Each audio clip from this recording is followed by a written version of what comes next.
Thanks, mate.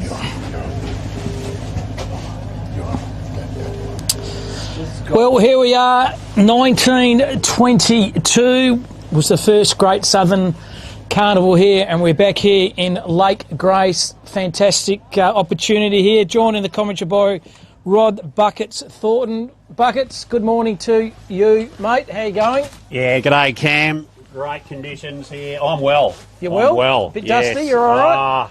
Might have been half a hangover this morning. Led astray by the likes of yourself. I would have thought. No, look, fantastic. Look at the conditions.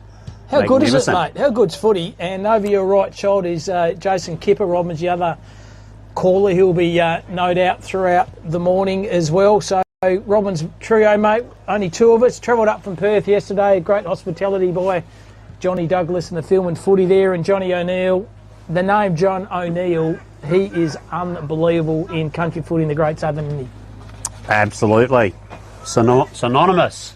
And in good form last night too, Johnny. Had the opening there and had a few politicians there. Had a fantastic speech with the Shire President. How good was he? I spoke to some guys about it this morning, and I said, I don't think I've heard a better speech from a Shire President at a carnival. It was awesome. He blew everyone in the room away, and not a single or ah in about 10 or 12 minutes. 100%. So what we've got here, the carnival there, Rocket. These are the leagues. The Peel Footy Netball League, the Goldfields Footy League, Upper Great Southern, Eastern Districts, Great Southern, Esperance Districts, Lower Southwest and Ongerup.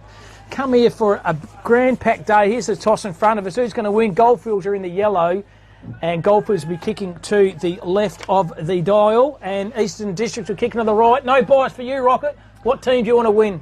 Oh, look, I've got a bit of a soft spot for the EDFL boys, obviously. They're heading to the south. They're heading down towards the John O'Neill Bath. The lake down there. It's so they'll be kicking with no assistance from the wind, because there is no wind. It is magnificent. And how good's the ground? It's like a bowling green, I reckon. You could go out there and bring the dice in and bring them from the outside to draw the beautiful bowling green. It's just like unbelievable, magnificent. Caden Datto, the captain of Eastern Districts. Number one, last carnival for him. Is it? Yeah. Too old? No, he'll be too old next year. Yep. And, but had a good carnival last year and the year before. And big sponsor, AFGRI. AFGRI. How good are they, the AFGRI sponsors of this carnival? We've got a heaps of sponsors there, Cool and Transport. We're on the Fife Transport Oval here too. Yeah. Had a chat to Nat's old man last night. He's as happy as Larry. His son's over living the Gold Coast, catching waves, enjoying life. Checked up with a nice girl. Life's pretty good for Nat. Yeah, Fife Transport, David and Christine, brilliant support for this carnival. Absolutely brilliant, along with Great Southern Fuels. Yeah, big Johnny O'Neill, we mentioned, one of the superstars. Dyson Jones, Wolves, Newdigate Stock and Trading, Moylan Silos, Triple M, CBH, Men's Health, Nutrient, Belter and Country Footy. See, good to see Brent Sheridan there. Pop his face in for the launch and does a lot of work behind the scenes, does Brett. Good to see the country footy lads up, but the most important people are filming footy and Johnny Douglas. Without his company, guys like us wouldn't be here today. Buckets? No, absolutely. Absolutely. As the teams prepare to get in position. And simultaneous timekeepers, I believe, today. So yeah, you got the scoreboard in front of you, so I'm going to keep you on your toes. Oh. You're going to take all the scores as well. So here we are, the camaraderie between all these teams here over the course of the 13th and the 14th of June in Lake Grace, WA. Film and footy, Cam Robbins and Rod Buckets O'Neill and Jason Kip Robbins joining throughout the course of today. The name change. And the umpires just getting the positions for the start. A lot of work goes behind the scenes to make sure this carnival happens. A lot of volunteers, a lot of crew, shaking their hands there. Umpire just making sure his dial's ready to rock and roll. 50 seconds before the bounce. Umpire throws the ball up. We are away. The first game here He's not going to do it yet, I reckon. of the Great Southern Carnival Colts competition. Goldfields, they are dressed in the yellow Guernseys, and Eastern Districts are in the black, red and white. The Saints jumpers. No, he thought it started too early. And here we are. No, that went. Did it? Umpire throws a footy up. Good, perfect knock by the Eastern Districts player. Wrapped up in a good tackle going there. Might have gone a bit high. Datto, he certainly did. Giving away the free kick. Goldfields have the footy right in the middle of the ground here. Of Oval 2, the Fife Transport over. He goes straight down the high diddle. Good little kick over the top. Oh, good mark. Good set of jukes. How good's that, Buckets? Just like you used to mark, mate. Right out in front. Good contested mark.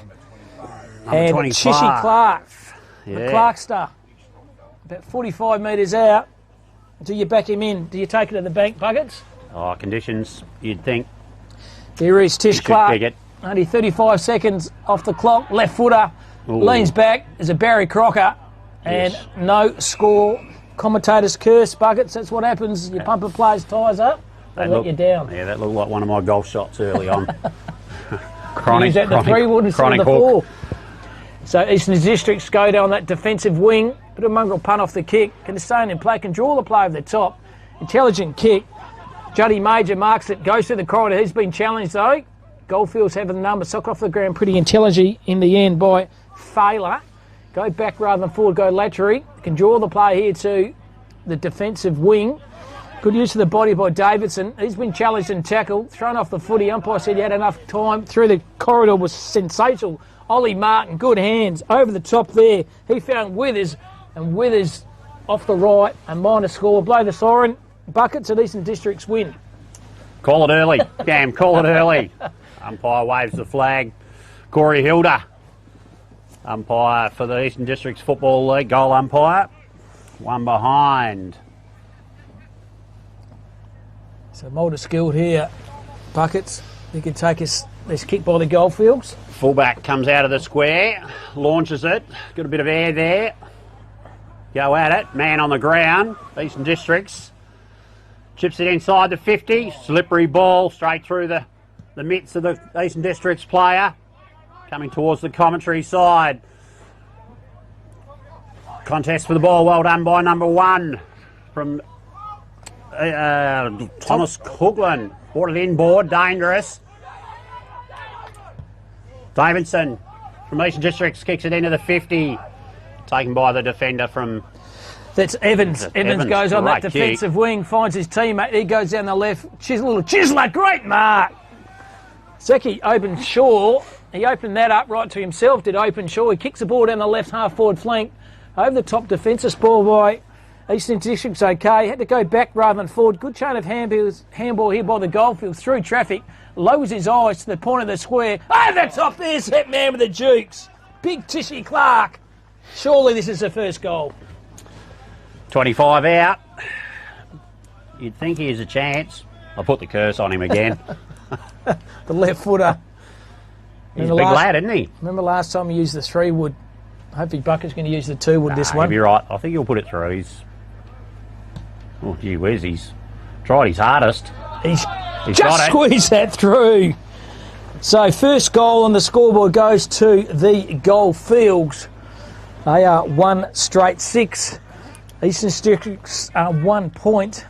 We're on about 5 minutes of this first quarter. This fantastic competition, the Great Southern Colts Carnival in Lake Grace. To the right here, the lake me and Kip drove up yesterday, and just the magnificent size of that lake. It's like a epiphany of life. You're driving around somewhere and all of a sudden this lake pops up. Unbelievable. It's a pretty decent backdrop, isn't it? Oh, mate, sensational. So in the middle of the ground once again, umpire throws a footy up. Once again, but the Goldfields had it through Scafidi. Thrown on the contest, didn't have it. Goldfields did. They kicked the ball to the left half forward flank here. Should have gone at it hard. This guy's been pretty impressive. Davidson, the Eastern Districts player, goes on the commentating wing and taking a good mark. In front is the Eastern Districts player. He lowers his eyes and finds his teammate. That's Chaz Foss. Foss goes lateral with a kick here, and Eastern Districts have it the left half-back flank. Oh, I don't know who that was. He's got his hands across to... Jeez, hard to see the numbers at the moment. Coppin, that looks like. He's overrun it. No, it wasn't Coppin. The ball's out of bounds. We got the lasso happening. He says, yep, that's out. That'll be a free kick. Big shout out to the umpires. Buckets do a fantastic job. It'll be a throw in.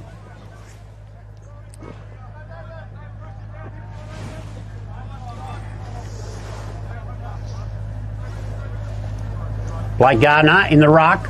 No win there for either the ruckman. Goldfields player picks it up, puts it on the boot.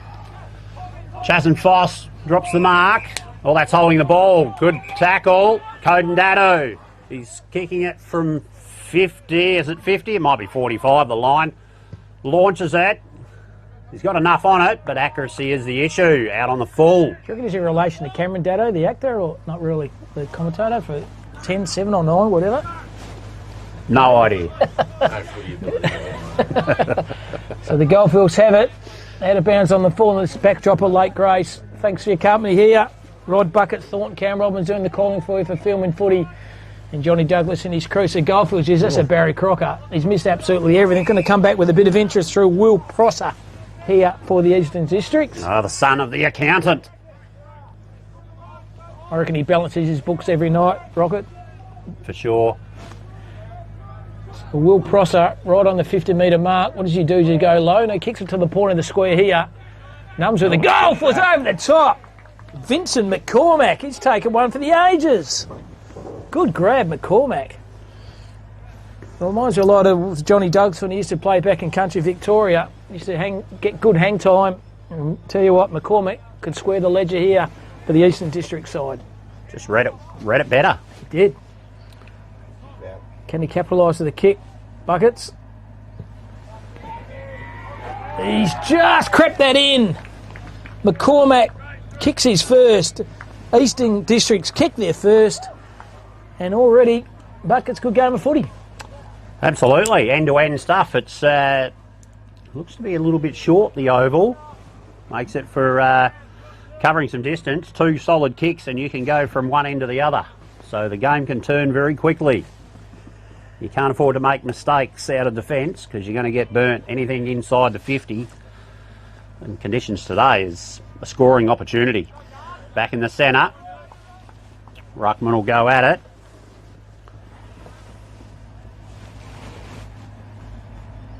Ball high in the air. Ruckman, no good win there by the Goldfields play, but Dado gets it on the boot, sharked it, got it on the boot.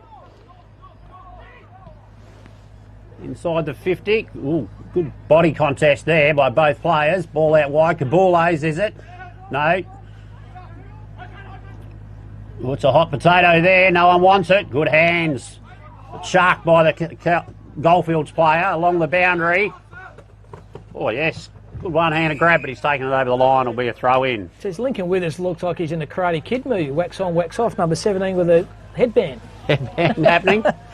Boundary line thrown right in front of their fantastic commentary position here, thanks to Film and Footy and Country Classics. A little side kick by Dado's impressive. Might have caught one high. Did the Eastern Districts play? Roving it good was McLeod. Wrapped up in a good defensive tackle, though, by Sedwick. The umpire says that's a field umpire. Give the ball to me. 50 metres out. Kicking to the right of the screen at Eastern Districts. Toby McGuinness in the ruck. Cool and Condenin product. No clear winner there. Goldfields player picks it up, held to him.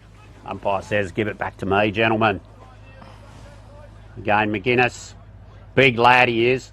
But he doesn't win this contest. Too good, Goldfields player. They tap it forward. Chas and Foss gets hold of it. No Pryor. Got the hands out. Likewise, no Pryor here. Good tackle by the Goldfields player.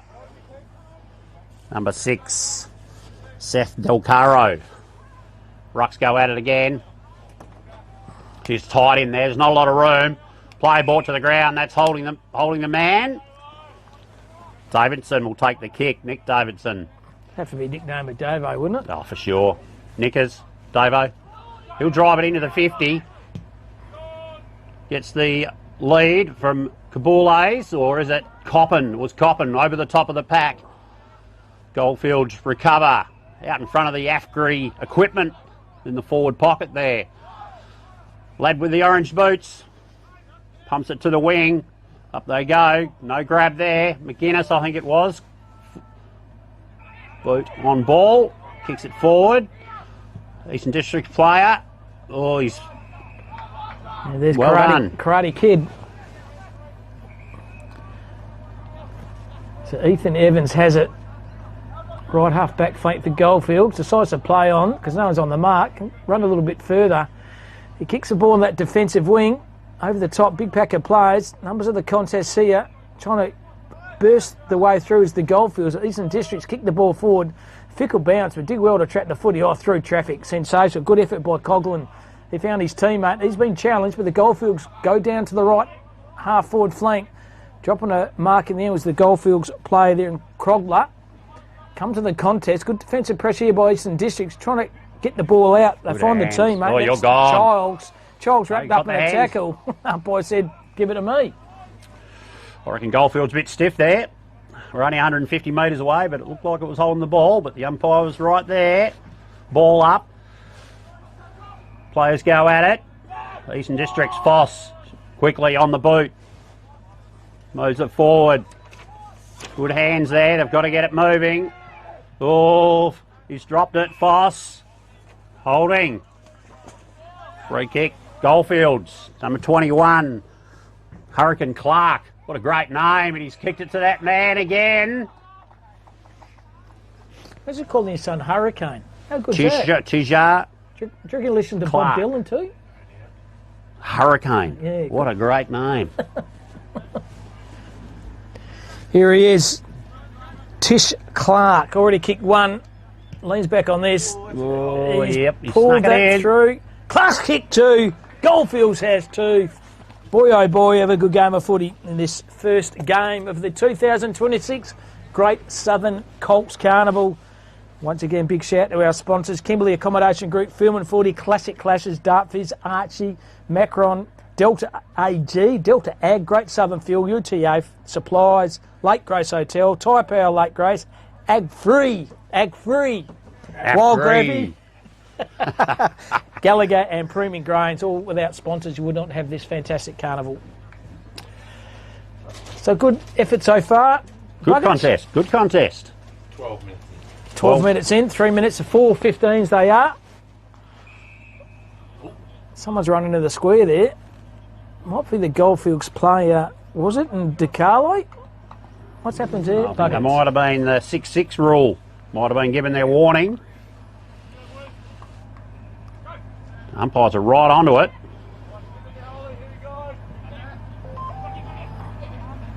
Scrambling around, good tackle, ball comes free. Well done by the Eastern Districts player.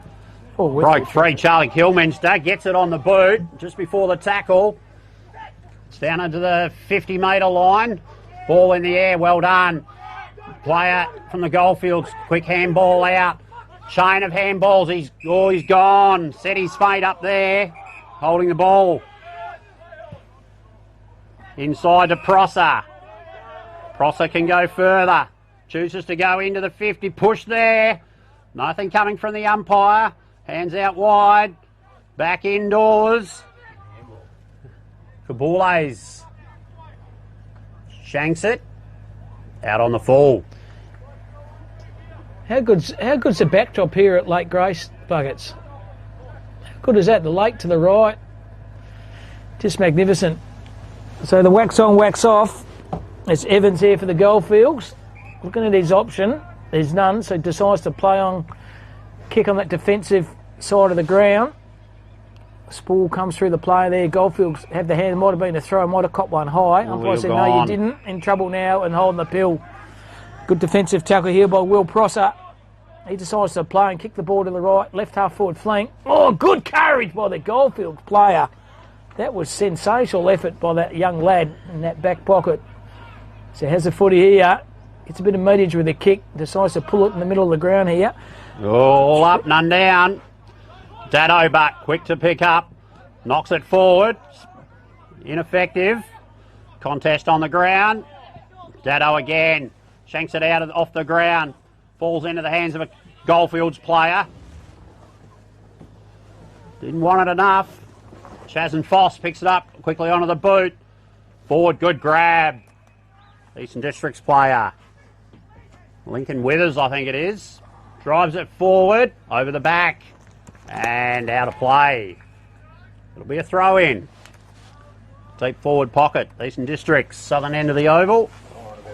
Siren about to go in a matter of seconds. And there it is, first quarter. 2 goals straight, Goldfields. Lead Eastern Districts, 1 goal, 1. 12-7. What do you think, Cam? Yeah, good game of footy. Might take a short break to gather our thoughts there, Buckets, and we'll come back live for the start of the second quarter. Goldfields 2 straight. Eastern Districts are 1-1. You're on Film and Footy.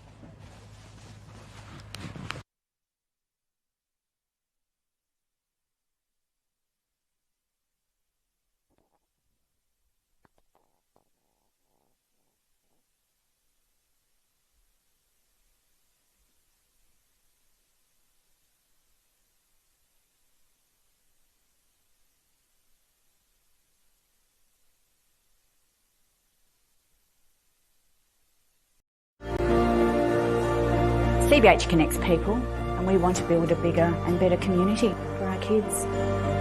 Farming communities, you can be very isolated. We all need to have a strong community behind us. Everybody helps everybody out. If someone needs something, we'll just help them out with it.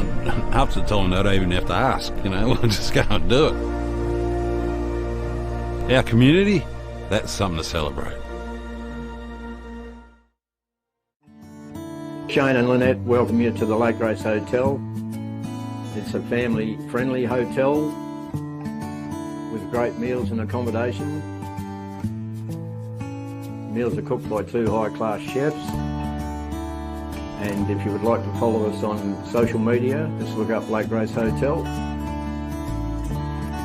And we are proud sponsors of the Lake Grace Ongerup Winter Sports. Welcome to Lake Grace Tyre Power. We supply and fit tyres for everything, from agricultural machinery and trucks, right through to four-wheel drives and everyday passenger vehicles. Alongside tyres, we also offer a full range of mechanical repairs and servicing, so we can look after your vehicle from start to finish.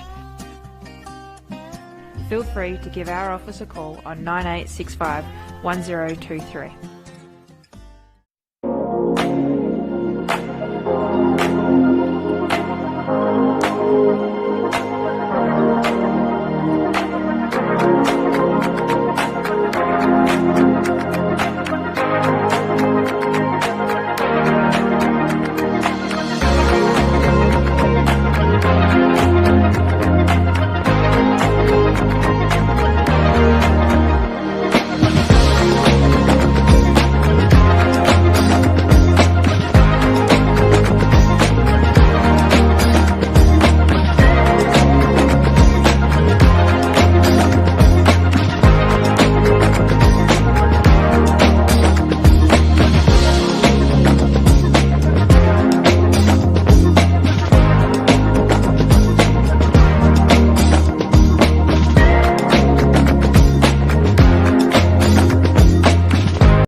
Welcome back here to Fife Transport Oval in fantastic downtown Lake Grace. 2 goals to Goldfields. Both of those to Tish Clark, and 1 goal to Eastern Districts came from Vincent McCormack. And Rod Buckets thought, and Cam Roberts doing the corner for Film and Footy. And Buckets, good first quarter. Yeah, good contest. Opportunities there for both teams. Oval appears a bit short, so direct straight down the middle would be the go, I reckon. Umpire in the middle, ready to go. Siren's gone.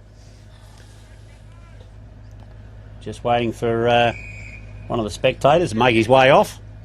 Not in a real rush, is he? No. Players go at it. Well done to the ruckman, 13. That'll be Blake Gardner, wins the knock, but it's been turned over.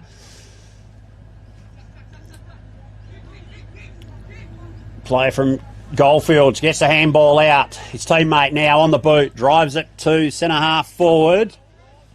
Eastern Districts player. Good courageous mark. That'll be Max Skerritt, takes the grab with the headband on. Out wide, Prosser, he's got his own football today. Down to the wing. No grab there. Number 21, Toby McGuinness.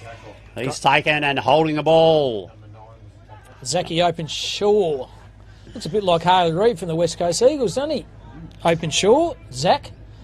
He goes on the kick down to the right half forward flank here for the Goldfields. Good defensive spoil. There's that man Davidson. Keeps his feet. Tackle he didn't have. Might have been a free kick to Skerritt. Umpire said no. You had your second opportunity.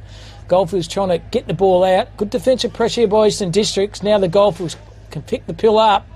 Should have let his play go through Buckets, and now he's been poleaxed in the tackle. Yeah, Coden Datto, you're going to know you get tackled by him. Strong young lad.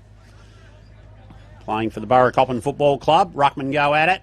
No winner there in the knock. Held to him. There's umpire rolls in. Says, I'm coming out the back way, guys. Throws it high in the air. Ruckman go at it. Again, no clear winner. Ball to ground. Gardner. Blake Gardner gets the handball out, gets chopped off eventually. Sedgwick drives it to the wing. Oh, player there had his head taken off. Umpires picked it up. Eastern District's free kick. Drives it to half forward. Little nudge in the side. Well done to the Goldfields player. Kept Jack Balcom out of the contest. Ball moves forward into the Eastern District's 50, however. Goldfields, well done. Defensive pressure. Chain of handballs, or his teammate walked into it. It's been turned over. Ball ping-ponging around a bit. Goldfields on the boot, out to the wing. No winner there in that contest, but it comes out the back. Goldfields play with a headband, drives it forward. There's that man again. T-shirt Clark, just standing just outside the square. Takes it all by himself, takes it on the chest. Pretty smart, intelligent coach, and then on him out one-on-one in the goal square. It's pretty hard play to get around Buckets, and taken 3 pretty good grabs. Can he convert for number 3? He can. Very laconic. He's missed. He's missed. Very laconic effort at goals. Buckets, you usually kick through those. Didn't. So the Eastern Districts player through Isaac Charles can do a little chisel in the back half flank. He finds Skerritt. Skerritt can use his player down the line here. He does. That's the captain, Datto. If the captain calls for it, you give it to him. So Datto has it. He finds his teammate, Crumble, Violet Crumble. Handball over the top here to Datto. He kicks the ball to centre half forward here. Bit back of play. Went it through the midst of the Goldfields player. That was Hobbs. Ball's chiselling around there. Somehow Eastern Districts get a kick on the footy. They're going, oh, good courageous mark by that Goldfields player. Left his opponent. He goes straight down the middle and waiting at the back of the pack. Guess who? Tish Clark. Hopefully this time he kicks through the ball buckets and doesn't just stab at it. Just kick through the line of the footy and land it out in the lake behind the goals. So Tish Clark at 45 metres out, directly in front. Boundary umpire's pretty confident. He's straight behind the goals. Puts it on the boot. How good's that? It's a good kick. He's got 3. Should have 4. And all of a sudden, the Goldfields out to a handy lead, Buckets. 3 goals, 1 to 1 goal, 1. 2 goal lead. Just being a little bit more direct and isolating the big man down in the forward line.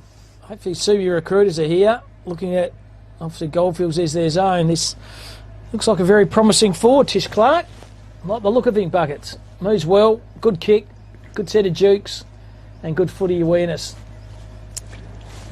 Ball back in the middle. Magnificent day, Cam. How good is it? How good's life? Buckets. Could almost get a tan in these conditions. Get the zinc on the nose. Oh, absolutely. Umpire comes forward. Ruckman go at it. Good knock by the Goldfields player, but straight to Chaz and Foss. Good bounce for the Goldfields player on the wing, and he's kicked it forward. Opportunist. Number 10, I think that is. Jake Tucker. Jake Tucker. Jake T. Tucker. Tucker's Daughter, good song, Ian Moss. It's a bit of trivia for you, Buckets, for what it's worth. Yeah. So here he is, Tucker. Tucker's Daughter, young Jake. About 40 metres out. He's going to back himself in. He winds around on the arc, lowers his eyes. He's got the distance for the kick. The accuracy's not quite there, and minor score there for the Goldfields. 3 goals, 2, and the Eastern District yet to score this quarter. Buckets, they are 1-1. Short out of defence. Chips it wide. It's going to come back inboard. Daddo's got his eyes on it. Can't get the grab. Ping-ponging around on the ground. Daddo just sockers it forward. Man in the side, but he's got him in the back. Free kick, Goldfields. This will get driven into the 50. No, chips it out wide to number 4, Stephen Shepherd. Shepherd around the man on the mark, gets to the 50, drives it to the top of the square. There's that man again. Couldn't get his hands on it. High, free kick. That'll be Adam Sedgwick. Looking into the sun. Been told to move it on, play on, drives it out to the commentary box. Daddo on the one up, couldn't get it. Well done by the Eastern District's player there. Socket it straight off the ground, 14, Declan Crombie. But it's lassoed. Stephen Shepherd from the Goldfields, he'll take it. He comes inboard, that's not 15, is it? Yes, it is, says the umpire. Number 9, Zachary Openshaw drives it to the point post. Good fist in there by number 10, Max Skerritt, wearing the headband today. 7 minutes gone. 7 minutes gone in the second quarter. Four straight 15s, Buckets, that's it. Yep, Goldfields 3 goals 2, leading Eastern Districts 1 goal 1. Umpire's going to throw the footy in, doing the ruck work. This time is Tish Clark for the Goldfields. He's going to try to get front position. But the small opponent then, Daddo, the captain, stole it out of play. He's going to get it back. Pretty intelligent there, fist over the top. Yeah, it might be deliberate. Is it deliberate? It's in the back. In the back. It's pulled out a free kick. Coden Daddo, one of the best so far for the Eastern District side. Right back pocket here. Covering some ground. It certainly is. That's probably why the captain gets a bit of dew off the ground there. To Zaddo. Little chiseler down the line's pretty effective, finds his teammate. That's Isaac Childs. He can use his play down the line here. It's a pretty ordinary kick off the... There he is, picking the ball up better. It's Ackroyd, not Dan Ackroyd. Dan Ackroyd's found his teammate. Unselfishly play here by the Goldfields. Kick around the corner, lay down Mazaire, and Coghlan goes bang, and all of a sudden Goldfields have 4. Costly turnover, just outside the 50. Yep, had to lower his eyes. If it's not on, kick it long. If in doubt, as you said, Buckets, just kick the ball over the line. They tried to use Davison. The kick was pretty ordinary, put him under pressure. And that player then, Tish Clark, read it, draw the play over the top, and Tommy Coghlan. And Coghlan went bang for an easy goal. 4-2 to 1-1. Eastern District's got their work cut out. Ball back in the middle.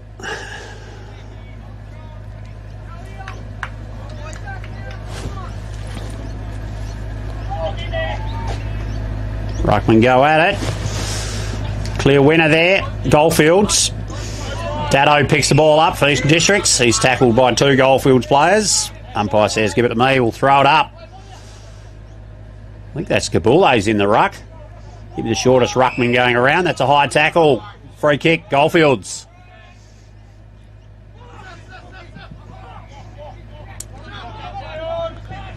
So just go direct. Tish Clark, there he is. Hands on it, couldn't take the mark. Foss kicks it out wide. That'll be another lasso job, I would have thought. Yeah, you just got to hit targets, mate. You can't afford to turn the footy over. The lasso comes out, and they're going to straight into the attacking part of the ground. They find the teammate. A little bit of extra pressure at the Carnival. Hurricane Clark, good use of the footy. He found Hathaway. So Hathaway lowers his eyes. Turnover City. Eastern Districts can mark on the right half-back flank. He goes lateral with a kick. Had to be centimetre perfect. Chopped off there by the Goldfields player. That was Adams. Adams through traffic. Handball back rather than forward. Falls in the hand of Ackroyd. Ackroyd outside 50. And another minor score here to the Golf. Has done all the attacking. And unfortunately hasn't really been to the forward 50 of the Eastern District's side of the ground buckets this quarter. No, it has not. Probably not been past the centre in all fairness. They've got their work cut out. Defender comes out of the square, kicks it wide. Touched off hands. That'll be a throw in. Just outside the 50, Goldfields half forward line. Coppin coming into the ruck for Eastern Districts. Can't see the number of the 22, is it? Certainly is. Scafidi. Scafidi. Through traffic, kept the ball in front. Pretty challenging was Morris. Kicks the ball high. Good use of the body by the Eastern District's defender. Draws the play over by hands. He's been poleaxed into the boundary line. Lady there having a pumpkin scones and a cup of tea. Bucket, she's worn one. Umpire throws a footy in right in front of this fantastic commentary van here by Film and Footy and Classic Clashes. Umpire throws a footy in. It's a shallow one at that. Getting in front position.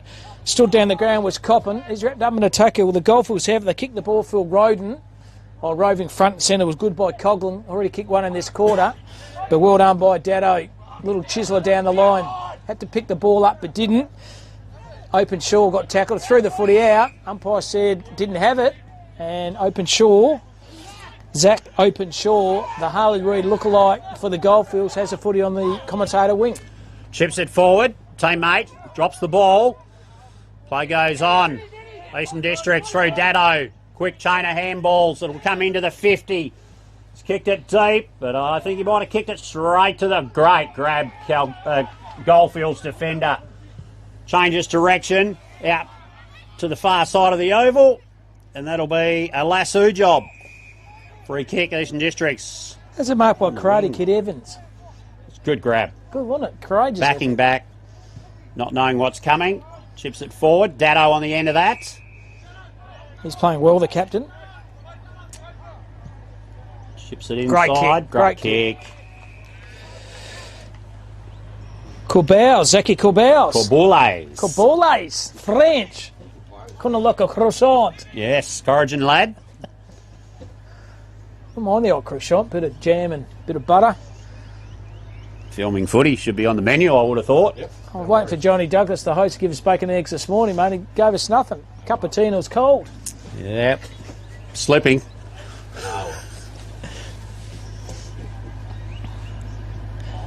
So can he kick the ball? Jeez, it's a good kick. He's pulled it wide for a minor score. The first score in this quarter by the Eastern Districts. 1-2 to 4-3. Goldfields up. They have the footy by a chain of handballs. Can draw the play over the top. No one's running at him. Handball's pretty effective. Found his teammate. That was Ma. And lowered his eyes. And a good kick there. He found Roden.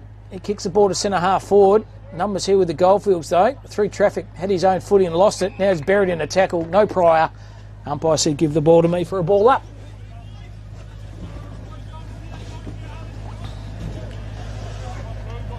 No clear winner in the knock there. Eastern Districts by Toby Hilda. Drives out, gives it to Foss. He gets hit late. Push. That'll be a free kick down the ground. Will Prosser, a minute to go. Eastern Districts need to make hay while the sun shines. Chips it forward. Good grab. No, he's dropped the mark. Number 22, Jack Welcome. Ball's ping-ponging around a bit over there, the far side. Goldfields. Player comes out of the back of the pack, swings onto his right, drives it to the centre. Well done by the Eastern Districts players. Number 23, that'll be Seth Morris, gets it over, but he's unfortunately turned it over. That'll be a lasso job. Goldfields' last opportunity to drive it into the 50, you'd suspect, less than 30 seconds. Drives it low. Eastern Districts player with the interception. There's the siren, half-time here at Lake Grace. Jeez, Absolutely. Location problem there. Fife Transport Oval. Goal scorers here, first of all, for the Goldfields, Tish Clark, he has 3. Coghlan has 1 for the Goldfields, and the single goal scorer for the Eastern Districts is Vincent McCormack. Half-time here, the first class of this fantastic Great Southern Colts Carnival sees the Goldfields in front, 4-4 to 1-2. We'll take a short break and come back for the second half very shortly.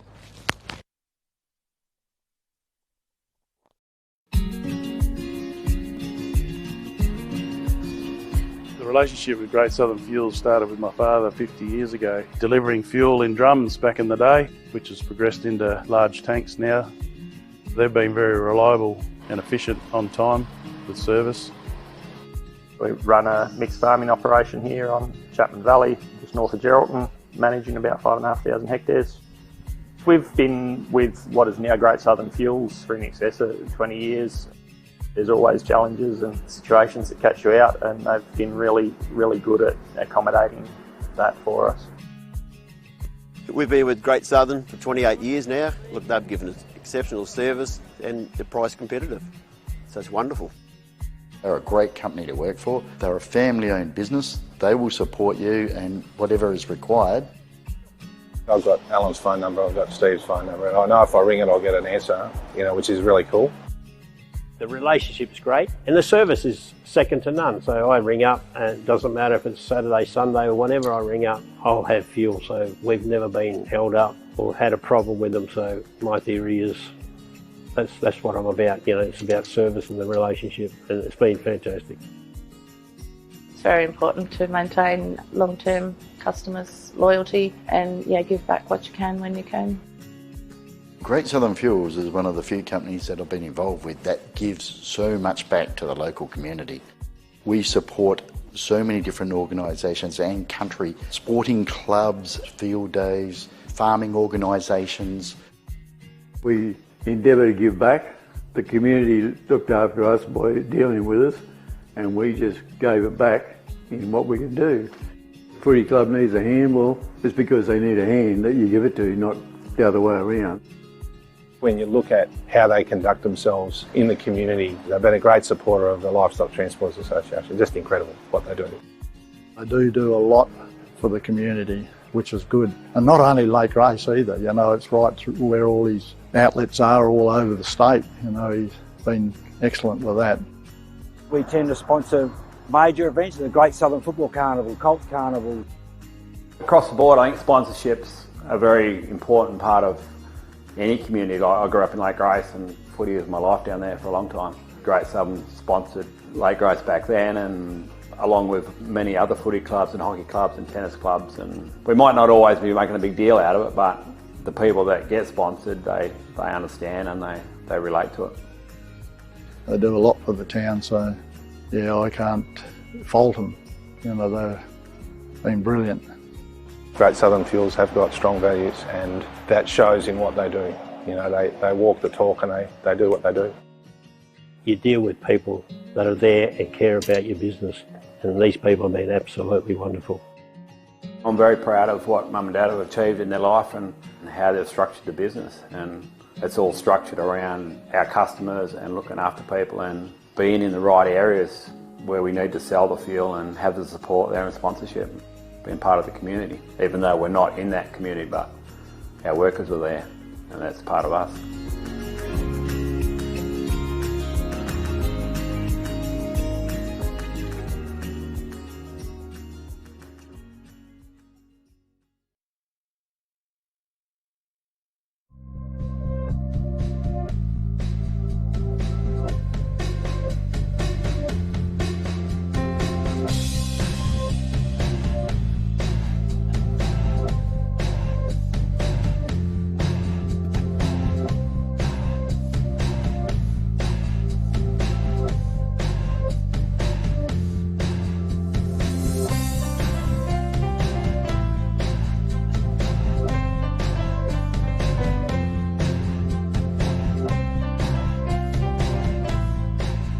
Well, folks, what an absolute pleasure to be joined by Tyson Bell from AFGRI. First of all, welcome, Tyson. Thanks, mate. Thanks for having me. First of all, the business itself, it's John Deere and other brands, is that correct? Yeah, so Africa Equipment is that's our brand, and we're lucky enough to be able to supply John Deere, and might be a little bit biased, mate, but I believe John Deere is probably the best product out there to get. The ag game's an exciting industry to be in as well. The technology that's coming is incredible. It's exciting, and John Deere is obviously at the forefront of that. But at the same time, yeah, we do supply other... To the Great Southern Colts Carnival here in Lake Grace. We're at the Fife Transport Oval, Ground 2. Players have lined up and just waiting for the siren. Simultaneous timekeepers. I'm joined by Bill Hanson, President, Goldfields Footy League. Welcome, Bill. Thanks for having us. Your lads are going well. Got a handy lead, 4 goals 3 to 1 goal 1. Full forward's been fantastic. Yeah, young Tish Clark down there. So it is Tish Clark. Tish Clark, mate. Yes. Right. Yep. No, he's. Yeah, they've started quite well. I think the first quarter for both sides, just the morning dew, and so made it a little bit tough for them, all waking up. Breakfast still in the stomach. Halfway down. Yeah. Yep. But second quarter was pretty good. It's a good contest, though. No, it is absolutely. Eastern District's having a bit of a powwow there in the middle, and we'll be joined shortly by local member Peter Rundle. With a bit of a chat to him about all things football. And how things up there in the Goldfields, Bill? Good, mate. Yeah. We're into round, for us, I think we're going into round 3. Start of round 3 of fixtures. So just past the halfway point for us. Yeah, okay. And got a good group of lads down here for the carnival? Yeah, mate. Probably, I don't know, maybe two or three players short from the initial squad that was named to venture down. A couple of last minute sort of guys have pulled out, but no, good bunch of kids out there. Young men, I should say. Not young men, yeah, no, and no 12-hour bus trip this time. No. I think it took us. I think it was 7 hours yesterday. 7 hours. Yeah, because we took the scenic route. Yeah, we had to go via Merredin, checking with the weather the last couple of days and checking the conditions that the vehicles over 4.5 tonne were closed on the EMI-proof road. So yeah, we wouldn't want to upset the Condon Shire down there. They wouldn't want to have to take the contractors back out there again. Just waiting for this game to restart. But we're having a bit of a chat, and I'm joined here by Peter Rundle, local member for the Row Nationals. How are you, Peter? We're going very well. Enjoying a cool morning out here in Lake Grace, but I've just watched the first half of the Upper Great Southern versus Peel, and yeah, pretty close match. Mind you, Peel have hit the post about 4 times, so they're 1 goal 7. So yeah, it'll be interesting to see how they get on in the second half. Yeah, okay, and an inspiring speech by President of the Shire, Lake Grace Shire, Len Armstrong last night. Magnificent, wasn't it? It was. So it was good to hear his perception of what's going on out there in the bush, and he spoke about how important football is to our different small towns. So it was great to hear from him.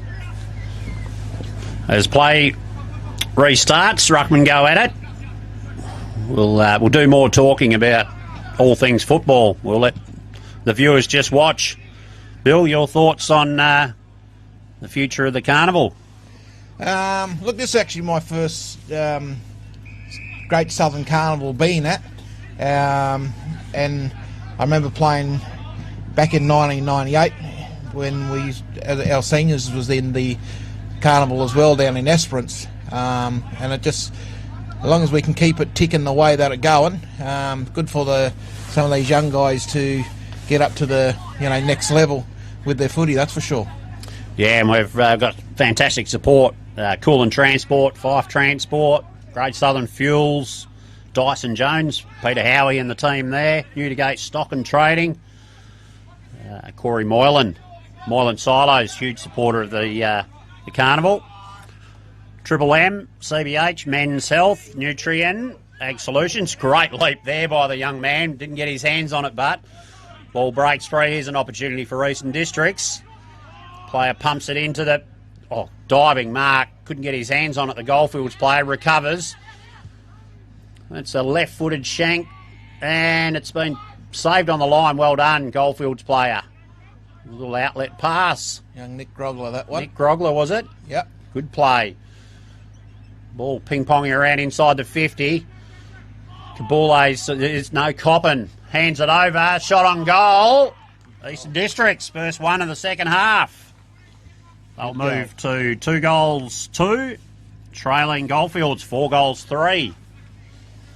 Good response from the Eastern Districts players, Bill. Yeah, it was a great kick, that's for sure. Kept the pressure on.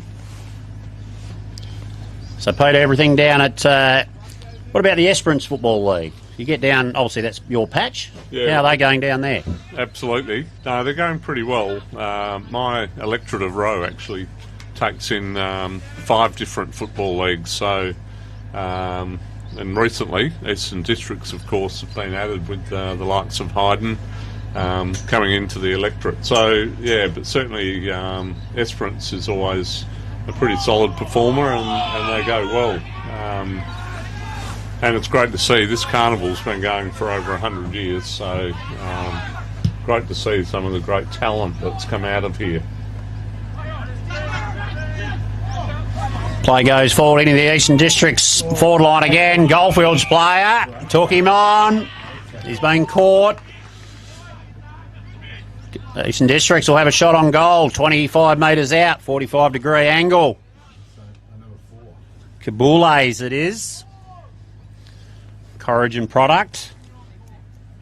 This will tighten things up a bit, Bill. Yes, will. Yes.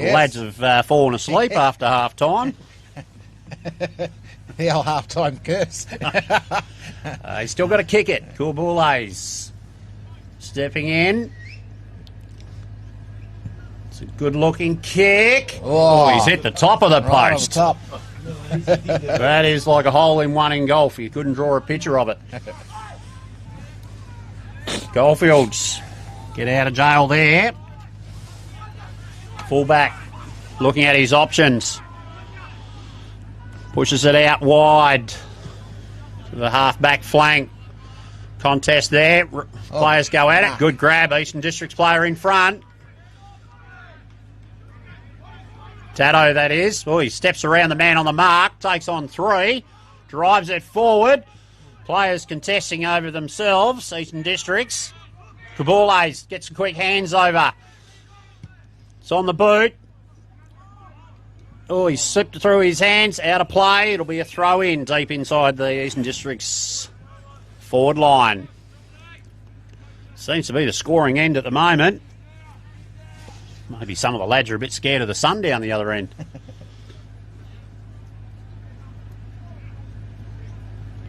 Ball thrown in. Ruckman go at it. No clear winner. Ball on the ground picked up. Ping-ponging around. Ball kicked high in the air. Not 15, I'd suspect. And that'll be a throw-in. So, Peter, you were saying Hayden Calgarin, Eastern District's part of your patch? That's right. They've just, there was a rejigging of the electorate at the last election, and so we picked up the likes of Wickerpin, Coolin, Condon and Hayden. So, added another football association into my area. So, yeah, look, I love footy. I love coming to watch. And I've been here for probably 8 or 9 years now. So, well, out the back, sneaky one. Coppin. Jared Coppin snakes one through. Second one for the quarter. Eastern Districts 3-3. Trailing Goldfields 4-3. Just 1 goal in it. Well, Goldfields went to the contest, and boys are sitting at the back nicely. Yes. Picked an easy one. It's tough conditions. The ball, whilst the conditions are beautiful, not a puff of wind, the ball is slippery. There is a fair bit of dew on the ground, so the ball's going to go through the mitts on occasions. Yep. And 5 points in it. 5 points. The ground looks a treat too, just quietly. It's come up really well. Yes, Shire President Len Armstrong mentioned last night at the launch. Yep. They're very proud of their facilities all throughout, not just the Lake Rose Shire, but the Ongerup Football League. Fantastic conditions on all their ovals. Umpire will throw it up again in the middle. Ruckman go at it. No clear winner. On the ground. Getting nudged out to the side. Chas and Foss picks it up. Gets a quick handball away, but to no one. Good pick-up, Prosser, but left it behind in the end. No one can get it on the boot. Holding the ball. Had an opportunity. Didn't get rid of it. Goldfields. First opportunity to move forward. Foray into the forward line. Charlie Scafidi with the kick. Scafidi with the kick. Sedgwick, good hands. Breaks free, drives it over the centre. There's Coppin again, no, Kabules. Good play. And Elijah Evans there with the ball. Intercept. Good intercept mark there by the Eastern Districts player Nick Davidson. Looking at his options. Makes it more difficult with the boundary line rule now. You've got to get it right. Throws it wide. Touch ball play on. Good contest there. Number 23. That'll be Seth Morris. Breaks 3. It's come over the top. Kabules is it. He's driven it forward. Just to the right-hand side. One behind. Closing the gap. Such a quick transfer from one end to the other, isn't it? It is good transition footy, mate. Very good. You've only got to get two on the boot, and it goes from 150 to the other easily. Yeah, even with the... Take out the sort of dampness of the moisture, the skill's actually quite good on the ground and on the ball. No mark there. Well done. Goldfields Ruckman, I think it is. Picks it up. Alex. Slams it on the boot. It's coming out the back.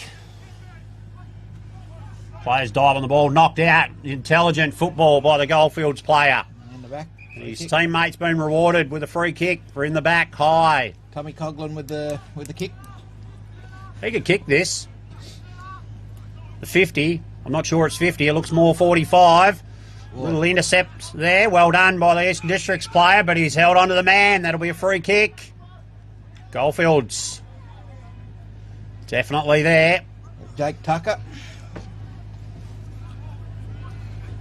From Kangas Football Club. Kangas Football Club, Kalgoorlie City. How many football clubs are in the Kalgoorlie Goldfields League, Bill? Goldfields League, we have 5.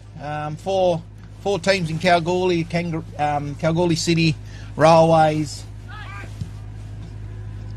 are in Kalgoorlie, and Boulder we have the Boulder City Football Club and Mines Rovers, and then we also have Cambourne Football Club. Goldfields with their first score of the quarter. One behind. Eastern Districts. Oh, want to get a touch on that. That'll be a free kick, I think. Free kick. This will be a shot on goal. Play on, he's dropped the ball on his release. Takes the player on, gets a quick handball. It's been intercepted. No free kick there, holding the man. Eastern Districts. Gee, stroke of luck there. Chips it out wide. Oh, well weighted by Kabules. Well done. Goes to ground after the kick. Nothing in it, but Goldfields, good recovery. Gardner knocks it forward. Smart. Coppin off the ground. Cheeky. But it'll be a throw in. A little bit too hard there. Yeah. If it came off, it would have been goal of the century. Here's a bit of a surprise packet. Coppin. Son of Scott. I think the talent might have skipped a generation. Sorry, Scott. Moves it forward. Kicks it. Foss. He'll go back and take the kick. He'll be kicking from 50.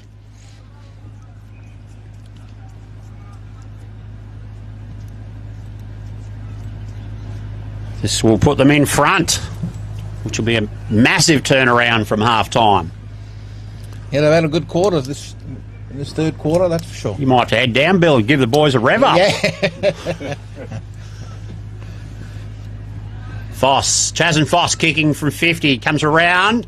Puts it on the boot. It's a good-looking kick. Great kick. He's happy with himself too, and he should be. Major. Third for the quarter for the Eastern Districts. They move to 4 goals 4. 4 goals 4, all tied up here at the Great Southern Colts Carnival 2026 edition out here on the Fife Transport Oval. Yeah, they won't need much from me, mate. Goldfields coach Daniel Coughlin will be doing plenty of that at three-quarter time, that's for sure. Giving some words of wisdom. Yeah, he will, mate. Bit of finger pointing. Yeah, he won't miss them, that's for sure. Ball back in the middle. I got them up by a point. Eastern Districts. Eastern Districts are up by a point. Good ruck knock. Ruckman gets it, takes it himself. Safidi. Yep. They've driven it forward inside the 50, close to the 50. Ball out near the boundary now. Off the knee. That'll be a lasso. Unfortunate for the Eastern Districts defender. But he's taken around the mark. Stephen Shepherd with the kick. Yep, good work there. Players go at it. No clear winner in the contest. Ball to ground. Umpire says, give it to me. 30 metres out, directly in front. Goldfields 50. Bit of colourful language there from a couple of players. Ball, touch ball. Not 15 otherwise. Kicks it forward. Well done by the defender there. Eastern Districts. He's taken him on, has he? No. No prior, says the umpire. Hasn't moved. 20 metres out. Goldfields forward 50. Ruckman go at it. Good knock. Eastern Districts player, Dado that is, breaks free and sends it out wide. Couldn't get his hands on it, his teammate. The player, well done. Good contest, all involved. Young man from Goldfields, number 9, he's had a heap of it. Zach Openshaw. Openshaw. Eastern Districts driving forward again. Player wrapped up in the tackle. No prior, well done by the Goldfields player. Thought better to take the tackle. Nick again. Copping in the ruck. No hands on it. Ruckman, oh, you're gone, champ. You had opportunity. Well and truly. Withers, I think it is. And Kex McLeod with the Goldfields Ruckman held with the ball. Withers drives it into the 50. Players go out. Great grab. Kabules. He's having a game. He is playing well. He's had a good second half. Eastern Districts look like they're taking a little bit of control of this game. Bill, a little bit more physical maybe? Yeah, it's they're setting up quite well. Their defensive pressure was really good. And even their forward pressure, locking the ball in, has been a feature this quarter. Good looking kick. That's 4 for the quarter. Eastern Districts taking the lead. Umpire waves the flags. Peter Rundle, what are your thoughts? Well, I must admit it's a real turnaround here from Eastern Districts. They just seem to be transitioning from the half-back flank down forward. And as you said, Kabule there, number 4, he's really having an impact this quarter.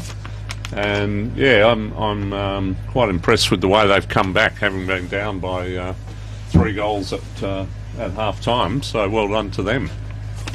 Ruckman go at it in the middle. Clear winner. Goldfields, good tap. A handball to his teammate. Blind handball. Oh, son, you're in trouble. No, he got the handball out. Eastern Districts picked up, kicking it forward. There's that man Coppin again. It goes over his head and his opposition player as well. Openshaw, is it? Yeah. Yep.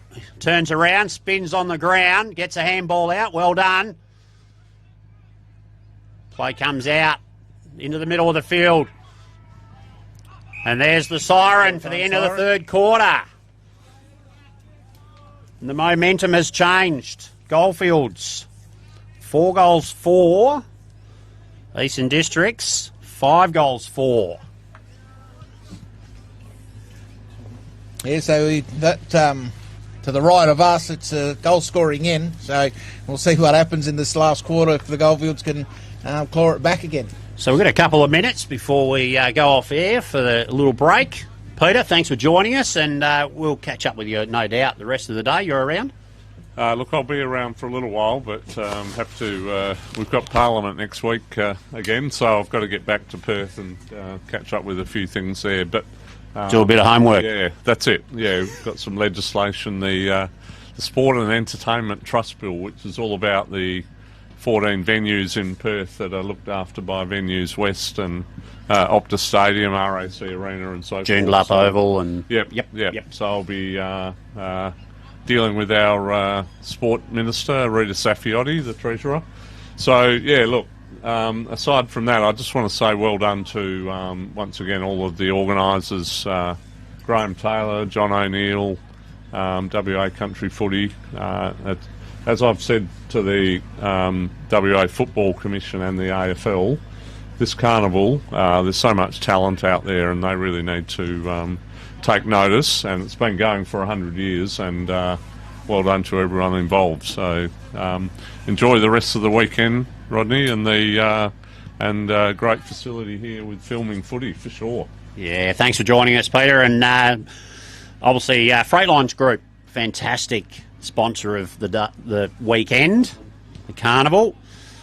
Shout out Michael Harding and the team there in Esperance. Michael's been a great supporter of this carnival for several years, and it just makes all the difference, the sponsorship that they provide and the support. Yep, absolutely. Thanks for joining us, and we'll take a quick break and we'll be back for the fourth quarter here at the Great Southern Colts Carnival.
Welcome back to the 2026 Great Southern Colts Football Carnival here at Lake Grace. We're at the Fife Transport Oval, Oval 2. Eastern Districts up against the Goldfields. Eastern Districts 5-5, leading Goldfields 4-4, a 7-point margin. Just waiting for the siren. Simultaneous timekeepers here, so both grounds at the same time. There goes the siren. I'm here with Bill Hanson, president of the Goldfields Football League. Ball high into the air. Ruckman go at it, straight out of the ruck by the Goldfields ruckman. Well played. Yep. drops it on the boot, puts Eastern Districts under pressure straight away. No one wants to pick it up. The Goldfields player says, I'll have it. Hands out the back. Clever footballs. He sidesteps, number 1. Tyson McWaters, that's Tom Coughlin, number Tom 1. Coughlin. And it's paid off. They've got a kick into that man, Tish Clark. He'll have a shot on goal from 35 metres out. 30-degree angle. We're right behind him, Bill. Yeah, he'll kick. Yeah, He'll you're kick right, this. mate. You should kick it. This will close things right up. It'll be a Left footer. 1-point margin. Moves in. Left footer. Ooh, he's pulled it. Yep. 1 behind. Goldfields. 4 goals, 5. Eastern Districts, 5 goals, 5. 6-point margin. Eastern Districts out of the defensive square. Goes out to the far side. Good kick there, but Goldfields player, he slips over. Trying to keep it in. Steve Shepherd. Shepherd. He's played well too. Boundary throw in on the half-forward flank. Goldfields attacking half. Throw goes up. Ruckman go at it. No winner. Goldfields play but gets his hands on it. Hands over the top. Put his teammate in trouble. Gardner flicks it out the back. Openshaw. Openshaw again. He's taken on one too many. Holding the ball. Great tackle. Number 19. Sayers, the Xavier. Just got the hand in there. Ball popped out. Incorrect disposal. Chips it short. Very short. His teammate recovers. Kicks it forward. Goldfields player on the defensive 50. Frigo. Vince Frigo with the ball. Frigo kicks it out wide. Puts his teammate under a bit of pressure. Hand over the top. Prosser left it behind. Oh, he's been lucky there. It popped back into his hands. High tackle. Prosser with the free kick. Son of the accountant. Wonder what the message has been. Drive it into the 50. Dado. No mark. Out the back. Frigo good again. grab. Number 11. Vincent Frigo. Frigo, yep. He's been good. Down back. Kalgoorlie City Footy Club. Drives it to the wing. Contest there. Ollie Reels gets it out. On the boot. Short. Filthy bounce for the Eastern Districts player. It's in tight.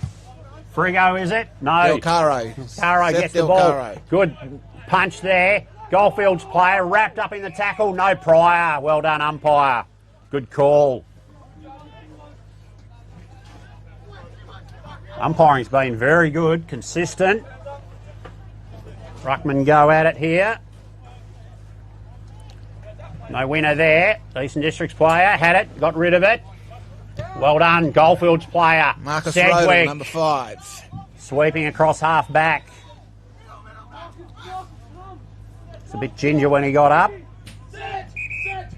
He'll kick it forward. Number 9, Ollie Martin takes the grab. Cross half back. Comes inboard. Got to be pinpoint. He's gone wider than the original. Good Big grab, switch. good kick. The switch is on. Kicks it now to his teammate. He's got to go. He goes, grabs. No prior. Oh, that's a bit stiff, umpire, but we're 150 metres away. We'll take his word for it. He's been consistent all day. Play was off. He calls him back behind the mark. Elijah Evans with the kick. Evans. Got the bandana happening. Or is it a bandage? Yeah, he's or a got the haircut? headband, yep. Yep, drives it forward to the 50 metre. No mark there. Good attempt. Got up, took him on. No prior. Free kick. Sling tackle. No need for that. Tommy Coughlin with the ball. Could be costly. Drives it into the 50. Clark! Costly. Kicked it out into space. Clark was honoured with the lead with the perfect kick. He'll kick it from 35 metres out. Slide angle. This will tie things right up. He kicks truly on the left foot. Straight over. The umpire doesn't move. Goldfields with the major for the 4th quarter. Scores tied. Whoops, wrong side. 5 goals 5 to 5 goals 5. They're back, Bill. It's all tied up. Yep, scoring in down that end. Yeah, bit of a downslope. Bit of a downslope, yep. Costly turnover, but wasn't it? It was Yeah, a ball up. I think it was a ball up and he threw... threw him to the ground. Yep. Undisciplined play. Great back kick in the by, centre. Great kick to the full forward as well by young Tom. Classy kick. Ruckman go at it. Big knock by the Goldfields Ruckman. Across to half forward. Ball nuzzled out. Eastern Districts player had it. Chose not to put it on the boot. Oh, been turned over now. Great there. smother. Lucky Into the Haythorn play. 50. Ball bounces around. Ping pong's hands. Goldfield shot on goal. One behind. Goldfields. 5 goals 6 leading Eastern Districts. 5 goals 5. And Tyson McWaters there with the miss. Could be an important miss. Yeah, could be. 1 point lead to the Goldfields. 4 minutes gone. Rubbers it along the ground. Chaz and Foss gets the hands out. Players are told, get rid of it. Ball on the ground. Oh. Held. Free kick. Oh, that'll be 50. Costly. Might be another one. He's got his 50. Chaz and Foss. These districts have got out of jail there. Yeah, it's a big let off. Coach won't be happy with that. Undisciplined play from both teams at important times. He kicks it wide. That's Vincent McCormack. Chips it forward. Toby Hilda from the Southern Cross Bombers representing the EDFL today. On the left, drives it to the 50. No mark there. Play on. Hands out quickly. 18. Curtis Jones kicks it onto the boot. Great grab. Coppin. Or is it Kabules? Kabules. He'll kick this from 40, 35, 40 metres, directly in front. Costly discipline down the other end of the field, Bill. Yeah, you're giving the game away when you're doing those undisciplined acts, especially down in your own goal square. Stutters in, kicks it. Got it. He's got it. All clear. Goal. Goldfields players adamant it was touched. Umpires conferred. Given the all clear. Ball back to the centre. Eastern Districts 5-point lead over the Goldfields. Goes to show undisciplined footy always results in the opposition kicking goals. If you're watching online, it's about 8 minutes gone. We're about 2 minutes behind. 8 minutes gone. We're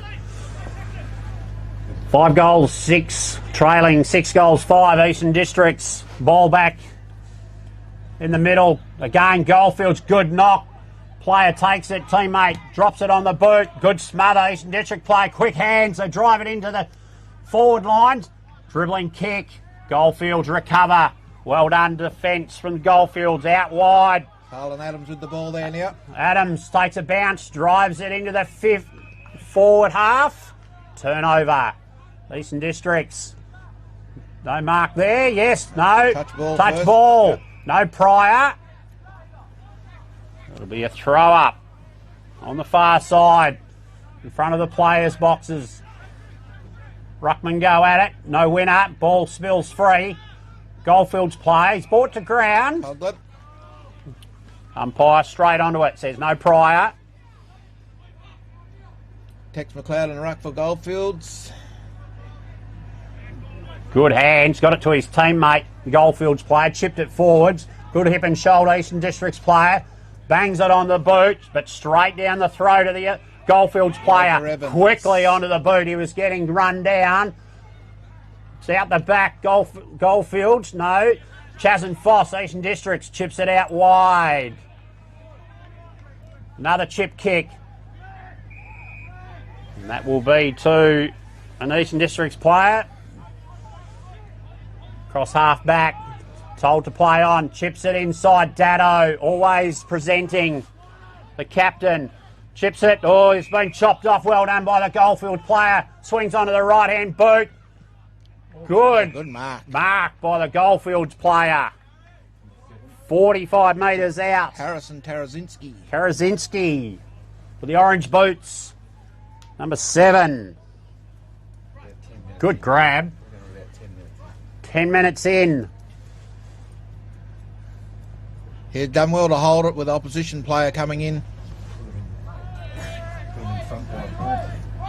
Comes forward.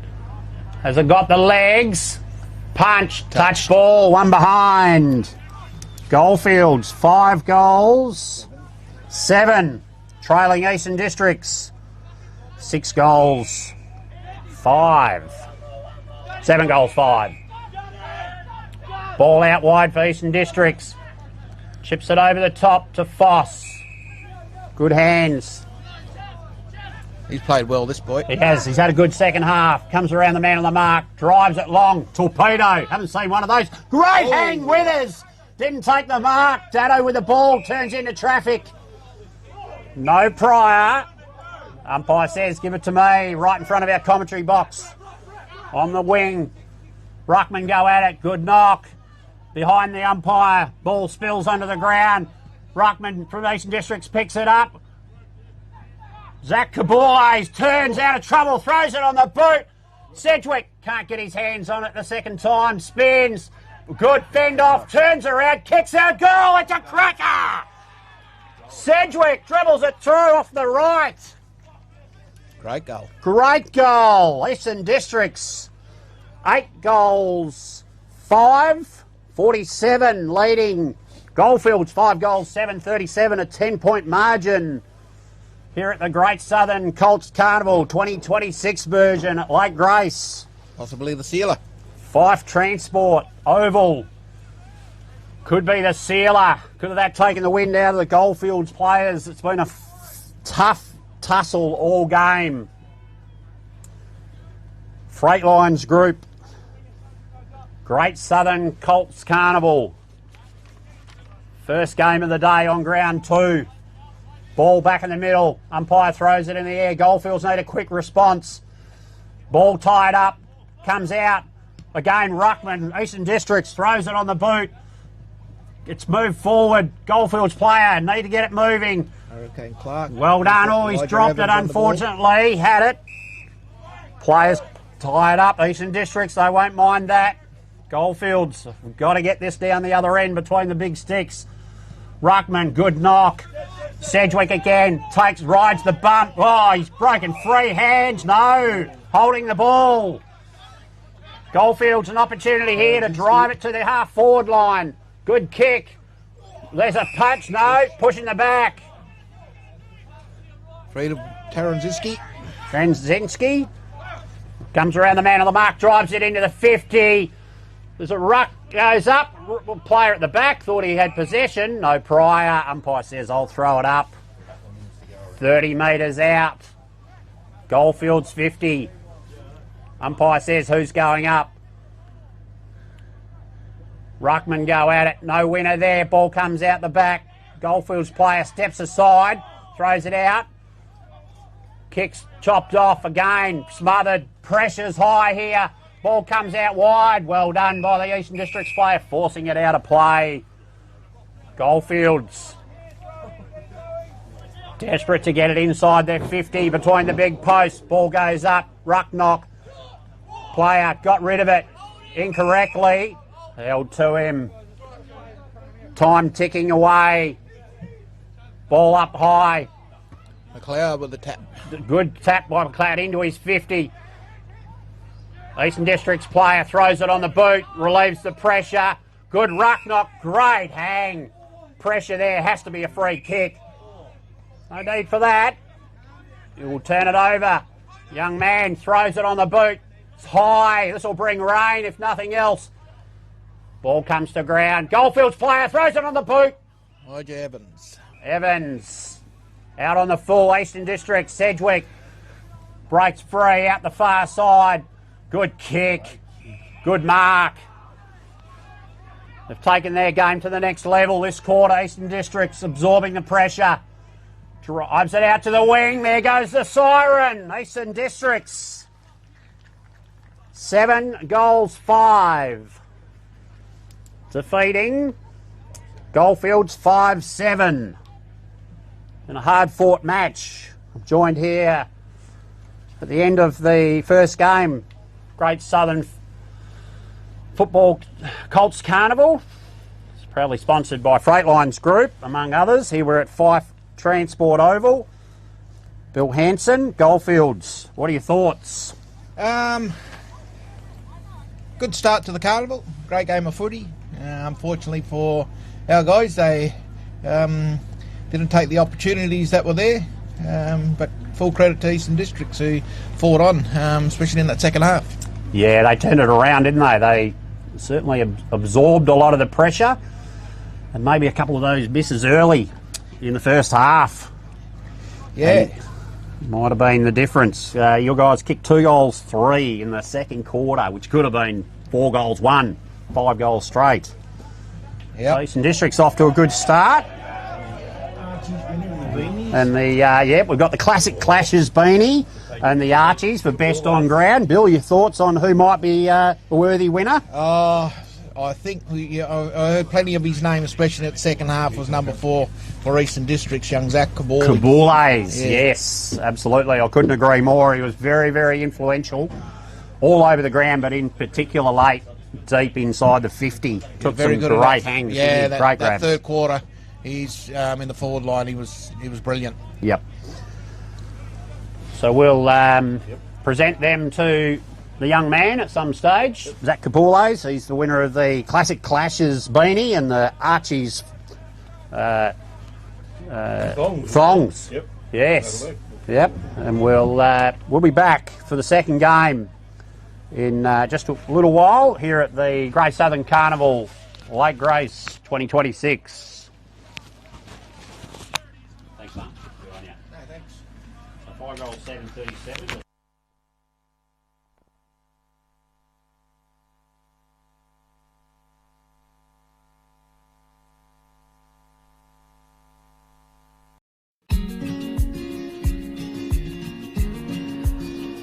The relationship with Great Southern Fuels started with my father 50 years ago, delivering fuel in drums back in the day, which has progressed into large tanks now. They've been very reliable and efficient on time with service. We run a mixed farming operation here on Chapman Valley, just north of Geraldton, managing about 5,500 hectares. We've been with what is now Great Southern Fuels for in excess of 20 years. There's always challenges and situations that catch you out, and they've been really, really good at accommodating that for us.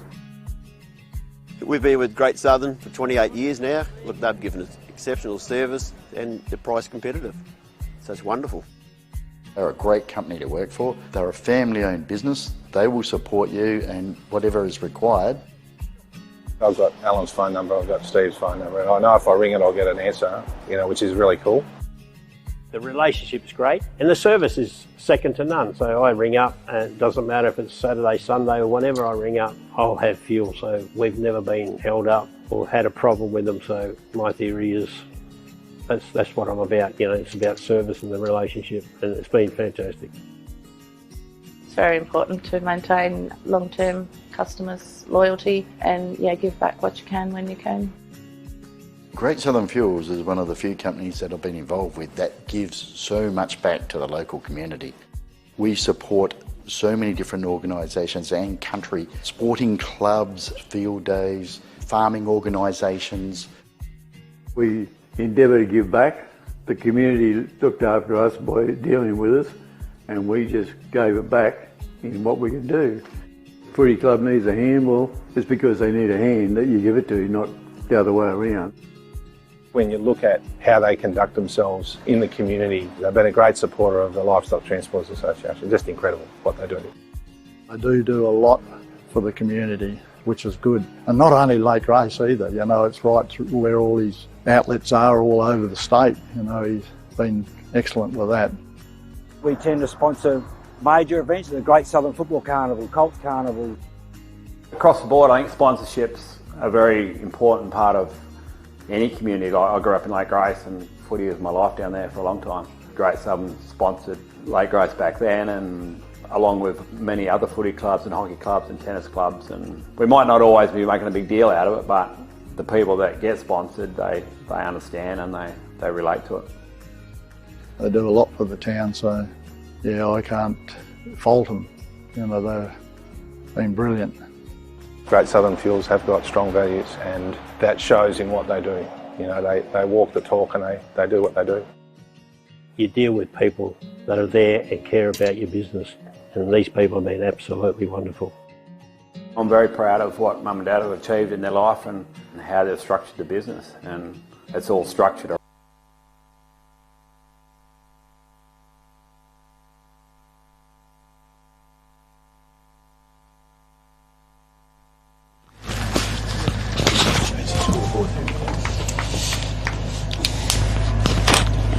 Who's that 22? Is that Jack Riley?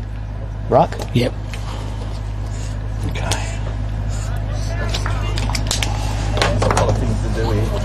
Tell us when we want to go live, Johnny. And welcome to the game 2, Esperance versus Lower Southwest. Cam Robbins and Kip Robbins. Morning, Kip. How are you? Fife well, Transport Cam. Oval number 2. Great day, mate. Great day for footy. Beautiful day, Cam. Beautiful setting. Great first game. And looking forward to this one between Esperance and Lower Southwest, Cam. Esperance in the white. They're kicking to right of the screen, and the Lower Southwest are in the navy, red and the green. They're kicking to the left of the screen, and we're live from Fife Transport Oval number 2. It's a part of the Colts Carnival, an absolute ripping Great Southern Colts Carnival. Good to catch up with Johnny O'Neill on the break too. Kip, who's up and about, is the big Johnny. He's been making his snags, Cam, and they're in the shed drying out as we speak. They should go all right, as his snags always do.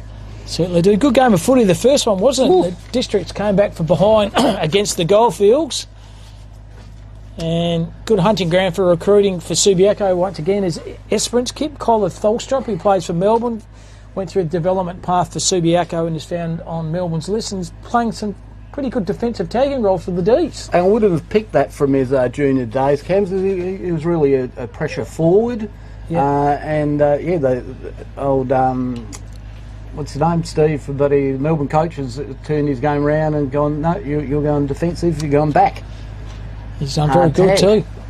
Shout out to Fife Transport too, for Oval 2. It's absolutely pristine here. Yep. You could lawn bowl off this. Absolutely. And all our sponsors, led by Great Southern Fuel and Johnny and Earl, as you mentioned, filming footy and classic classes. And Cam, for those who are watching to the right-hand side of the screen, there's a breeze going from left to right. So for anyone who's going to be kicking goals from the right-hand side, you'll be aiming for that right point post to send the home. Interesting drive up yesterday, Kit, from Perth, and as I said earlier in the first game, you all of a sudden arrive and this big lake just comes out of nowhere. Beautiful lake too, and the sun was bouncing off the lake, and you had this vista, wasn't it? It was transcending. Yeah, 100%. And one of the oldest carnivals going around in WA, 1922. Wow. Wasn't even born then. What it was like up here in 1922 would have been a bit tough, I reckon.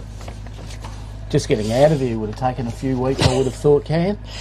And the teams competing: Eastern Districts, Esperance, Great Southern, Goldfields, Lower Southwest, Ongerup, Peel, Upper Great Southern. And a big shout out to the umpires, Kip, who do a fantastic job every weekend. They're waiting for the start to play here because 4 straight 15s. And once the siren starts on that oval, it starts on this oval as well. Looks like the players over the other oval are getting into position, Cam. Quick shout out to some of the sponsors here. Coolin Transport, Fife Transport, Great Southern Fuels, Johnny O'Neill, of course, Dyson Jones Wools, Newdigate Stock and Trading, Moylan Silos, Triple M, of course, CBH, Men's Health, Nutrien, Belt Up, Country Footy WA, Cam. Absolute plethora of sponsors. Without sponsors, obviously, Kit, this would not happen. It's like not having a mum and dad, Cam, isn't it? You wouldn't be here without the sponsors, and you wouldn't be here without your mum and dad. 100%. Good bit of trivia there by Kit Robbins. He knows everything. Great analogy. And big shout out to volunteers like cooking up all the hamburgers. Saw the lady in the canteen yesterday, putting all the lollies together. Had a beautiful coffee too, Kip, this morning. Oh, beautiful. That was from Grace. It was Maddie. Maddie. Yeah. Shout out to Grace Cafe and Maddie. Beautiful dirty chai we had, Cam. Dirty chai with honey for those that never tried them. Rather spicy, and the honey just gives it that sweet little edge that we all chase sometimes. And gave even Johnny one. He's never had one before, and he was bouncing around the oval one. He doesn't drink coffee, but he liked the chai. He loved it with a bit of honey. Right, start of the quarter here. We are Esperance versus Lower Southwest. Cam Robinson, Kip Robbins. Umpire throws the footy up. Doing the ruckworth is Riley. Bring the ball to the ground. Lower Southwest put his head in the hole. That was Beggs. Good defensive tackle, wrapped up. Ball go nowhere. And a secondary ball up. Just going this way to Esperance. Big tall player Riley. Double fister. Roving it beautifully through the traffic there was Hetherington. He went lateral with a kick. Stands up okay. Little chiseler down the line here. Through the hands of the Lower Southwest play. Esperance mop up with a ball here. No easy contest to win in right in front of this fantastic van. Umpire says throw the ball up. That's a boundary, that is. There's the view. Here we go. They've got the two rucks. Riley for Esperance. The big boy, nice little tap there. Ball in dispute. Well picked up. Picked up there by Hetherington again. He's had a couple of pills. Well played there by Cole. Cole's got it out to his mate in Guerin. Guerin, nice little hands across there. Great smother there from Kowalski, Cam. I think it's Kowalski. Off again to Brown. Brown's got hands out. Beautiful to Nutt. Number 19, Nutt. However's turned it over. Turned it over to McLeod. 2-on-1 here, Cam. Great defensive spoil there from Guerin, and the ball is out of bounds. Boundary line throw in, still no score for this fantastic clash between Esperance and the Lower Southwest. Umpire throws a footy up. Good defensive spoil then by Riley. Bring the ball to the ground, but the numbers of the Lower Southwest, they use it by a chain of handball. He found Smith. Smith brought into the corridor. Risky kick. The numbers, though, chiselling around in the defensive part of the ground. Try to find the tackler. That was Rakowski. He's had it before he spent Esperance through traffic. That was very good play by Mitch Cole. He throws a ball in his boot, the right half forward flank, and it's not going to be a lasso because it's inside the 50. No score here in this picturesque ground here at Lake Grace. Fife Transport Oval number 2. Early stage of this game. Esperance and Low Southwest. No score to talk about. So Johnny O'Neill swamp end, Cam. So umpire said, look, it's not a lasso. Inside the 50. Umpire's going to throw the footy up. This time McLeod doing the ruck work for Esperance. He's get out muscled that time by Gill for the Lower Southwest. Wrapping through the tackle. Esperance by hand was okay. That's Mitch Cole. Turned the footy over that in Smith. He goes lateral with a kick, trying to find his teammate. He overran it. Roderick was good for Esperance. Can get the second. Roderick shows a bit of pace. Use the inside handball over the top. Use the play there by Wood. Wood lowers his eyes. Ordinary kick by numbers here. Esperance play I thought was hell. He wasn't. Trying to burst his way through the pack. Through numbers of the Lower Southwest. Ball going nowhere. And the final umpire says that one's high. And the Lower Southwest will take the kick. Beautiful work there by Edwards. Edwards looks wide, and slips over. I think that'll be Nut number 19 out there. Cam, didn't look inboard. He's going, short, nice little chip up. Little chip out, players calling him on. Good pressure there by the Esperance player. Lovely pass there. That is to Connor Brown. Connor Brown's looking inboard. Nice little chip kick there to McGinty. He's dropped it, however. Nice hands out to Edwards. Edwards hands on again. Nice little intercept. Lucks a fortune there. That's all right. It's coming out wide. Nice little dummy there. Narducci. Beautiful work. Off to Watkins. Watkins. Misses that, the young fella, Robertson, and through she goes for a behind, Cam. First score of the day. It's a behind to Lower Southwest. But, geez, Kip, pretty hot in the kitchen so far by both teams. Esperance has a footy here now, looking at his option. He's just going to go straight down the left half back flank over the top. Got a bit of distance with a kick. Edwards is at the back here for the Lower Southwest, right in front of the interchange bench there. And the umpire, that's a boundary. Give the ball to me for a ball up. We're in Fife Transport Oval number 2, downtown Lake Grace. Kipper Robbins and Cam Robbins. Thanks for your company, live and free on Film and Footy through traffic. Got a little chisel there by Neil. Handball's okay. Had the call. That was Constable. He's sat on it. He's been challenged and tackled. Umpire says, give the ball to me for a ball up. Hot in the kitchen there, Cam. Absolutely hot in the kitchen. The two rucks, Riley and Edwards. Riley has a height. Yeah, he uses that in his body. However, it's gone straight down and he's gone. Tate Smith holding the ball. It's gone back to Jai Wood. Nice little left foot kick there to Wood. Great Beautiful kick. lead up pass. How And good there was we the go. kick? Mitch Ferguson. Nice lead. Beautiful kick, Cam. He's looking around. He's not confident with the distance. He tips it in short, however. It's all navy green and red there, Cam. It's kicking out to Nutt. Kinderman just tipped it over to Fisher. Good spoil there by Burton. Well picked up again, though, by Beggs. Nice little chip there. Good contest here. And that would be a mark to McGinty. Yes, that's a nice mark there by that fella. Looking inboard. Good kick, McGinty on the left. He was looking for Narducci again, and why wouldn't you, the big boy? He's turned it over. Certainly there, centre half back Mark Sprawson. He goes straight up the pipe. Little chiseler handball to Brakovic. Defensive tackle well done by Henderson for the Esperance time. He put his head in the hole, got challenged and tackled. Henderson, good defensive pressure, should be rewarded. Umpire said no, I'll give you the benefit of the doubt. Umpire's going to throw the footy up. It's 1 point at this stage to the lower southwest. Esperance yet to score. 6 minutes in, throw in there by Riley. He had it and lost it. That's a throw surely. Good defensive run down tackle. Esperance, they go down the line here to the right half forward flank. How's it going to stand up? Stands up okay. Picked it absolutely beautifully below with these was Ruffino. Ruffino outside 50. Kicks to the hot spot. Oh, dropped to mark in the end, but the numbers still with Esperance. Got tackled high. Surely it was a lower southwest play. He kicked the ball off the ground. Falls in the hand there of Rodricks, who's been buried in the tackle. Still gets his second effort, Roderick, and umpire said sorry. It's a throw over the shoulder, and the lower southwest through Edwards has the footy. Right half back flank for the lower southwest. Edwards kicks the ball down the line and tries to find Edwards. Edwards marks. Half back flank here for the lower southwest.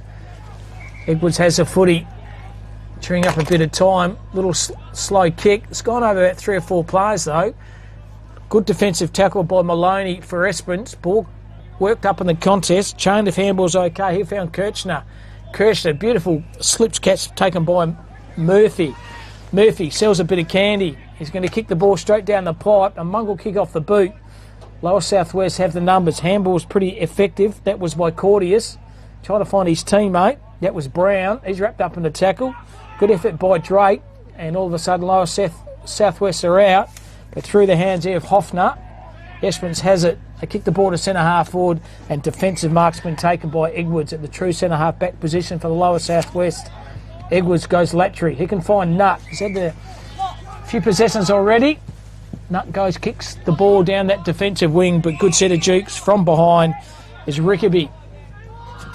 So Rickaby, right in front of the commentator's side of the ground. We've got about 9 minutes in this first quarter. Low scoring effort and good mark over his head is by Rowson. So Rowson has the footy. He kicks the ball to the hot spot here. Beautiful weighted kick. Honoured the lead. The kick was to perfection. And Esperance marks about 45 metres out.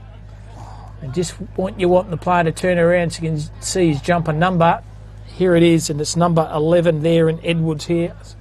So it's not Edwards, it's Crawley. So Crawley has the footy here for Esperance. 45 metres out, 45-degree angle. So Nate Crawley, right behind this kick. He leans back on it. Not going to have enough distance, pulled it wide, and a minor score there goes to Esperance. They are 1 point.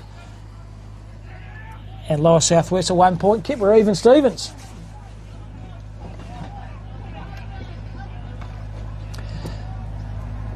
So the footy this time is Edwards full back.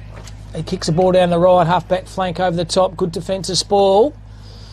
Numbers are those with the Lower Southwest.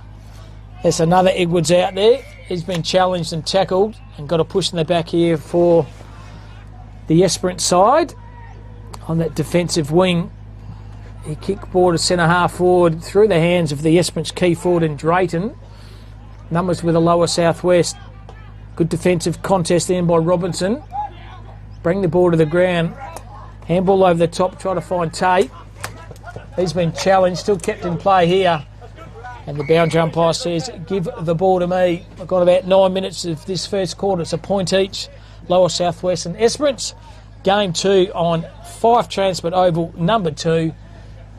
Umpire throws the footy in. Edwards had the handball. He found Nutt. He's been prominent. He kicks the ball to left half forward flank. Might have been a push in the back right in front of the umpire. He didn't see it. That was Smith. Essence by numbers. Just trying to chisel the ball down. Overrun the footing there is Beggs. Now Nutt again. He's been prominent. Tried to pick the ball up with 2 hands. Should have got 1 hand. Should have gone for 2. Trying to throw the footy out. Umpire said, no, yes, you did. So play onto advantage here. There's Nutt again. Kitty's bought his own footy so far this morning. He's been impressive. He certainly has, Cam. And we've got Ryland Edwards still going at it. Ry's got front position. Nice little head out how it's gone to the Great Southern boys. Dropped that. Nice little copped it a little bit high there by the look of it. However, play goes on. Caleb Jackson gets the ball out. Umpire says he's holding without the ball. And the Lower South West players looking inboard. Nice little hit up lead. It's going to go for good jukes. Doochie, wouldn't it? The Dooch, Cam. The Dooch. Nah, Doochie. He's going, I'm going to have a crack. And why wouldn't you? He's pretty well back at the centre line. It's almost like he's playing off the wing. Kind of the big run up, isn't he? Yeah, I'm going to back him in, Cam. You have that confidence, don't you? Yes, ladies and gentlemen, will be going left to right. He's got onto it. However, it's fallen short. Big pack. And through she goes for a rushed behind. So hit the lead. Esperance 2 points to 1 point. Well, there you go. It's a tight, tough contest at the moment, Cam. Got Esperance, young fellas kicking it out. Nice little dummy there. And look at this set play. Good work there by the Lower South West player. Off to Brown. Brown gets a nice little kick forward. Well done by McGinty. McGinty's pushed it forward again. The Bruckman there, Riley's picked it up. In dispute. Across to Tate. Tate gets it out. Across to Jackson. Jackson gets nice little hands on there to Beggs. Beggs is looking in short to Robertson. He looks a little bit like the Wiz, doesn't he, Kai Robertson, number 1 for the Lower South West? Just got to lower their eyes, moving to their forward 50 kip, I think, Lower South West. Had the footy, but hasn't maintained. Umpire throws a footy up. Riley with a big fist on. Try to find his teammate. Pretty hard to get a kick there. Defensive pressure by Lower South West. And Smith was very good. And the umpire says, give to me for another. Ball up. 12.5 minutes in, straight 4 times 15-minute quarters here. There's Nutt, good handball over the top. He found Beggs, brought the ball into the corridor, and Rowson marks the footy here for the Lower South West. Will take a shot at goal, about 40 metres out, directly in front, and a chance for the first goal in the contest kick. Cam, Super Duper Cooper racing we have here. Do you think the Super Duper will put it in? It's going around on the arc. Super Duper, he's pulled it right. It's going to not stay there. Oh, over the top, there he is. Nadusi! Right on. Yes! Kick the goal. Mark that down for one for the ages. That's remark of the day. Kip, you like that one, Nadusi. You caught him early. Good set of jukes. He's been a very prominent player both at centre half forward and full forward. Now he goes on to the ruck. When you want a big key man to take the game by the horns, Nadusi's done that. Oh, absolutely. And there's an AFGRI mark of the day contender right in front of us there, Cam. Fantastic Nadusi. That's what you'd be going. Just get it to the Dooch. Yeah. The Dooch. That would be his nickname for sure. It's funny, boys. I went in there to have the toilet between games, and one of the Goldfields was having a Dan McGrew in the toilet, young fella. Probably a big nervous. Pretty funny. Ship it off the ball. Oh, he falls off. And that's a throw. Good defensive pressure, but again by Rayson. The team manager said to him, mate, you've got to hydrate. Go out and get some fluid into your son. Well, that's what happens. You get nervous. And why wouldn't you get nervous? The big guy, look at this. Nice hands out to McGinty. He's gone over the top of his teammate in Riley Gill. Why don't you do the checkside banana? You would have, Cam, and you would have gone straight through the middle with that one. However, Oisin Murphy, he'd be an Irishman, wouldn't it, with the name Oisin? He's got those Big Ois. orange Big Ois boots too. He's out. He's taken a bounce, Oisin. Look at that beautiful kick, straight down the wing. That's worth in itself. Good This distance, is a beautiful, well played there. What a great kick. And that's Nate Crawley. Good grab there by Crawley. Crawley's looking inboard. This is a bit of a set play, you'd feel. Went into the hole, the slower Southwest player. Well done. Picked up. There we go. It's off to McLeod. I wonder if it's in relation. Well picked up again. Henderson's running out. Good work there by bloody Tydo Tomasi. Beautiful work, and that is a wrap for this quarter game. Certainly is. So this day's low scoring affair is Lower Southwest 1-2, courtesy of your men Nardusi, and Esperance are 2 points, 1-2 to 2 points. Good scoring affair in this first quarter.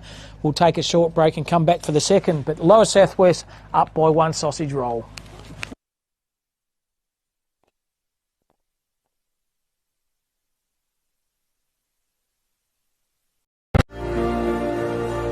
CBH connects people, and we want to build a bigger and better community for our kids. Farming communities, you can be very isolated. We all need to have a strong community behind us. Everybody helps everybody out. If someone needs something, we'll just help them out with it. Half the time they don't even have to ask, we'll just go and do it. Our community, that's something to celebrate. Shane and Lynette welcome you to the Lake Grace Hotel. It's a family-friendly hotel with great meals and accommodation. Meals are cooked by 2 high-class chefs. And if you would like to follow us on social media, just look up Lake Grace Hotel. And we are proud sponsors of the Lake Grace Ongerup Winter Sports. Welcome to Lake Grace Tyre Power. We supply and fit tyres for everything, from agricultural machinery and trucks, right through to four-wheel drives and everyday passenger vehicles. Alongside tyres, we also offer a full range of mechanical repairs and servicing, so we can look after your vehicle from start to finish. Feel free to give our office a call on 9865 1023.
Welcome to the start of the second quarter. A very entertaining, low-scoring affair, Kip, between Esperance and the Lower Southwest. They're doing the ruck work. He's been pretty prominent early. There is Riley. Bring the ball to ground, trying to find his teammate through traffic. It was good by Mitch Cole. He heard the call from the fat side of the ground. Can use a player over the top. That player there's Rickaby. He's going to bring the ball to centre half forward over the top. Good use of the body. Umpire didn't play it though. Through traffic. Inside handball was pretty effective by Sawyer. He's been wrapped up in a tackle. Lower Southwest out here. They go straight down the line. Might have been pushed in the back. Roving it front and centre. It was beautiful by Rickaby. He bring the ball to the left half forward flank. Ruffino socked the ball onto the ground to his advantage. He found Smith. Smith got challenged, should be holding the 40, and it certainly is. Mitch Cole, good defensive tackle by Esperance. They're up and about early in this second quarter. He lowers his eyes. Good kick, defensive ball by the player there, Fisher. Lower Southwest is effective. Can use the chain of handball down the line to Edwards. Edwards got to pick the footy up. Now he's a bit of trouble. Just throws a ball on his boot. Gets a bit of distance with the kick though. Defensive ball is okay from Esperance. Slapped the ball into the midfield here. Got challenged. Had it and lost it. Good hands over there is Maloney. He went through traffic. Pick up was sensational by Smith. And Smith throws a ball on his boot. Whoa! And good mark's been taken there by McGinnity. Oh, that's another AFRI contender there. There's the Gooch, Cam. The Gooch is running back, and it is going to be a boundary throw-in at the Johnny O'Neill swamp end, Cam. Ladies and gentlemen, that's the Breeze end for those who aren't fortunate enough to be out here. Beautiful Lake Grace. We've got the two rucks going at it, Riley and Edwards. Edwards and Riley, Riley and Edwards. Beautiful work there. Oh, big clash there. Over the shoulder. It's hit the post. And that was from the Lower Southwest fella. Didn't quite pick up his name. Doesn't matter. Esperance kicking out. Nice little chip up kick there to Cole. He's been prominent, Cam. Mitch Cole, he's played well. Cole's looking wide. Kick it to a pack. Lower Southwest have the numbers. Good mark. Good mark, that fella. Let's look at him board. Well played there. And great recovery there by the Esperance player. Tito Tamizzi there having a crack at it. Tough as by the look of it. There's the helmet. Nice little pick up there by the Esperance player, looking out wide, looking for Henderson. Good mark by Henderson. Henderson looks down forward. Nice little chip up there to Warren. Warren's looking inboard. He is looking inward. Not much going on, so he's going down the line as Warren. Bit of a pack of players here. Nice little punch there by Jed Edwards, the ruckman. As Lower Southwest and Esperance on the contest, Esperance half-forward line. Nice throw in there by the boundary umpire. The two rucks go at it again. Nice little hit out there by Edwards. Straight to his teammate and Drake. Drake does a little bit of an off-the-shoe kick there. Maloney hands over. Hetherington gets it out. Esperance got the numbers. Maloney handballs across to his teammate. Good thinking there by Mott. Mott hands it out to Grant. Grant gets it down over, he turns it over. Good work there by Ruffino. Oh, well played that, boys. Show me how to trip there. Hetherington gets the ball, he turns it over. Good pressure there by the Esperance players. Good pressure by both teams. Nice little knock there too by Gill at the back of the pack.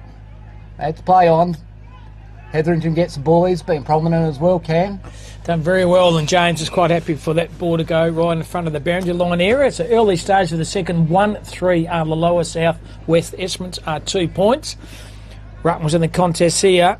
Ferguson had it, went through traffic, found his teammate by hands. He's been good, Cole. Turned the footy over though. Might have been a push in their back. The umpire didn't see it. Started his feet was well by McGinnity. Handball, good hard running here, but found Hughes. Hughes over the top. Lower South East kicked the ball to the hot spot here. Oh, the Gooch. This is the Gooch here. He's in a bit of trouble. The secondary effort wasn't all that flash. And good defensive running's been taken there by Kachina. And a boundary line throw in early stages of this second quarter. The game 2 clash between Esperance and Lower South West. Fife Transport Oval, number 2. They're live and free on Film and Footy. Oh, the Gooch. The beautiful little push his player out there, the Gooch. However, I thought he might have gone for the ball. Well paid by the Esperance player there in Cole again. However, he's turned it over. There's Tito Tamizzi. He's having a crack. He is having a crack. Oh, it's gone a bit narrow. He shows a bit there, Tamizzi, Cam, doesn't he? Got a nice mullet too. So he's got a great... And here we've got Blunty. Rolled a few of those in my time. Blunt gets it out, kicks out to his teammate and McLeod. McLeod's daughters. He's looking in boards. It's got a nice little hit up lead here by Wood. Sees him, finds him. Nice little kick. Wood's looking around. Again, nice little chip up there to Stockdale. Stockdale's looking around. Good first name, Archie. Well sponsored by Archie Thongs. So you might get a pair of Archies by having the name Archie. They are seriously the greatest thongs ever. That was Caritas there with the helmet, everyone. Beautiful work there. Nice little flick out there by Edwards. It was out wide again, going across to Smith. Smith's beautiful little kick. Inboard to McGinty. He's gone all right too, as Kai McGinty can. That's what happens when you lower your eyes, Kip. Don't blaze away. See a better player running into a bit of space. That player there was Kai McGinty. He got rewarded with a beautiful kick and a chance for McGinty to kick Lower Southwest second. Just good passage of play, good use of the footy by them. So here he is, McGinty. Good name, McGinty. He's a good name. Kevin McGinty, former Sheffield Shield player and player for East Perth in his day. Having the kick here. Use that left foot. Leans back on it. Gun barrel straight. He goes. Bang, bang. Thank you, ma'am. And all of a sudden, Lower Southwest, they have 2 on the board. Wow, a beautiful kick down to the Johnny O'Neill swamp end. And leant back on it. He was confident all the way, wasn't he? Well, he missed one here and he should have done the checkside banana in the first quarter, but that kick there was very, very good and probably the best passage of play so far in this game, number 2, between Esperance and the Lower Southwest side. And it's a good game of footy too, Cam. They're all having a crack at it, aren't they? It's all part of the Great Southern Colts Carnival Kip, the oldest competition in WA. Wow.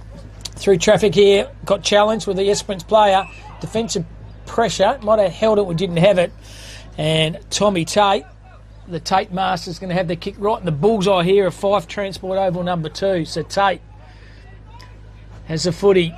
He's going to wait for someone to run a bit of space. Running back, very good Elisha. Still unsure what to do, so he kicks the ball for the hard running back line area here. Well, should have marked that ball, it didn't. There's the helmeted player there in Corderis. And the boundary umpire says, give the ball to me for our boundary line throw-in. Time so far in the second. Rucks go at it. 7 minutes. Beautiful work there by Riley. 2-5 to 1 point. Great pressure by the Lower Southwest there. Dove on the Esperance player. Ball up by the umpire. Bit of a scrimmage out in the wing. Well picked up by the ruckman there. Edwards done a couple of things like that. Hetherington gets the ball. He's been prominent as well. Hetherington gets across to Barovich. However, and the ball goes out on the far side. Smell of those hamburgers and the chips. I can smell them from here. Been a great ruck contest so far. Quite even between the two rucks, Cam. Certainly is Riley and also Edwards. Edwards for Lower Southwest and Riley for Esperance.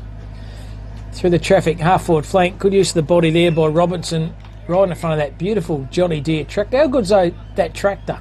The big green one, the big wheels. Have you ever sat in one of those, Cam? It's bloody fantastic. Too high to get up. Well, having that big machine under your control. Defensive pressure by Riley, but running in the numbers here is Hughes here for the Lower Southwest. He's been challenged in the tackle. Umpires just letting play go on. It's doing a good job, the umpires. Kicks the ball to half-forward flank, drop on an easy mark in the end was Watson, Reef Watson. The outer Reef Watson, overran it. Handball was beautiful, quick, slick, decisive, and snag there, Lower Southwest. Excellent effort by Hughes. Boy, oh boy, how quick and slick was their handball. Hughes gets the goal kick, but the run and the carry by the side there below Southwest, very, very good. Oh, outstanding, Cam, and just that overlap play, and like I said, probably the last 2 goals have been 2 of the best plays we've had so far. One thing I have noticed too, Cam, is when Esperance kicking out, Lower Southwest are kicking out, they seem to have a good set play. They've got their patterns worked out, so it's a good coaching's good footy. Exactly, Cameron. Exactly. It's a big Nadusi now going in the ruck. Versus Jack Riley. Riley wins this contest. Try to find his teammate. That was Tate. He's overran it. That should be a throw right in front of us. The umpire didn't see it, but they've been consistent. This time he didn't have it. It was a trip. It's going to go back to the Esperance player here. That's Riley Hetherington. Connor Brown gave the look of damn it, Janet, then too. So Hetherington decides to play on, like he didn't get spoiled off the foot. He kicks the ball to centre half forward. That's a kick, surely. Unrealistic attempt at the mark. And a free kick here going to Lower Southwest, and that plays Constable. Charlie Constable finds his teammate. Good little chiseler down the line. This is good. They use so well. Kai McGinnity. He's getting the ball in the corridor. Risky kick. Goes through the traffic here. There's Nut. Helwyn didn't have it. Played for a kick, and the kick was there. It was there, Cam. Umpiring by the ruckman. So Nutty couldn't them. Maybe play first name called Nut. That's a ripper. Handball's pretty on. He put his play under all kinds of pressure. Defensive pressure by Murphy for Esperance was good. Play good effort there. Hughes kicked the last goal. He got challenged. Handball's pretty effective by Brown, and the umpire's going to call the ball back. And a free kick here goes to the lower southwest, and I think it's McGinnity again who's had a good start to this game. Been prominent, Cam. Lowers his eyes. The kick was pretty ordinary. Might have copped one high, and the umpire saw that as well. The Esperance player there in James Grant used the chain of handball. Good hard running there by Jay Wood. He lowers his eyes into the hole, taking a good defensive mark there as the lower southwest. He turned it over. Oscar Fisher kicks it out wide to his team. There's his push.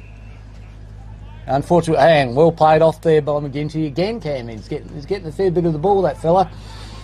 Well done, Brovich. Brovich hands out to McGinnity again, and the ball sees it out. Certainly is. All over at the moment, Kip. Lower southwest, though, the Esperance are going to just get a goal on the scoreboard. Nice little hit out there by Riley. Gets it off to his teammate. Nice little kick forward. Good spoil by the lower south. There's Nut in there, hard at it. Hard as a nut. Hard boy name, hard boy nature. Ball spinning around. Good work. Great work there by Maloney. Maloney's got the ball out the back. There were a chance here to have a shot. Tate has kicked it around the corner, saw his teammate in Grant, and Grant is going to go back. How smart was the kick? Fantastic. Just didn't. Thought he was going to have a go for goals. I think Johnny Douglas in his day, he would have lit up the goals, but this player isn't Douglas. He used his teammate, and he gets the opportunity to kick a goal. About 40 metres out, a bit of an angle, leans back on the kick. Through she Gun goes. barrel straight. Esperance are on the board. They kick there first. That was James Grant, Cam. That was his first, Esperance first. Quick shout out to our sponsors, Cam.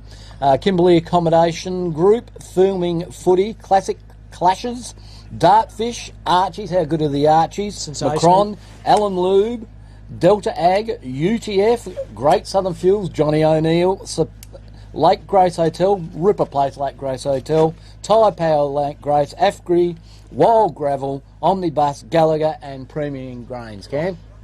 Excellent sponsors. Without them, the game wouldn't happen. In the middle of the ground once again, doing the right work is Nadushi. Ball comes the contest through traffic. This guy's been pretty impressive. That's Hughes. Kicks the ball to the centre half forward here. Good defensive mark. Put his body in his line, and Ellie Rickaby takes a good mark. He decides to play and kick the ball down to that defensive wing. Nadushi with a spoil. Everyone fell over like a pinball machine there. Through traffic. Tate lost it, had it. Umpire said that's a throw. Good effort there by Esperance on that defensive wing. So have the footy there as Ferguson. He goes down the line. Good defensive sport. Oh, he's marked in the end. Thought he got the fish chop, didn't have it. So Crawley has it. Kicks the ball down the line. Good couple of minutes here for Esperance. Right through his hands there was Ferguson. Still goes one way, goes the other. Little check side right. Should have used his left. Turns the footy over. Giving Esperance a chance here. On his hands and knees, the lower southwest. Good defensive tackle by Brozovic. Draws him into the turf. Why couldn't you use your left foot? Sometimes, rather than a check side banana. You overthink things sometimes, don't you? And you're in the spur of the moment. So it's Riley and Edwards. The two rucks have been going at it all day. It's a big boy there, Riley. Nice little hit out there to Crawley. Crawley's gone round the corner. Good pressure there by lower southwest. Beautiful work. And this is where their kick-outs are quite good here, Cam. We have at lower southwest, Oscar Fisher. Nice little hit up there to... He's nuts. Got a good set of Is that Nut? Yeah, it is. Nice little inboard kick there to Hetherington. Beautiful spoil there, however, by Grant. Who's kicked the only goal for Esperance. Here we go. There's a little bit of a push. Free kick. Yeah, free kick. Had to be a free kick there, Cam. Guy did the fend off over there. Cooper Blunt. Just gave him the don't argue. Siren's just about to go, so he's going to have a shot. maybe on the siren. Very important. Cinderella story if he is, isn't it? We would all like to do that one day. So Crawley, Kip, can he kick it? I'm going to back him in. There you go, Cam. Could be the commentator's curse, I hope not. Nate Crawley, right behind the kick. He's head down. And there goes the siren. He could have covered himself in glory there, the young fella. It's a good kick just the same, well and truly over the top of the goal umpire's head, so he got onto it well, just misdirected.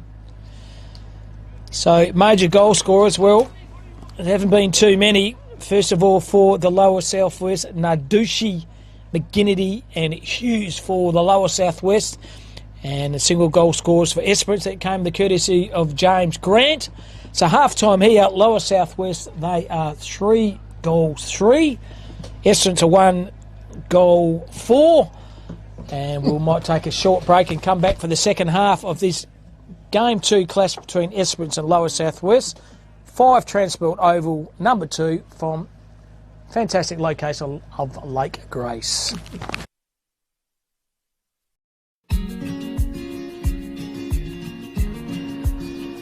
The relationship with Great Southern Fuels started with my father 50 years ago, delivering fuel in drums back in the day, which has progressed into large tanks now. They've been very reliable and efficient on time with service. We run a mixed farming operation here on Chapman Valley, just north of Geraldton, managing about 5,500 hectares. We've been with what is now Great Southern Fuels for in excess of 20 years. There's always challenges and situations that catch you out, and they've been really, really good at accommodating that for us. We've been with Great Southern for 28 years now. Look, they've given us exceptional service and they're price competitive. So it's wonderful. They're a great company to work for. They're a family-owned business. They will support you and whatever is required. I've got Alan's phone number, I've got Steve's phone number, and I know if I ring it I'll get an answer, which is really cool. The relationship's great and the service is second to none. So I ring up and it doesn't matter if it's Saturday, Sunday or whenever I ring up, I'll have fuel. So we've never been held up or had a problem with them. So my theory is that's what I'm about. It's about service and the relationship, and it's been fantastic. It's very important to maintain long-term customers' loyalty and give back what you can when you can. Great Southern Fuels is one of the few companies that I've been involved with that gives so much back to the local community. We support so many different organisations and country, sporting clubs, field days, farming organisations. We endeavour to give back. The community looked after us by dealing with us, and we just gave it back in what we could do. Footy club needs a hand, well, it's because they need a hand that you give it to, not the other way around. When you look at how they conduct themselves in the community, they've been a great supporter of the Livestock Transporters Association. Just incredible what they do. They do a lot for the community, which is good. And not only Lake Grace either, it's right through where all his outlets are all over the state. He's been excellent with that. We tend to sponsor major events, the Great Southern Football Carnival, Colts Carnival. Across the board, I think sponsorships are a very important part of any community. I grew up in Lake Grace and footy was my life down there for a long time. Great Southern sponsored Lake Grace back then, and along with many other footy clubs and hockey clubs and tennis clubs, and we might not always be making a big deal out of it, but the people that get sponsored, they understand and they relate to it. They do a lot for the town, so I can't fault them. They've been brilliant. Great Southern Fuels have got strong values, and that shows in what they do. They walk the talk and they do what they do. You deal with people that are there and care about your business, and these people have been absolutely wonderful. I'm very proud of what Mum and Dad have achieved in their life and how they've structured the business, and it's all structured around our customers and looking after people and being in the right areas where we need to sell the fuel and have the support there and sponsorship, being part of the community, even though we're not in that community, but our workers are there and that's part of us.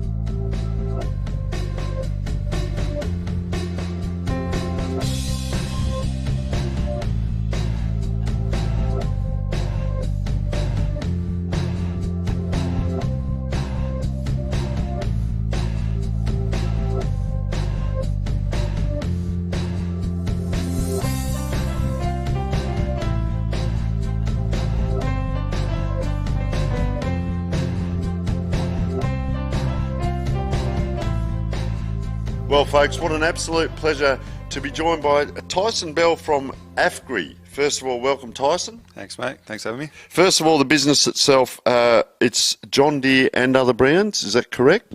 Yeah, so AFGRI Equipment is that's our brand, and we're lucky enough to be able to supply John Deere, and might be a little bit biased, mate, but I believe John Deere is probably the best product out there to get.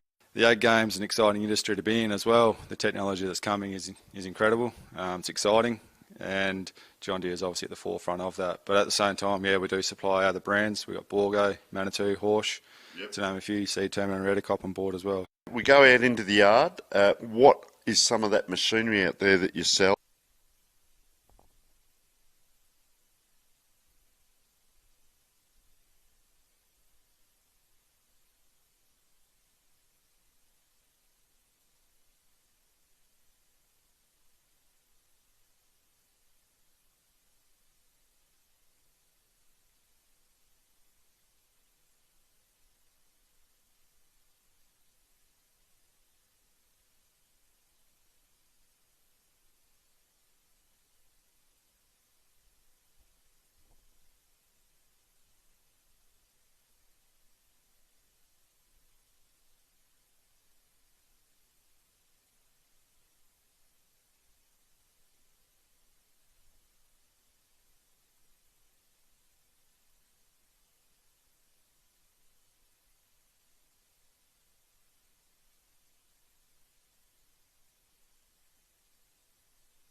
Welcome back to 5 Transport Oval number 2 in Lake Grace. Lower Southwest up by 14 points.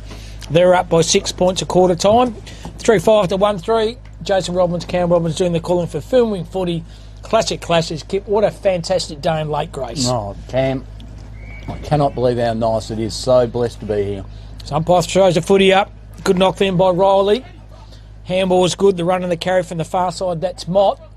Handball once again draws a play over the top. He's in a bit of trouble. Stood up in the contest though was Henderson. He's been challenged. Lower Southwest, the kick around the corner on the left. Kick the ball to half-forward flank. Here's Hughes. Good pick up. Through traffic. Wasn't challenged. Handball's pretty effective. He found Edwards. Edwards kicks to the ball. Big Reducey left it for his teammate. That player was Smith. And Smith, the chance to kick a goal here for Lower Southwest in about a minute of this third quarter, Kip. Cam, you would, as an Esperance player, you'd be hearing the big douche coming out there, the big boots, a bit like Plugger in his day. Serious Smith starting approach at goals, aims at left. It's not going to come around from there. Ducey thrown at the contest, like he didn't give away a free kick. Esperance have the number. Ball off the ground was okay. Play there's Hughes. Through traffic, beautiful handball. He found his teammate around the corner. It's not going to come around that Smith again, but fall short, and where every good forward should be in front, and that's that player, Kai McGinnity. Number 18, Kenny Beggs. Kenny Beggs. Out here got the ball out initially to get it there, so let's see if we can finish off his good work. McGinty, you beauty. He's kicked a couple. As you say, Cam, forward craft. He's in the right spot at the right time, and as a forward, that's exactly what you need to do. Bit like our legend here, JD, used to be in the right spot at the right time. Footy and everything else. It's not that hard. Made it look easy, did McGinnity. He kicked a couple. Lower Southwest now have 4. Esperance have 1. And danger signs, Kip, I reckon, for the Esperance coach. He'll be starting to go, boys, let's just get back to our game plan and try to get a goal on the scoreboard. Yeah, absolutely. Good head out by Riley. However, it's sharp there by Hetherington. Hetherington gets the ball out. Good work there. Good pick up by McGinty. McGinty's in the guts now, Cam. He's turned the ball over. Jai Wood, good ticker by Jai Wood. He's had a fair bit of the footy as well. Looking inboard to his ruckman, Jack Riley. Riley's looking forward, looking for a lead. who's going to present. He's kicked it into the hole. Oh, nice ball there, by good gather. And he's turned around and he's having, well played there. That was Nate Crawley, Cam.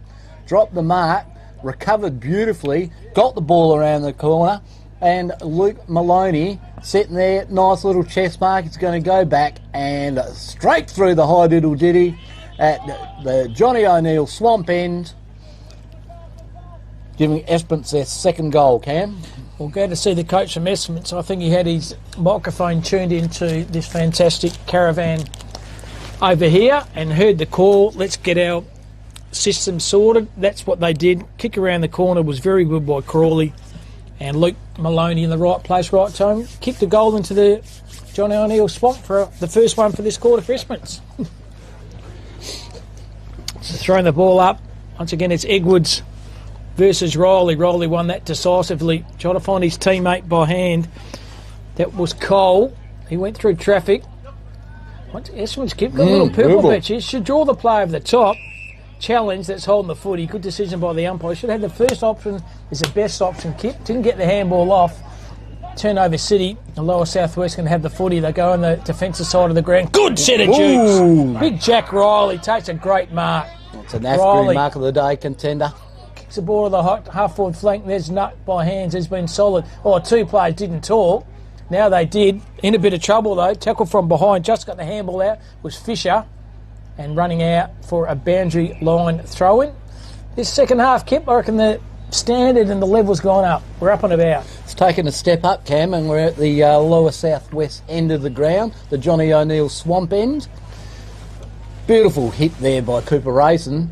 Gets ball out. Oh, that's a big tackle there on the Esperance player. However, it's deemed a sling tackle. Probably was a little bit heavy-handed at the day. Oh, sorry, the Esperance end. Yeah, Ruffino put a sleeper hold on him. He's in the pocket. Is he going to have a go? Is he going to centre the ball? No, he's indicated to his teammates, I'm going to have a crack at this. That breeze, ladies and gentlemen, we're going from right to left if you were the kicker. I tell you what, he's had a crack. He just didn't go wide enough, the young fella. So there's now another point to Esperance. So lower southwest kicking it out. Well, he's going to turn it over here. There's a chance for Henderson. Henderson hands over the back. Nuts there, however. He's a tough nut, isn't he? I tell you what, lower southwest he's saved them many times, there's young Nut, number 19 for them. Throwing up there. McLeod gets a hit out. Beautiful shot there by Hetherington. Ball in dispute. That ain't coming out. And umpire said, give it to me. What a great day. Look at the weather here. Unbelievable. It's a free kick though. No, umpire said it wasn't. By hand was Nut. Shrugged off a tackle. Got the handball to his teammate. Pretty good, intelligent effort. That player then was Beggs. Half forward flank here. The numbers over the lower southwest. Pick up below the ground was okay. Through traffic. Tough. Very good for Esperance. Tough as nails. That was Crawley. But Crawley's been wrapped up in a tackle. Holding the pill. Now lower southwest can relieve the pressure. They go lateral with the kick and finds that play we keep talking about. Nut has another possession. This time he uses his non-preferred, that's his right, and he's turned the footy over and the boundary line throw in. It's not a sling tackle, it's a boundary line throw in because it's inside of the forward 50. 6.5 minutes. 6.5 minutes have gone into this third quarter. 1 goal apiece so far. Ruckwork this time for Esperance taken by McLeod. He's wrapped up in a defensive tackle and the umpire says give the ball to me for another ball up. So it's McLeod versus Fisher. Fisher wins it. There's Nut, had it, kicked the ball on his left. Trying to find his teammate, that was Hughes. Keeps the ball in play. Umpire's going to call it out. No, he didn't. Excellent effort there by Hughes. Took the game on, but Turnover City dropped an easy mark. Then was Rickaby. He's sat on. He's in a bit of trouble. He's brought the ball in play. Stole it by hands. This is good effort. Goes for Hughes. Hughes is wrapped up in a tackle. That's on the footy. Bang, Cam. Beautiful work there by Rickaby. Rickaby looks across to his teammate. Beautiful little chip-up kick. He's looking inboard. He's going to hold it up to get some numbers. Nice lead there by Mitchell Cole. Cole's had a few. Beautiful kick again. Here we go. And that is Crawley. Well done. Takes a bounce around the corner. Didn't look though, Cam. And there is the tough nut. Number 19 for Lower Southwest. We're calling the Brazil nut. He is as hard as a Brazil nut, Cam. Right in front of that big Johnny D attractor, but tell you what, the Brazil nut, he's the sweeper down there in the half back for Lower Southwest. Number 19, he's had a good game this afternoon. He's a contender for the Archies, Kip, I reckon. Oh, absolutely, Cam. I'd certainly have him right up there at the moment. Esperance players kick. Here we go! Pack set. It's gone forward. There we go. Looks like McLeod's on it. Has he got it? Wow. McLeod's daughters, you little beauty. Mitchie McLeod. Yeah, very nice. Very nice indeed. That's Esperance's third goal down at the Johnny O'Neill swamp end. So 3-3 to 4-5 now. Game on, boys. Absolutely, 100%. Geez, I tell you what, they're rough and willing, aren't they? Both clubs going in there. Fantastic game of footy, and really, we are blessed to be here today at this beautiful venue. Quick shout out to Coolin Transport, Fife Transport, Great Southern Fuels, Dyson Wools, Newdigate Stock and Trading, Moylan Solos, Triple M, CBH, Men's Health, Nutrient, Built Up, Country Footy WA, Cam. So Riley had the handball over the top. He found Tommy Tate. Tommy Tate goes to centre. Oh, roving it front and centre on the left. That was Leaky Maloney. But the numbers are though in the lower southwest. And mopping it down back is Sawyer. He'd gone on his right, tried to find his teammate. That was Robinson. He's overrun the footy. Defensive pressure by Roderick. Very good. He went back rather than forward. Challenging the tackle, though. Should be your throw. Umpire saw that as well. I could see it from up here, Kip, so listen to our call. And Connor Brown has the footy, lower southwest, right back pocket. So Brown Dog lowers his lines, marks the footy over his line. That was Jetty Edwards. Edwards, right half back flank here for lower southwest. Has the footy right in front of that beautiful Johnny D attractor. So Edwards has a footy, kicks the ball on that defensive wing. Big pack of players over the top. Whoa. Defensive ball was sensational. Through traffic, might have copped one high. That player over there was Mitch Cole. He's set up in the tackle. Ball's going nowhere. He should be holding the footy. Umpire said it certainly is. Kick here once again go to Esperance. Gone up a notch, Kip. I reckon the Esperance side this quarter, they've kicked 2. Lower Southwest have kicked 1. The margin's back to 6 points. Absolutely, Cam. Nice kicking in the centre there. A little bit of a push out there by Sawyer, but it wasn't much to it. Spills out the back to the lower southwest player. That is holding the ball. No, he's tripped him. Bad luck, that fella. He's looking out wide there to try and pick up Skowski, however. Oh, nice mark there by Tate Smith. Led at the footy. Timed his jump beautifully. He's going out wide. He's got to play clear here, and that would be the big fella in Edwards, I believe. Yes, it is Edwards. He's quite mobile, ruckman, there's Edwards. Tate Smith, again, put himself into trouble, however, and he's throwing the ball. Good pressure there by the Esperance player. He's looking in board, however, that's a terrible kick. Oh, and well well picked up early by the Hadley Edwards there from the lower southwest. Nice little kick over. They're off to the ruck. Unusual bounce. That was a left-hander one there by McGinty. Showing us all his tricks. And probably wasn't a trick that he should have tried, however. 11 minutes, 4 minutes to go in this third quarter here. It's been a good one for Esperance. They've kicked 2. Lower Southwest have kicked 1. Have it though, Lower Southwest forward in the hand of McGinnity. He throws a ball on his boot and good set of jukes. Good mark there by Hughes. He goes straight up the corridor. The kick was okay with a bit of space here. There's a 1v1, keeping his feet beautiful was Cooper Blunt. Takes a bounce, can take another. Well played, Cooper Blunt. Take another one, son. He kicks the ball down the line. Tries to find his teammate, roving it front and centre. Can draw the play over the top or kick. He goes the ladder. Mongrel kick off the boot. How's it going to bounce? It bounces okay. Tuck deep in a pocket. Surely enough from there. No, minor score only. No goal! Oh, that is a goal of the day contender. Nate Crawley, Kimity accommodation, goal of the day, Kip. How good was that by Nate Crawley? Wowee, that was an absolute cracker. Running onto the pocket at the Johnny O'Neill swamp end. Not easy getting it from that pocket, just slightly big due to the breeze. Breeze going left to right, of course, so he managed to do that beautifully. That is definitely a chance for the Kimberley goal of the day. Yeah, absolutely. They've kicked 3 this quarter. Lower Southwest have kicked 1. Point the difference. Good game of footy. Esperance Lower Southwest. You're live and free on Film and Footy. Classic clash, this one, of this fantastic Great Southern Colts Carnival, the oldest carnival, Kip, in WA. Umpire throws the footy up. Winning the contest over there was Edwards. He's wrapped up in a tackle, holding the footy. Esperance, they are up and about this quarter. Stern words at half time. They've come out to play this quarter. Esperance by hand drew the play over the top. He found Jay Wood. He goes defensive in that half forward flank. Dropped a soda. The umpire put the whistle in his mouth. Now it's play on. Luck's of fortune here. Still in the contest. Hell, when he didn't have it, was Delagostino. And Delagostino has a footy on the defensive wing. He kicks the ball to half forward flank in a bit of space here. There's Nut. Overrun it, the Brazil Nut. Hands over the contest. Good defensive pressure by Esperance. Held to him, no pride. Right in front of the Johnny Deere truck. 1 point the difference. Kept game of footy on here. You beauty. And 2 rucks, Riley and Edwards. Edwards and Riley. Well done by both. A bit of a nullifier there. Edwards gets the ball out. Esperance has cleaned up beautifully there. Kicked out by Jai Wood, who's had a few. He's had a few kicks. Well picked up there by the lower southwest player. He's just looking wide. This young fella's run very well.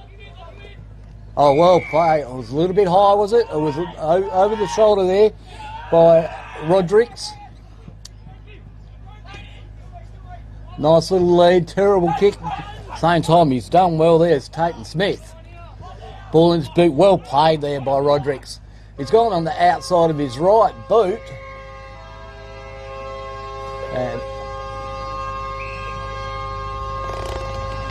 what? This is a false siren. Yes, I think so. Still go on. They're trying to bluff us there.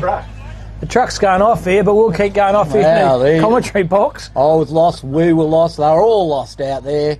Thrown up by the umpire there towards the Esperance end. Nice little hands out by the lower southwest player. Little chisel kick. Going. Lachlan Hughes, well played by Hughes.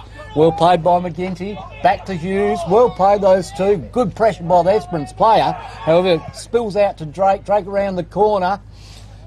That was Edwards. Nice little sidestep by Beggs. Whoever is caught. Great pressure by the Esperance players across the board there. As it sits into the middle. Little spill out there to Delagostino. Delagostino dishes off to Tate. Tate looks forward, looking for his Crawley. There is a smart goal scorer. Boundary line throw in 2 metres out. Later stage of this third quarter, we had a false siren go off about a minute and a half ago. Didn't fool us. We kept on calling the game here. 5 metres out from the goals here. Umpire throws a footy in. And there it is. I think that is 3/4 time here on the Fife Transport Oval number 2. Would you believe, Kip? 1 point the difference. A fantastic quarter by Esperance. They kicked 3 that quarter. Lower South West kicked 1. Don't leave it. It's going to take a short break. Come back for the last quarter. 1 point the difference between Esperance and Lower South West.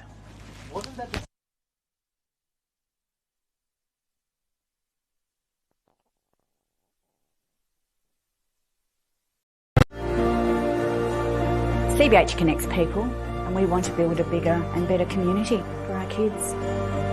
Farming communities, you can be very isolated. We all need to have a strong community behind us.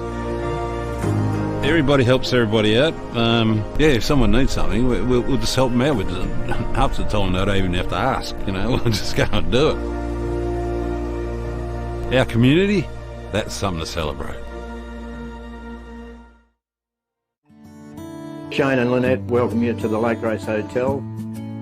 It's a family-friendly hotel with great meals and accommodation. Meals are cooked by 2 high-class chefs. And if you would like to follow us on social media, just look up Lake Grace Hotel. And we are proud sponsors of the Lake Grace Finger Winter Sports. Welcome to Lake Grace Tyre Power. We supply and fit tyres for everything, from agricultural machinery and trucks, right through to four-wheel drives and everyday passenger vehicles. Alongside tyres, we also offer a full range of mechanical repairs and servicing, so we can look after your vehicle from start to finish. Feel free to give our office a call on 9865 1023.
So just about the start of this third quarter, Lower Southwest up by 1 point. They're up by 14 points at half-time, Kip.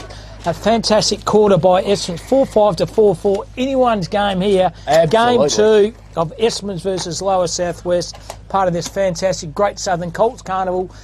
Kicking to the right of the John Douglas Swamp End. Lower Southwest by hands. Handball was okay. It was pretty effective. That play was Hetherington. He's wrapped up on a tackle. Goes on his left. Little chiseler down the line here. Or leading on the contest. Dropping the mark in the F was Reef Watson. I wonder if he gets caught out of Reef Watson. He's spilt the mark. And ball up straight away. 1 point is the difference. Using his body extremely well was Riley. He found his teammate by hands. That was Wood. Wood throws a ball on his boot. Oh, just about taking a good mark there. Well done by Nut. The Brazil Nut's laid a big tackle on him. That's on the footy. Cop that. The Brazil Nut put the lasso tackle on him. And that's on the footy. Boom. As the Nut kicks it over, Cam. It's turned it over, however, and it's picked up by Tate. Tate's looking inboard. Beautiful little kick there. There's 2-on-1 over here. Oh, and he spilt an absolute soda. However, recovered well there, did Fisher. He's got the ball out, spilling around, heading towards the Lower Southwest end. Handball's over to Tate. Tate gets it back out again. Not really anyone, however, it was well picked up there by Ruffino. Ruffino turns around. Good pressure by Watson. Nice little pick-up. It's Willing in there, isn't it, Cam? It's hard to call who's got at the what bottom over of the pack there. Is the Nut. The Brazil Nut's at the bottom of the pack. He has been a very good player. He's a contender for the Archies. Umpire throws a footy up. Defensive tackle by Drayton was okay. Chain of handballs here, Key at Lower Southwest. Through traffic. Got Charlie. That's on the footy, son. Jay Wood, sensational tackle. He's been solid too. Had a very good second half. He's also a contender for the Archies. Wood lowers his eyes with a mongrel kick off the boot, try to find his teammate. That was Cole. He's overrun it, put his head in the hole, had the call. That was Sawyer. They go forward here to the Lower Southwest. Defensive ball was very good by Cooper Blunt.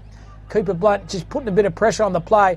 Kid with a lid. That play over there is Cordius. He goes on his left, try to find his teammate. That's McGinnity. McGinnity back to the player with a lid. He's wrapped up on a tackle. Umpire says hold the footy.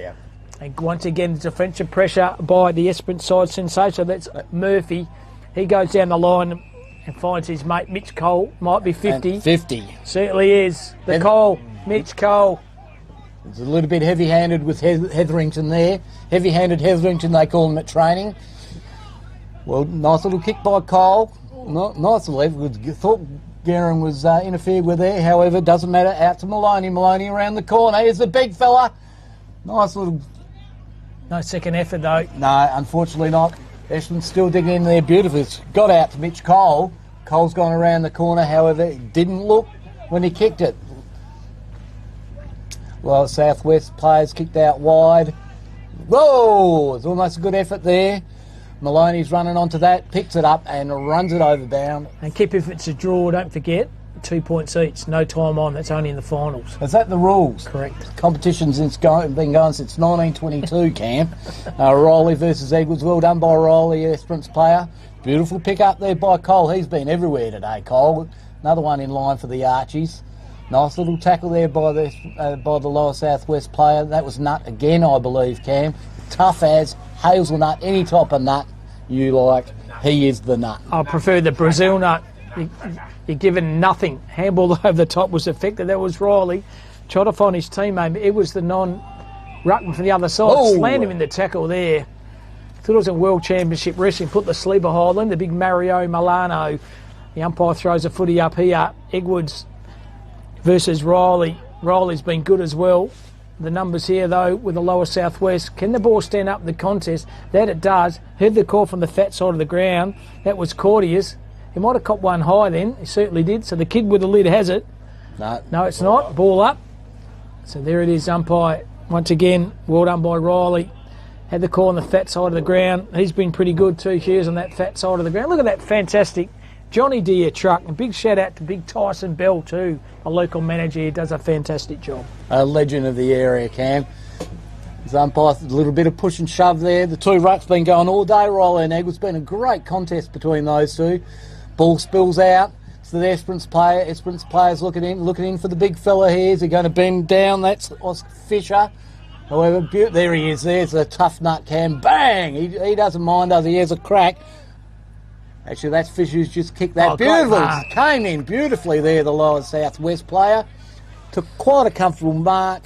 Not a great deal of pressure on him, and he read the ball very, very well, Cam, and that is our player, Riley Hetherington.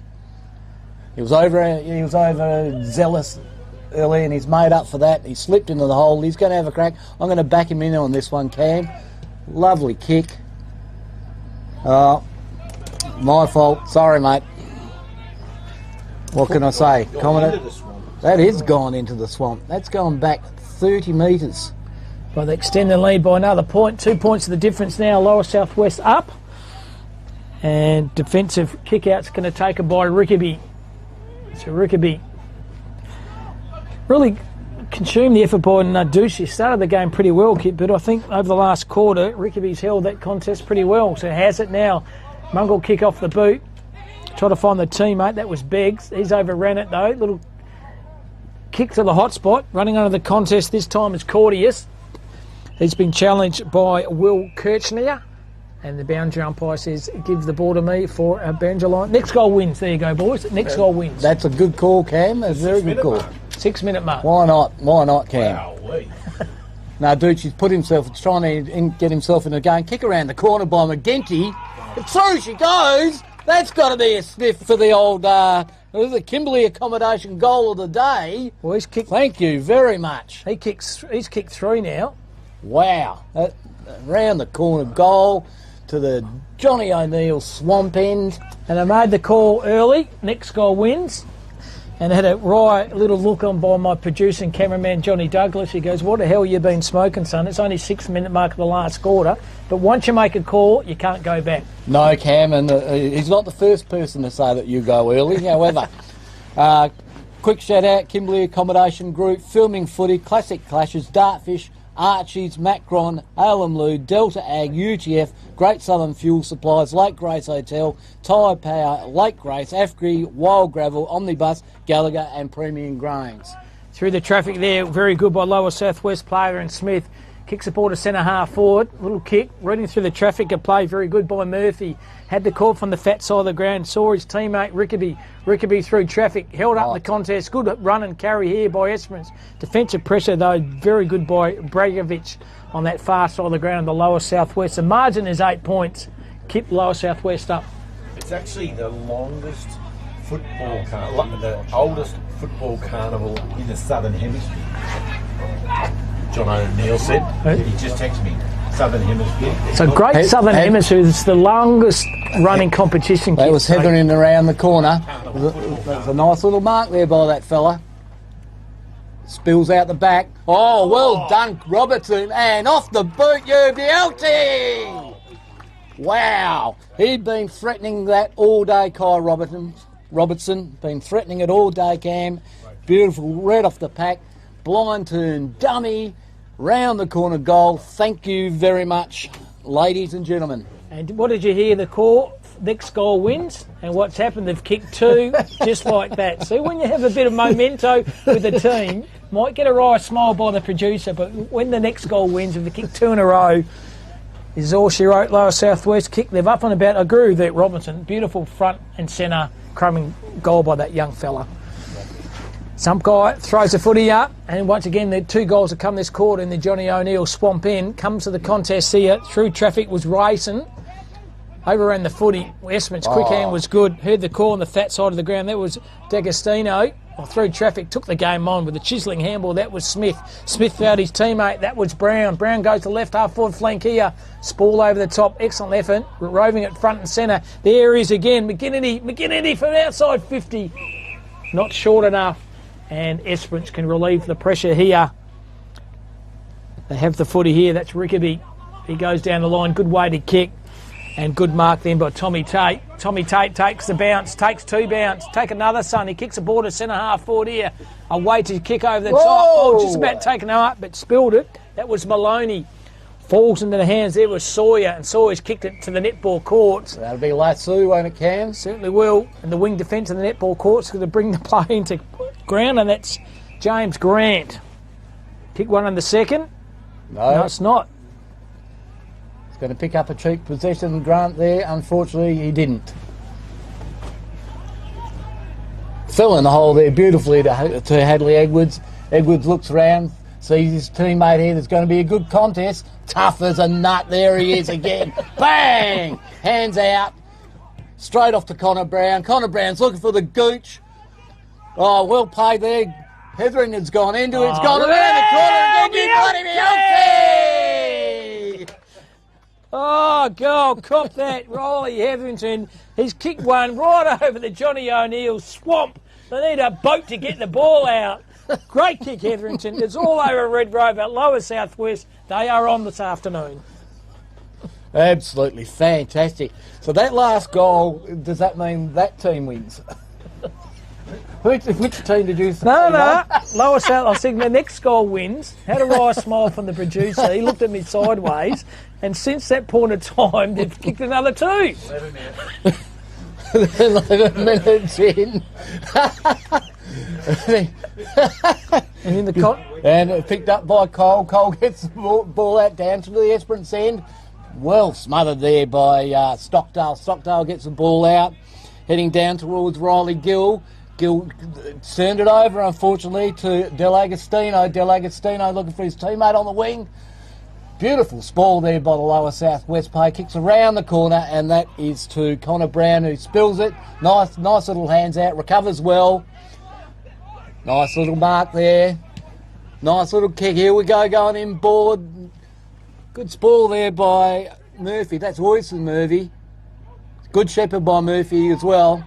Beautiful work there by Ruffino. Ruffino's looked inboard to his mate. Here's the chance for Esperance. However, he spilled it. Good Tigger. That's holding the ball. Certainly is. The Hummers once again. Lower Southwest. Good tackle by Robinson. He kicked one this quarter. He kicks the ball on the left half forward flank. Good defensive spoil by Esperance's Tommy Tate. Falls in the hand of his teammate. That was Blunt. He's overran it. Got challenged defensively by Hughes. And the umpire, that's a boundary umpire, says, give the ball to me. Come to the stage, Kip. We have to pick the Beanies BOG. I think you can't go past the Brazil nut. Yeah, Start off the half-back flank. Number 19 for the Lower Southwest, I think. He'll get the Archies in the Beanie. Kick around the corner. It's high. Ball over the top. Numbers with Esperance. Comes to the ground here of Rickaby. Umpire's pleading for a free kick. It's a 50. I think it's abusive. I think the play. gooch was given a bit of a lip, and the umpire said, I am not prepared to take that gooch. He might be giving me a yellow card. It looks like it. There it is. I'm the umpire. I mean, that's good. Shows a bit of authority. Yep, you can go take a spell, son. Take an early shower. And the douche is off. The crowd is in shock, and the crowd is silent because the douche is off game. Would never have picked that. However, the douche has got lippy, and off he goes. So the margins now close to 20 points. Been a fantastic last quarter by the Lower Southwest side. 13 minutes, a couple of minutes to go here. So it's going to chew up a bit of time here. Time is the enemy at the moment if you're Esperance. If you're Lower Southwest, you're laughing at the time because you're in front by 20. Pick up beautifully was Robinson. Lowers his eyes, kicks it to a one-on-one. Ball's going to keep running. Has it got enough carry? No, it doesn't. Minor score, Russ. There's again, the and there it is Cam. here. All over Red Rover here. Lower Southwest have won this game of footy.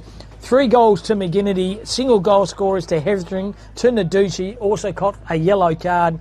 Hughes with 1 and with Robinson 1, and goal scorers for Esperance, Maloney, James Grant, Crawley and Mitchie McLeod. But the Archers best on ground, Kip, I think we've decided the nut master, the Brazil nut, the hazelnut, number 9, and he gets the Archies. Kidnam was fantastic, Cam.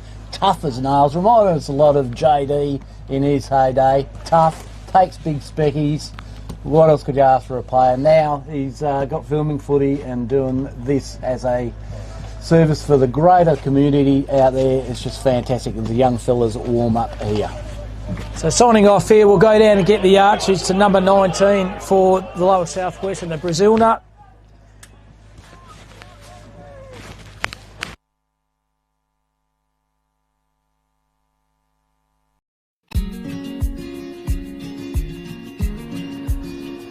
The relationship with Great Southern Fuels started with my father 50 years ago, delivering fuel in drums back in the day, which has progressed into large tanks now.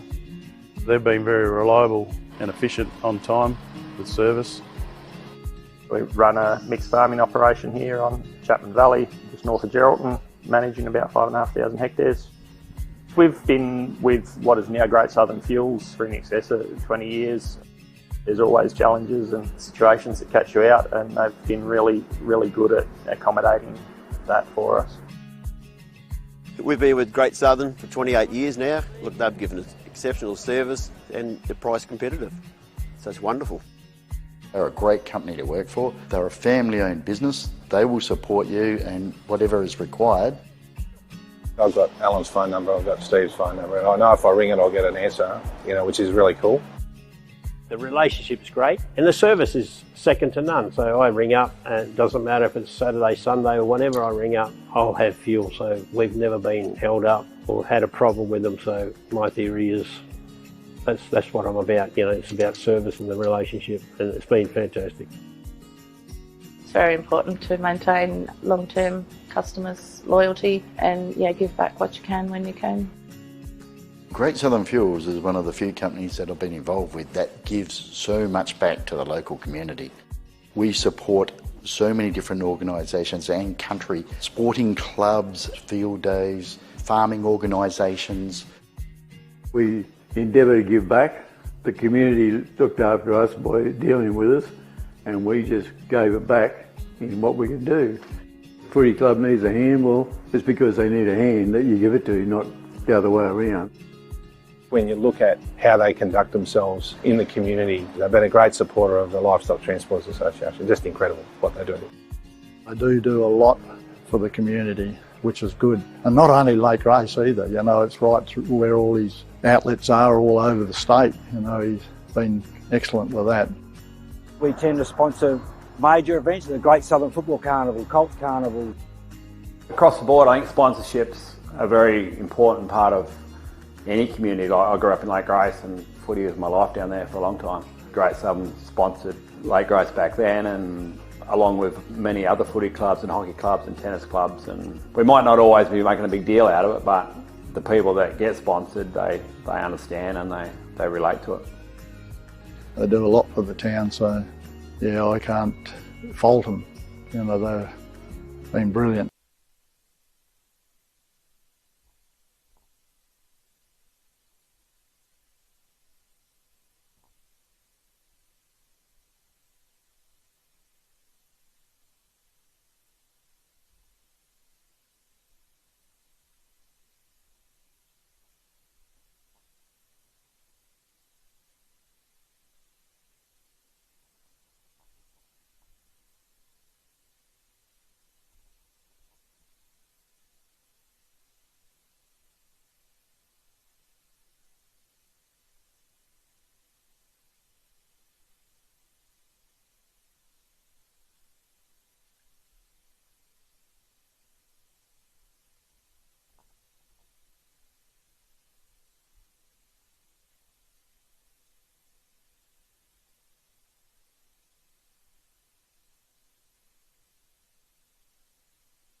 them away.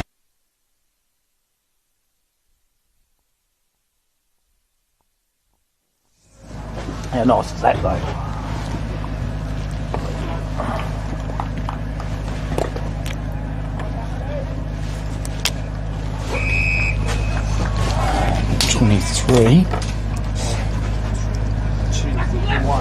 And game 3 about to commence. Goldfields versus Upper Great Southern. Cam Robbins and Kip Robbins, thanks for your company. Good game of footy this one. Goldfields lost the first game earlier on. Uproth throws a footy up. Ball comes in the contest, doing the ruck work. There's Bolton forward there for Upper Great Southern. Has a footy here, 5 metres out. Wrapped up in a good defensive tackle. Miles Carney. And 10 metres out from the goal scoring opportunity here. Doing the ruck work. Had the call from the fat side of the ground here. Lowers his eyes here, trying to find his name, Mitchy Sermon. Wrapped up on a tackle. Goldfields go forward, outside 50, and just scooping in for the first score of the day. That was Haythornwaite. Got his down to the Johnny O'Neill Swamp End Cam. And we have Zek Bolton Ford kicking out. Hyphenated name, Bolton Ford. I always wanted a hyphenated name. However, I couldn't afford one. Takes a bounce. There's Bolton Ford. Nice little kick there. Straight down like how it is. Turned it over and picked up beautifully there by the big fella. Literally. He's looking inboard. Nice little kick. However, there he is, Cam. The big unit from the first round. Tishy Clark. He's got a good set of jukes, just demands a footy kip when he's running to the contest. Set up beautifully by Fowler, big Alex Fowler, forward in the hand of big Tish Clark. And Clark's a chance to kick the first goal of the game 3 between Goldfields and Upper Great Southern. And he's just snuck that through for a goal. Goldfields, they kick their first. Nice work there by Tishy Clark, Hammy. He's a big unit. When we're walking across to the truck here, and I was standing next to him, I was like, oh, he's a big fella. So he's a big lad, isn't he? Big lad. Hopefully Subi are having a look at him. Subi in the waffle needs some forwards. Yeah, with Benny Sokol and out of play with injury. And also Ryan Borchett, and he's originally from Kalgoorlie, the big Borsch. Very true. He used to have a beautiful mullet, but got it cut off. So middle of ground once again, doing the ruck with this time is Button Ford versus Big Tex McLeod. McLeod tried to win his own footy. He's been challenged in the tackle by Maritz. Kick out there, go Goldfields, go straight down the pipe again. Trap the ball beautifully below their knees is Upper Great Southern. They kick the ball over the hot spot. Oh, great! Scafidi, Charlie Scafidi takes an absolute ripper. So Scafidi lowers his eyes, falls into place, right time, and Goldfields have another opportunity to kick another goal. How's the mark? Fantastic, for Charlie Cam. Scafidi. This is Harry Tarasinski. And great name, Tarasinski, isn't it? Tarasinski. Rolls off the tongue well. I'd say it'd be Eastern European, that name, came from background. Ladies and gentlemen, the breeze is right to left, so look at that. Gun barrel straight. It's like shelling the peas for the Tarinsky. He kicks his first. Goldfields kip early stages. They have 2 on the board. 2-1 very early in the piece. However, Cam, this is what they did in the last game as well. At half-time, you would have thought, by how much? They went missing. And they went missing in the second half, unfortunately. Hopefully they've learned from that. The coach has been on their case, and they'll continue through. However, we're looking for the black and golds, the Upper Great Southern, to have a crack here. So throws the footy up. Texas McLeod running on the contest against Savinsky. Wrapped up in defensive tackle. Ball's going nowhere, and a secondary ball up here to the umpires. Goldfields have 2 on the board. Upper Great Southern yet to score. Surely that's a shepherd off the footy. You can't do that. A big Tex, so I'm going to have the free kick here. Texie Walker for Adelaide Crows. We have a Texie McLeod for the Goldfields. He sells a bit of candy. Now kicks the ball to the left half forward flank here. Over the contest. Oh, takes a good mark. There he is. Tishy Clark. Very laconic. Have a shot, son. You're 45 metres out. You are a beautiful kick. take your time and try to kick goal number 2 for your side, Tishy Clark.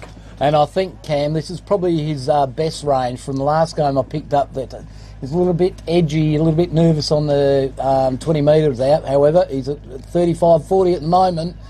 Leans back on it. He doesn't. He puts the hand straight up. What a beautiful goal. Woo! There you go, from 40 out. There's a chance for the Kimberley accommodation goal of the day. Seen a few of them today, Cam. Just hope, as you said, Kip, Subiaco, at the heart of the Goldfields sign, someone's up here to see this lad play, because key forwards, you can't give them a pack of cereal packet and Woolworths. They don't get them that easy. No, they don't drop off trees, do they? They're not like a pear. But this guy here, beautiful left foot kick, gun barrel straight. He's kicked 2, Goldfields have kicked 3, Upper Great Southern yet to score.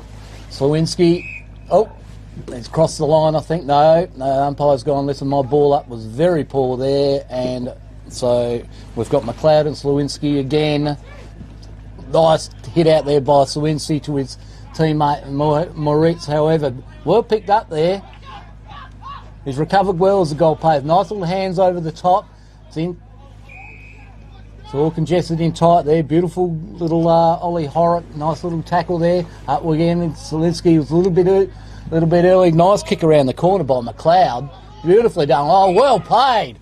Great work there, Vin. Frigo, yeah, called out of it there beautifully by the Upper Great Southern player who's looking around. Is that 50? It is 50, Cam. You overstepped the mark. Tish Clark is just following this play down, Kip. Is that what happened? Yep. And unfortunately, umpire straight onto it. Cameron, this is Zach Bolton Ford. This is the hyphenated name, Bolton Ford. Nice little kick out there to Hull's neck. Hull's neck onto his right. Kicks it to the top of the square. Here's a chance. Beautiful work there. Granland's in with a sniff. Gets a little hands out. Looking for Sermon. Who's going to preach a sermon. However, it's picked up by Goldfields.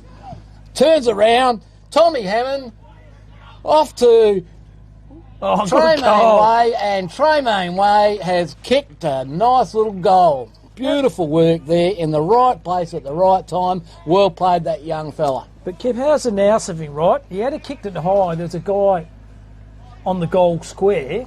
As long as you just do a little dribble at Jason Dunstall dribble kick around him, and that's what he did, and he kicked a goal. Fantastic, great to watch. There he is, the Johnny O'Neill, Cam. Coming up to the Johnny O'Neill superstar. Swamp. He's going to come up and have a chat. The main man from Great Southern Fields, Johnny O'Neill. We are privileged. We are privileged.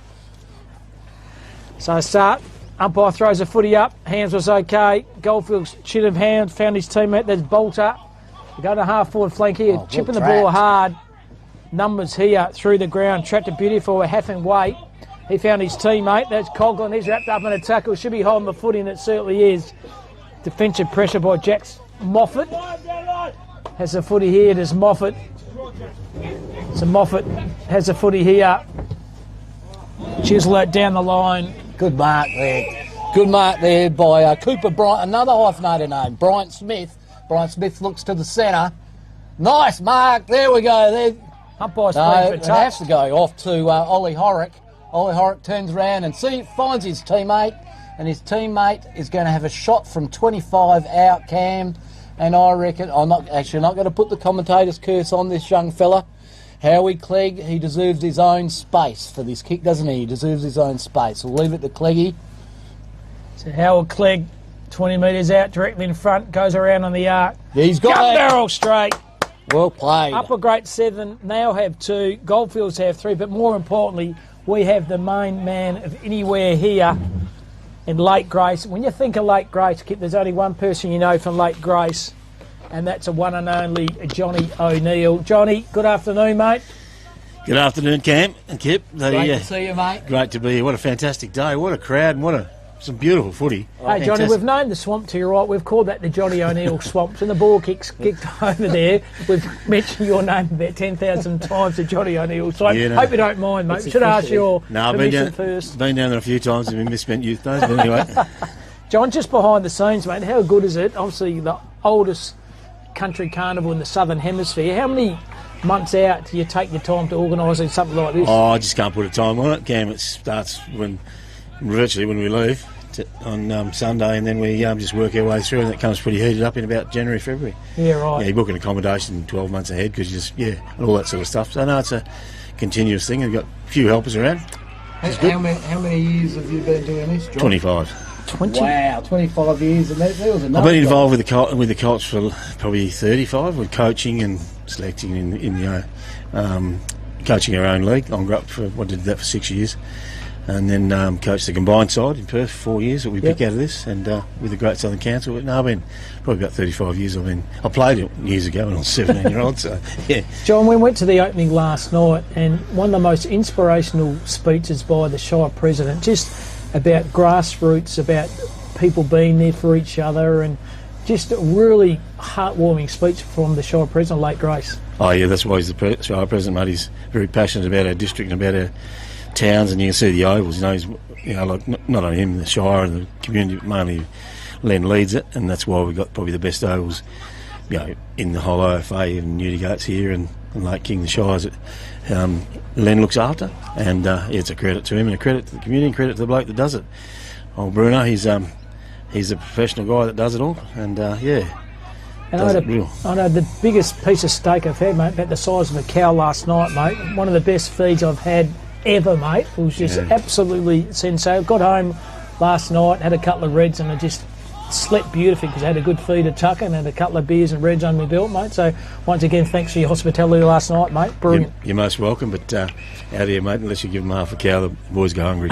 They're country boys, mate. They can eat, I can tell you. So John, just one other quick one here. Both grounds are curated so well. Who actually looks after the grounds? I've just got to think here. Just do with this. That's fine. And here we go, ladies and gentlemen. We've got the Goldfields. It's got the headband. Is that the Cam? I think it's Evans, Aaron Norton. mate. Evans, yes, that's the one. It's been a good little comeback here, kept by Upper Great Southern. And he's given it there, right, you little beauty, and the arm to the crowd. Was that number 17, Cam? Get his name. Turns to 19. Number 19, that was Bray Ackroyd. Well played, Dan Ackroyd's son from the Blues Brothers. So it's good to see Bray. Great kick, Bray. Yeah, sorry, John, just quickly. Yeah, BGL Solutions, Bruno, he's a fantastic operator. He looks after all the grounds for us in the OFA and perhaps more outside, Perth-wise, golf clubs. He does a hell of a job, and him and his crew. And we employed him a couple of years ago, and it's just fantastic. Old Bruno, and he does a lot of work, and he's a great supporter of our sport in our country towns, and make sure we've got the best overs. We reckon you wouldn't find one in Perth as good as these ones here. I don't think you'd get around, but yeah. No, we get around, and I'll tell you, these are pristine, and you can actually carpet bowl off these, I reckon. But yeah, got to give old Bruno a bit of a plug for BGL Solutions because he does a lot of time here. He's here on Thursday, making sure everything's right for us for the carnival. So he's a hard man, and and it's good. He puts a lot of effort into it. He's a very professional bloke about it all, and he don't muck around. Even unless he's got plenty of water and he gets free of Ryan to do what he wants to do, he won't come. Johnny, I want a big shout out to your canteen lady. Me and Kip up there yesterday, came here early, we were trying to trace where our place because our phones had opera, so we didn't have coverage. Bumped into the canteen lady, making up all the lolly bags, mentioned your name. She goes, I'll just give John a ring for you boys, and just like that. And saw her this morning, mate. She said she's been here since 5:45. Yes. No doubt she'll be there later on. But people like that are the fabric. They're the glue. What combines carnivals like this together. Well, Nat's a great old friend of mine. We come from the same area, Pingarring Hyden area, in our younger days. And when we were first cranked it up, we were struggling to get people to look after the canteen. Yep. We did, had a good run of it. And then Nat put her hand up. She said, "I'll do it." She's been doing it for I think it's probably 15 years now. So she put her hand up and away she goes. No, that's the way the society she came from in Hyden. They just got to dig in and get it done.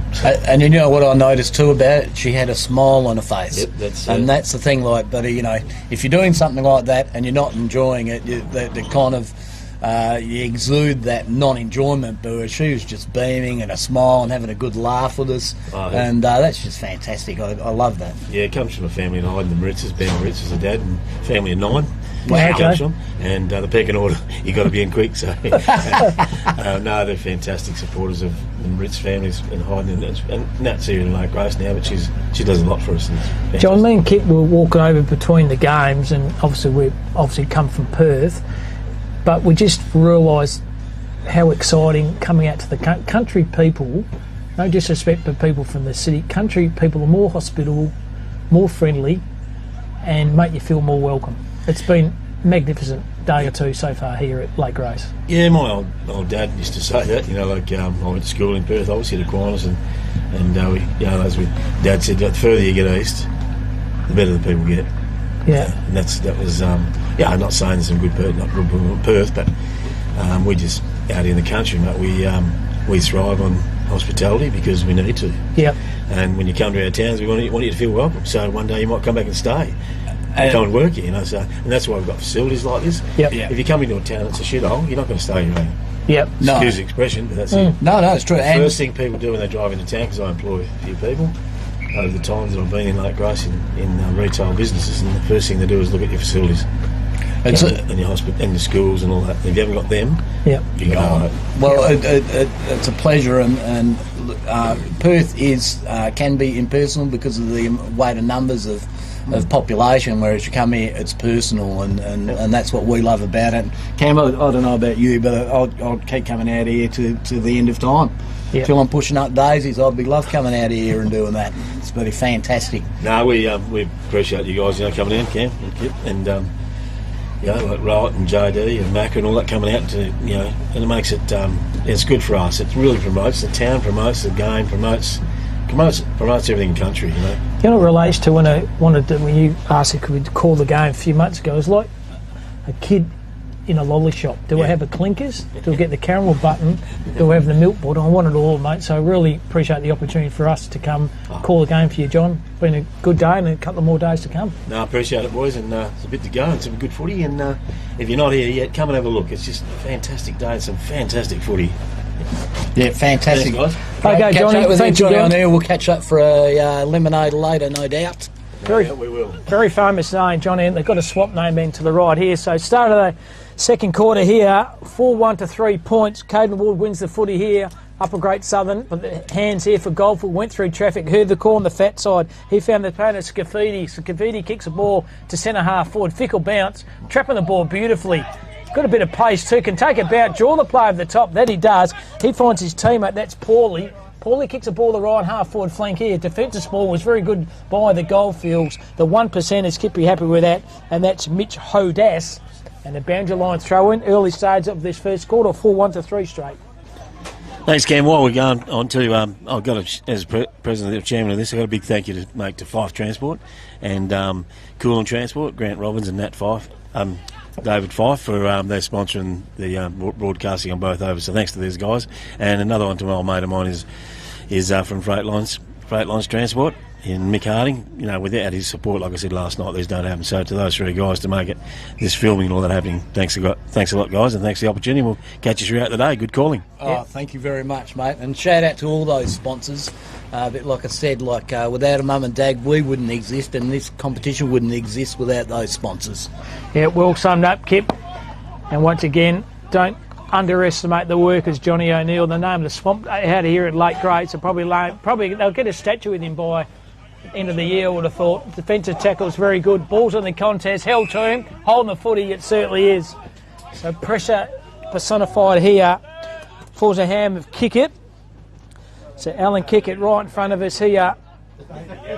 Has a footy here, kicks the ball to the right half forward flank here, kicking a no one in particular. Wax on, wax off. The Karate Kid man, Evans, has a footy for the Goldfields.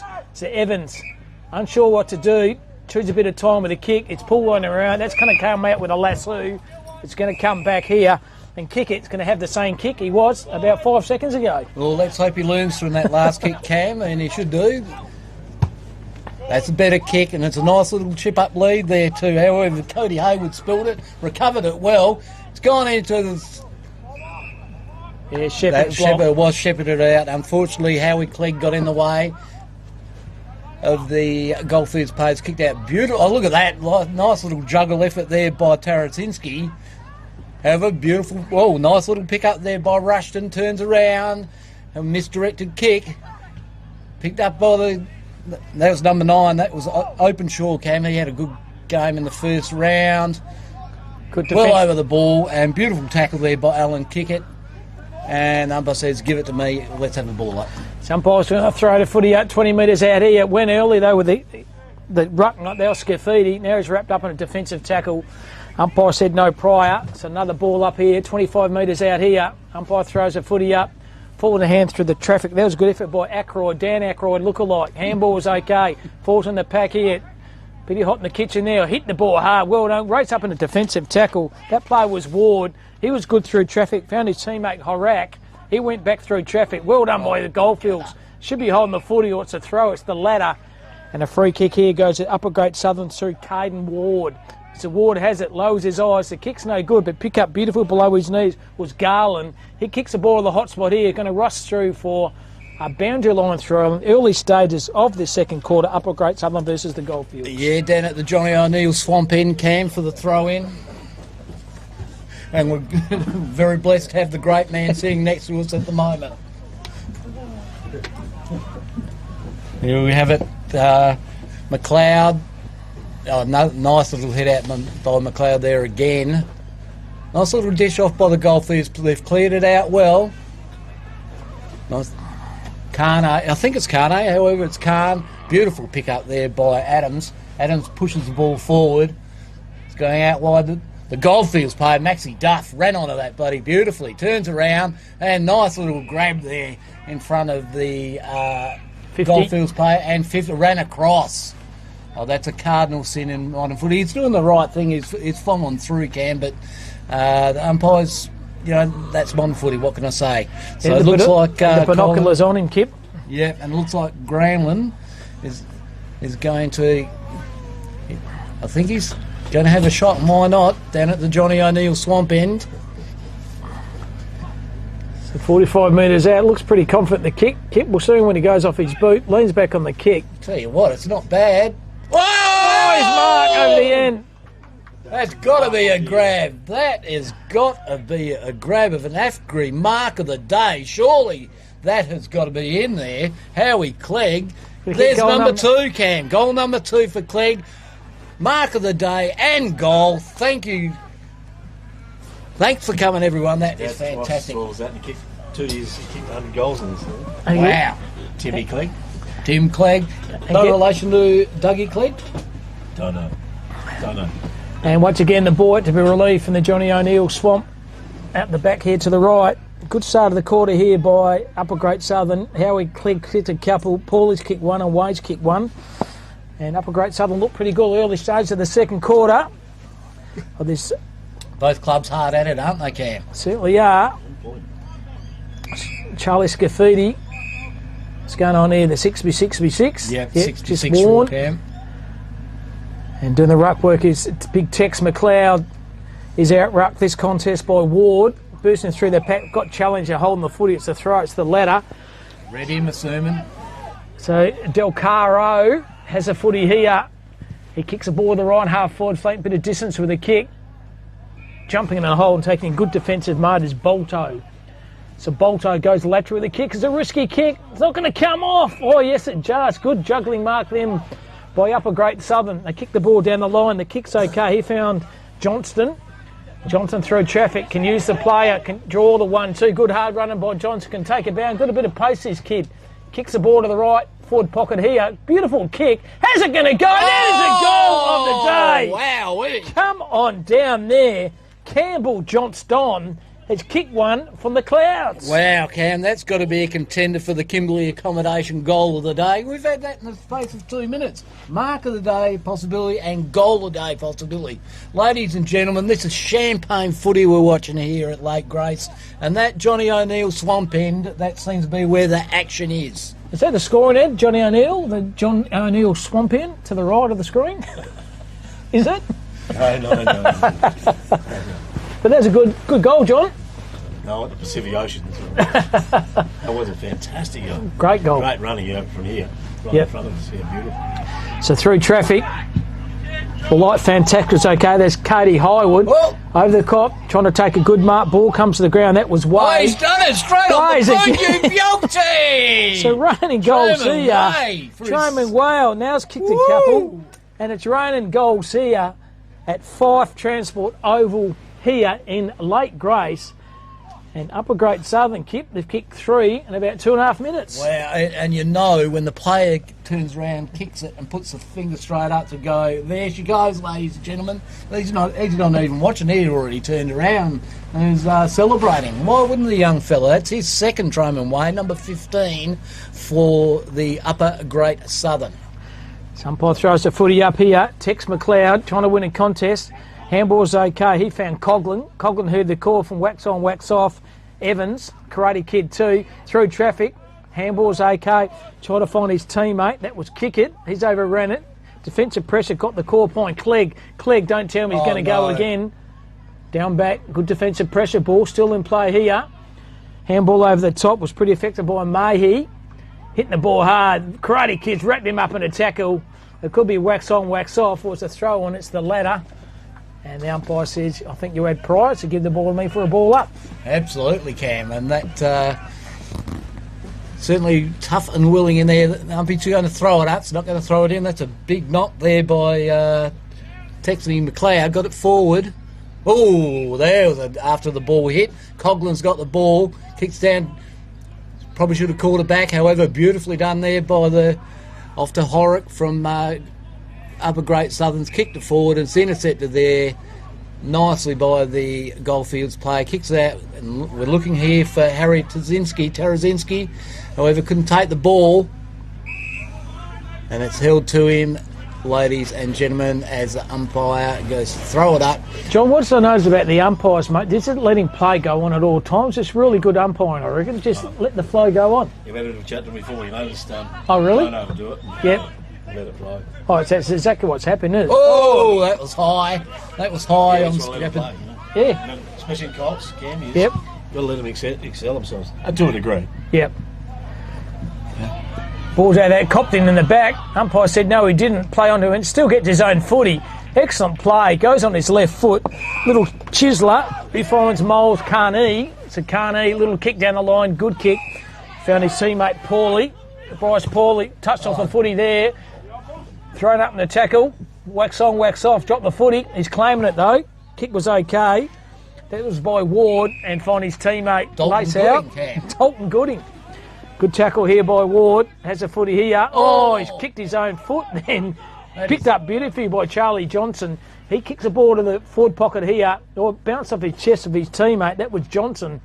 Through traffic here. Good defensive pressure by Evans. He's been solid down back. Wrapped up in a beautiful defensive tackle. Played in a few movies, the Karate Kid 1 and 2, but I tell you what, can play a bit of footy. Does Evans here for Goldfields. So Evans has a footy here, right in front of that beautiful John Deere tractor on the right side. Goes through a chain of handballs, roving it front and centre is beautiful for the Goldfields. They kick the ball down the line and a good defensive mark's been taken by Baston. He kicks the ball to the hot spot, a 1v1. Good use of the body here. There by Zach Bolton Ford. Certainly was, Kit. Beautiful work. Bolton Ford comes out, takes a bounce, looking for his teammate here in Paulie. Paulie misses that. Beautifully picked up by McWaters. McWaters playing around with it. It's okay, no problems. Keep going there. Harlan Adams. Adams kicks around the corner and well intercepted there by Ollie Horrock. Horrock kicks inboard to his teammate. He's played on there. It's Granlund. Granlund kicks forward. He's looking for Kickett. Kickett sees the ball out, and there's that Zach Openshaw. He did. Oh no, it's a lasso. So Openshaw's got it, Cam, and he did well in the last game. He's looking inboard. However, he's going to have to go down the line. Set up beautifully here, and that is a great mark to Tarazinski. He's got it straight over. Doesn't waste up time. Nice little pick up there. Kicks off there. And beautiful work there by Zach Bolton Ford. He's like a rock of Gibraltar, Cam. His first score so far this quarter, the Goldfields have been well beaten this quarter by Upper Great Southern kick 3. They kicked the ball a bit of distance down the line here, straight in the middle of the ground here. Unusual leap of the footy there, overran it there. It was Granlund. He's been wrapped up in a tackle through traffic 2 or 3 players trying to get the contest out. The umpire said, pretty hot in the kitchen. I'll have a snapping 40 and I'll throw the pill up. And that's what he does, throws it up. Might have been a block off the footy, and it was. And big Tex McLeod. McLeod has the footy, sells a bit of candy, in a bit of trouble. He says, don't give him the don't argue. It's on for young and old between those two. Keep an eye on them. Didn't like the treatment he received. And that's a kick down the line here. The two fellas going hard at it. Got to get a bit of... Nothing wrong with that, Johnny. Bit of a how do you do and bit of feeling between the players, mate. Nothing wrong with that. Bit of testosterone in young blokes coming out. Good to see, yeah. So well done there by Ward. He kicks the ball to the left side of the ground here. Pick-up was very good by Harris. Sells a bit of candy. Throws a ball on his boot. Timing was sensational. There he is. Wax on, wax off. Elijah Evans. Centre half back to perfection. Oh, shocking kick though. He's turned the footy over. Jax Moffat has it. He decides to play on. Kicks the ball to the forward pocket. He's dropped an absolute soda there was Way. He went back to his player. Thrown on the boot there. Defensive tackle smother. Just on the ball, and a minor score once again here to the Upper Great Southern. That was he got slung, Clegg as he kicked that, however. That went through. Got a little bit willing in the last couple of minutes, hasn't it? And there we are at the Johnny O'Neill Swamp, and the Cam, that is the end of the quarter, ladies and gentlemen. That was a great quarter by Upper Great Southern. So is that 6 goals? 6-1 to 4-2. Goal scorers for Upper Great Southern. Cleggs has 2. Way has 2, and single goal scorers to Johnson and to Paulie.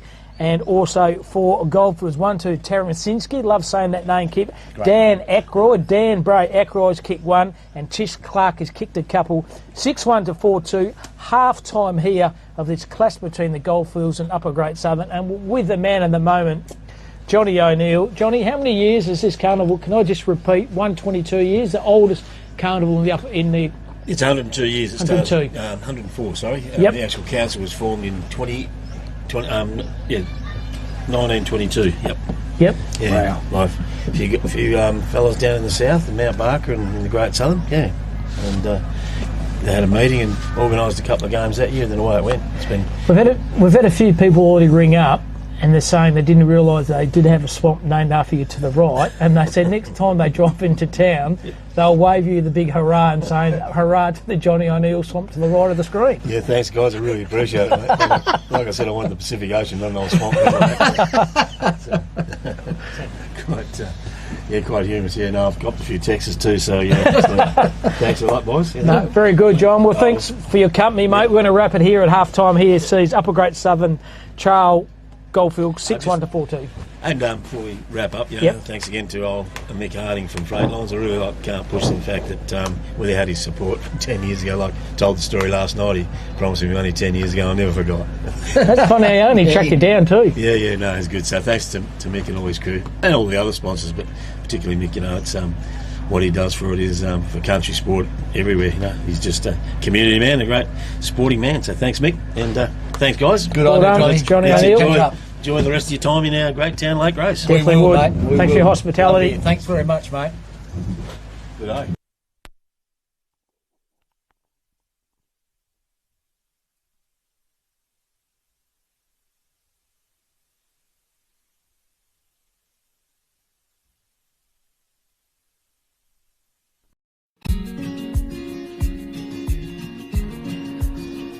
The relationship with Great Southern Fuels started with my father 50 years ago, delivering fuel in drums back in the day, which has progressed into large tanks now. They've been very reliable and efficient on time with service. We run a mixed farming operation here on Chapman Valley, just north of Geraldton, managing about 5,500 hectares. We've been with what is now Great Southern Fuels for in excess of 20 years. There's always challenges and situations that catch you out, and they've been really, really good at accommodating that for us. We've been with Great Southern for 28 years now. Look, they've given us exceptional service and they're price competitive. So it's wonderful.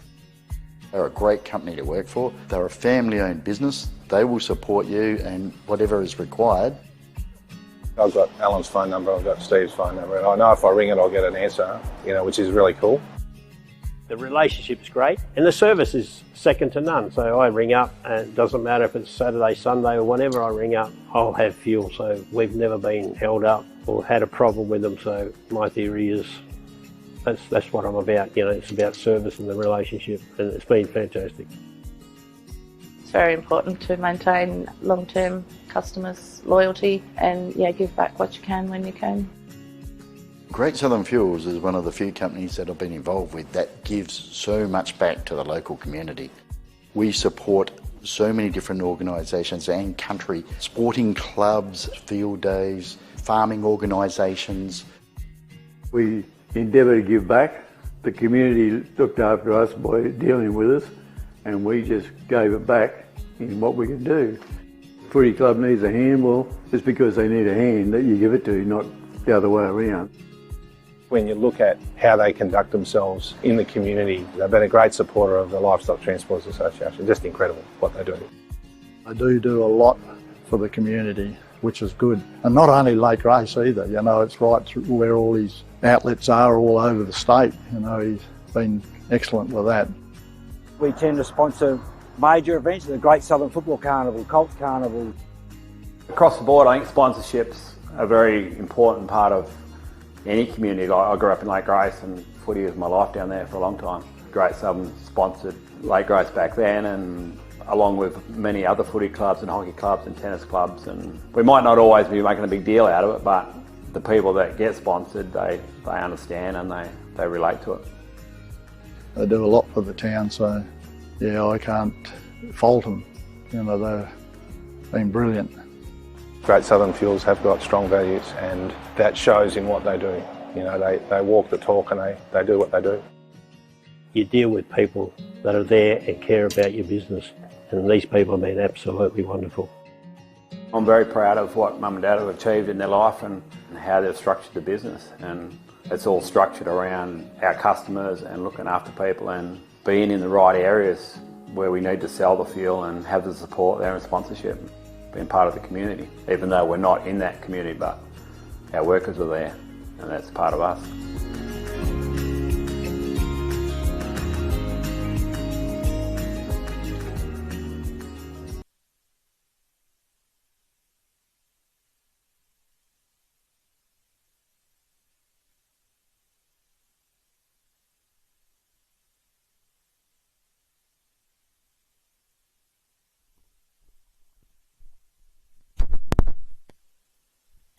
And welcome back here to Fife Transport Oval number 2. Good game of footy this Goldfields versus Upper Great Southern. Beautiful fist on the ball by Texan McLeod. Trying to find his teammate. That was Tucker. He might have got a throw there. The umpire's in good position. And the kick here goes to Tucker. He kicks the ball to the pocket here in front, taking the good mark. It's been a good duel, those two. He's been solid. Bolton Ford has done well since going on to him.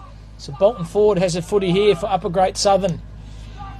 He decides to play and get a bit of kick with the distance on that defensive side. Oh, taking a good mark in the end was Fella. Alex Fella has a footy, lowers his eyes to the hot spot. Good defensive ball by Granlund for the Upper Great Southern. Heard the call from the outside of the ground here. Running under the contest, kept his feet, was kick it. Handball over the top, found his teammate was Clegg. Clegg kicks the ball to the pocket. Defensive pressure, the numbers here with the Goldfields. They have the footy, went one way, went the other. That player was Baston. He turns on the throopney bit and finds his teammate lace out, and the Goldfields are out here in the defensive part of the ground. That was by Grogger looking for his teammate. Well ran in there by Coughlin. He's paid all right. Coughlin's got hands over there to Scafidi. Scafidi kicks it forward. Nice little bump there by Tishwan Clark. However, he was just slightly out position and couldn't take the grab, and as it goes out of bounds at the Johnny O'Neill swamp end. Umpire's going to throw it in. It's McLeod and Slawinski. Oh, well done, that boy. However, it's turned over. It's gone to the Goldfields player in Bolton Ford. Bolton Ford's kicked it out. Looking for his teammate. Nice little effort there by Bryant Smith. However, beautiful push-off by Openshaw. Openshaw's kick it forward. And there we go for a big scream. Ooh! Bad luck. He's missed it there. Has Tishwan Clark. Got his hands on the pill, however, he spilt it. Boundary umpire's going to throw it in. We've got McLeod and Slawinski. Slawinski and McLeod. He's read it better, Slawinski. However, the ball's dropped short, and the boundary umpire's been told, come in, son, let's get it into the contest, into the field. That's a better throw in. Sawinski's got the ball, however, rove beautifully there by Bray Ackroyd. However, he has got a point. Beautifully rove by Ackroyd from the Blues Brothers. And we've got Bolton Ford, who is going to kick out for the black and gold, the Upper Great Southern. Kicking out to our flank. Look at this beautiful here. There's somebody going to set for the screamer. It's spilt out. The ball's getting pushed out.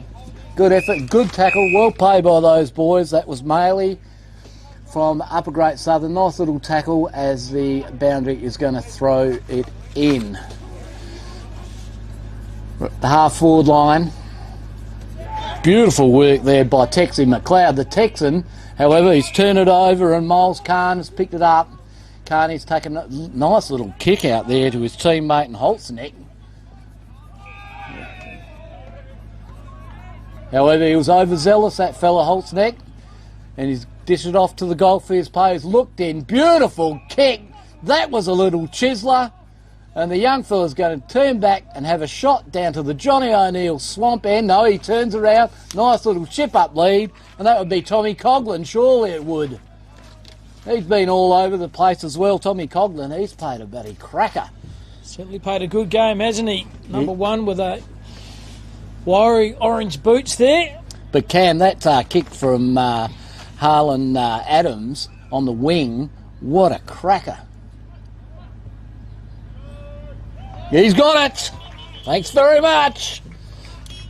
Goldfields advanced to, what's that, 5 goals to 5-2 to 6-1. Thank you, Cameron. And Coughlin gets his first, and the first in this third quarter, Kip. We always say the premiership quarter is the third quarter, and the Goldfields have kicked the first in that quarter, courtesy of Tommy Coughlin.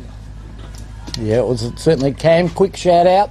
Coolin Transport, Fife Transport, Great Southern Fuels, Dyson Jones Wools, Newdigate Stock and Trading, Moylan Silos, Triple M, CBH, Men's Health, Nutrien, Belt Up Country Footy WA. So Tex McLeod wins the footy though. Rove this time with a play there with the hands. Trying to get the chisel the ball up, held up in a tackle, going nowhere was the umpire then. He said, give the ball to me. So throwing the ball up once again. Done a good job, the umpires here. Umpire said there's a block off the footy there. This is going to go back here to big Texie McLeod. Trying to find his teammate. Defensive spoil by the Upper Great Southern was very impressive. There was Harry Harris and a lasso. So courtesy of the Upper Great Southern's going to get the footy. Big shout out to the St John ambulance over there. Keep providing the first aid this afternoon. You never know when you're going to need it, Cam. Yep, so Harris goes down the line here, trying to mark the footy through. Traffic was very good. Heard the call on the far side of the ground there by Coughlin. He's chasing those. Defensive tackle was absolutely brilliant, right in front of the Johnny Deere truck. And the umpire says, give the ball to me for a boundary line throw. In early stages of this third quarter, there's only been one goal kick. That's to the Goldfields play in Coughlin. Might have copped one high, surely, with Tex McLeod. The umpire said, no, you didn't.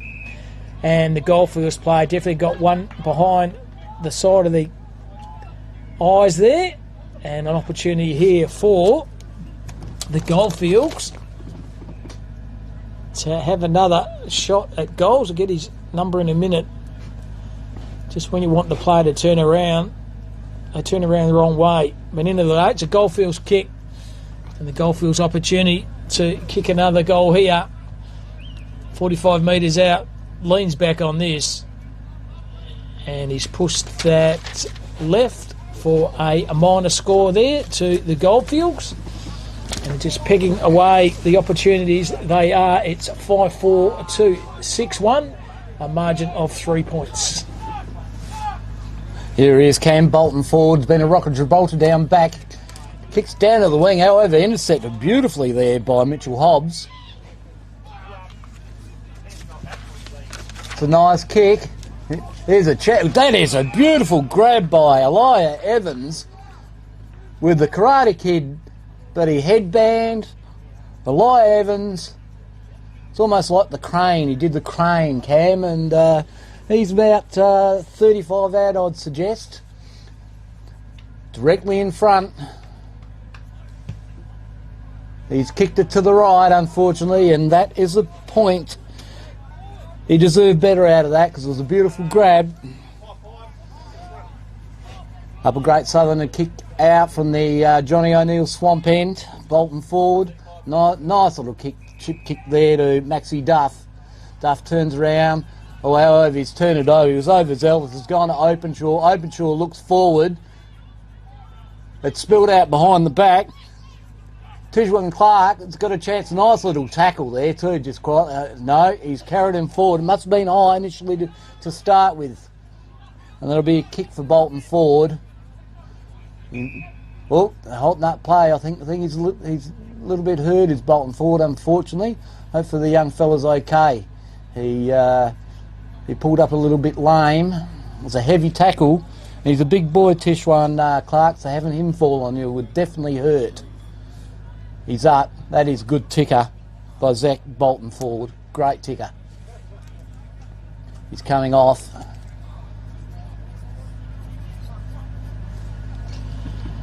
You don't like to see a player. He's coming off, unfortunately. I think it was the back of his head, actually, so he might have hit a dirt patch and a little bit tender. There we go, a big Tory can. Didn't quite get onto it. Oh, great mark. Wowee, Ollie Horrick. Thank you very much. Beautiful mark. He's looking inboard. He was looking into Granlund, however, it didn't help. He's chipped it up beautifully there. He's turned it over as Ward.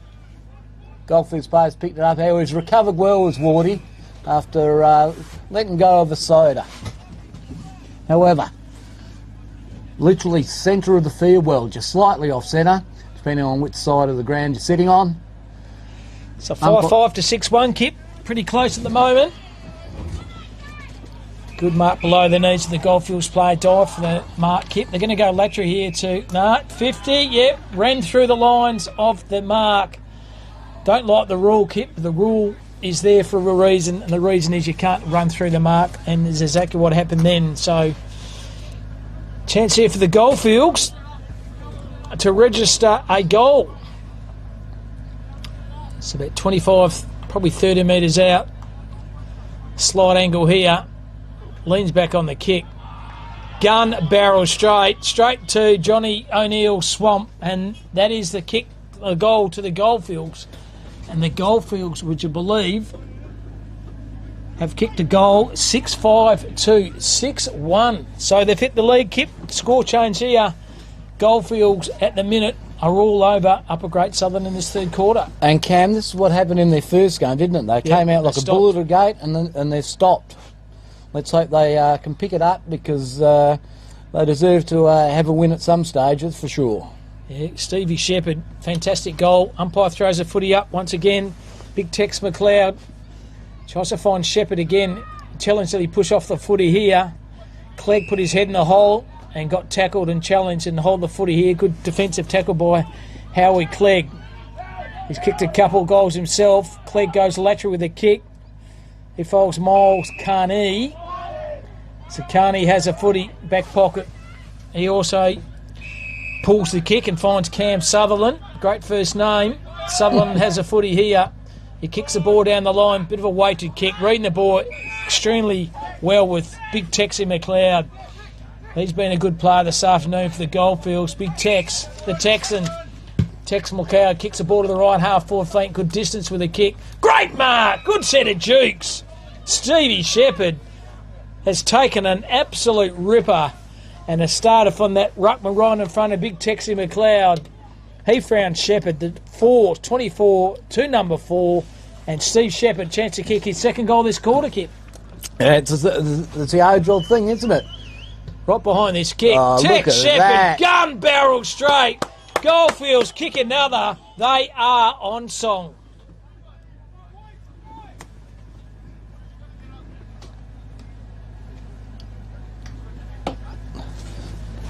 That was Stephen Shepherd. I tell you what, one thing, Cam, though, with the jumpers, I don't know if the Goldfields managers are out there. If we get the numbers perhaps in the blue, it would be a bit easier. It's hard against the yellow background, isn't it? I think that colour would attract bees, like pollen. I often wear high-vis, and bees certainly love to come and attack me, and I'm allergic, so that is no good. Umpire throws up once again. Big Tex McLeod found his teammate by hands. That was Tiffin Batcher. He tried to find his teammate. The players kicked the last couple of goals. Stevie Shepherd wrapped up in a defensive tackle, and the boys out there don't like each other. Been at it each all game, these young fellas. But a free kick has been kicked to Goldfields, and it might be young Tommy Coughlin again. He's been in everything, Coughlin, hasn't he? He's kicked already one this quarter, Kip. So Coughlin, about 45 metres out, slight angle. This could be another goal here for the Goldfields. Leans back on the kick, not going to have enough distance. Over the top, trying to take a good mark as Sam Shepherd, roving beautifully is Tommy Heyman. He goes back rather than forward in the hand of Howie Clegg. Beautiful meeting of the footy there by big Jeff Blethyn, lookalike with the glasses. He goes down the line with a kick. Defensive pressure is okay. The numbers are there with Paulie. He's overrun it. Still keeping the ball in play. Good effort. Well done by Paulie. Tried to find his teammate. That was kick it. He's overrun it. He's been challenged by numbers. Got the 1-2 on. Excellent effort by the big ruckman in Texie McLeod. He tried to find his teammate by hand. Kicks the ball to centre half and a good defensive mark or an arm chop. It's the latter. Definitely kick here to the Upper Great Southern. They go down the line here with a good kick. Lace out and finds Grant Land. So Grant Land goes lateral with a kick. Has it got enough weight to kick it? And it has. Finds his teammate lace out. That's Ronnie Williams. Ronnie Williams is looking down the line. That's a nice little chisel kick there. Look at that. Beautiful mark there too. Crawford Bolto. Bolto was looking in board. Couldn't give it off. So he's going to go down the line. There's a nice little hit up there. Lead by Bryce Paulie. Paulie's played all right today. The ball's in dispute. Out it comes. Heading back towards the Goldfields. So intercepted by Horick, number 1 for Goldfields. Beautiful work. However, he's turned it over. Picked up by the Goldfields players. Gone back in there. And it's out of bounds, ladies and gentlemen.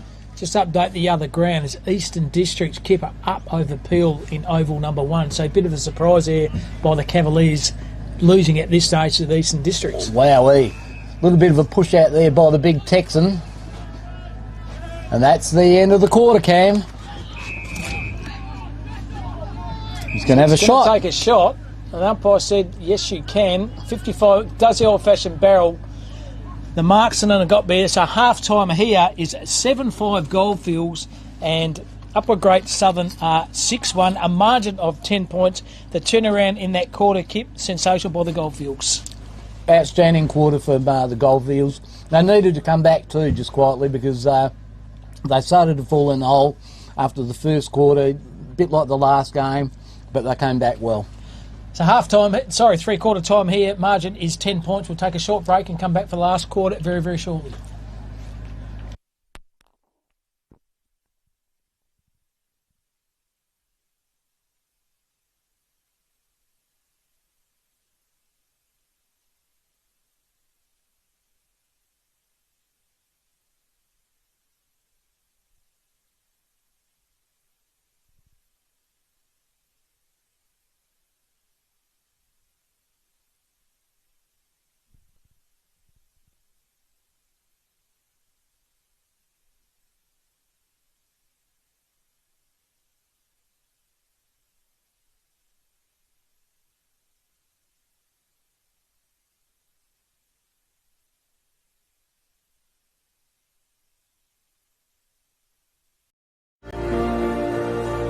CBH connects people, and we want to build a bigger and better community for our kids. Farming communities, you can be very isolated. We all need to have a strong community behind us. Everybody helps everybody out. If someone needs something, we'll just help them out with it. Half the time they don't even have to ask, we'll just go and do it. Our community, that's something to celebrate. Shane and Lynette welcome you to the Lake Grace Hotel. It's a family-friendly hotel with great meals and accommodation. Meals are cooked by 2 high-class chefs. And if you would like to follow us on social media, just look up Lake Grace Hotel. and we are proud sponsors of the Lake Race Ongerup Winter Sports. Welcome to Lake Grace Tyre Power. We supply and fit tyres for everything, from agricultural machinery and trucks, right through to four-wheel drives and everyday passenger vehicles. Alongside tyres, we also offer a full range of mechanical repairs and servicing, so we can look after your vehicle from start to finish. Feel free to give our office a call on 9865 1023.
And welcome back here for the last quarter. Keep Goldfields versus the Upper Great Southern. One extra on the ground. Should be a kick, surely. And no, they're going to let him run off the ground. No. Warning. It's a warning. There you go. Well, now we can throw the ball up and commit. No, it is a free kick. Well, comedy of errors. They go laterally with the kick to the Upper Great Southern. He finds Moritz. Had it before he spin it, though, was Johnson. Defensive tackle's okay by the Goldfields player, then rode and went through traffic. Got a little chiseler kick on this side of the ground here. Went through traffic, took the player on. Got the long sleeve on, went one way, went the other. Excellent hand there by Coughlin. He found his teammate. That's a real laid free kick. The boys don't like each other. And a bit of testosterone running through their veins here from those players. Don't go in! Don't go in! Don't go in! You're both going for a break. Yellows, both of you. Yep, fair enough too. Right in front of us. The umpire warned you, lads. Didn't listen to him. The umpire said, good umpiring. There it is. There's a yellow card, ladies and gentlemen. Done a great job. Deservedly so. Both number ones, Horrick and Coughlin, can take a spell. Coughlin was not happy with his treatment, Cam, but I think, basically he took it a little bit far. A little bit of a nudge would be all right. A little bit of face in the dirt, but move on, boys. I tried to warn him too. Move on. You didn't, so you earned a quick 5-minute shower. Yep. There we've got the Texan. There we go. We've got Texan supporters there, which is fantastic. Granlund had the ball out. It's back in dispute. Well controlled by the umpire. The Texan up again against Lewinsky. Bit of a no-all on that one. Toneback's picked it out. Beautiful work, and look away hand pass there from the... And he's picked his own pill-up. That is absolutely... And takes a bounce. Thank you very much. That is brilliant work. Tommy Hammond, take a bow, son. Ball in dispute, back out there. Picked up by Roden. Roden hands off. Good tackle. Strong tackle there by Cody Hayward. And that is holding the ball. Ran into a brick wall. Hayward just would not move. So Hayward has a footy. Commentator wing here. Kicks it high to John O'Neill into the ground here. Good mark over the top. Absolute ripping mark. Wax on, wax off. Evans, he's been solid down back with that headband. Decides to have a little kick on that defensive wing. Numbers are though with Upper Great Southern, and good defensive marks been taken by Cam Sutherland. Sutherland pulls the trigger to the left half forward flank. There he is again. Wax on, wax off. Elijah Evans. The Rocket Gibraltar in defence for the Goldfields. Stands up the contest once again. So Evans has a footy. Ordinary kick in the end. Turnover City goes back with a bit of interest to Upper Great Southern. 2v1, good mark in the end to Goldfields. Beautiful. Good set of jukes by McWaters. So Tyson McWaters, he goes down on that left half back flank and finds his teammate by hands. Is that Harlan Adams? Certainly is. He goes down the line with another good kick. Put up a little bit lame enough the kick, but seems okay. The Goldfields has a footy here. They kick the ball to that defensive wing over the top, trying to mark the ball as Ackroyd. He's been wrapped up in a tackle, should be holding the footy. Miles Carney gives it away, and the Goldfields kick once again out to Big Texie McLeod. Goes all right, beautiful kick there. Look at that, he's picked his player out there. It was a great effort there. They said he's chopped his arm as Campbell Johnston, unfortunately. Made a good contest, however, front on contact. That's a shot every time. That's Stephen Shepherd. He's going for his second, Cam. Two in that quarter kick. Did he really? Third. Yep. So pardon me, so he's actually going for his third. Can he kick it? He's been pretty reliable goal kicker. I think he's looking quite confident, Cam. Nice. He's gone out a little bit he's gone to run off the line, which he did. Little hands over to his mate. Terrible kick out to the pocket. Kept in play, but there he is, Bolton forward. Toughy is that Bolton forward for the Upper Great Southern Cam. He's been another Rock of Gibraltar down there. It's going to be hard to pick the Archies. Absolutely, both defences have been outstanding today. Umpire throws a footy in. The contest was okay for the Goldfields player. There was Tiffin Batcher. He's been wrapped up in a defensive tackle, going nowhere. This game is going to definitely go down on the wire this between Goldfields and Upper Great Southern. Knock was okay. Quick hands over the top. Kick around the corner by the sharpshooter and Shepherd. Ball's in dispute. Players trying to find the boundary line area. Not getting an easy kick. Defensive tackle was very, very good. And the umpire's in the best position to adjudicate that. And he says no prior and a ball up 10 metres out here from the Goldfields goal. Can they sneak a goal here? Umpire throws the footy up. No one went interrupt for the Goldfields. They have the footy through traffic. Handball. And hit Joe Bioga Peterson in there, cooking the pumpkin scones at the far left for a boundary line throw in. We love those pumpkin scones. There'll be no condom vending machines in Queensland, Cam. But there will be pumpkin scones. There will be, absolutely. Ask Mac about that vending machines. Now Slewinski and McLeod go at it again. Ball's come out to the fat side. Oh, great mark there by the young fella. Young Goldfields fellas kicked it down to the forward. Haven't seen much Tijuan Clark in this second half, Cam. It's been pretty well held Clyde, hasn't he? Yeah, it's been spilt out for a behind.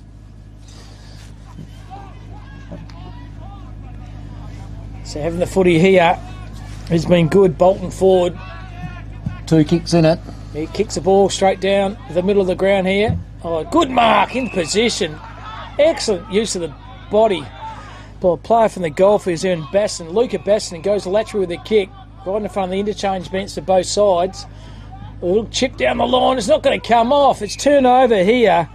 And Alan Kickett read it like a War and Peace book in the library, and he kicks the ball down the centre half full. Good way to kick. Ball stand up the concert. A little dribbler kick here. Oh, he's pushed it wide, I think, for a minor point. He has. And that should have given me Jermaine Wades. He kicked a couple, one in the first and one in the second, and that should have been a lay-down misère, and it wasn't, Kip, and probably ruled that opportunity to kick a snag. Yeah, absolutely, Cam, and the lay-down misère is never easy, is it? No. Some people make like the misère's not too bad, but the lay-down misère is a lot more difficult. Here we got the Aloy Evans Cam. He has been a rocket Gibraltar. Nice kick too. He's gone 50, 60 metres with that kick. Ball's in dispute, spilling out. Umpire that spins out. Somebody's been held there, and well played that boy. That was the Goldfields open shore. He's done all right too. Kicks down the wing. Beautiful contest by both players there. Ball's spinning around. Picked up by the Upper Great Southern fella. Good contest again. That looked like a try. It wasn't a try. The ball spills out. That looks like Harlan Adams has got the pill. He's running all over the place, Harlan. Nice little give too. Straight off there to Stephen Shepherd. Shepherd's kicked it out. At least they're moving the ball. Keep moving the ball, boys. Frigo's got the hands out. Well played. That is a lovely blind turn there by Evans again. Kicks it down to the forward line. Tishuan Clark's been held quiet in the second half. Ball's still in dispute. It's not spilling out. It's bubbling around, and the umpire said, give it to me. Big shout to the volunteer fixers. They're running a bit of water for their respective teams. 10, 15 metres out here. Umpire throws a footy up. Beautiful leap then by the ruckman there, Scafidi. Wrapped up in a tackle. Might have got a push in the back. And the umpire said, I'm in the right position. I'm going to make the call. It is a push in the back. An opportunity here, Kip, for Upper Great Southern Goldfields to have a shot at goals, and it could be our man again and Stevie Shepherd. And Peel are 3 points up over Eastern Districts on the other oval number 1, Cam. Close game there. Serious Stevie Shepherd kicked 2 in the third. Can he kick goal number 3 in the 4 to stretch the lead by a further 6 points here? The Stevie Shepherd goes around a bit of an arc. No, he's fluffed it. Missed that. Should have run straight at the goals rather than go around on that arc. Now, minor score only to the Goldfields. Going to do the old-fashioned barrel. There he goes. Button 4 goes straight down the middle. Lovely. Good kick, wasn't it, by Bolton forward. And another barrel. Running out of time here. Trying to find the teammate by him. That was Way. Can the ball stand up? Way. Which way? That away or no way? Apart from the boundary line throw-in. And all the way down to the Johnny O'Neill Swamp. There we go. I can picture Johnny too in a nice rowboat in the Johnny O'Neill Swamp, having a couple of froths. Drop a line. Enjoying himself. It's a shallow throw in by their boundary umpire. Said, come in sooner, mate, and throw the ball higher. In Salt Lakes, what do you have there? Anchovies? They're salty. Umpire throws a footy up. Push off the play there. Is the ruckman there, and Clark. He's wrapped up in the good defensive tackle by Bryce Paulie. And once again, the secondary ball up by the umpire. 25 metres out of Upper Great Southern's goal, Cam. Let's see if they can get the ball out. Oh, that was very entertaining, that was, from the Goldfields player. It's going out wide, well picked up there by Roden. Roden's given the hands off to our champ there, Openshaw. Openshaw's got the hands out. That's Hurricane Clark. He's done all right. Straight, however, he's turned it over to Paulie. Paulie's kicked around the corner for Upper Great Southern. Oh, there we go, off the boot. Trayman Way, is that gone? No way. Yes, Way. Yes, away. Oh, another. That is unbelievable. Trayman Way. He's kicked 3. He started that kick, I reckon, in that Hilux ute to the right. He's had a setup there that's tea and scones, and he's kicked one from outside 50. That definitely is a contender for the goal of the day, if not the goal of the year. That is the Moonlight Bay Sweets goal of the year contender, Cam, right there, and we got to see it live here at Lake Grace Oval number 2.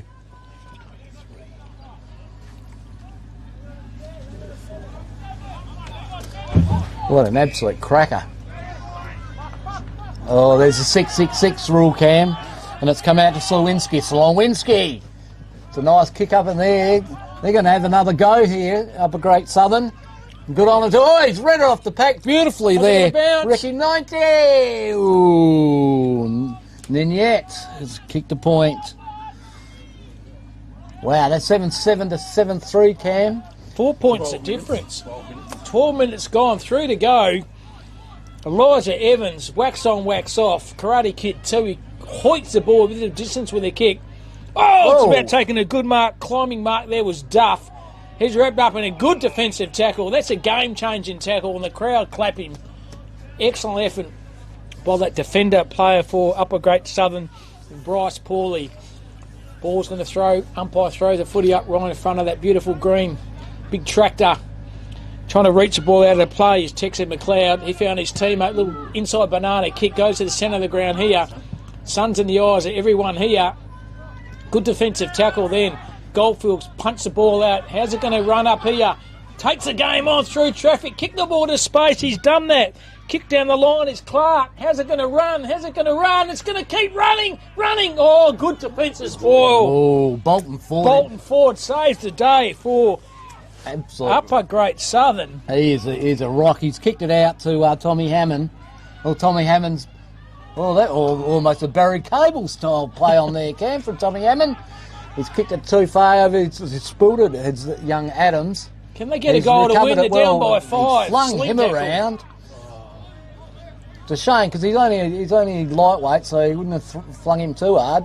However, he's got the kick on the left, setting it up. Oh, spilled out the back there to Benny Tiefenbacher. He turns around the corner. It was held. Stevie Shepherd. Stephen, he's a canny player, Shepherd, isn't he? He is a canny player. One of those players that get you under the skin, but he's a very clever player here. What's going on here? Steve Shepherd, doesn't matter. Chew up the time, son. Wouldn't have been too long to go now. 14 minutes gone. 14 minutes, 1 minute to go. Shepherd from outside 50. Hasn't got the distance. Recover, bang! Oh, there it is. That could be the sealer for the Goldfields. He's nailed one. Front and centre roving. We'll get his number in a minute. He's jogging that here to the right half forward flank. Keep this old-fashioned roving 101. Right place, right time. Read it well. Kicked the snag. And I think the Goldfields are home. It looks like a Cam.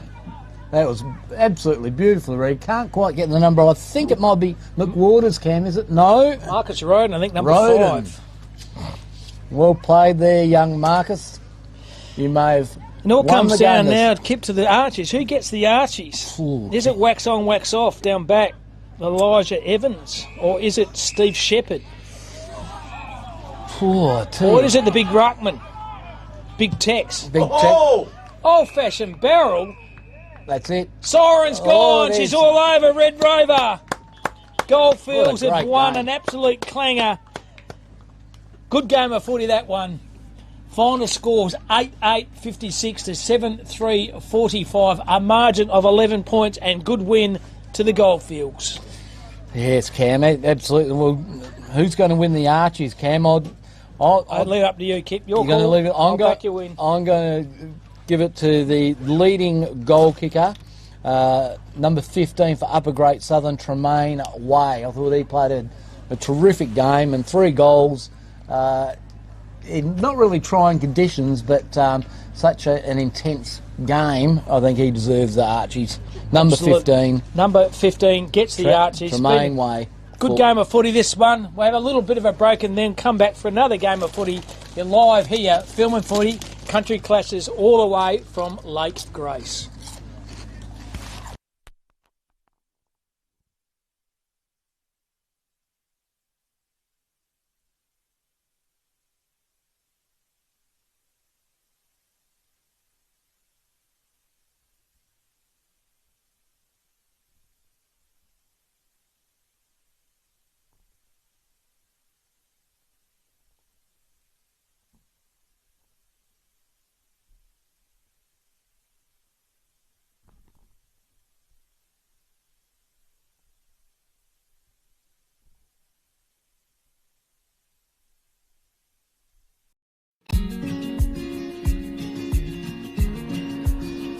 The relationship with Great Southern Fuels started with my father 50 years ago, delivering fuel in drums back in the day, which has progressed into large tanks now. They've been very reliable and efficient on time with service. We run a mixed farming operation here on Chapman Valley, just north of Geraldton, managing about 5,500 hectares. We've been with what is now Great Southern Fuels for in excess of 20 years. There's always challenges and situations that catch you out, and they've been really, really good at accommodating that for us. We've been with Great Southern for 28 years now. Look, they've given us exceptional service and they're price competitive. So it's wonderful. They're a great company to work for. They're a family-owned business. They will support you and whatever is required. I've got Alan's phone number, I've got Steve's phone number, and I know if I ring it I'll get an answer, which is really cool. The relationship's great and the service is second to none. So I ring up and it doesn't matter if it's Saturday, Sunday or whenever I ring up, I'll have fuel. So we've never been held up or had a problem with them. So my theory is that's what I'm about. It's about service and the relationship, and it's been fantastic. very important to maintain long-term customers' loyalty and give back what you can when you can. Great Southern Fuels is one of the few companies that I've been involved with that gives so much back to the local community. We support so many different organisations and country, sporting clubs, field days, farming organisations. We endeavour to give back. The community looked after us by dealing with us, and we just gave it back in what we can do. Footy club needs a hand, well, it's because they need a hand that you give it to, not the other way around. When you look at how they conduct themselves in the community, they've been a great supporter of the Livestock Transporters Association. Just incredible what they do. They do a lot for the community, which is good. And not only Lake Race either, it's right through where all his outlets are all over the state. He's been excellent with that. We tend to sponsor major events, the Great Southern Football Carnival, Colts Carnival. Across the board, I think sponsorships are a very important part of any community. I grew up in Lake Grace and footy was my life down there for a long time. Great Southern sponsored Lake Grace back then, and along with many other footy clubs and hockey clubs and tennis clubs, and we might not always be making a big deal out of it, but the people that get sponsored, they understand and they relate to it. They do a lot for the town, so I can't fault them. They've been brilliant. Great Southern Fuels have got strong values, and that shows in what they do. They walk the talk and they do what they do. You deal with people that are there and care about your business, and these people have been absolutely wonderful. I'm very proud of what Mum and Dad have achieved in their life and how they've structured the business, and it's all structured around our customers and looking after people and being in the right areas where we need to sell the fuel and have the support there and sponsorship. Being part of the community, even though we're not in that community, but our workers are there and that's part of us.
What was your name again? Paul. Paul Barrett. What? From Jerry. Welcome, listeners and viewers, to Game 2 for the OFA and Game 2 for the EDFL. And with me is Mike Harding from the EDFL. Mike, welcome. And thoughts on today and first game for Esperance? And first game.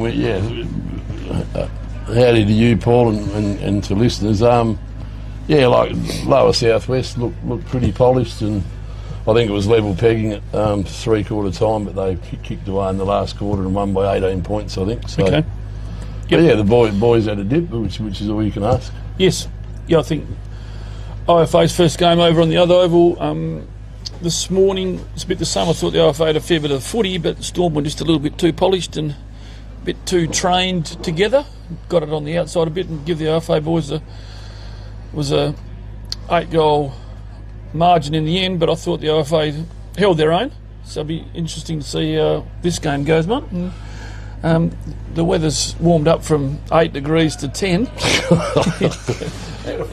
And with the wind chill of -2. Yeah. There's a little bit of breeze probably favouring the southern end here of Oval 2 at Lake Grace. If the listeners know, we're on the hockey oval here, just to the west of the pavilion, so a little bit of breeze sort of blowing down to the Ongerup end, if you'd call it. I don't know whether there's much in it, maybe 1 or 2 goals. I just saw the game before. It was hard work getting up to the left of the commentary box here. And the Goldfields boys managed to kick a goal late and got them over the line against uppers. So I think whoever can make the most of the breeze going down to the right of screen will probably be the deciding factor, Mike. Yeah, well, yeah, no, in our first game, that was to the right of screen was definitely the scoring end. Our boys only kicked 1 goal in the first quarter, which probably sums up a fair bit of the game. They were playing catch up after that, but been some interesting results. Eastern Districts just beat Peel by 3 points. They're looking very good, aren't they? So Peel have lost both their games by a kick, and they would have been the likely favourites coming in, I would imagine. Of course, they won last year and the year before, I think. Yes, I spoke to Daryl Panizza just briefly before, and he was pretty happy that Peel were getting beaten. So, it's a good few upsets, and it's great for the Carnival, isn't it? Good for footy. My oath it is, yeah. Upper Great Southern beat Peel, which they earlier in the day. So there's been some really good results, and I think now, depending on results, I was just talking to Spock downstairs, if Upper Great Southern can beat Eastern Districts and then Goldfields can beat Peel, well, there's going to be 3 sides on 2 wins. So tight, which is great. It's great. No, it's great for the Carnival. Regularly by now, the grand final sides are just about sorted out. Nearly, yeah, well, it was this time last year. It was. It's awesome. It's been some really good results and some really good footy. I mean, a little bit blustery, so that can affect the skills. But there's been some really good footy played. Yes, and I'm expecting this game to be the same. I just watched a bit of Eastern Districts before. They're pretty sharp. They've got a few overages, but they were very, very good, I thought. Pretty tough and hard at it. And the Peel boys didn't seem to like that sort of close contact. I just watched the last 5 or 6 minutes, and the Eastern Districts boys held up really well down back as well. Over to you, bud. No siren here. We're just going off the Oval 1 siren. So down comes the Ryan Hams. Good ruck knock. He played good in the first game, I thought, down to Mitch Burdock. So I'm looking forward to the contest between the 2 number 22s for Jack Riley and Ryan Hams, so that'll be easy to pick out. Yeah, Jack was very good in the first game.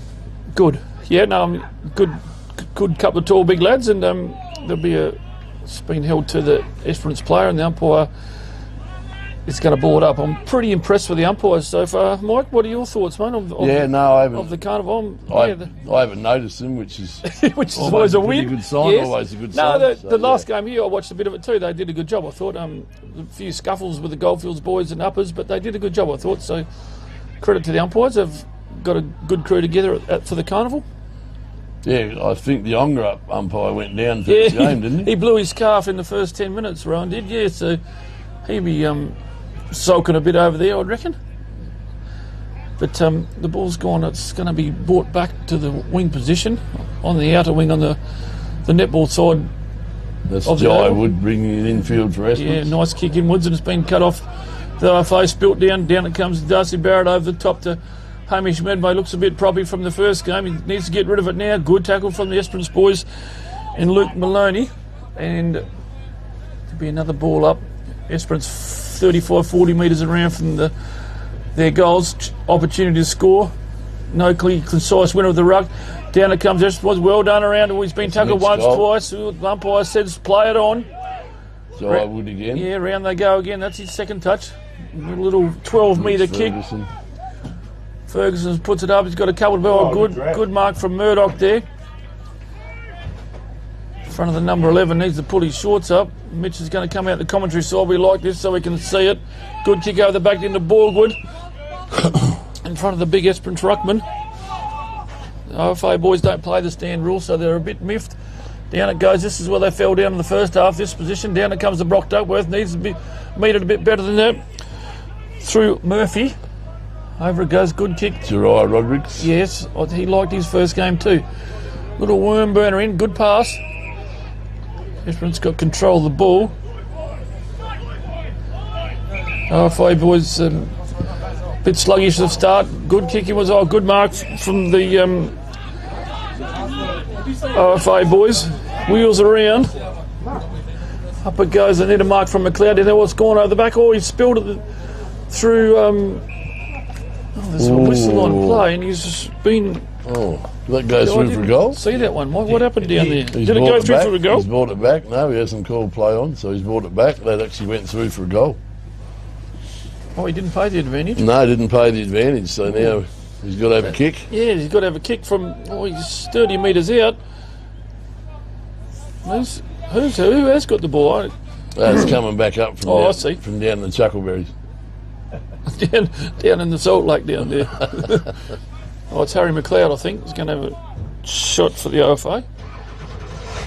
Had a reasonable first game, Harry. He's got to kick it probably 30 metres, 45-degree angles, and he comes. He likes it. He likes it off the boot. Not bad off the boot, yep. So there's the first score. We haven't got a scoreboard. It's on the front of the truck here. We just can't quite see it. So that's Harry McLeod's first goal in the... only been going 5 or 6 minutes into the first quarter here. So the scoring end, I would say, Mike. That's just one goal to nothing. Yeah. That would be the scoring end. So Ongerup boys need to probably make the most of this quarter, I would have thought. Yeah, so currently Ongerup leading one straight goal to Esperance yet to score. Good contest from those two boys. They'll go at it all day. Good clearance from the Esperance boys. Up they go. Puts the back line under the pump. Oh, nearly a good mark, pack mark there. Good contest. Been held on to. Round he goes again through Nosebit. Out it comes to Medway. Good contest here from both teams. Down it comes to Borgwood. He's got a bit of work to do. And the bloke with the colourful helmet, I like that. Noah Drayton. Well done, Borgwood. Noah Drayton. Yep. Good contest. Up it goes. Hams is down there. Out it comes the back to Duckworth. Oh, good handball out there. Good clearance. Do this well. Needs to get rid of it now. Good play. Ashton Mott. Nice mark. Wheels around. Luke, Young Mott, yeah. I know that's Harris and Lloyd Henderson. Lloyd Henderson, yeah, no, he's likely type 2. Left footer. Up they go. Big pack mark. Down it comes to Medway to the OFA boys. And holding up well down there, both teams. It's Esperance's chance to equal on the scoreboard. Hard in to kick a goal with a bit of breeze up there. Up they go. Down it comes to McLeod. He's been you were lucky. He manages to get it back. He's socketed off the ground, mops it up. Out it comes to Borgwood. He's had a few touches early. Down it comes to Nosebit. In goes Kobe Hams, and he's going to be tackled over the boundary line. And there'll be a throw in just to the left of the commentary box. And we're sneaking up about halfway through the first quarter here. We're going from over one siren. Mike, so keep your ears open for that siren for me. Good play from the big ruckman from Esperance in Jack Riley. Down it comes to Billy Hams. Great tackle. Yeah, good tackle from the Esperance boys. In it comes to Billy Hams, back to Riley. Oh, nice kick up into the true centre forward position. Big pack here. Good mark. Well, just about a mark in front to Barrett there. Down it comes to McLeod. In goes Medway. It's had a bit of a good contest here from Esperance. Oh, it's shoved out forward. Now there's the foot race is on. Oh, round one, round two. Yeah, good play. In they go again. His nose, but he's been nearly got holding the ball for the second time around there, Mike. In comes big Ryan Hams. Always down to Pagan's paddock there. Foot race is on now. 17 and 18. Duckworth's in there. Needs to get rid of it now. Good play from Esperance. Mopped up right in front of the Afri John Deere tractor. And there's been a whistle on play, Mike. I missed that one. What was that? Fingers down ground to Esperance. Yep. Down I the missed ground. that. Bump after he got rid of the footy. Yeah, well picked. Nothing major, but it was there, I suppose. Esperance boys bring it back into the middle through Henderson. Pops it over to the commentary side. The big switch is on. Kirchner's got it in the wing position. Nice kick. This is what they want. Big long kick. Big pack. Big mark there. Good spoil from Holmes. In they go again. Hams has got one to beat. Two now. A lot of players around the footy. In they goes. Going to be bottled up. Well done. Nosebit scrambles it out. It's going to go over the back. Cut off by Esperance again through Thomas Tate. Well done. Mops his own footy up. got to make the most of this kick. Up it goes. Oh, good mark there from the Pretty OFA. sure young Tom made his debut for CB Colts last week. Oh, excellent. Yeah. Yeah, nice one. So it's just gone out of bounds over there in front of the interchange box there for the Esperance boys. We're sneaking up on, what have we been going, 8 minutes into the first quarter here. Yep. OFA just one goal, Esperance yet to score, but they're peppering their forward line. They won't be far off scoring. OFA holding up quite well, but kicking to the scoring in the southern end, if you'd like to call it, probably with an 8 of a 2 or 3 goal breeze. Mike, would you say that breeze? Yeah, I think it has. It's not quite as strong as it was in the early games, but it would still be a couple of goals minimum. Oh, good tackle. Esperance boys are going to be rewarded here. That's Jai Wood. Yeah, no, that was a nice tackle. Good young player, very good. He's only a young fella too. He's only 17. What club's he from in Esperance? Esperance Bulldogs. Esperance Bulldogs. From a very famous family down there. He's a likely looking type. I think family's won numerous fairest and bests and associations. His dad Damien was a beauty. Yep. And our older brothers Reese and Braden have both played in multiple flags for Esperance. And nice one. Both very good footballers. Who's on top? Who's on top down there? This Gibbo at the moment. Gibbo going okay. Going well at the moment. We played them last week and it was a 7-point game. It was a ripper game. Good. A really good game of footy. And I hear the season's pretty good down there, from what I can gather. Oh, mate, the farmers are happy, smiling. Are very, very happy. Yeah, very smiling, happy, smiling truckies. So it's all good. The Esperance are just wheeling it around here, trying to switch the play a bit. Trying to generate something. Yeah, trying to generate something. They bring it back across. But to be able to generate, you've got to have runners that are prepared to run. So it's back into Thomas Tate. He's looking for something. He's a beautiful kick of the ball. Like his game. Up they go to the centre forward position. There's a lot of players around the footy. In it goes again. Good pressure from the OFA. Over the back it goes. Here's the Wood we were just talking about. Puts it over the back. OFA in there through Nosebit. And it's just been hacked out of the pack. It's gone out on the full. Gone out in the full from Luke Maloney, I think it was. Shoved his foot in there. So Holmes will bring it back in. Of course, plays for the local Lake Grace club here, Joy Holmes. Nice kick down the... Oh, there's a contender nice for mark of the day, Johnny. Through Mitch Murdoch. Comes up a bit proppy, but he'll be right. He had a good first game. Just play it on. Nice long kick. Oh, that's a bit of a wasted one, that one. No one down there for the OFA, and it's well cut off by Esperance. They'll bring it across the commentary side. No, they won't. Made a liar of me. Up they go in the middle, probably the better option. Now they come the commentary side. Through Henderson. Left footer. Got down the ground. Probably well got a bit down. Yeah, good decision up. Dealt with it after he got rid of it. Can't be doing that. And Esperance will take a kick. He's probably on the 50-metre line here. And he'll probably have a shot at goal. I reckon. Who's this bloke? Mike, 21, Mitchell Ferguson. Mitch Ferguson, who plays for the Gibson Tigers down there, and he's played a bit of league footy. Kick 5 on debut, I think, for Gibbo. He's one of their younger brigade coming through. Nice. And we just spoke about Jai Wood. Jai He's Wood, about to have a shot on goal, left footer. Just spoke about him and got himself pretty open there. So he comes in with right behind this one. There's no excuse here. Looks pretty good off the boot. Right off the boot. No, it's a goal umpire doesn't have to move there. Doesn't have to move. Beautiful kick. So well done. Good play from the Esperance boys. Worked that one out well. So it comes to, what do we, one goal apiece, mate. One goal apiece. Yep. Sneaking up on quarter time. 1.5 minutes. A couple of minutes to go before quarter time. So yeah, both bit of a feeling out. I was just going to say, both teams trying to work each other out, I think. Little bit of ebb and flow, a little bit probably scrappy compared to some of the other games, but that's okay. Give them a quarter to settle into it.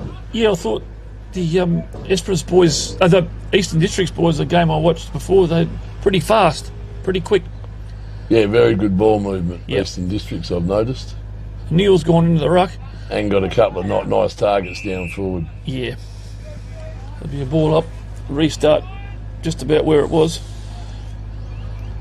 Yeah, I don't know if we'll get the chance here, but number 19, young Eli Rickaby, loves a hanger. Oh, okay. And boy, oh boy, can he take one. Oh, we'll have to keep an eye on him. He's Where's he? Down back there. He's, okay. loves to have a fly. Oh, we'll keep an eye on him then. I'm in for that. McLeod down to Murdoch on his non-preferred wobbly old kick out that's going to go out of bounds, I think, in front of just in front of the Esperance dugout, and there'll be a. Is that So that's lasso, is it? Is that a lasso or is that a Well, I would have ball thought it in? was. I think it. No. Umpires called it for a throw in. I thought it could have been. Right on the true wing position, both ruckmen. Good tap down from Neil, looking for his counterpart. He goes over the Esperance boys. Here's a chance to score before quarter time. Oh, good tackle. High. Oh, he's Got him high. he got him high early, I think. Is that Henderson? They come out.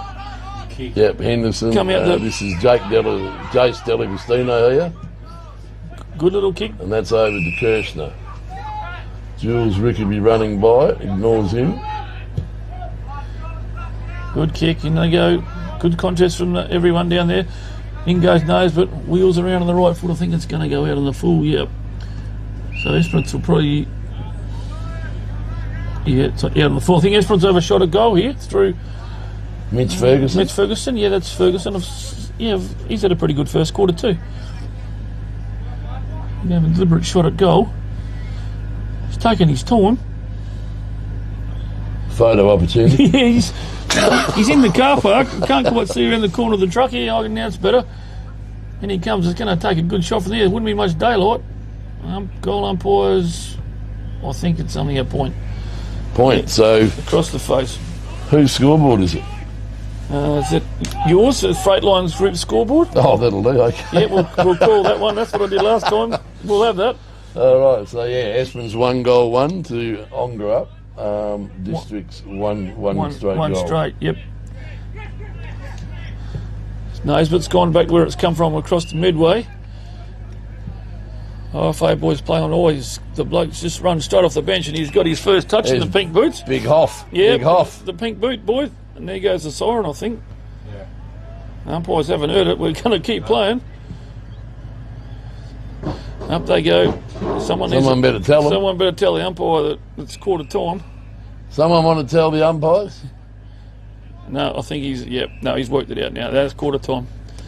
So Esperance 1-1-7 to the OFA 1 straight. Esperance pretty kicking into the breeze. The OFA boys kicking down to the right of screen with the aid of a little breeze, Mike. So we'll come back after a short break and start the second quarter.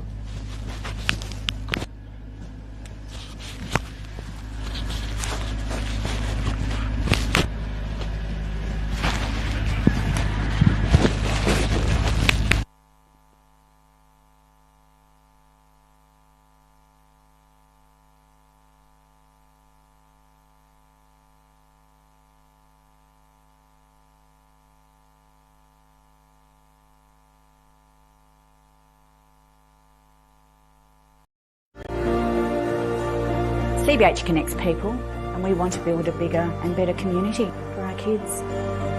Farming communities, you can be very isolated. We all need to have a strong community behind us. Everybody helps everybody out. If someone needs something, we'll just help them out with it. Half the time they don't even have to ask, we'll just go and do it. Our community, that's something to celebrate. Shane and Lynette welcome you to the Lake Grace Hotel. It's a family-friendly hotel with great meals and accommodation. Meals are cooked by 2 high-class chefs. And if you would like to follow us on social media, just look up Lake Grace Hotel. And we are proud sponsors of the Lake Grace Ongerup Winter Sports. Welcome to Lake Grace Tyre Power. We supply and fit tyres for everything, from agricultural machinery and trucks, right through to four-wheel drives and everyday passenger vehicles.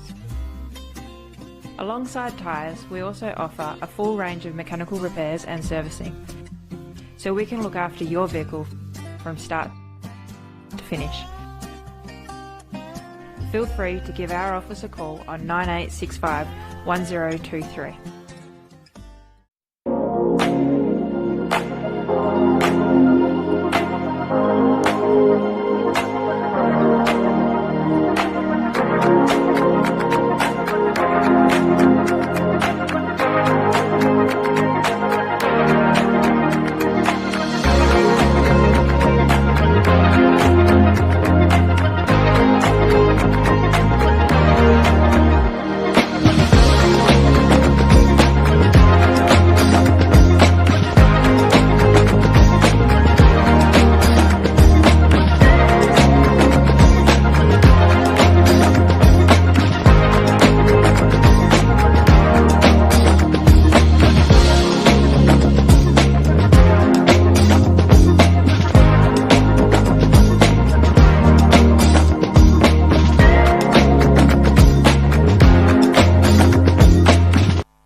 Yeah, you're off.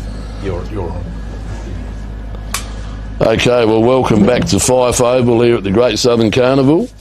About to start the second quarter when we get the go-ahead, and EDFA or Esperance currently 1-1.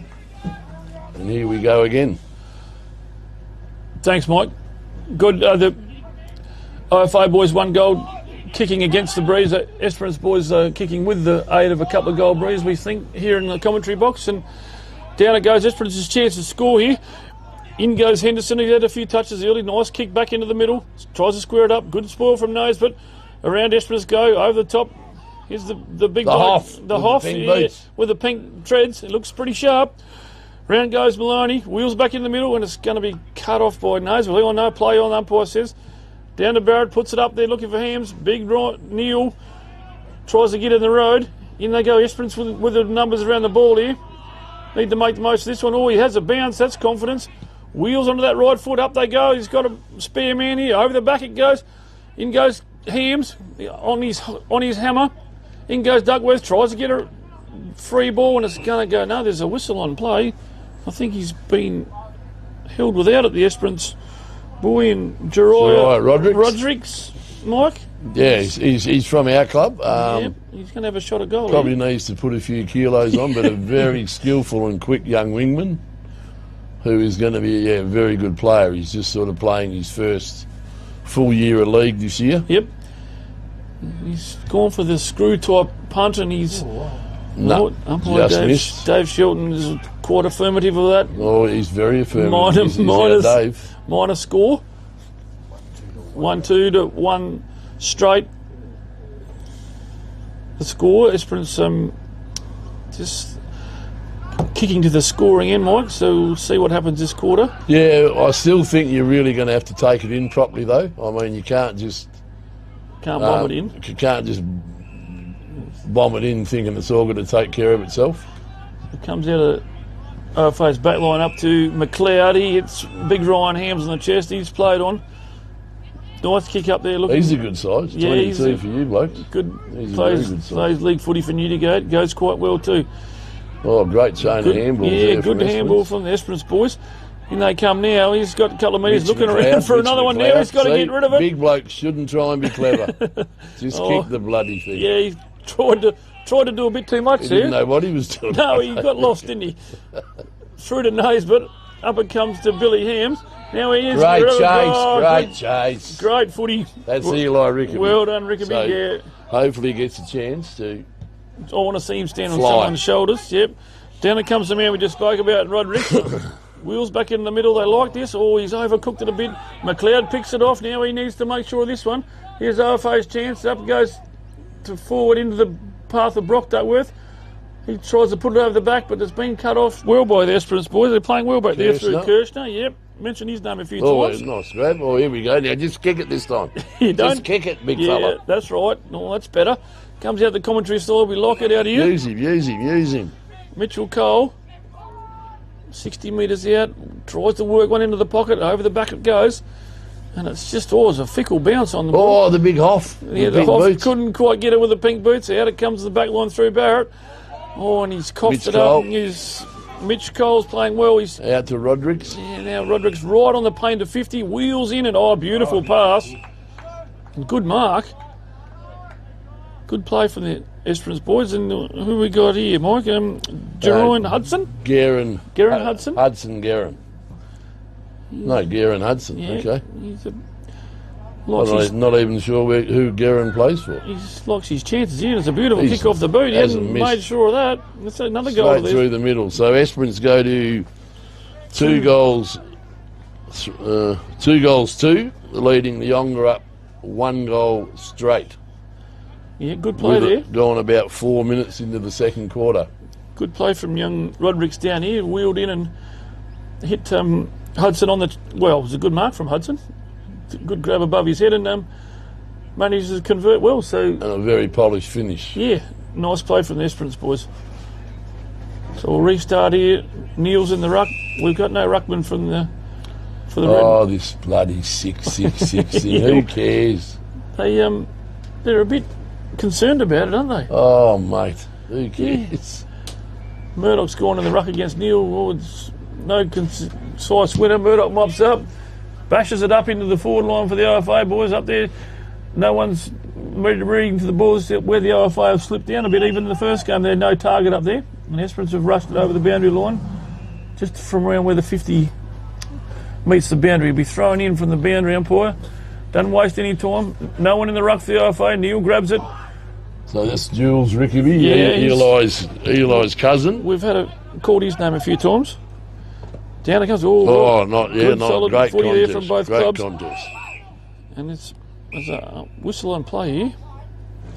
And he's been slung, the OFA boy. Number 10 for OFA with the kick. Is Nate Chambers. Puts it up looking for Meadow. Oh, well picked off. Jules Rickaby. He's a big, tall lad too, Mike. Yeah, plays for Gibson. Good young player. He's going to get better and better as he gets older. But yeah, no, he's a good young player. Jules, and a ripping kid. Well, ripping young man he is now. So if I've got the ball out there in front of their coach's box, 2-on-2, the Esperance boys battling hard out there with Del Agostino.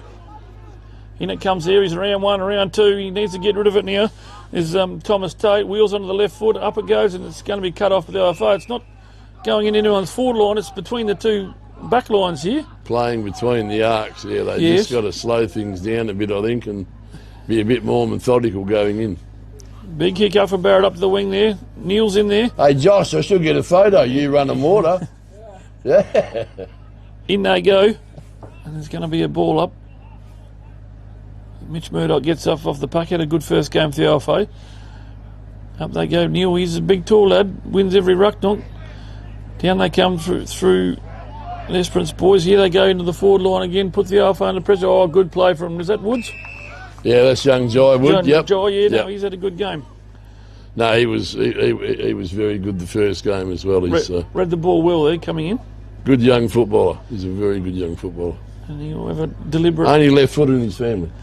You just wonder where they come from, don't you? There's a lot of left footers. I just noticed that Storm crew. They've got a lot of left footers too. They're a beautiful kick of the ball. In he comes. He's only 25 metres out, straight in front of you. You'll make no mistake. Dave Shelton's done a bit of work, but I think it's a goal, isn't it?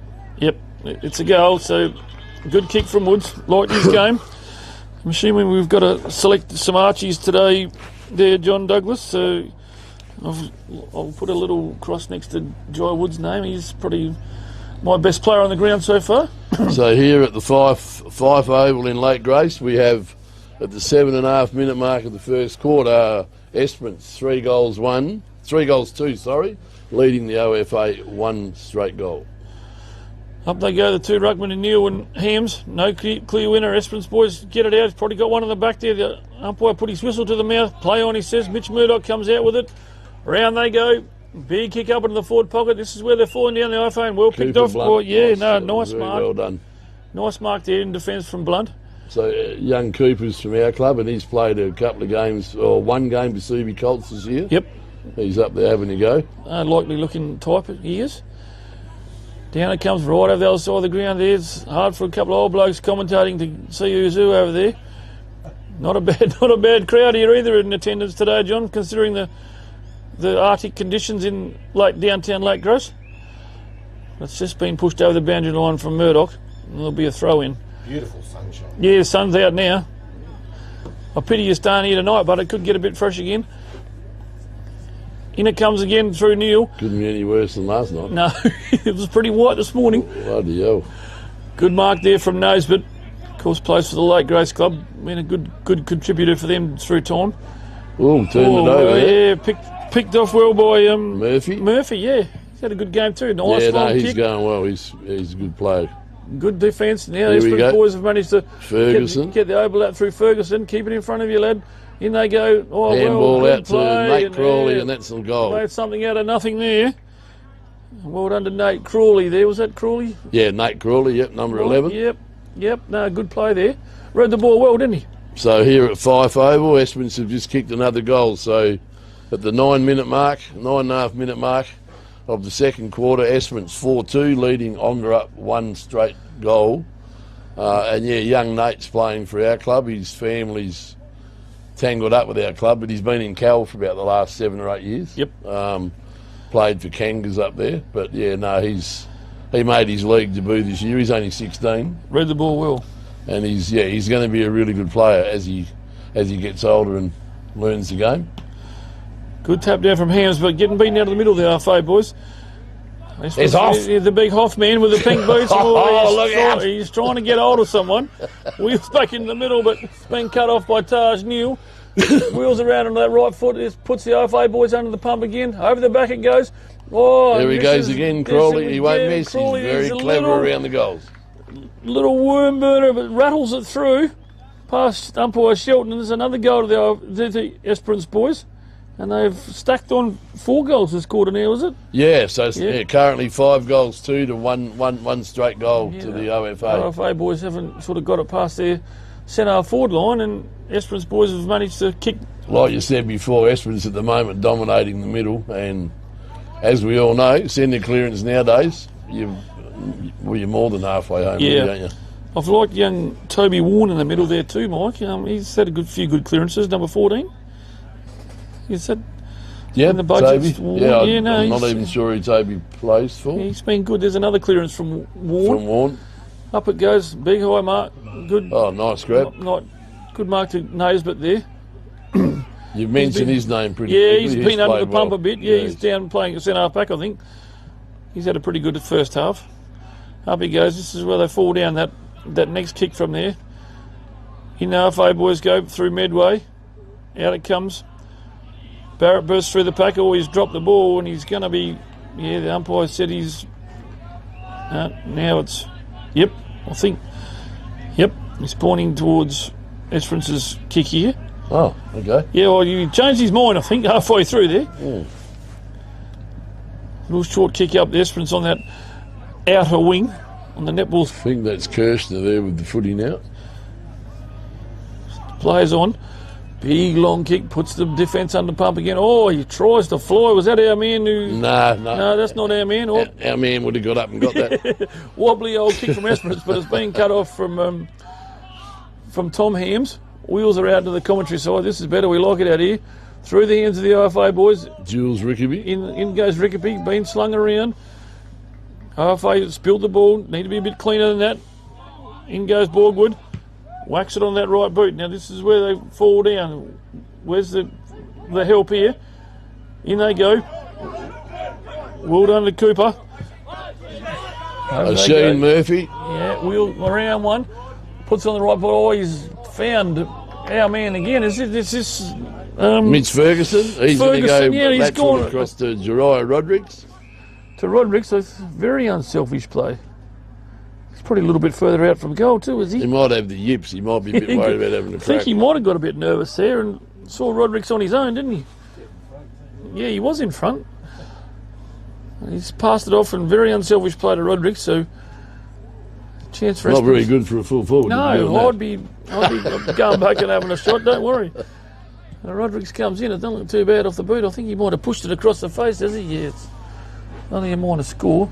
So I've been going 13 and a half minutes. It's only not long before half time here on Fife Oval. 5-3 to 1 goal. In game 2 for each of these associations in the 104th Freight Lines Group Carnival, Mike. So fantastic effort to keep the Carnival going for 104 years. Yeah, it's amazing. It is the oldest one in the Southern Hemisphere, isn't it? Southern Hemisphere, which is it's absolutely fantastic. And both these communities, Lake Grace and Coolin, do an absolutely amazing job at running it. It's a fantastic weekend for everyone. Oh, it's even for all us old blokes to catch up and tell everyone how good we used to be. Yeah, the attendance is great too. Not a bad crowd here today. So no, it's awesome. Yeah, it's good. And of course, it doesn't happen without the sponsors. And one of the sponsors has got his tractor parked over there in the corner, so that's on the camera, right near the ball now. So it's just been bottled over the boundary line. I think the siren's gone next door. So it's half time. So what is the score? The score is 5-3 to 1. Oh, it's still going. Well, yeah, they've realised now that the siren's gone. So 5-1, are we? 5-3. 5-3. So one goal straight here at half time on Fife Oval. In game 2 here for both of these associations here at the 104th Great Southern Freight Lines Group Colts Carnival from Lake Grace. We'll be back after half time.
Okay, so welcome back here to Fife Oval at Lake Grace. Currently we're waiting for the third quarter to start.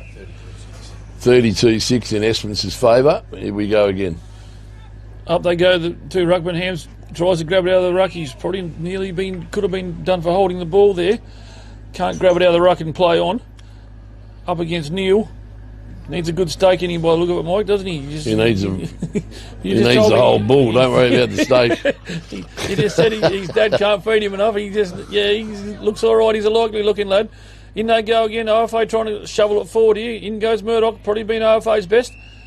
And there'll be a ball up just in front of the commentary box and here. Over on Coolin Transport Oval, we can't see it quite, but it looks like Storm are leading Lower Southwest by a goal at the start of the third quarter. Yeah, I think you might be right.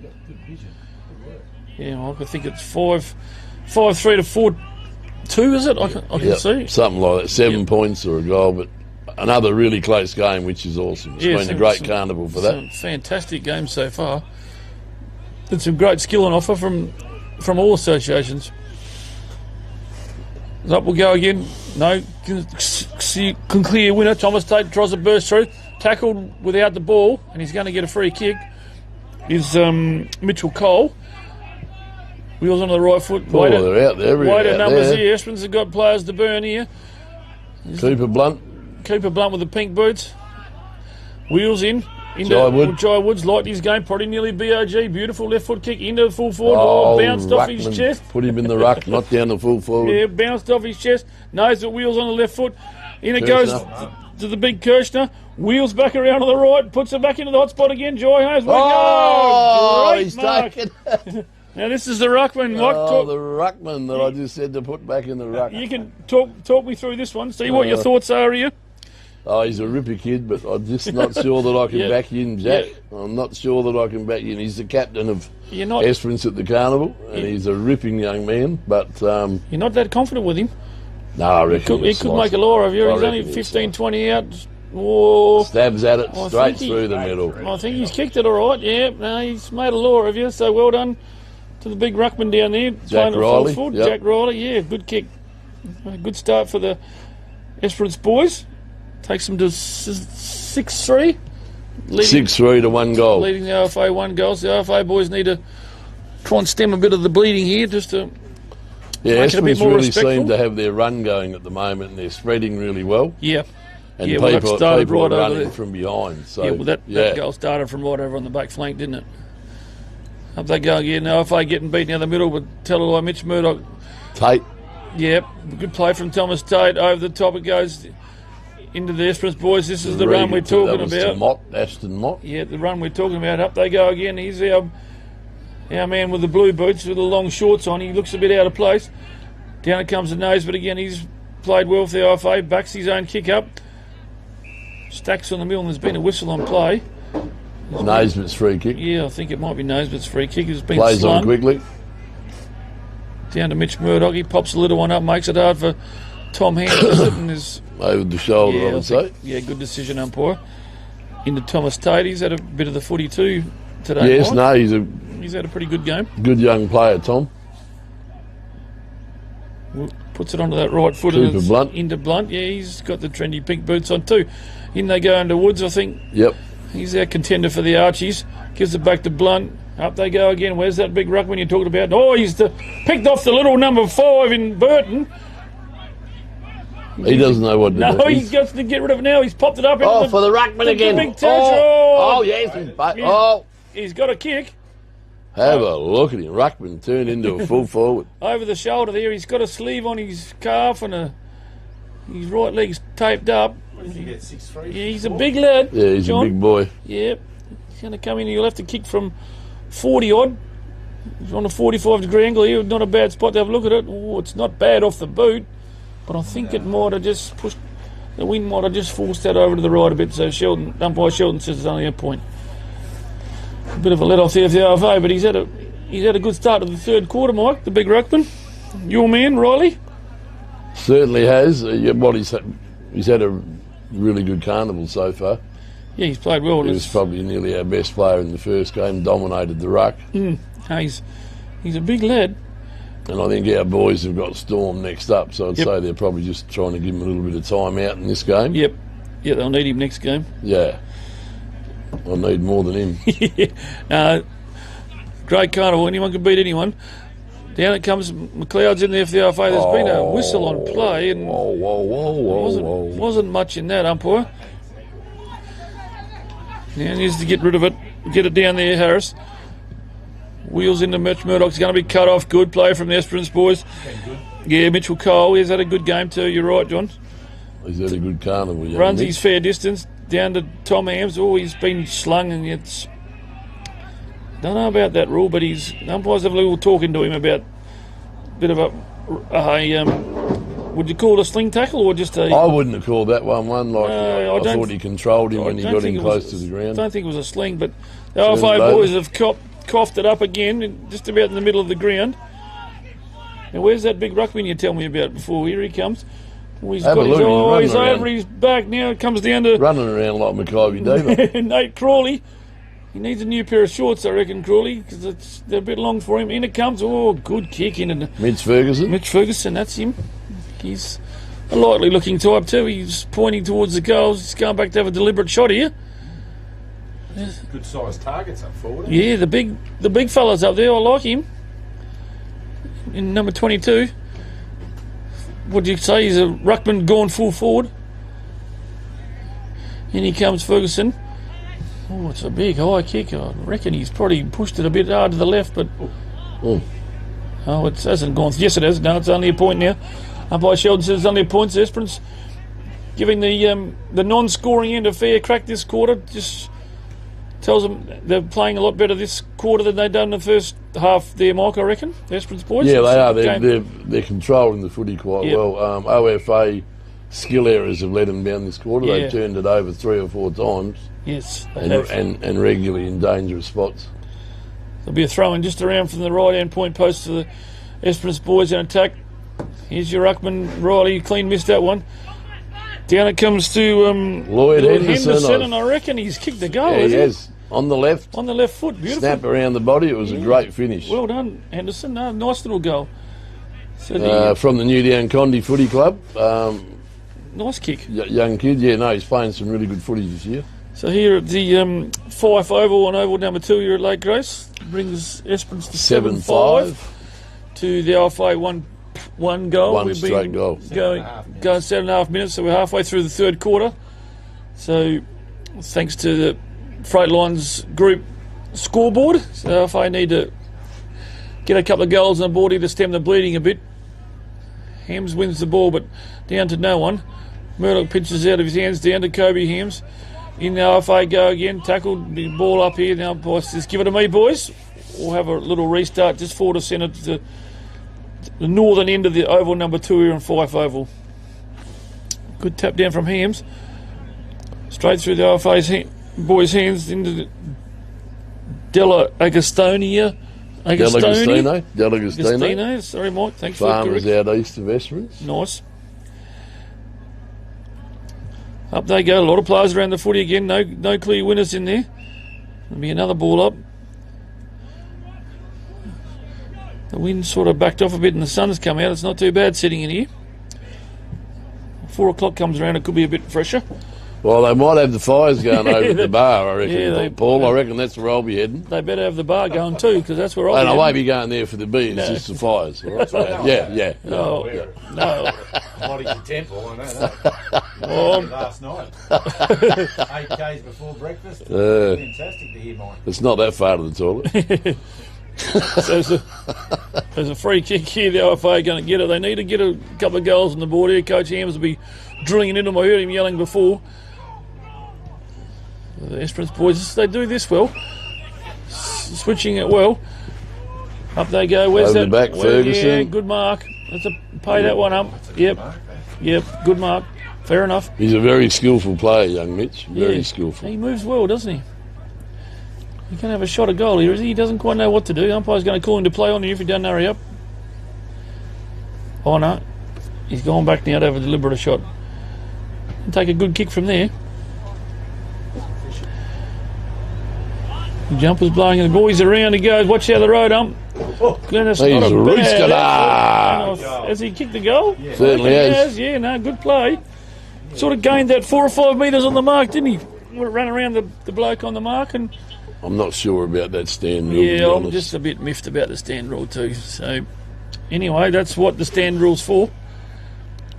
So it's another goal to the Esperance boys. But like, they don't immediately call play on. They wait till he's taken 3 or 4 steps. Once he's done that, he's gone. Well, he's off away. and gone. Yeah, and they get that forward handball through, through that stand rule, don't they? Seems to make a bit of difference. Up they go. Hams tries to take it out of the ruck. Good play from Esperance here. They're playing a lot better quarter now. In goes Duckworth. Needs to get his hand on it. Puts the handball with McLeod. McLeod wobbles a little punt kick out there to the RFA boys. Their first 4-0 forward. Barrett's been shifted from full back to full forward. In they go. Need to stem the bleeding, the RFA boys. Need to bottle it up there. Keep it down that forward line. In goes Hams. In again, and it's going to be a ball up, I think. Just your young boy? 28. Just around from the right-hand point post for the I RFA. wonder why you knew that one so well. Just the RFA boys need to get a score here at least. It's down there in now. First time it's been down there, and it's been whacked on the boot through Murdoch, and it's wobbled over the line. So it's just 1 point. They still can score. Well, that's their first score for a fair while. Yeah, for a quarter and a half. Out it goes to Blunt. They take it around in front of the nice shiny green tractor. Stockdale, yeah, nice kick up to the wing. Ferguson. He's got one in the back, I reckon. Yeah, he spotted it. He's had a pretty good game, Fergus. We haven't seen much of Woods this quarter. Jai Wood this quarter. No, he's he's sort gone of a bit quiet, isn't he? Quiet. Remember, we've got to pick Archie's thongs man here, so I'm relying on your help. Dropping the ball. Yeah, he's pinged me for holding the ball. I think Wood might be on the bench, I think. Maybe they're just sort of looking... Rotating him around a bit, of it. Well, maybe looking ahead to that Storm game, I suppose. I'm not sure. Yeah, it's a hard game, that third game of the first day at the Carnival for the boys. If they bring it out to the wing. Yeah, but the kids... Yeah, just keep no it going. They love it. And the ball's just gone out of bounds. Around to the left-hand point post, there'll be a throw-in. No one wants to put their hand up for the ruck. In they go again. Oh, Hoff's back out there. Hoff with the boots. With the pink boots. I think he won that ruck knock. Well, I think he might have got his hand on that one. It looks better built off the RFA, but they've coughed it up again, turned it over. In goes Rickaby. Over to probably the dead side of the oval near. Hams is in there for the RFA. Round they go again. Good tackle from the Esperance boys, and the umpire says, give it to me, lads. We'll have a ball up on that half-forward flank position here on Fife Oval, on oval number 2. Sees Esperance quite a commanding lead, pretty 8-5 to 1-1. definitely enough to win the game, I think, as we sneak up on three-quarter time. Can't see the score from the other oval there. John, can you see it from your directions? Is it 6-4 to 5-3? Yep, exactly. Yeah, about a goal, I reckon. Still about that goal. About a goal. Point, mate. Storm just beating the lower southwest, which had a pretty good carnival as well. Holmes has been called to play on for the OFA. Out it comes to Newman, over to Medway, out to Nose, but has probably been OFA's best. Pops it up here looking for, I don't know that number 4 for the OFA.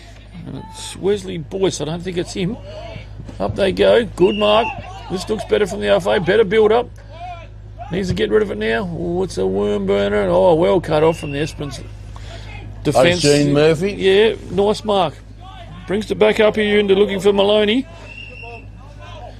Good play. There Wheels you back go, in Cara. the middle. I called his name right. His mum's already texted me about getting his name wrong. It's Crawley. Yeah, you get a few constructive criticism.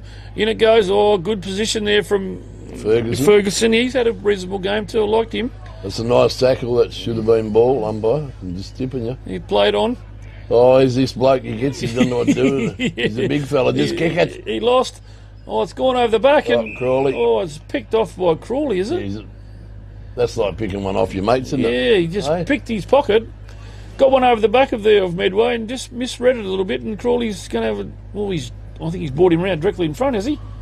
Took it in the square, so fair enough. I'm just a bit worried about his shorts. They look like they're just. So we got a belt. We might be able to give him a belt as an award to tie around his freaking shorts. His shorts look just a little bit big to me.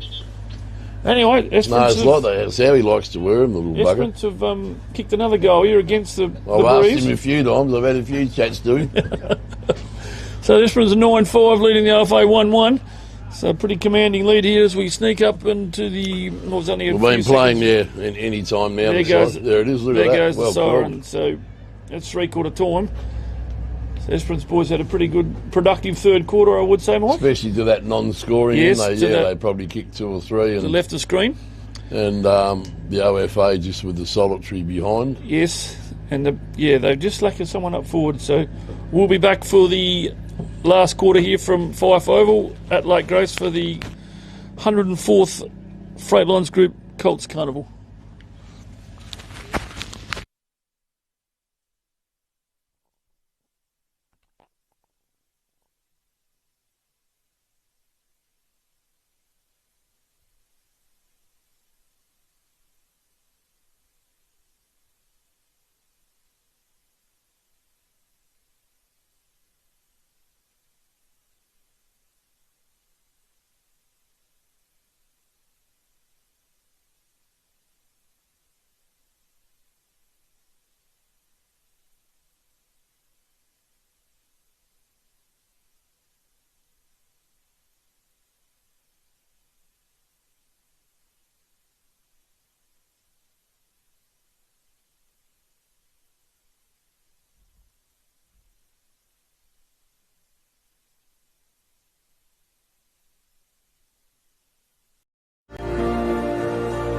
CBH connects people, and we want to build a bigger and better community for our kids. Farming communities, you can be very isolated. We all need to have a strong community behind us. Everybody helps everybody out. If someone needs something, we'll just help them out with it. Half the time they don't even have to ask, we'll just go and do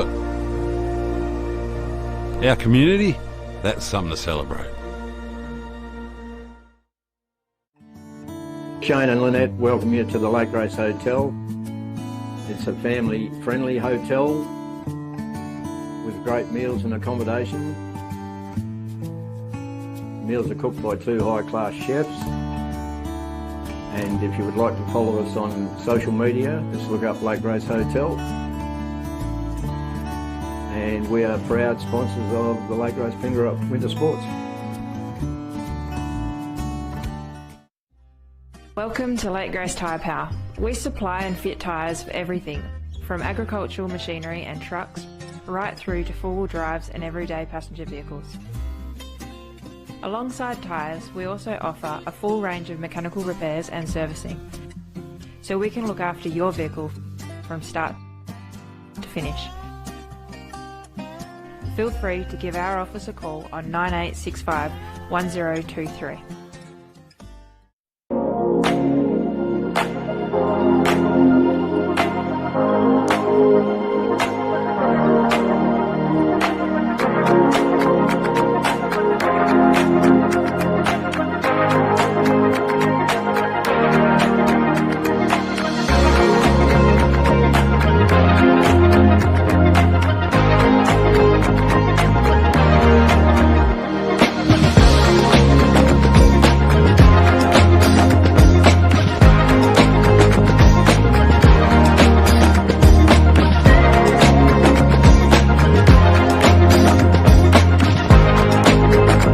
Two of each of these associations, and with us we're privileged enough, Mike, to have the manager of the country footy competition through the Country Footy Association in WA, in Brent Sheridan. So welcome, Shero. Thanks, mate. Thanks for having me. Yeah, no, welcome. Great carnival, mate, so far. A bit fresh this morning, but some great games of footy and a few upsets as we go through the day. So you'd have to be happy with the turnout and the standard of footy. Always happy to get out to Lake Grace or Coolin on the alternative years, wiping the ice off the windshield this morning. It was pretty brisk, but turned into such a wonderful day. And for those that are familiar with the carnival and had the opportunity and privilege to come and experience it, it is, what the community's doing, both of these communities, to bring it together is amazing. No, you're right, mate. And just a few little things coming up as we sneak into the footy year. The nutrient well, Landmark Carnival, I still call it. Same thing. But Nutrient's coming up, mate. Everyone's on board there. I see the fixtures are out and all that's in progress, I'm assuming? It is, mate. Yeah, we released the Nutrient Ag men's fixtures and the CBH Colts fixtures yesterday. So they were released. We were getting sort of pressured quite a bit from our leagues to understand where they're going and when they're going. But middle weekend, July school holidays, 9, 10, 11th and 12th. Really excited to see that come together. Another really good representation of leagues from the right around the state, essentially. 15 men's sides and 8 Colts teams. It's building to be a fantastic weekend as always. I see North Freo this year. That's the new. Never had the carnival there before. Oh, we've been there for Div 3 the last few years down at North Freo. The footy club, Gil Fraser Reserve, there's a magnificent setting right on the river, and North Fremantle Football Club have been super supporters of the championships and hosting us there, and it's always challenging finding venues in the middle of footy season on a weekend. Thankfully, they've been kind enough to offer up their facility on the Saturday as well, so we'll be there Friday, Saturday for our men's, and with our Colts we're at private schools, so the PSA schools in Scotch and Guildford Grammar across both those days, which they're amazing facilities. Probably only second to what we see out here in Lake Grace at the moment, to be honest. Yeah, the ovals are nice here, aren't they, too? The councils have done a good job right through all the association here at Lake Grace. The ovals are very nice. And the state game coming up, mate, against the PFC, the men's state game? Yeah, men's and women's state games. The country versus city battle, as we like to build it up, next Friday night. We haven't played a men's game against the PFL since 2001, so it's been a little bit, a few years. They've gone away and played the VAFA, Victorian Amateur Football Association, and we obviously play our annual game against South Australia from a men's perspective. So really excited to have that back on the calendar this year, next Friday, and prior to that will be our women's side. And the last couple of games we won by a point last year in about 50 mil of rain down in Gosnell, so I don't think we'll get that next week, unfortunately for our friends in the farming region. And the year before was a draw, so it's always a real close game, and really excited to have it on the calendar Sheridan again. Cold's the new coach, semi-local. Yes, a Great Southern girl, here. Katanning. It's good. Coaches down in the Great Southern Footy League. She's been part of the program as a player previously. Knows the way around. That's right, and an assistant coach last year. So, really excited to see the Black Swan out there again, and I'm sure all the players that have been selected are pretty excited to be representing not only their local clubs and communities and leagues, but also the state in general. No, fair enough. Good. And just lastly, we'll just talk about footy in general, statewide. From talking to Mike before we come on here, the Esperance is going well, and I'm heavily involved with the OFA, of course, but OFA, I can speak. We've got full B grades, full A grade compliments, comp's good. No one's really getting beaten too badly. Everyone's pretty even, and the great crowds. Your thoughts on country footy in general? I think I echo that. Generally right across the state, there are always a few pinch points here and there. That we're obviously working as a collective to resolve when and where they come up. But I think in general, the role that community sport plays, and pretty biasedly, I think football is the leader in that. The role they play in community can't be understated. And when you look at what's happening here over the weekend, it's not just the footy club that's supporting the delivery of it. It's the netball. So ladies and men from the bowling club that are helping out. It's a whole community approach to sport, and where we see that, particularly in our smaller regional communities, where there's a complete community buy-in, it's unlike anything else. So generally, I think footy's going really positively. It's not without its challenges, like everything. But the smile on its face, the ability for people to put aside their problems and worries for a couple of hours on a Saturday afternoon, or hopefully more than a couple of hours. I don't think can be celebrated enough. And just a quick one to finish, but I'm just a fan of the belt-up round. I thought that's a great initiative from country footy, and the Think Mental Health round. The important things in the bush, absolutely, for us. Just coming from a bit of feedback from us as country people and country footballers, they're great great rounds to be part of and great support. Yeah, I mean, I think you look at as I said before, the role that sport plays in the community, not just from a physical perspective, but the ability to promote and share and really champion key safety messages within our communities can't be. John's phone just goes to the ground there. The scoreboard. Yeah, like we're really in a privilege, and we have a responsibility to do that. I think. And you look at our belt up round this year. The amazing amount of effort and work that our clubs do, and I think if we didn't have built up round annually, that message is going to continue to get promoted. It's been, as you know, Mike, it's an important message, isn't it? The built up round, and especially if this is what we're targeting, these young blokes here for the built up round. Absolutely, I think it's a great initiative, and it's really taken on board by whoever hosts that round. It's a great initiative, and I think the Think Mental Health round likewise. We're part of. This is week 1 of Think Mental Health round. Part of Mental Health Month, Men's Health Week, I should say. But we've got obviously next week as well. Think Mental Health round in a lot of our leagues that have a bye this week, where that'll be celebrated. And again, we've seen the call for that at the top end.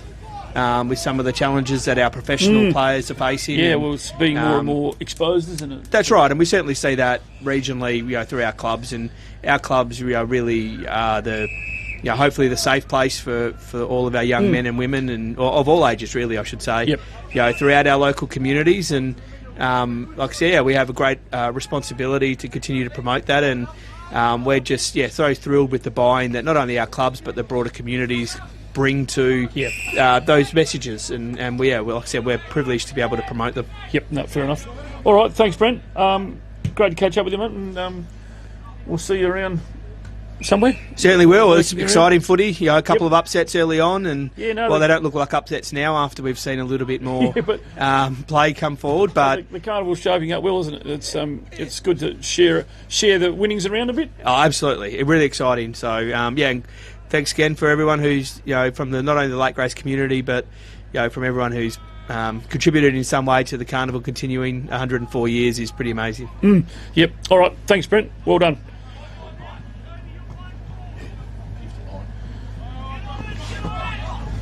That was Brent Sheridan, of course. The game's continued on here. Esperance have kicked a couple of goals. If they are trying to get a score, they're going with the non-scoring. So 7.5 minutes into the last quarter at Fife Oval. Esperance 11-5, leading Ongerup 1-2. So Esperance will run out winners with this game quite easily. I reckon they might hang on from where. I reckon they might hang on from where, Paul. It's just been cut off there by our FA boys, but we're pretty happy to see the end of this game too. Esperance have been good. They've opened the game up in the second half, haven't they? Got their running game going a bit better. 3-on-1 here. O'Sheen Murphy out to young. O'Sheen, O'Sheen, that's two dots from Mum. 2 from 2 there. 2 from 2. I'll be back in the wheel tonight. Now remember, Mike, we've got to pick Archie's. Oh, nice. Yeah, it's a nice kick, but he's just pushed it across the face. Now, I've liked Nate Crawley's game. Yes, Mike. No, he goes all right. He kicked the goal. He kicked the goal just down there. Yep. And we've also, like I said, we've got to pick Archie's best player. So I'm hoping you're going to help me out there. If I bring it out. Yeah, well, it was probably Jai Wood early days, but he's had a bit of a quieter second half. He has. I know we've had some fun with the name, but O'Sheen Murphy has been very good all day. He has had a good game. He has played well. Pretty constant 4 quarters, yep. So it's on the outer wing over there against the netball courts, and it's just gone out of bounds, I think. So right on the dead centre of the wing there. Just getting back to that built-up round. After talking to Brent, mate, is it well adopted in Esperance League? Like, is it? Everyone goes to buy in and. Yeah, no, definitely. All the clubs definitely buy in and promote it and talk about it. It's probably not promoting; it's talking about it and making sure the message gets out there. Well, it's an important message, isn't it? All these young blokes have got a car and on the road. Important message. So in comes his OFA's chance to score a goal, and I think just a little grubber went through and it just brushed the point post of the goal post. It's only a point. Esperance play on there. Murphy. Got it down to the 50-metre line already. Has a couple of bounces. Tries to run through the centre. Up it goes centre forward. Oh, good kick. Good play from the fullback there, Mike. Jumped the OFA boys a bit and threw down to Ferguson. Yeah, no, he's no. Yeah, O'Sheen. Yeah. The running machine. Oh, good kick. Oh, good spoil from Holmes. Don't know what you were waiting for, mate. No, in they Go come and get again. Round he goes. Oh, he's pushed that one Young across Ashton the Mott right. out on the full. Young Mott. He's got the pink, the shiny green boots too. Yeah, young Ashton. He's a Gibbo progeny. His brother Regan is up in Perth playing league with Subi this year. I think he's played most games. Yep. Yeah, so nice. Good to see him up there having a crack. And yeah, I think even young, he's only 16, 17, the young fella here. So he's got plenty of carnivals in front of him. As I think it's the Eastern Districts boys run past behind Holmes. Yeah, well, there. Eastern Districts will be playing off for a spot in the grand final next game. They'll be cock-a-hoot, those boys. They'll be full of confidence. If they can win it, they're in. Yeah, it's a great effort. So it's just been pushed over the boundary here from the OFA boys. The Esperance boys. Hamish Medway will take the kick for the OFA as we sort of wind down a bit. Only a few minutes to go in this last quarter. 3 or 4 minutes to go, bud.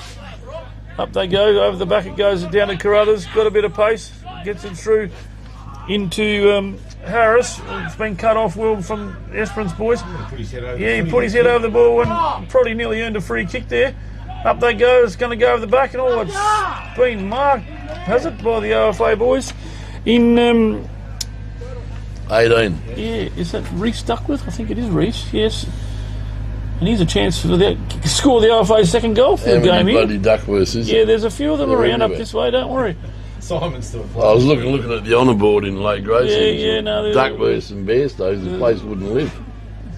Deliberate approach. I think he might have kicked it straight He over kicked the goal goal. by his head. It's a second goal for the OFA, so that stems the bleeding a little bit, but Esperance is still well and truly in control of this game and are going to run out quite comfortable winners. So Fife Oval, it's currently 11-7 Esperance to 2 goals, 3 Ongerup. Did you say you've got Storm next, Mike? Yeah, I think we're over on the other oval last game. Yeah. Yep, I think Can we see that score up there? Maybe Storm are a couple up now, are they? 7-5 to 5-4, is that right? That's right. Yep, so Storm might have kicked one goal. It's low scoring over there. Yeah, So so the OFA boys play Lower South West over here, I think, at 4 o'clock, so they will be a good game again. And your boys will have a good game against Storm too, Mike? well, yeah, hopefully they do. Yeah, they'll be fine. they'll have a crack. There's some boys here that like putting their head in the trough. Yeah, no, that'll be a good game. So Roderick's got the ball right in front of us here. Needs to get rid of it now. Been called to play on. Oh, beautiful little kick into Burton. No, Roderick's runs past again. he's going to be a player. Where's our man O'Sheen? He's not. Is he down in the O'Sheen, he's down here. Oh, doesn't even need to be near the ball now, Mum. We're just calling him out. We like him now. We've got his name right. Holmes cuts it off, brings it back up. It's going to be cut off by the Esperance boys again. Oh, it's through everyone. There he goes again, young Rodrigues. Had a good last quarter. He's been tackled without it, has he? Oh no, he's been pink folding the ball. Oh, no, yeah, that's all right. That was probably there. Yeah. He'd had prior. Out to Carruthers, brings it back through the middle. 2-on-1 here. Over it goes to McLeod. Needs to get rid of it now before the stacks on the mill. Starting to run a bit, aren't they, Ongerup? Yeah, they've got something's happened to them. They must have had a bit of sugar as well. Oh, the big ruckman. Your Now man he's Riley. a loose man in defence. What can't this man do? He's lost a bit of his sleeve too. I don't know what's happened to his right sleeve there. What can't... Esperance rule around to Rodrigues. It's his 5th touch in 2 minutes. Brings it back in the middle. Oh, there's our man Riley. Oh, see. Umpy.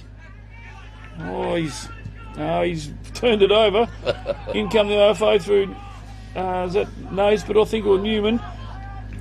In they go up there looking for Duckworth. Needs to mark this one in front to go back and have a shot at goal here. That's the upper Great Southern boys are over there in the pocket, probably offering a bit of advice here. And there goes the siren. So that's the end of the game here on Fife Oval. Let's see, the Esperance convincing winners against the OFA. Stuckworth lines up after the siren, have a shot at goal. And he comes. Whole crowd's watching him. Umpire Shelton's done a little bit of work, but I think he might have kicked a goal. Kicks like Simon. So he takes the OFA to 3 goals. So is it? the 3-3. final score here at 5 Oval is Esperance 11-7 to the OFA 3-3. So well done to Esperance, great win. Thanks, Mike. No worries, thank you, bud. Enjoyed it. Oh, we've got to pick our best player. I'm sort of in your hands a bit here. I really liked Murphy's game. I really did. His run from the back line, bounced the ball, Meter's game would have been right up there. The young fella you mentioned in the middle that won a heap of clearances when they had that dominant quarter. No, look, I'm with you. Rodrigues was really good. O'Sheen, Murdoch, I'm with you. So Murdoch, now you're in the city. Murphy, sorry. Now, all that good work. No, I'm with you. No, I'm happy for O'Sheen. I thought he had a very good 4 quarters. So we'll give the Archie some songs to number 18. Okay. O'Sheen Murdoch from Esperance. So Murphy. Oh, Murphy. Sorry. That's twice now. That's twice Sorry, now. Mum. Sorry, Mum. Well done.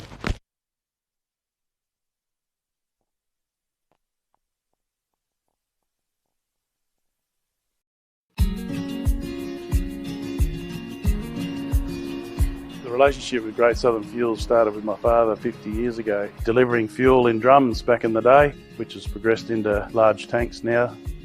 They've been very reliable and efficient on time with service. We run a mixed farming operation here on Chapman Valley, just north of Geraldton, managing about 5,500 hectares. We've been with what is now Great Southern Fuels for in excess of 20 years. There's always challenges and situations that catch you out, and they've been really, really good at accommodating that for us. We've been with Great Southern for 28 years now. Look, they've given us exceptional service and they're price competitive. So it's wonderful. They're a great company to work for. They're a family-owned business. They will support you and whatever is required. I've got Alan's phone number, I've got Steve's phone number, and I know if I ring it I'll get an answer, which is really cool. The relationship's great and the service is second to none. So I ring up and it doesn't matter if it's Saturday, Sunday or whenever I ring up, I'll have fuel. So we've never been held up or had a problem with them. So my theory is that's what I'm about. It's about service and the relationship, and it's been fantastic. It's very important to maintain long-term customers' loyalty and give back what you can when you can. Great Southern Fuels is one of the few companies that I've been involved with that gives so much back to the local community. We support so many different organisations and country, sporting clubs, field days, farming organisations. We endeavour to give back. The community looked after us by dealing with us, and we just gave it back in what we could do. Footy club needs a hand, well, it's because they need a hand that you give it to, not the other way around. When you look at how they conduct themselves in the community, they've been a great supporter of the Livestock Transporters Association. Just incredible what they do. They do a lot for the community, which is good. And not only Lake Race either, it's right through where all these outlets are all over the state. He's been excellent with that. We tend to sponsor major events, the Great Southern Football Carnival, Colts Carnival.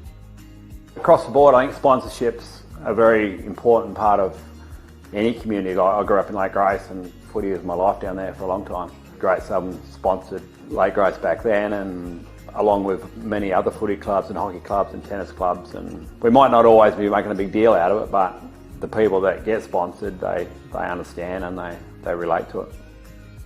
They do a lot for the town, so I can't fault them. They've been brilliant. Great Southern Fuels have got strong values, and that shows in what they do.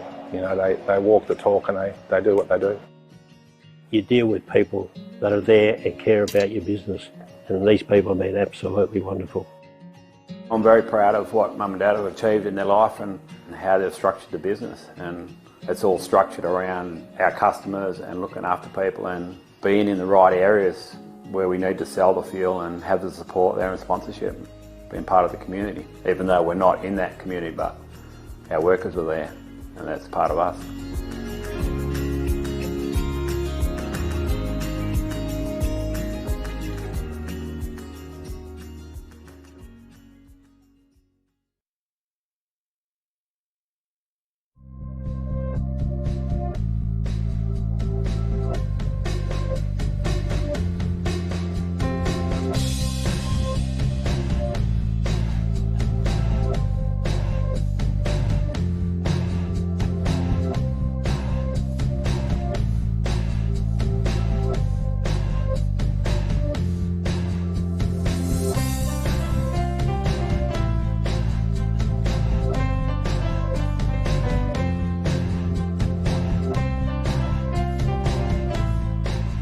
Well, folks, what an absolute pleasure to be joined by Tyson Bell from AFGRI. First of all, welcome, Tyson. Thanks, mate. Thanks for having me.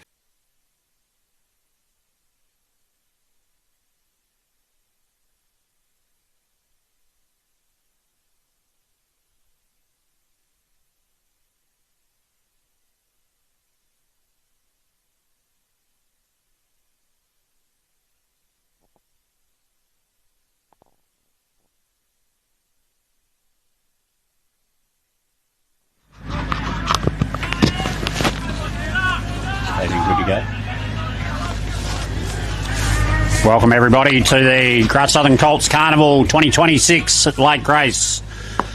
We're out here, myself and Yogi Melvin. I'm Rodney Buckets Thornton on Fife Transport Oval 2. Welcome, Yogi. Yeah, good to be here, Buckets. It's a bit warmer in the commentary box here than it was on Oval number 1. We're close to the sky and no roof, I must admit. Yeah, pretty fresh indeed.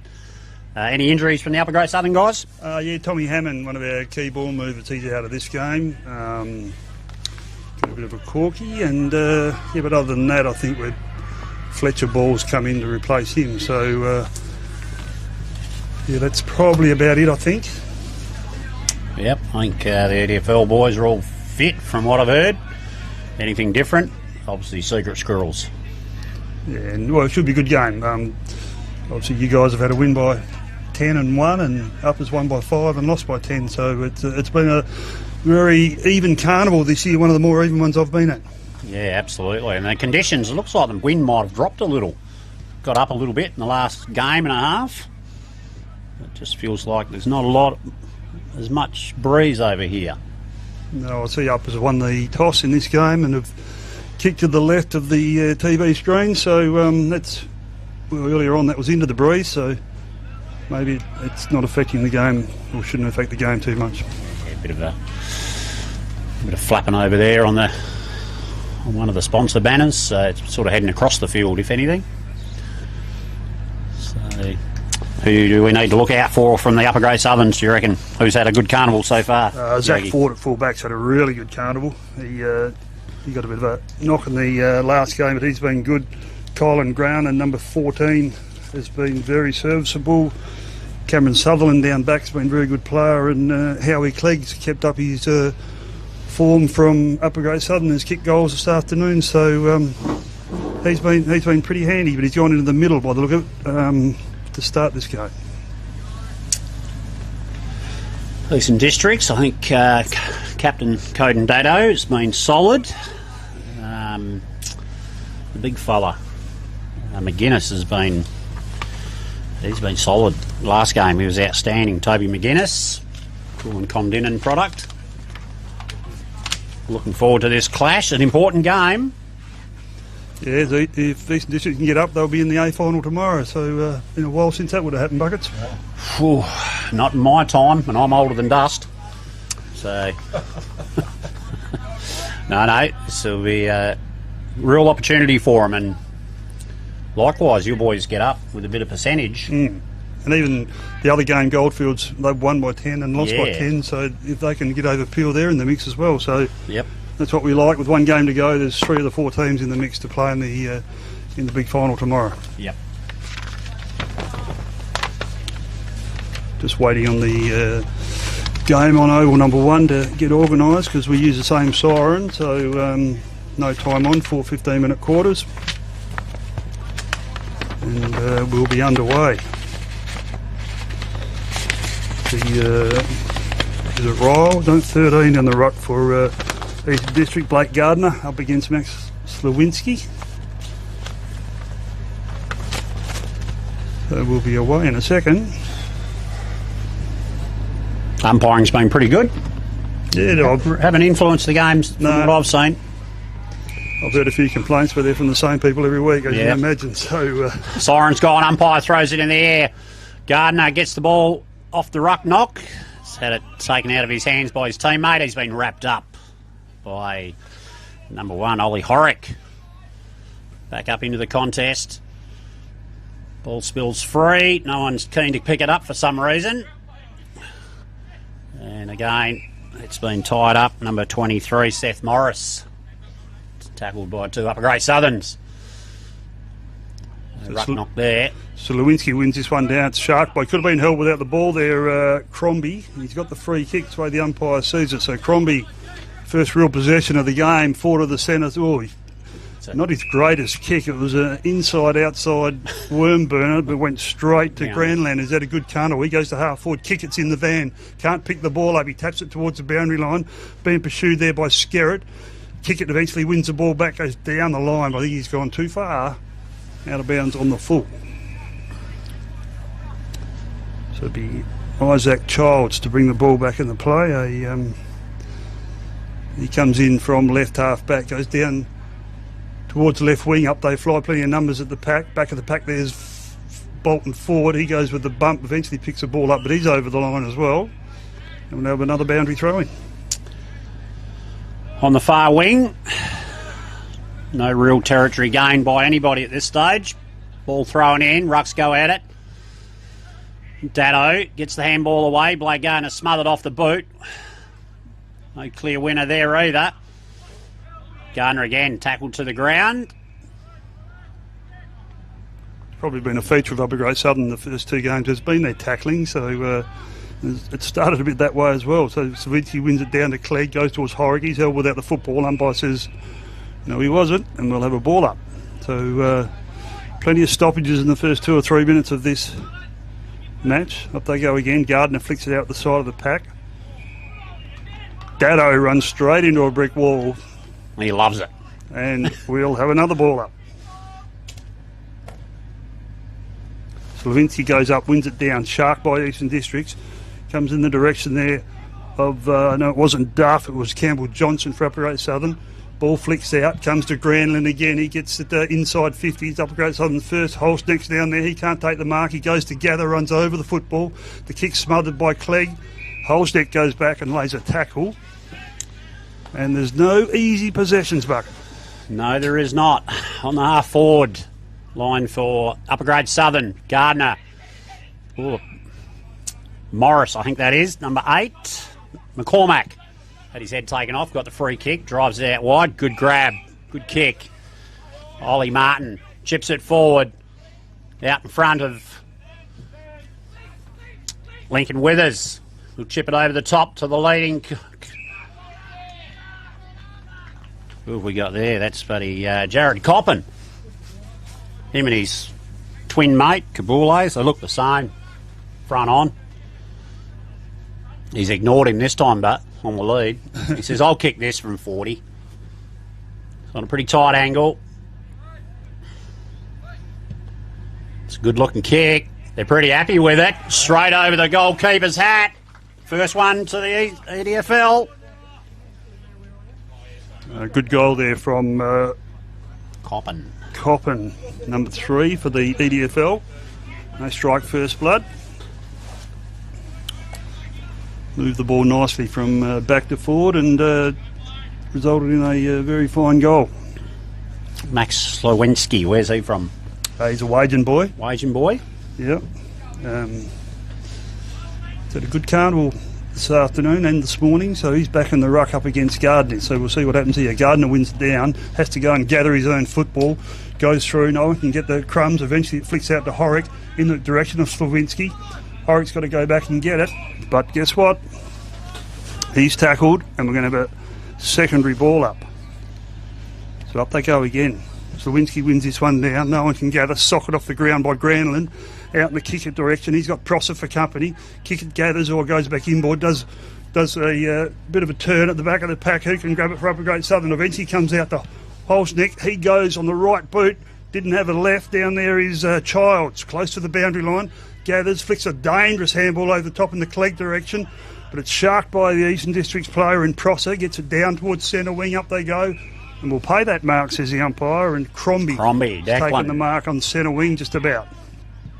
He goes towards centre half forward. Up they'll fly. Fist from behind, but it's a good grab there from Martin. Plays on quickly to Major. Goes towards half forward. Back of the pack's Kabules. He's got time. Goes on the right boot. And he sprays it wide out of bounds on the full. Good pressure there from number 10, Fletcher Ball. Affected the kick. Cooker and Numbleyoung product. Yeah, his first game of the Carnival. So we've got Zach Bolton forward to bring the ball back into play. EDFL one straight, others yet to score. So forward comes a broadcast side. Up they'll fly. Gardner goes early. Gave away a free kick. Didn't actually touch the football. So the free kick will go to Slawinski, even though Bryce Pauly marked the ball.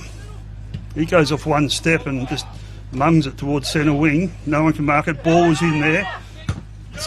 Goes back in the Slawinski direction, or didn't gather the football. He's gone without it. Comes to Gardner. Handball's over the top. Withers. EDFL on the band. Withers. Got the hands. It was Good work. Bit of a Greg Doyle handball from the way back in the day. He goes towards full forward, bouncing football. Can they knock it over the top? They do. They might have banged it too far. Kabules is down there. Can he gather? Gathers, gets taken to the ground. Umpire says it's high. And he'll get a free kick some 15 metres out on a pretty acute angle. Greg Doyle.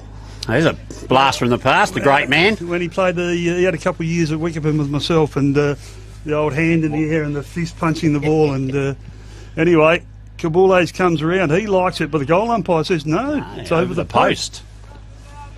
Well, there you go. First one of them I've seen this afternoon. 1-1 EDFL.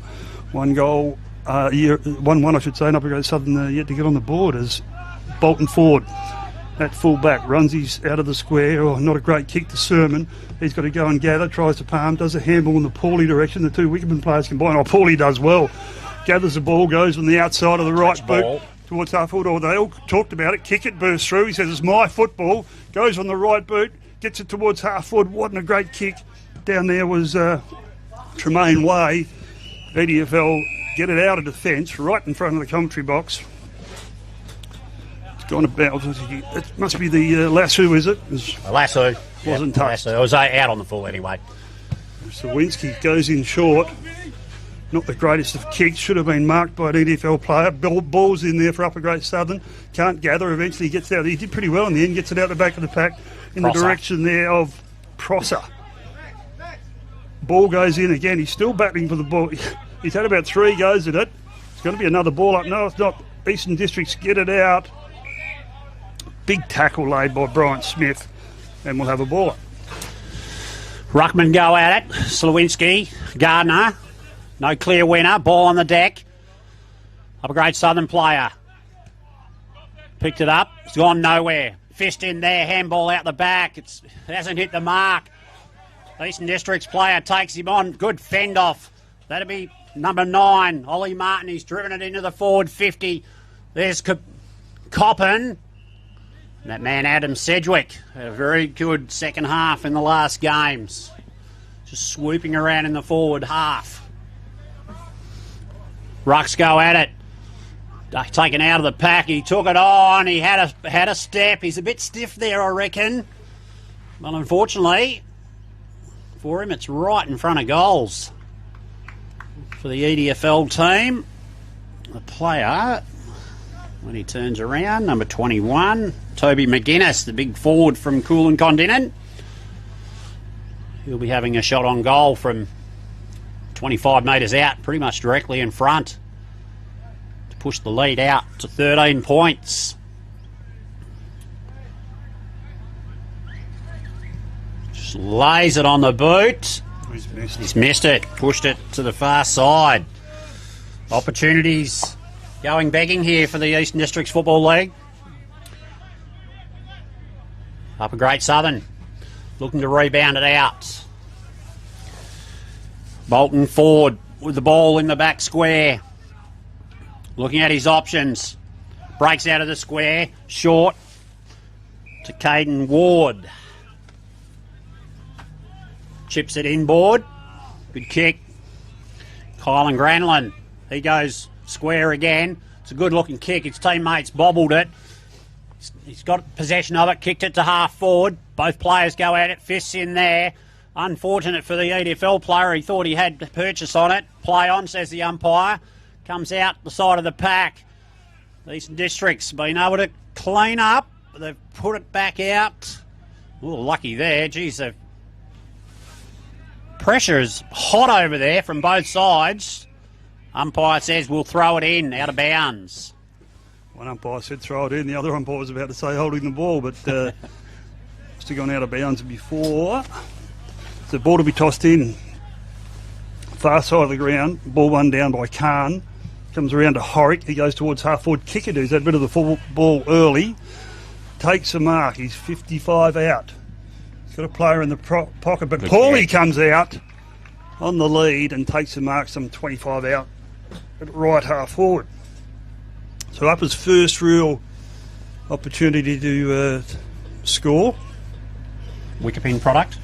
Yeah, Bryce Paulie from Wickepin. It's on the South Fremantle Colts list. He comes in on the right boot. Good looking kick. I think he made no mistake. There's no reaction from the player, but goal on the board. Upper Great Southern get their first here, one straight. EDFL 1 goal, 2. We played some 11 minutes into term number 1. Yeah, it was pretty laconic, wasn't it? It was. Yeah. Who's he belong to? Brad and Mandy, so just south of Wickman. Yeah. Well, Brad's pretty laconic in his back in the day. Yeah, he's slouched out on the chair over there on the boundary line. I can see him now, so yeah, nothing's changed. Ball back in the centre with the umpire. Slewinski and McGuinness going at it. Good knock by McGuinness, I think it was. Yep, got it out. It's come through. Morris, number 9. Ollie Martin, was. Got the ball moving forward. There he is again. He's punched it out to Will Prosser. He's got it on the boot. Coden Dado puts the tackle in. Great tackle. Just didn't give in. Giving his mate the high fives up high. He's got the free kick. He's still got to kick it. Yogi. They're good at that, aren't they? 47 out. He's still got to go and kick it. It was a good tackle. Good second effort. Captain of the Eastern Districts team today. I'll put the mocker on him here. He's regularly a good, reliable kick. He's given it a roost. Just the one behind. Pushed it too far wide. 1 goal, 3. 9 leading Uppers. Just the one straight goal, 6 points. So Zach Ford at fullback. Waiting for a bit of movement. Granlin's free. That's the direction the kick takes. He marks it some 40 metres out from his defensive goal. Waiting for a bit of movement. And then he just sends a worm burner down. Pick up there by Johnson. He goes out wide. He's got a free player on centre wing. Howie Clegg leading for this player. He's taking a bit of time to get it to him. Instead, he just chips it in short in the Holsnick direction. Ball spilt. Comes back to Holsnick. He can't gather. Eastern Districts feed down the back of the pack. They get a quick kick forward. Bounce of the ball is important here. There's 2 on 1. Gardner did well. Tapped it over the back. Servan was in there for Upper Great Southern. They had the numbers. Max Duff had it. Could have been holding the ball. Umpire says play on. Duff goes back and lays a heavy tackle. And we'll have a ball up. Right in front of the EDFL bench. They're leading by 3 points. Up they go. Khan in the ruck, but it comes down to McCormick. He goes around the corner. No one can take the ball. Eventually the Uppers do. Through Granlin again. He goes towards half forward. Eastern Districts have got the footy. They do well. They feed it out. He ran into all sorts of trouble there. And Paulie grabbed him and holding the ball. So Bryce Paulie, the only goal kicker for Upper Great Southern. Got the ball just forward to centre wing. Gets to about 40 metres from goal. Clegg will come from behind, but a good strong mark in front taken by Nick Davidson. Uppers have really tightened up through the midfield, making it difficult for the EDFL to get any run. It's a good-looking kick out to the wing. Well done by the player there. Number 10, Max Skerritt, gets it on, moves it on to his teammate who wobbles it forward with a pretty ordinary kick. Another one. It's inside the 50. Dado picks it up, swings onto his left, throws it on the boot. Again, one behind. Dangerous inside the 50 is Dado. But it's not the way to kick a score. 1 point at a time. Well, the 3 games today, there's a siren for quarter time. Siren for quarter time. Eastern District's 1 goal 4. 10 leading. Upper Great Southern 1 goal straight 6. Players head over to their respective benches. Yogi, best players. Well, Eastern Districts have probably dominated the game, and as the scoreboard, 5 scoring shots to 1, but they just haven't capitalised. They've had some good players through the middle of the ground. I thought Martin's been pretty good. Coppin has done well for them, and McCormack. McCormack has been for me. good. CBH connects people, and we want to build a bigger and better community for our kids. Farming communities, you can be very isolated. We all need to have a strong community behind us. Everybody helps everybody out. If someone needs something, we'll just help them out with it. Half the time they don't even have to ask, we'll just go and do it. Our community, that's something to celebrate. Shane and Lynette welcome you to the Lake Grace Hotel. It's a family-friendly hotel with great meals and accommodation. Meals are cooked by 2 high-class chefs. And if you would like to follow us on social media, just look up Lake Grace Hotel. And we are proud sponsors of the Lake Grace Ongerup Winter Sports. Welcome to Lake Grace Tyre Power. We supply and fit tyres for everything, from agricultural machinery and trucks, right through to four-wheel drives and everyday passenger vehicles. Alongside tyres, we also offer a full range of mechanical repairs and servicing, so we can look after your vehicle from start to finish. Feel free to give our office a call on 9865 1023.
Welcome back to Lake Grace for the 2026 Great Southern Colts Carnival. Joined here by Yogi Melvin for the second quarter. This clash between the Eastern Districts Football League and Upper Great Southern Football League. Yogi. Yeah, an interesting first quarter. Eastern Districts probably, they had 60% of the play, but just didn't capitalise. 1-4 to 1 straight. So we'll see what happens this quarter. If there is a breeze, it's a slight one, but it's the way that uppers are kicking this quarter, so we'll see if they can take advantage of it. But goals can be scored to the left of screen. Alan Kickett's been good, Yogi, when it's gone forward. He just needs to get a bit deeper into the 50. Yeah, no, he's had 4 or 5 possessions and been very handy. It's been his best game to date. Umpire just waiting for the simultaneous siren to start the second quarter.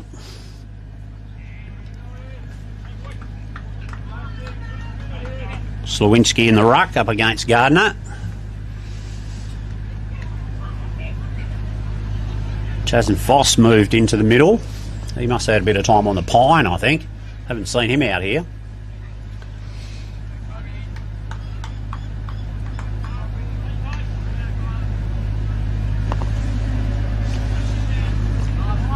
Now, sponsors for the Carnival: Cool and Transport, Five Transport, Great Southern Fuels, Dyson Jones Wool, Newdigate Stock and Trading, Moylan Silos, Triple M, CBH Men's Health, Nutrient Ag, Belt Up and Country Football WA. The siren's gone. Umpire holds the ball aloft, throws it into the air. Ruckman go at it.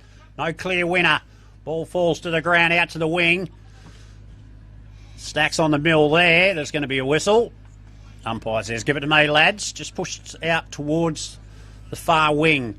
Good knock by Gardner. Good 20-metre knock. But the number 6 from Cooper Bryant, no, Max Duff, picked it up. Got the ball out to his teammate under the boundary. He's got a quick kick away. Ball's gone over the top. Eastern Districts player. Good handball to his teammate. Number 5, Davidson. Sends it forward. Oh, what a grab. Paulie, is it?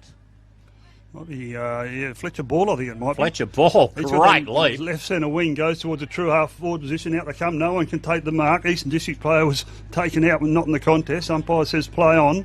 Well, ball gets flicked out somehow towards Eastern District's player there in Prosser. Can't gather. Uppers feed it out from Grandland through to ball. Ball goes nowhere. Still plenty of numbers around the football. No clear possession. Horrick gets it out, but it's sharked down there by Daddo. He's got on centre wing and runs away with the footy. Goes in the direction there of McGuinness. Ford goes up at McGuinness on the second grab. Takes the mark. He's going to be kicking from about 46 or 7 metres out. He's right on the boundary line. He's going to have a set shot. Takes his time. Well, they couldn't kick one from in front in the first quarter. No, so maybe might as well throw it out on the boundary.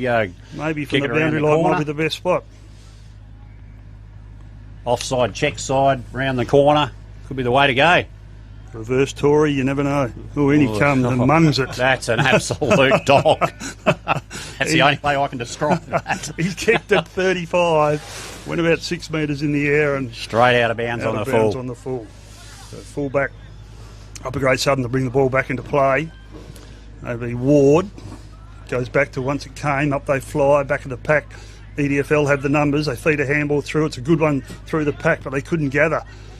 Arching the back there was Duff. He feeds the ball 20 metres forward, but it's going to be cut off down there by Davidson. He feeds it out wide to a teammate in, it wasn't Gardner, it was the number 15. He's going to get it back. It went close to the boundary line.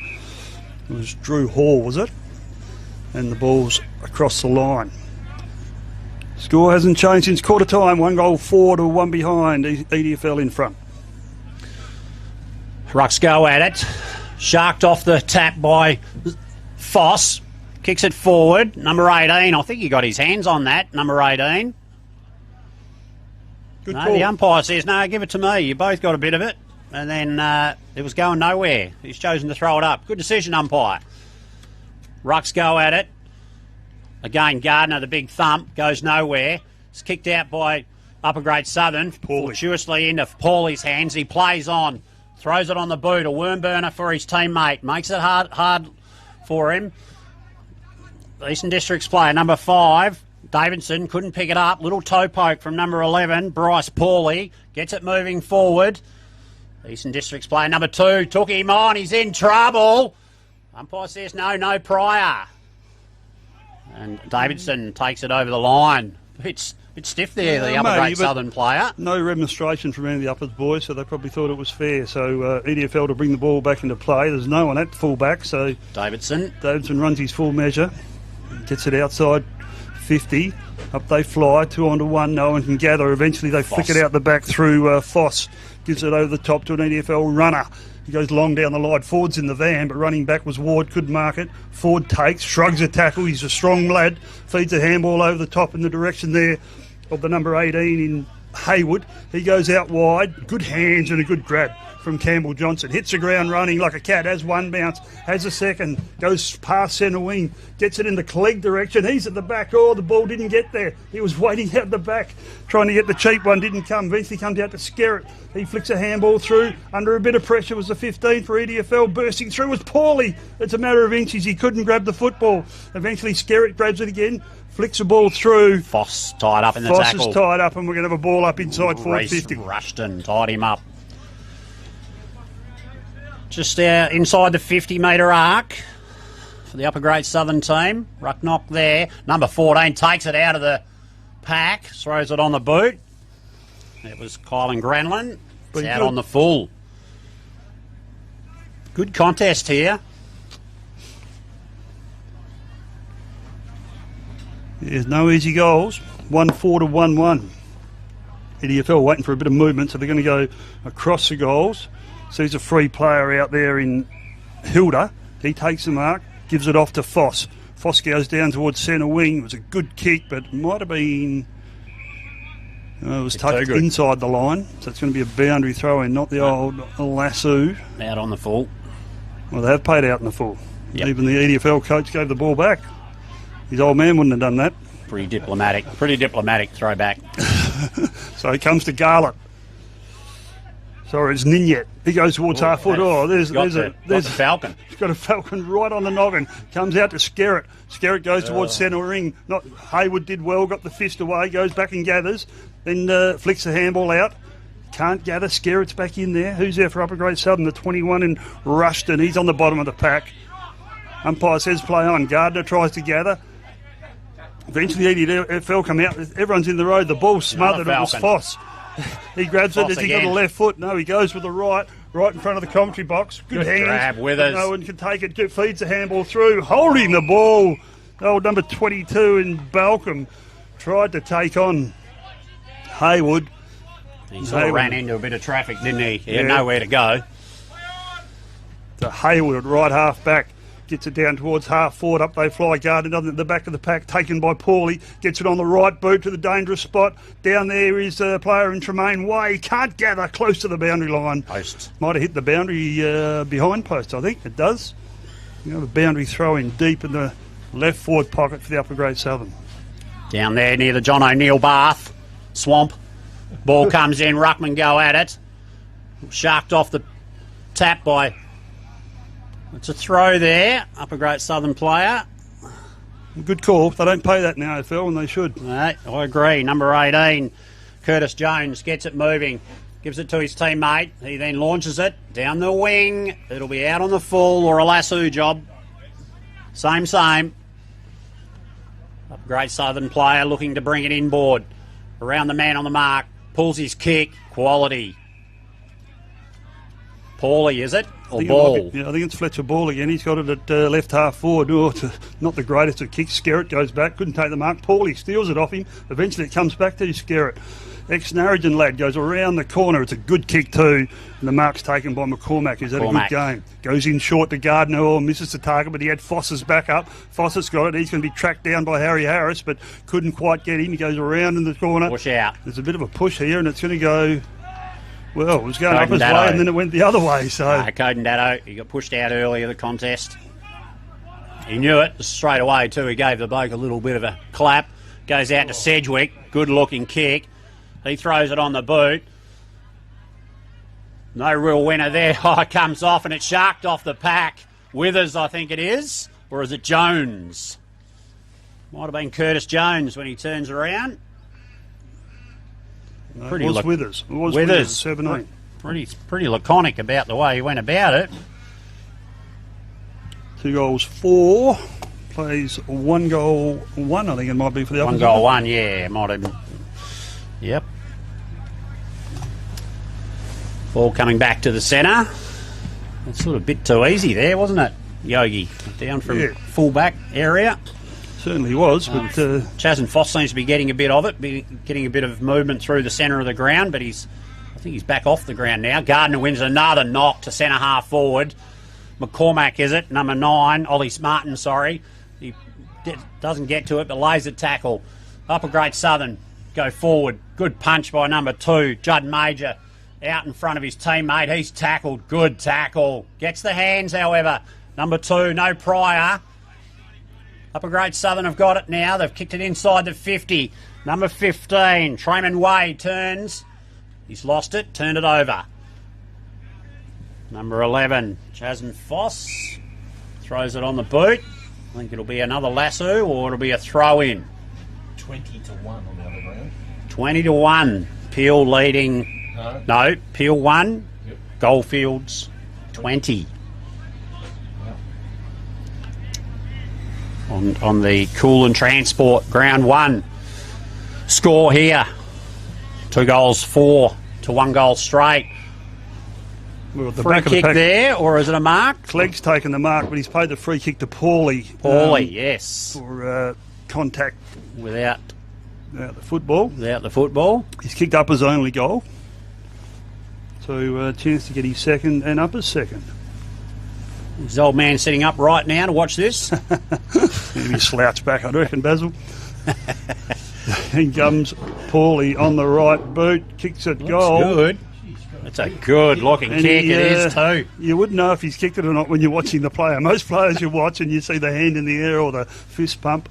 That was just, oh well, it's another one. That's another one. 2-1. Upper Grade Southern, EDFL 2 goals 4, 3-point margin. Yeah, that was a bit too easy for uppers. EDFL, they being pushed out wide by Upper Great Southern, coming out of defence, and they keep getting the old lasso or out of bounds on the full and turning the ball over. Ball's back in the middle. Got the head count happening here, 6-6-6. Ball in the air. Gardner goes high, another thump forward. McCormack drops his head, ducks under it, pulls it forward. It's gone down forward. Good near grab there. Number 1, Coden Datto. He's pretty happy with himself. Just the one behind. Couldn't convince the umpire. It was He tried to convince the a umpire. major. He had a fair crack. Got a bit excited. It must have been tight. But the umpire was all over it. Moving like a jungle cat down there. 11.5 minutes. 3.5 to go, and before half time, we've got a 4-point margin. 2-5 plays 2-1 as Ford at full back. Runs his full measure and then goes bang, let's thump it out of here, get it to centre wing. Up they fly, back of the pack. In there was a player in Ninyet. He gathers this way, that way, then this way again, and gets hammered to the ground. He went one way too many. He was like a Vesper at a European city, but he couldn't get through. I'll give you the tip. Ball's on centre wing. Eastern Districts have got the footy. Goes towards half forward. Flying goal. There's a great leap. No, there's a Giving hole. the free kick for the push. Giving it to his teammate. So they go in Great short grab. towards half forward. No one can gather the football. Coppin comes out, gathers, feeds the handball on. Didn't go as far, so Upper Great Southern clear it. Bit of a fickle bounce. Good contest here. 2 players. Oh, tried to get the handball. It's close to the line. Hasn't Still actually hand. gone out. Oh. He's paid a handball out in the full. Ball up, throw it in, says the umpire. I'm not convinced. Well, I don't think it was last disposal. It was a bit of a think fumble it- and a I'm bumble sure over it the actually line. went over the line, did it? So Play ball on, coming. it is. Khan wins it Kilminster down. picks up, he's in the tackled direction there of Harris, right there for EDFL. They get a kick forward, only goes as far as Slewin. It's Skerritt. He feeds the ball out, does a good job to Martin. They get it on quickly. Goes in the direction there from Withers. McCormick. And Withers has taken the mark 40 metres out. Fairly tight angle, but the pockets are pretty deep here. You'd want to back yourself, but surely. Left goal post. The way to go. It's the cover for the literally. I thought Trump was around. Ball's kicked in, goes to the forward pocket, up they fly. No one can take the mark. In there was Ward, and it's touched across the line. Wasn't Withers the greatest kick, was it? They've had a couple shots on goal. No. There. Might be a bit of fatigue starting to creep in with some of the lads. It's been a long day for them. They've had to work hard for the football today. Throw in, just around from the point post. EDFL forward 50. Rucks go at it. Upper Great Southern player. Got the handball out. McCormack gets it on to his teammate. He dispossessed. That was McGuinness. Upper Great Southern move it out of the defensive 50. Good spoil by the Eastern Districts player. Prosse goes in again, wraps up the player. Another one. Play on, says the umpire. Nothing in it. Play on, he says. Now it's my ball, my ball. Pretty good contest. There could have been 2 or 3 free kicks there, but he just let it flow. Ball tossed up. Siren sounds. Half time. EDFL hold a slender lead. 2 goals, 5. Over Upper Great Southern. 1 goal, 2 goals, 2 goals, 1. So we've got a 4-point margin here at half time in a pretty crucial encounter for both sides. And if we look across to the scoreboard on the main oval, Peel are 1 goal, 2-8, while Goldfields are 3 goals, 2-20. So a 12-point margin over there. Yeah, very tight game here. Ball ping-ponging back from defence to defence. Goals hard to come by. EDFL, certainly, they've had more shots on goal, but just haven't put any scoreboard pressure on. Just a 4-point lead. Going into the second half, we'll take a quick break. Come back for the second half here in the 2026 Great Southern Colts Carnival out at Lake Grace, proudly sponsored by Freightlines Group. And we'll be back in a few moments' time.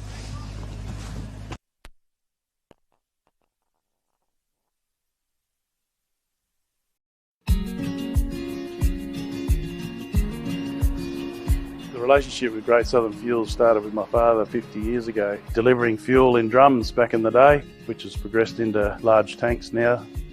They've been very reliable and efficient on time with service. We run a mixed farming operation here on Chapman Valley, just north of Geraldton, managing about 5,500 hectares. We've been with what is now Great Southern Fuels for in excess of 20 years.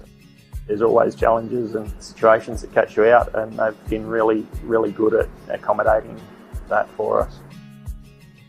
We've been with Great Southern for 28 years now. Look, they've given us exceptional service and they're price competitive. So it's wonderful. They're a great company to work for. They're a family-owned business. They will support you and whatever is required. I've got Alan's phone number, I've got Steve's phone number, and I know if I ring it I'll get an answer, which is really cool. The relationship's great and the service is second to none. So I ring up and it doesn't matter if it's Saturday, Sunday or whenever I ring up, I'll have fuel. So we've never been held up or had a problem with them. So my theory is that's what I'm about. It's about service and the relationship, and it's been fantastic. It's very important to maintain long-term customers' loyalty and give back what you can when you can. Great Southern Fuels is one of the few companies that I've been involved with that gives so much back to the local community. We support so many different organisations and country, sporting clubs, field days, farming organisations. We endeavour to give back. The community looked after us by dealing with us, and we just gave it back in what we could do. Footy club needs a hand, well, it's because they need a hand that you give it to, not the other way around. When you look at how they conduct themselves in the community, they've been a great supporter of the Livestock Transporters Association. Just incredible what they do. I do a lot for the community, which is good. And not only Lake Grace either, it's right through where all his outlets are all over the state. He's been excellent with that. We tend to sponsor major events, the Great Southern Football Carnival, Colts Carnival.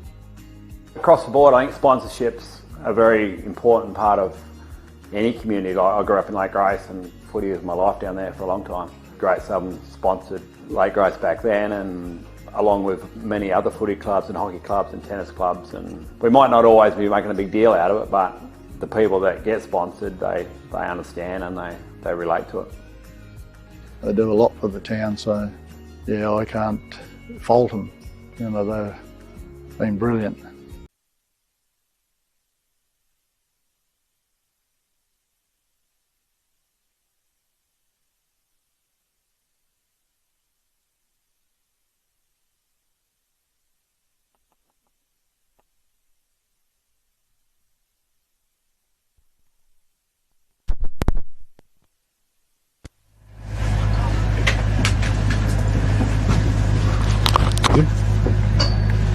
Welcome back to Lake Grace for the 2026 Great Southern Colts Carnival on the Fife Transport Oval number 2. Clash between Upper Great Southern Football League and the Eastern Districts Football League. 4-point lead to the EDFL after a tough first half. And on the other ground, a 12-point lead, Goldfields over Peel. That's on the Cool and Transport, Oval number 1. All important games to see who gets into the finals tomorrow. Yogi, thoughts? Well, EDFL are in the final at the minute, but it's only half time, so in the A-grade final. But we could see 3 teams with 2 wins, and one of those sides could play off for 5th and 6th. So it's a pretty cutthroat. It is. It'll all come down to percentage, depending on the result here. If EDFL can get up here, they'll go through undefeated, and we'll play the Great Southern Storm in the A final. But we've got a 4-point margin. Anyone's game. Yeah, I don't think you can defend that for 2 quarters. No. Not in these conditions. No. Pristine conditions for football. Not a puff of air now. The wind's died right down. The oval's looking superb. Umpire just waiting for the simultaneous siren. So half an hour of football to go. Slawinski and Gardner will go at it. Gardner seems to be getting some good ruck knocks, punching it forward. Play goes on. Good contest. Both in it. Eastern Districts Football League player hasn't been able to get his hands on it.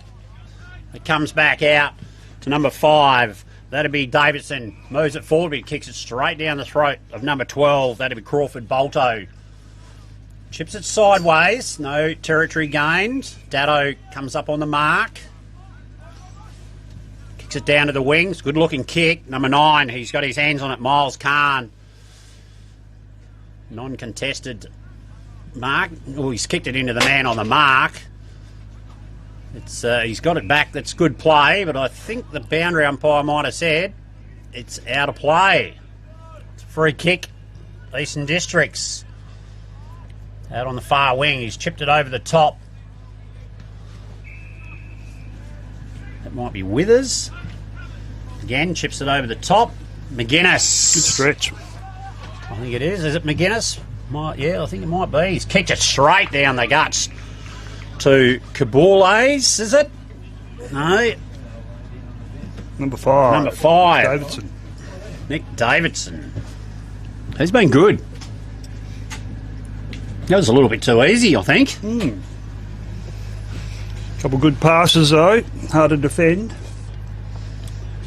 He'll kick it from 50. He's given it a fair roost. Just the one behind. Eastern Districts moved to 2-6. Uppers 2-1. 5-point difference. Forward. Comes out of the square. Decides to kick it now. Oh, he's coughed it up. He's number 10. That's Max Skerritt. He's taken it. He's kicked it to full forward. Great grab. Adam Sedgwick committed himself. He's given the post a bit of a whack. He's then played on and just dribbled it over the line for 6 points. Not sure he was behind the mark there, but was he, Yogi? Well, they played it on the goal line, I think. So. Well, it's probably good enough. He marked it in the square, so. Yep. Either way, he wouldn't have missed. Just a bad mistake from Ford coming out of defence there.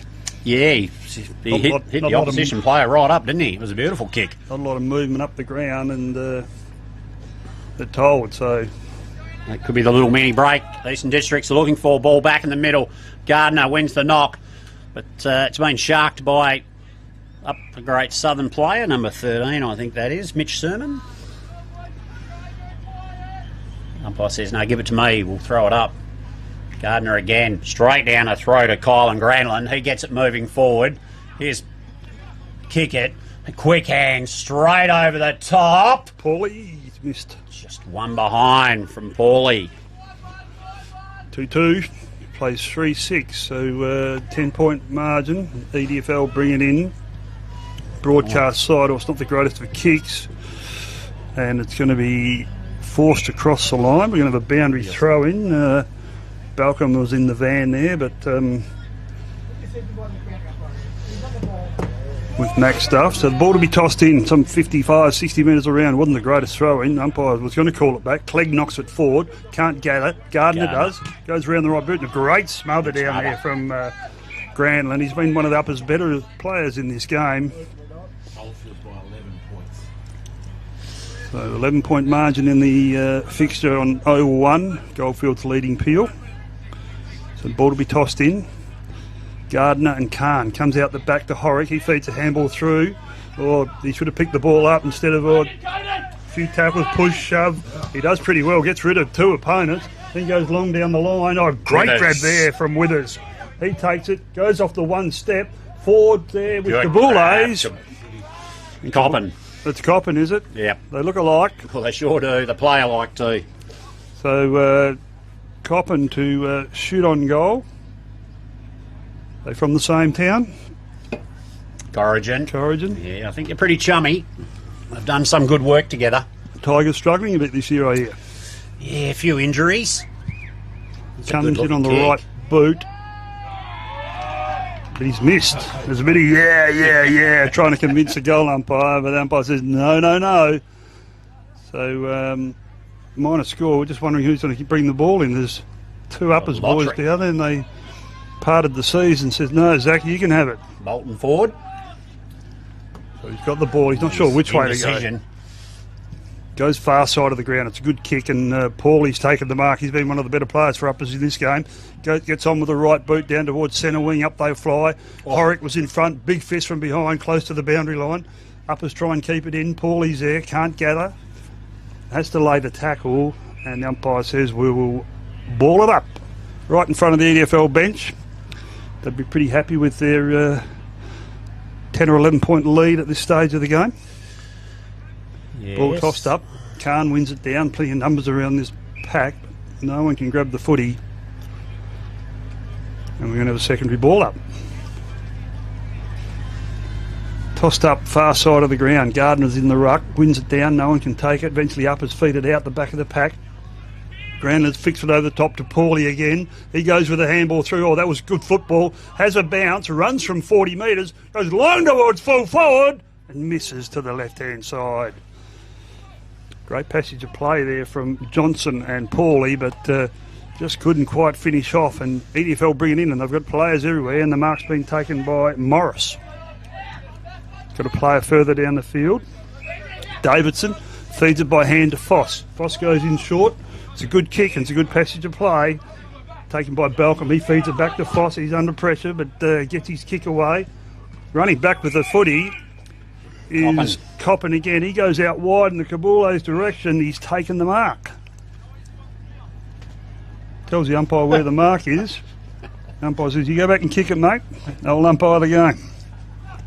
So deep in the right forward pocket. Good movement of the footy the whole way down the oval then by EDFL. The game sort of opened up a bit in the last couple of minutes.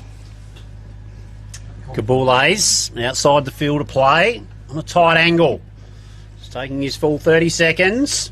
This would be handy if he kicks this. It'll push the lead out to a 3-goal game. Moves forward.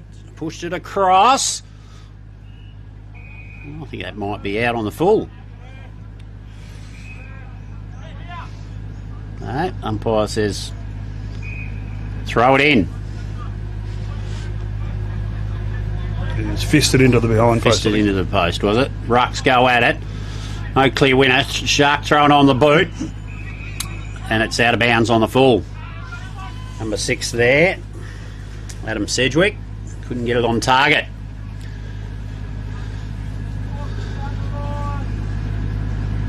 So Eastern Districts looking to hold it in their forward 50. Up a great Southern player. Drives it out to the far half-back line. Players go in, jump on the ball. There's no clear winner there. Ball comes out the front of the pack for the EDFL. Player, he's got the ball out. It's falling into the hands of an EDFL player. Kick's been smothered. Again, number 8, that's Campbell Johnson. He swings around, throws it on the boot. It's at the centre wing proper. EDFL lining up. Skerritt. Points back at the man on the mark. Now brings it inboard to centre half forward. McGuinness! Great hands. No. Didn't get his mitts on the second purchase. Moves forward. That's a filthy bounce for a lot of players. Over the top it goes. Kabule says, give it to me. Got rid of it. Ball on ground. Players jump in. Kabule's again. Oh, he's had his head taken off, has he? No, the umpire says, I'll have it before then. Throw it up. Dangerous position for Upper Grade Southern. Ball tossed up. Trying to shark the ball, the number 1 to EFL. But in goes Sutherland. Lays a tackle and we're going to have a secondary ball up. So Ward wins this one wide of the pack. Kabule's is in there, couldn't gather. Eventually runs away with the ball, gets tackled, ball spills free. The bottom of the pack again. Oh, and he's pulled out a free kick. Dado, what's all that about?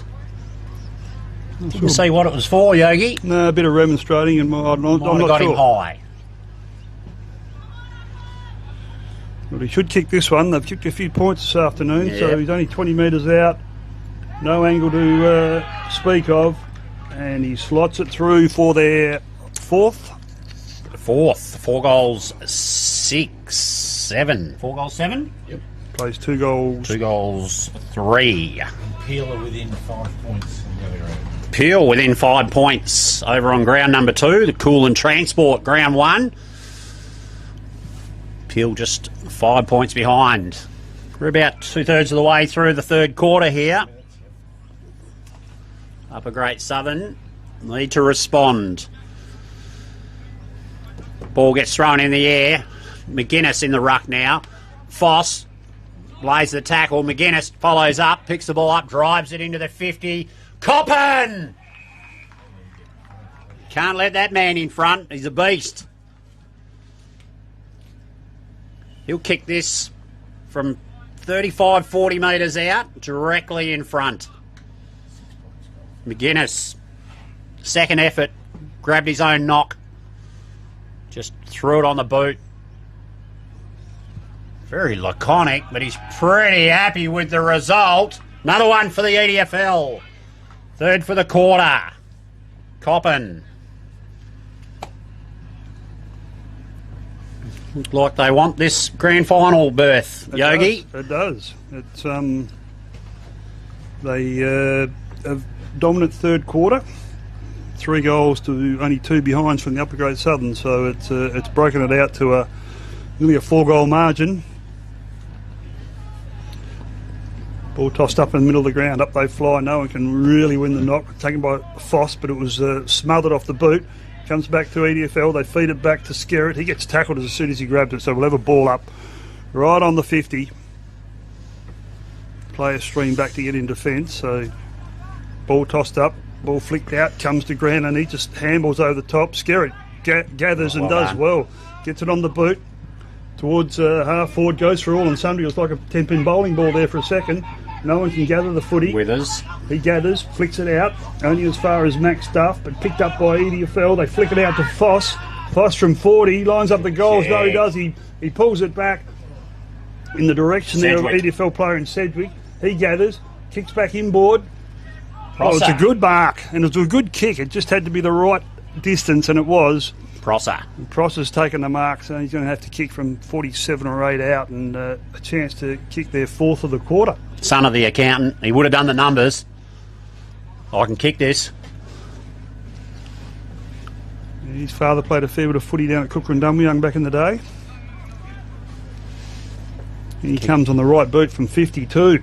It's a long kick right to the line, but he's just missed to the left-hand side. Good distance in the kick. Minor score only.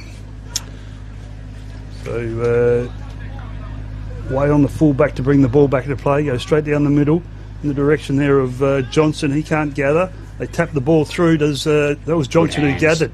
Gets it on the left boot towards half forward by Horrick. No one can gather. Out came the big fella for Upper Grade Southern in Maley. EDFL have been too good around the ball. It's taken by number 7 there in Prosser again, but he's done the old lasso and kicked it out of bounds. So Clegg's got the ball on centre wing, spears it down the Johnson direction. Umpire's paid the mark, when he actually dropped it. And probably common sense prevails because it's gone across the boundary line for a boundary throw-in. Yep. Ruckman ready to go at it. McGuinness, number 9, Miles Khan, no clear winner. Ball comes to the EDFL player. He's put the handball out. It's gone straight to the upper Great Southern player. He gets it on foot. Good intercept mark. Well, the EDFL player, he's come out wide to Curtis Jones. He's put the Jets on, decides to take him on, kicks forward, but he's found that upper Great Southern, number 12, Crawford Bolto. Chips it over the top. That's risque. It works. Kynan Granlund has it, right on the half-back line. Hesitates, takes him on, gives a little handball. He's been found out there. He's kicked, not so good. McCormack, quick hands, over to McGuinness. Goes with a right-footed torpedo. Number 17, Caden Ward, chops it off. Goes out wide towards Duff, bounces in front of him. He's got to go back and gather. Gets tackled, releases a handball. Did pretty well in the end. Comes back to Ward, a bit of mucking around in defence by uppers. They trying to win this ball out. Eventually they get a kick forward. And he goes as far as... player number 3 was held after he got rid of it, Jai Moritz, and he's going to get a free kick at half-back. Not long to go in the third quarter, and Eastern Districts have got a match-winning lead at this stage, so they go in short. It's dangerous because it went straight to Withers. So Withers has taken the mark. He's got a player free at half-forward. Siren sounds. Oh, well, he's thrown it on the boot. Even if the umpire paid the mark, he played on, but he said no. It's time, and the score, please, Rocket. 5 goals 8. 2 goals 3. And on game oval number 1 at 3/4 time, Goldfields are 4 goals 2, Peel are 3 goals 2. It's a close one over there. So we've got a margin of about 3 goals 5 here. 23-point margin at 3/4 time. It's pretty handy. Pretty handy in these short 15-minute no time on quarters, I would have thought. Best players, Yogi, what are you thinking? Oh, for Eastern Districts, just going through the list, Gardner's in the ruck has been really good. He's given them first use of the footy. I think Foss has been fine at half-back, been a good player. I've liked the game of Sedgwick. Yes. Coppen's done what he had to do. The 2 forwards in Coppen and Kabules have come into the play. And Daddo's been very good, while for uppers, harder to find better players. I think Paulie's been probably one of them. Grandland's been another. And, just looking through the list, it's Kick started the game on fire, but probably faded out a bit. So 23-point margin to EDFL at 3/4 time, and nearly a match-winning lead. So we'll take a short break and be back for the last quarter in a few moments.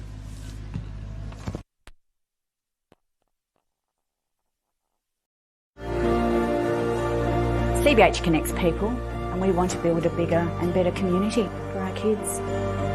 Farming communities, you can be very isolated. We all need to have a strong community behind us. Everybody helps everybody out. If someone needs something, we'll just help them out with it.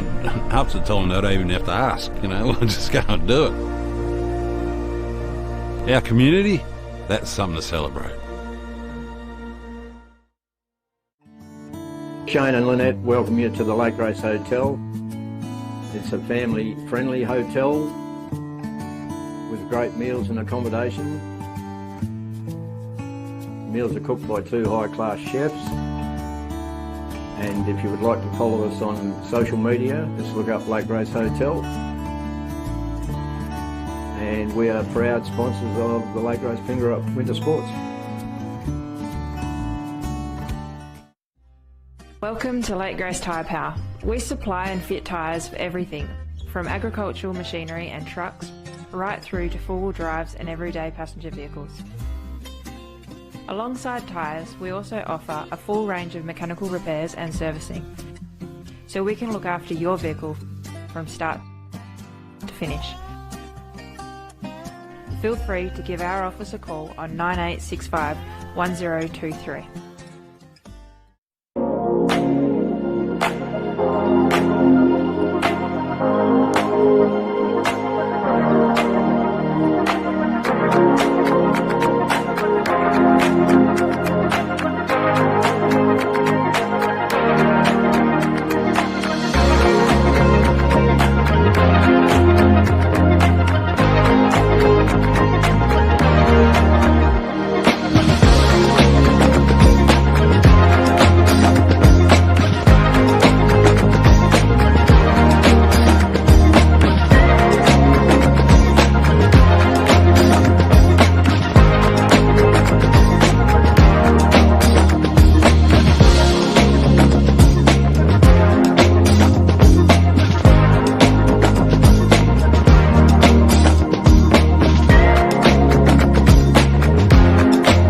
EDFL leading Uppers 2-3 as we go into the final term. Players just waiting for the throw up. Simultaneous siren. Ground 2. Peel.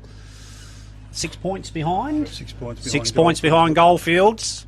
Both games could have a factor as to who plays where in what games at what time tomorrow morning. Eastern Districts in the box seat here at the moment. A small lead, but a handy lead. Ball goes into the air for the last quarter. No clear winner in the ruck. Number 9, that was Miles Khan, got the handball out, but it's been turned over.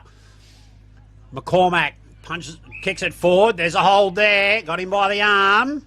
He's paid it the other way. He's paid it the other way, has he? He has. Hold of the jumper. Hold of the jumper. Well done, umpire. We didn't see it.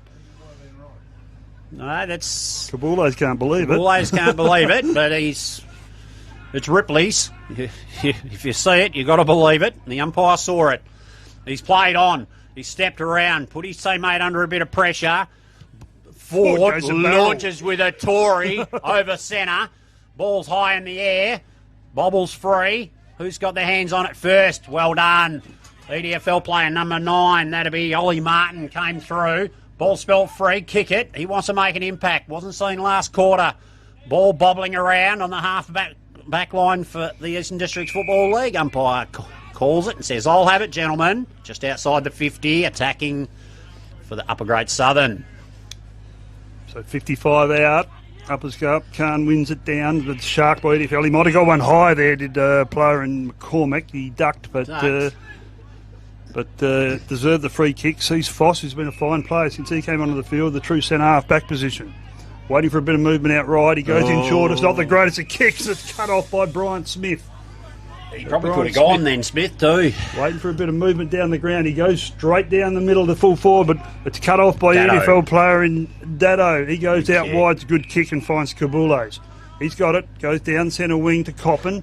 Ball to the back of the pack. He did pretty well. Goes back together. On the right boot, inside forward 50. Spears a bus. A good fist down there from Sermon, it might have been. Uppers trying to clear the ball. They flick a handball out. Fortuitous. He comes back to Duff. Out there as a player in Ward. Goes to tackle. Shrugs the tackle, does the EDFL player, and then he drops the ball. He didn't see the second guy coming from behind in Moffat, who's been a pretty handy player down in defence. He goes to centre wing. Up they'll fly. Paulie's in the van. Can't take the mark. Back of the pack there was a player in Childs. He gets ragdolled off the pack. He didn't have the football. Umpire says play on. 3 guys go in and tackle the EDFL player. And we're going to have a ball up right in front of the Uppers bench. 5-8 plays, 2-3. Umpire throws the ball in the air. Players at it. Taken straight out of the ruck by number 9. That'll be Miles Khan. Wobbles a kick forward to the half-forward flank. It's gone out of play. It's a free kick. The old lasso. Or is it? No, the umpire says it touched someone on the way through. It'll be a throw-in. Bit of confusion here. Lots of confusion, but the umpire now throws it in. Rucks go at it. Well done, sharked off the pack by 14, Colin Granlund, but he's turned the ball over. That's a great tackle. Is that a good Number game, 9, Miles Khan, I think it is. He's gone on the ruck. Obviously, Slavinsky's injured because he hadn't been back on since quarter time, and Khan's been doing the rucking, so he spears one into full forward. No one can take the mark. It wasn't the greatest of kicks, but the ball's flicked out. Could have been a throw. Paulie's in there, tries to gather. Can't put a handle on it. Nor can Duff. In there was Granlund. Plenty of numbers around this, and we're going to have a ball up right on the end of the 9 metre square. So a chance for Uppers to peg one back because they need a few. Ball's tapped down, sharked off the boot. Through for the minor score there from player, it might have been Campbell Johnson. So, ball just being retrieved from the John O'Neill swamp. It's fullback in Seth Morris goes in short. He's got a player free in Davidson in left back pocket. Too easy.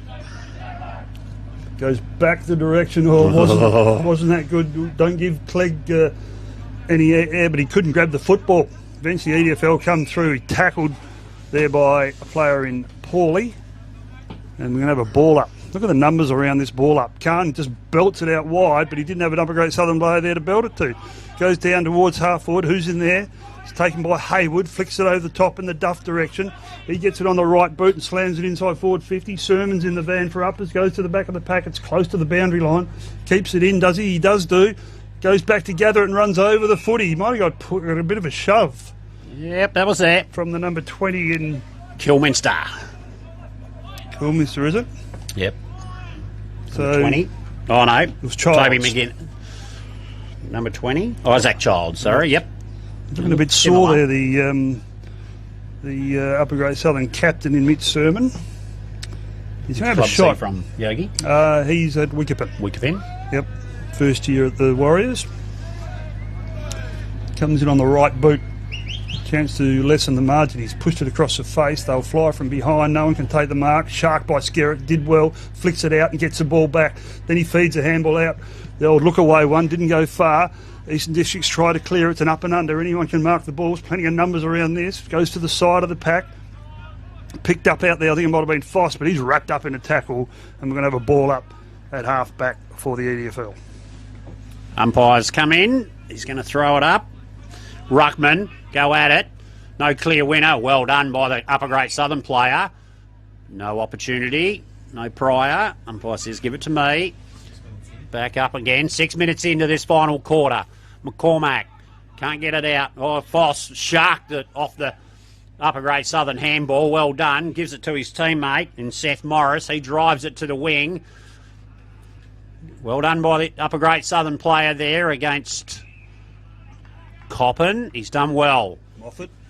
To have that contest. Moffat, was it? Yep. 5 points up Goldfields. Goldfields up by 5 points on the other oval over Peel. Upper Great Southern handball. Number 18's got it. Cody Haywood gets it on the boot. Doesn't really go anywhere. Players looking at it. Not quite sure what to do. Comes out to Foss. Quick hands through the middle. Cheers. He's taken him on number 2. He's been done. Great Judd tackle. Major thought he had space. Great tackle. He plays on the Upper Grade Southern player, but he's shipped it straight in front of the opposition. Number 6, Duff. He gets it over. Back out to number 11, Bryce Pauly. He's been effective all day. Number 20 for EDFL, over the top. Pressure relief. But not for long. Duff. Or Cody Hardwood. Play on's the call. Brings it out wide. This is Duff. Max Duff. He moves it. Kicks it to the true centre half forward position. Cool, good grab there. He had it, but brought it to ground. Ball spills free. It's thrown on the boot. EDFL player. That's Foss, is it? Throws it on the boot. Childs. No, that's Skerritt. He gets cleaned up. Good play, but it's come out fortuitously. Number 9 takes it. Gives a handball. McCormack. No, you're gone. Great tackle. His teammate set him up a bit. And he didn't know sure the player did. was coming. And, no chance there. Good tackle. Wrapped up by Carn. He's been a fine player in the second half of this contest. There's going to be some sore boys after this game. Some great tackling. Chips it forward. Goes towards Sermon. He couldn't take the mark. Tickets in there. Couldn't gather. Has to soccer it out wide, but Foss cuts it off. Been very effective back there. Goes down in the Coppin or Kabule's direction. He played on. He played on and done for holding the ball. He didn't know. Well, a bit of the old snuck up on him like a librarian, didn't he? Ball's kicked inside forward 50. Up they'll fly. Plenty of numbers around the ball. Guess who? Foss again. Goes with the outside of the boot. Very clever. Finds McCormick. He goes out wide. He's got a runner on towards right centre wing. Spears direction of good contest. EDFL player in Jones grabs it, flicks it over the top, gets it back. He's missed his target there. Could have been the sealer. Duff gathers, flicks it out in the Grandland direction. He gathers, gets wrapped up, and then gets thrown to ground. We're going to have a ball up. I think they've done enough buckets. Yeah. Scores level on ground number 1. Players go on. Datto, too strong. Swings around on his right, pumps it to full forward. Who's the player there that from EDFL? No, it doesn't matter. Forward, number 22. Quick 1-2, takes a bounce. Looking for an option, an outlet. Great leap. No one there, but ball's not there, that's for sure. Skerritt, he leaves behind. This bloke's doing it himself. Foss, he's been brilliant this afternoon. Kicks it high. Number 9, that'll be Ollie Martin, gets it on the boot. He's found the opposition player. Certainly has. So deep in defence, Moffat's got the ball. Sees Cooper Bryant out wide. The kick might have too much carry. He got a paw on it, but it wasn't enough. EDFL have got numbers at the back of the pack. Goes for the push off, but Sutherland forces him across the line. Peel by goal on ground 1. So ball tossed in, 1 down, comes to Foss again. He's chalking up possessions. Bit of leather poisoning this afternoon. Goes into the half forward direction, trying to break through. The ball's got it on the bottom of the pack. Little kick forward. Comes out to upper grade Southern player in, I think it may have been Bolto. Eventually they work it to right half back and slam it in the direction of Harry Harris. Yeah, the defender worked in front of the pack, but eventually comes out to Crombie at the back. Flicks it over the top. He'll get it back again. Had a bit of a look and waited for someone to come at him. Whips it over the top to Dado. Dado likewise gives it to Gardner. He goes on the left boot. Good to see a big ruckman using his non-preferred. He's found a target as well. Balcombe.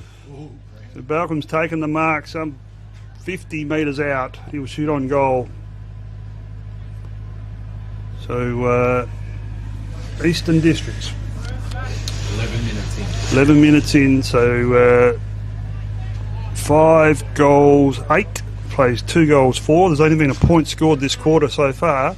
Jeez, I'll tell you what, Eastern Districts get into the A-grade grand final, the buses will be flowing down the highway. Goes long to Goes full long, forward. touch ball. Sorry. TVs will be on at the Corridor Hotel. So Ford wastes no time after that point and comes from full back and just slams it towards centre wing. It's a good kick too. He had Fletcher ball in the van. He ducks around one opponent, I should say, and then kicks it straight to another opponent in Hall. So Hall's got it on right centre wing. He's got to play a free towards the boundary line. That's the direction the kick takes. He gets met pretty quickly. Comes up to Cooper Bryant and can't get a handle on the footy. It's Foster's at the bottom of the pack. He picks it up, gets a little dribble kick out wide.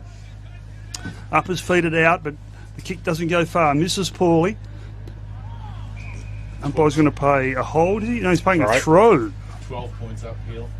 Looks like Peel are going to win their first game, and that'll put them into the 3 versus 4 playoff.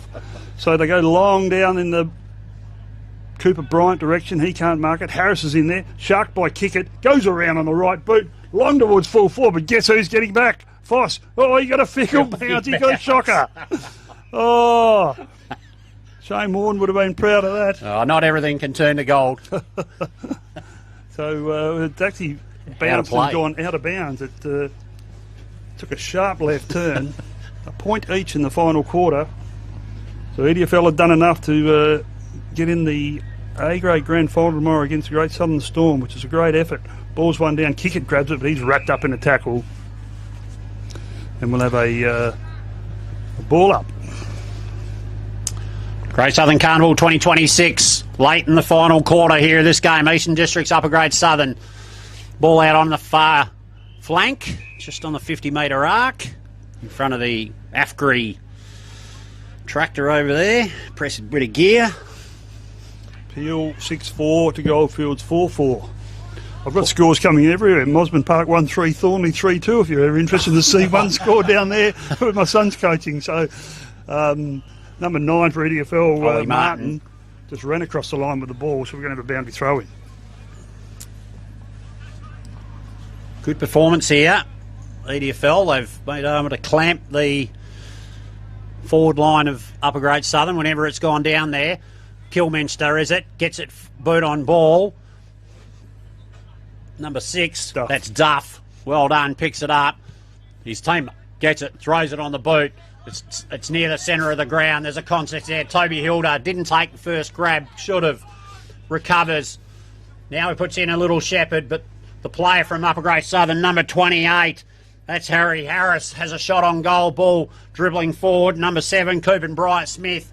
Has he got the pick? No. Unfortunately, he's been outplayed. Number 15, that'll be Drew Hall. Takes a bounce, drives it out to the wing for the Upper Grade Southern. That's McGuinness sliding down on all fours. Ball out of play. Centre wing. Ball will be tossed in. Some tired boys out there now and a few free players. So Duff wins this one down. Sharked by a EDFL upper grade Southern player, but he's wrapped up. That was Ollie Horrick. As soon as he took the football, ball tossed up again. Gardner wins this one. Sort of into the pack. A kick smothered by an upper grade, well, Eastern District's player, an upper grade Southern kick. They get a handball out. Comes to Duff. Duff goes on the right boot. Bit of an up and under towards half forward. There's a siren.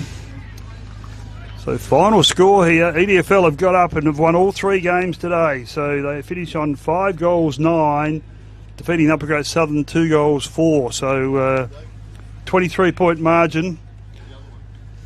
And in the other contest across, we'll just put the binoculars on. Peel 6-4 have beaten Goldfields 4 goals 4.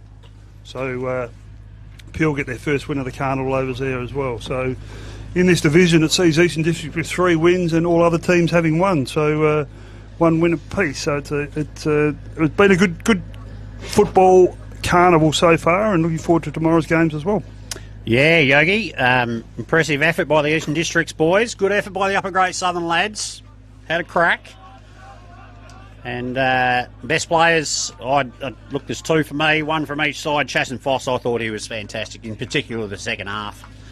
Real changed the game in a lot of ways. And Upper Grade Southern, the fullback forward, I thought he had a real crack. He was excellent. Yeah. It was pretty tough down there. It was coming in pretty hot at times. And the other one from Upper Grade Southern, from Eastern Districts, was Lincoln Withers. I thought he played well at times.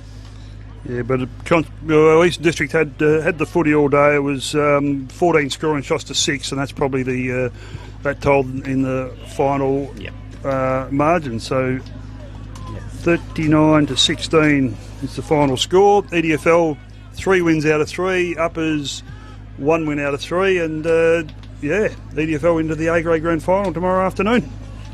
Yeah, boys will be able to have a sleep in. So will the management. They'll be pretty happy about that. Well, the management might be having a few celebratory drinks tonight, I would have thought. Yes, President Nick Cheatham, he'd be pretty chipper with himself. One better than last year's president, John Hewlett. He'd be a bit happy, I think. All round. The 2026 Great Southern Colts Carnival, proudly sponsored by Freightlines Group, and we'll catch you at the next game here, starting shortly.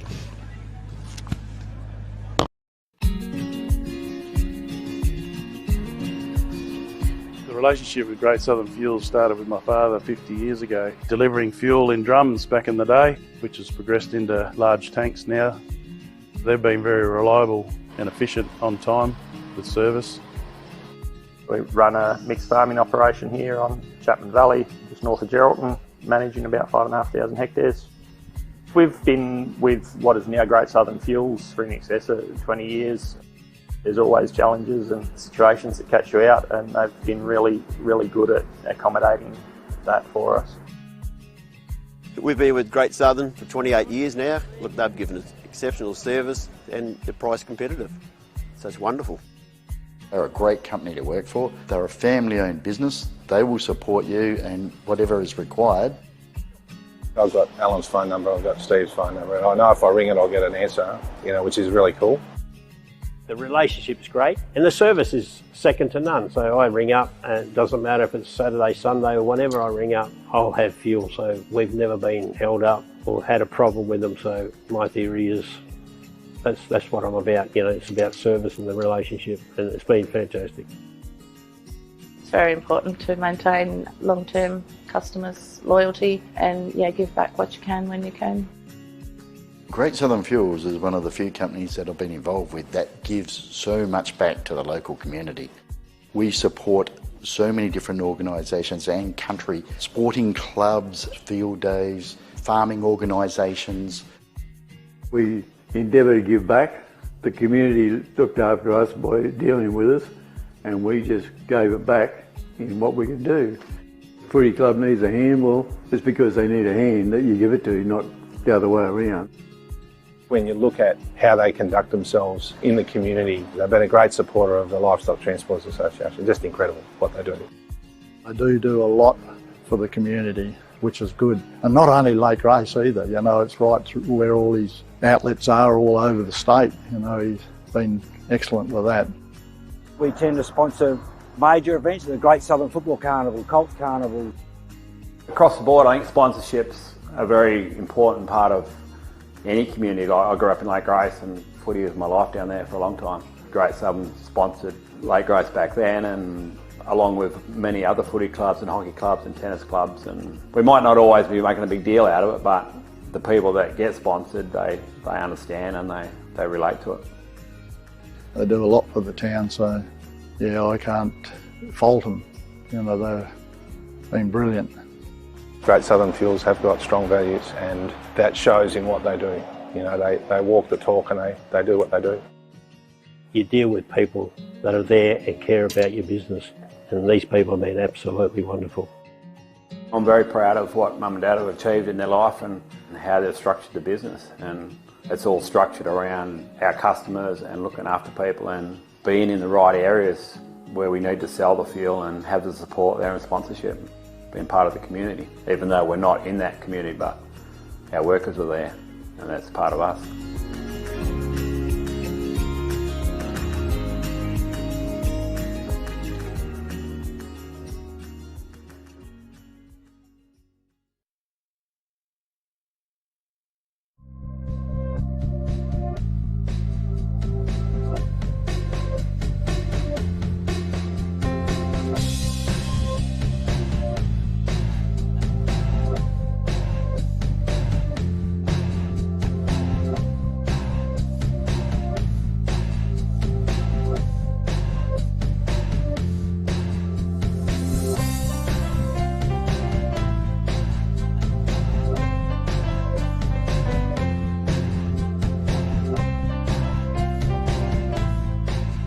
Well, folks, what an absolute pleasure to be joined by Tyson Bell from AFGRI. First of all, welcome, Tyson. Thanks, mate. Thanks for having me. First of all, the business itself, it's John Deere and other brands, is that correct? Yeah, so AFGRI Equipment is that's our brand, and we're lucky enough to be able to supply John Deere, and might be a little bit biased, mate, but I believe John Deere is probably the best product out there to get. The ag game's an exciting industry to be in as well. The technology that's coming is incredible. It's exciting, and John Deere is obviously at the forefront of that. But at the same time, yeah, we do supply other brands. We've got Borgo, Manitou, Horsch, to name a few, Seed Terminal and Redicop on board as well. We go out into the yard. What is some of that machinery out there that you sell? And is it only new? Is it new and used? Tell us about the machinery. It's new and used. Yeah, we promote the new side of it pretty hard, but we trade the trade-ins and we sell them as well. What services? Is there aftermarket? Do you service any of the equipment? What happens there? Oh, you can't sell the equipment without having good aftermarket, so yeah, we're pretty.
Last game here, Lower Southwest versus Ongerup, Oval 2. Should be a good game, this one. Ongerup, they are in the red and white, and Lower Southwest are in the yellow. Ongerup going to the right of the screen, and Ongerup going to the right of the screen, and Lower Southwest to the left. And Ongerup going to the Johnny O'Neill, little lake to the right. The swamp. No doubt he's going to hopefully give me a bit of company later on. He might be in a bar earning himself a couple of quiet beers. Johnny is been very happy the way first day's gone with the proceedings here. Fantastic crowd. How have you found the day, Cam? Day's been absolutely magnificent, Johnny Douglas. It's been very good. Good people, good crowd, good company, and good footy. And you've been over on the other ground, on the Cool and Transport ground. Bit cool up there on the big truck. Coolly there on the big truck. I'm sport over here. Shout out to the fellow commentators there, Macca and Kip. Macca's a little bit chilly. Unfortunately left his beanie in his car, and Kip left his Ugg boots in the house, but I'm pretty happy here, Johnny, with you in this illustrious calling touring van here, mate. Fantastic. Been a good first day, and finals day tomorrow. Great game, the last game. They just got a bit tired in the last quarter. We found a number of players were cramping and just getting a bit weary, because it's a long day for them, isn't it? You know, they were here having breakfast at 6:30, 7:30, remember? Yeah, it's very, very sore. Keep your eyes on number 8, Kai McGinnity. So back to start proceedings here. Umpire throws the footy up as Adams doing the ruck work here for Ongerup. He's set on the contest. Ball's in dispute, went one hand. Beautiful effort by Hams. He went through traffic. Got a kick to the left half forward flank here. Under the Dukes there is Robertson. He's had a very good carnival. Had the call from the fat side of the ground. He found Cordias. Likewise, he found Bredich. He overrun the footy. Good defensive pressure here by Ongerup right in front of the outdoor netball courts, and a boundary line throw in early stages of this last game, Lower Southwest and Ongerup. Umpire throws the footy in. Hams gets front position. Had the call from behind, but in the hole there is Robertson, Lower Southwest. Excellent Carnival. Beautiful defensive tackle, though, by Ongerup. They have the footy here. They kick the ball to the right half-forward flank. Bit of a wobbler off the boot. Marking the ball extremely well. It's a Lower Southwest. They kick the ball to the left half-forward flank. And this guy had a fantastic carnival. Kai McGinnity, he lowers his eyes out the front. And good set of Dukes. Good grab. Nadushi. Is this the Dooch? That's the Dooch. Did well last game, Johnny. There's a game rest, but it started from centre half forward. Kai McGinnity, he'll definitely make the All-Stars. He's been a sensational key forward there for the Lower Southwest side. And will Nadushi a chance to kick the Lower Southwest first goal. Beautiful contested mark by the big man right behind this kick. Leans back on it. He's pulled it left and stays left for a minor score to the Lower Southwest. Probably deserved more, but couldn't convert. So Ongerup, they go down the line. Has to be a risky kick. It's not going to come off. Defensive pressure was good. Hit the ball hard was Harris for Ongerup. He had the call from the far side of the ground. Falls in the hand there for Caridius. Caridius outside the corner. The kick with the lid. Nailed a goal. Lower Southwest. They get the first. He's been good today, hasn't he? He has. Johnny's had a very consistent carnival, running off the half back and through the midfield, and he might have a helmet on, might stand that like the proverbial JD, but he does get the pill. He makes good decisions when he has the ball, Cordius. So, Lower Southwest, they get the first on the board. They are 1-7, and Ongerup yet to score. McGinnity off one step, past the full forward, bit of class there. He's a good player. Umpire throws the footy up again through traffic. Second effort was okay. Left the ball behind was Robertson, but wrapped up in a defensive tackle by Mitch Murdoch. Another secondary ball up by the umpire here. It's Hams, heard the call. Good defensive tackle by the Lower Southwest player in Hetherington of the Royal variety. Throws the footy up again. Good leap over the top by Edwards. He found his teammate, Robinson. He goes on that defensive wing. Spall over the top. Was very good by Naisbitt. Brings the ball in the contest in the ground through traffic. Excellent effort. Just putting the ball in front of him. But overrunning the ball was Medway. Wrapped up on a defensive tackle here. Ball's going nowhere. The umpire says, give the ball to me. One thing I'd say, John, the umpires, once again, they've done a fantastic job letting the play go on through each and every game. Outstanding. Not just consistent throughout the one game, but consistent throughout every game, haven't they? Yeah, done a good job. So defensive side of the ground this last game. Be a lot of sore boys later on this afternoon. Ruckwork was sensational by Hams. Wrapped up in his own tackle. He found Holmes. Holmes threw the ball in his boot, but reading it better was Caleb Jackson for Lower Southwest. He goes lateral with a kick. Dropped the mark in the end, but defensive pressure on Begg was okay. But Kieran Beggs, good through traffic. Found Hetherington. By hand, found his teammate. That was Hughes. Hughes goes down the left. Or dropped the soda in the end was McGinnity. Had the handball over the top. The call was good, but reading it better was Hams. Went through traffic. Hams gets it. A little dribbler kick. Pretty intelligent in the end. The numbers here was Beggs. Beggs draw the player at the top. He found Hetherington. Hetherington will use his left foot. Beautiful way to kick. Running into a hole, but in the end was the Ongerup defender there in Holmes. Holmes had a saddle on it. Here he is, the kick with the lead again. He's going to go on number 2. Handballs over the top to Hughes. Hughes caught up in a tackle. Hole in the footy. Excellent effort by Ben Hanning. They've come out to play a bit here, Ongerup, haven't they? Their tackling's been good. Good intensity. Yep, Hanning, beautiful low penetrating kick. He finds his teammate. Lassay up. Goes down the left half foot flank. Turnover City, though, falls back in the hands of Tate and Smith for Lower Southwest. He urges a play run out to him, so he goes straight down the corridor there. Bradich has a foot. He's going to stand up, can draw the play at the top or take a bounce as the ladder. Risky handball over the top. Goes one way, goes the other. He's only got 1 foot. That's McGinnity. Should have used his right. Still got possession. McGinnity. Great effort, son. Didn't panic. Draw over the top here. He found his teammate, and the teammates missed.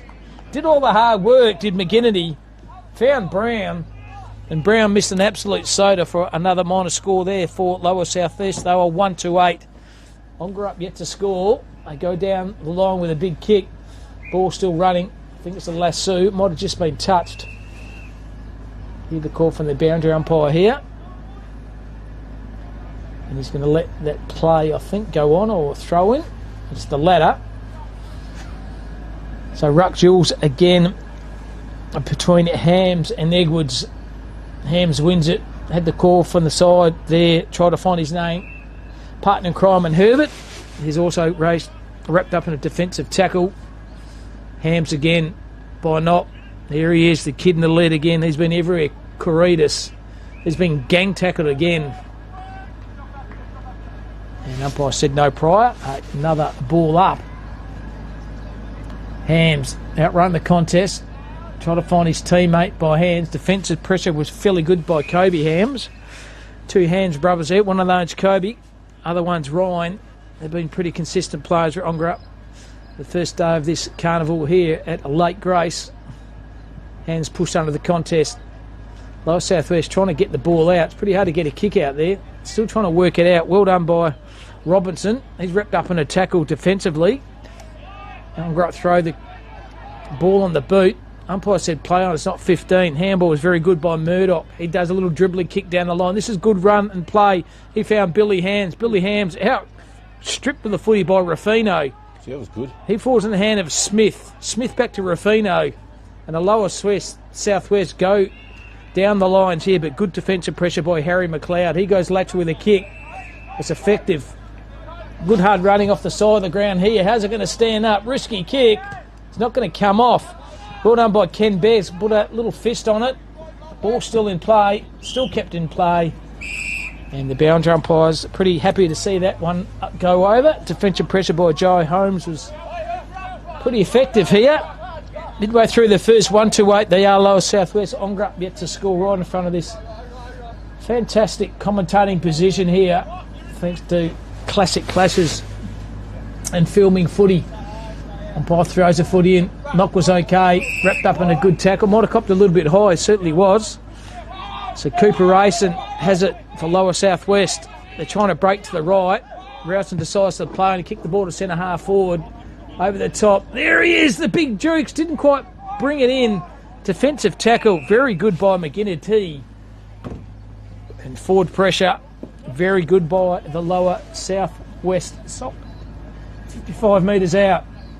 Umpire throws a footy up. Defensive tackle was good. McGinnity, he got tackled by Duckworth. Still in play here. That's Reece Duckworth. Over the top. Below his eyes. Kicks the ball down the line. How's the ball going to bounce here? Shepherd off the footy here. Good chemistry between these two players was Brown. Brown found his teammate. That was Edwards. Edwards threw the ball on his boot in the half-forward flank. Briggs puts a good defensive pressure on. Lying at the bottom of the pack, getting the ball out was Naisbitt. He's been challenging the tackle. He's been held to him, and the umpire says, give the ball to me for a ball up. So kicking half out for goals here. To the way of the lower southwest. Jeg Edwards has had a good carnival too, the big ruckman for the lower southwest. Good vertical leap. And he's up against Ryan Hams for Ongerup. Bit of a blood rule there, running off with a bit of claret. Off his snout is Mitch Murdoch. He decides to take a bit of a breather. And joining him as well is Ken Biggs, who might have copped a bit of claret as well. So both got a bit of blood running out of their faces, the two lads from each respective side, from the lower southwest and Ongerup. So midway through the first quarter, lower southwest are 1-2-8. Ongerup are yet to score. And this game streaming live on Film and Footy. Number sponsors: Cool & Transport, 5 Transport, Great Southern Fuels, Dyson Jones, Wolves, Newdigate Stock and Trading, Moreland Silos, Triple M, CBH, Men Health Group, Nutrient Built Up, Country WA. Beautiful low kick over the cooked the kick though, but reading it a lot better is Chambers. He's overrun the footy. Defensive pressure was very good by McGinnity. Through traffic, had the call from the fat side of the ground, but once again the weight of numbers with the lower southwest. Had the call, got it back to McGinnity. McGinnity, defensive pressure is very, very good by the key centre half forward for the lower southwest. No doubt a few waffle recruiting clubs out here today to see these upcoming champions. Well done by Hyatt Hams, trying to find his teammate. Bursting through the pack and draw the play over the top. Through on his boot there was Tamizi in the top. And there he is, McGinnity might have got an arm chop. No, he didn't. So Ongerup have the footy. They try to burst the way through. McGinnity falls in his hands. He's been absolutely everywhere. Mark that player down. Kaya McGinnity. If he's not kicking goals, or if he's not taking marks, he's laying defensive tackles on, and all of a sudden, lower southwest, they get another one. 2-2. 14. Ongerup yet to score. Johnny, what do you think of McGinnity? Not a bad player? He's full class, isn't he? He knows exactly what he's doing. He seems to be a step ahead. He's a good finisher. Good cut of a kid too, isn't he? Yeah, just probably only one-sided, John. Could have probably made a use his right foot again, but doesn't seem to have to. Doesn't have to. Yeah, he's very clever, and he's been a dominant player. Every game we've seen so far of the Carnival, he'll be in the top 2 or 3 on the ground. Good knock by Hams in the middle of the contest. Tried to find his teammate was McLeod. He's pressed on the contest then by Tamizi for the lower southwest. Trying to burst his way through is Jeg Edwards. Heading his hole, handball over the top, pretty effective to Harry Edwards. He found the big fella, the opposition ruckman in Ryan Hams, and defensively no good. Lower southwest, they burst through the pack once again. He finds his teammate, that's Ken Beggs. Beggs, a little chiseler down the line, it's effective. He finds Riley Gill. This is Gill, left half forward flank. He's going to kick to the hot spot here. Here he comes, the big man!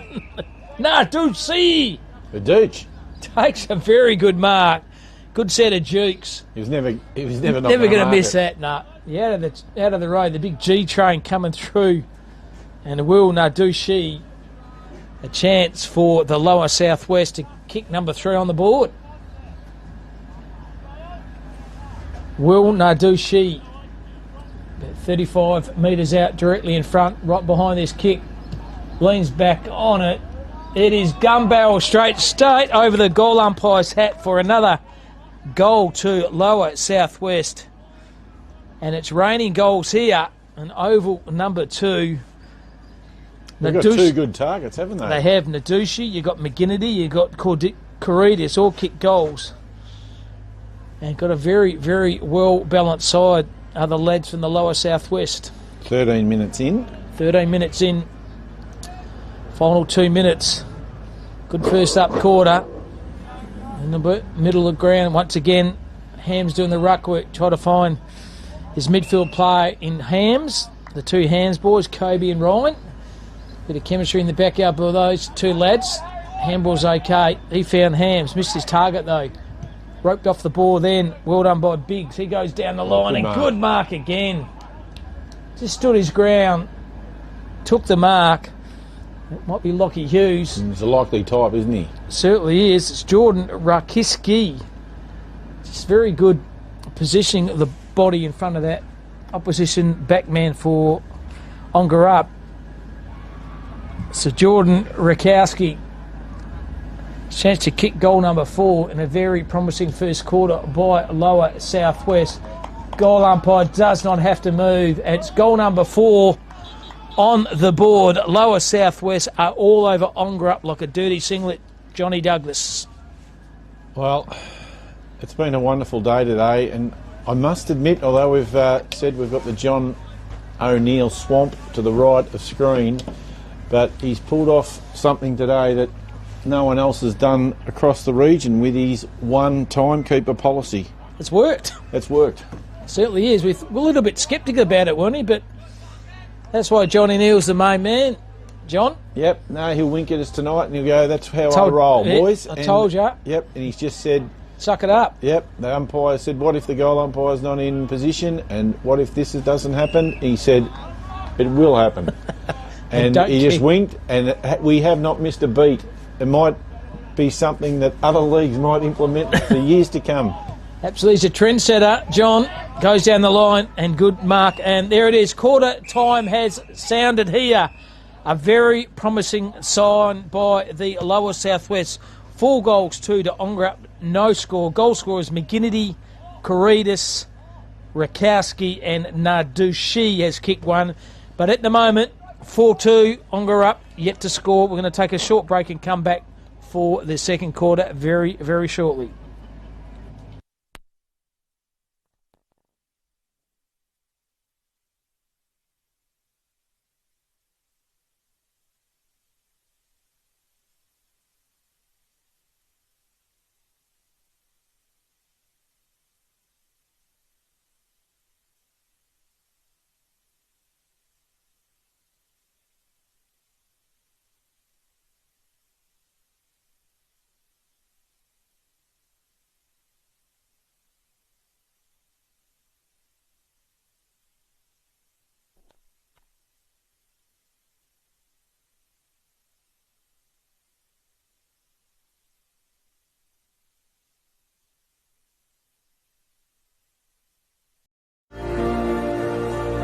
CBH connects people, and we want to build a bigger and better community for our kids.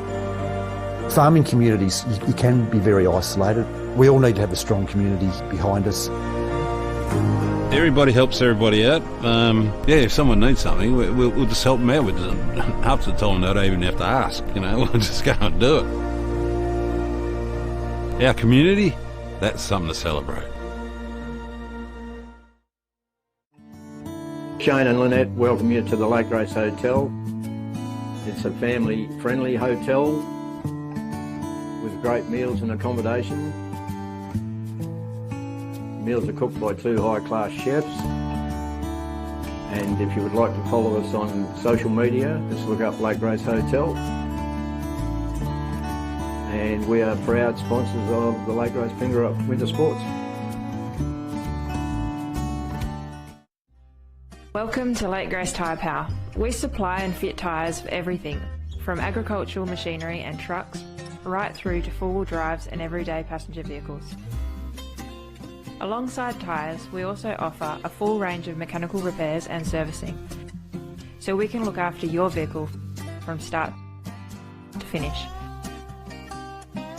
Feel free to give our office a call on 9865 1023.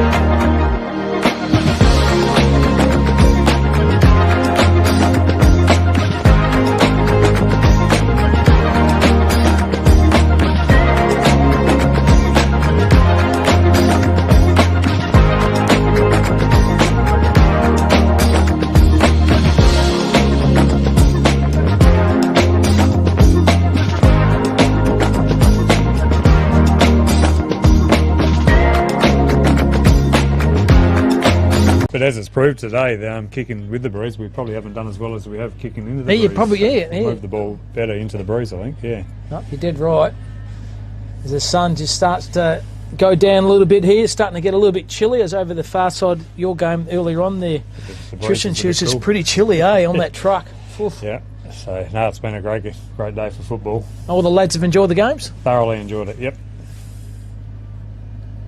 I was saying to John earlier, Johnny O'Neill done a good job behind the scenes organising the carnival. And they do a fantastic job, Jono and Spock and Brady. It's amazing what they put together every year. Yeah. The guy I've been pretty impressed with too, the kid with the lid, Mitchie Corridas, yeah. He's very, a lot of courage. Got some go in him, and he has, young fella. Yep. A good mixture of a side, very well balanced, good key defenders, good key forwards, and generally well balanced side. It's good to see some of the young fellas that this will be their third carnival and come as underages, and now of the age are really starting to step up. Like Kai McGinty's one of those guys, and Grayson and Jed Edwards, so it's pleasing to see they've taken that next step. 100%. Edwards goes up and gets a contest again. Handball over the top, he found Hetherington. He threw in the boot to the left half forward flank here. Rakowski was good pace, overran the footy though. Defensive pressure by Ongerup was good, didn't have it. Jaws a play over the top. Here's the guy we talked about, Kai Robertson. How's a pace on the young fella? Still keeping the ball in play. Now he's challenged, had to go back rather than forward. He found Bregovic over the top, trying to push the ball out. Good defensive pressure by Ongerup here. Still through traffic. Finally, Brock Herbert peels the ball out. Once again, the number setting up beautifully behind the ball. One of those is Jed Edwards. He goes to Latry. Good vision. He found Kelly Drake. Drake trying to draw the play over the top. He's going to kick the ball to the right half forward flank to a bit of space. There's a 2v1. Great mark. Lockie Hughes running back with the flight.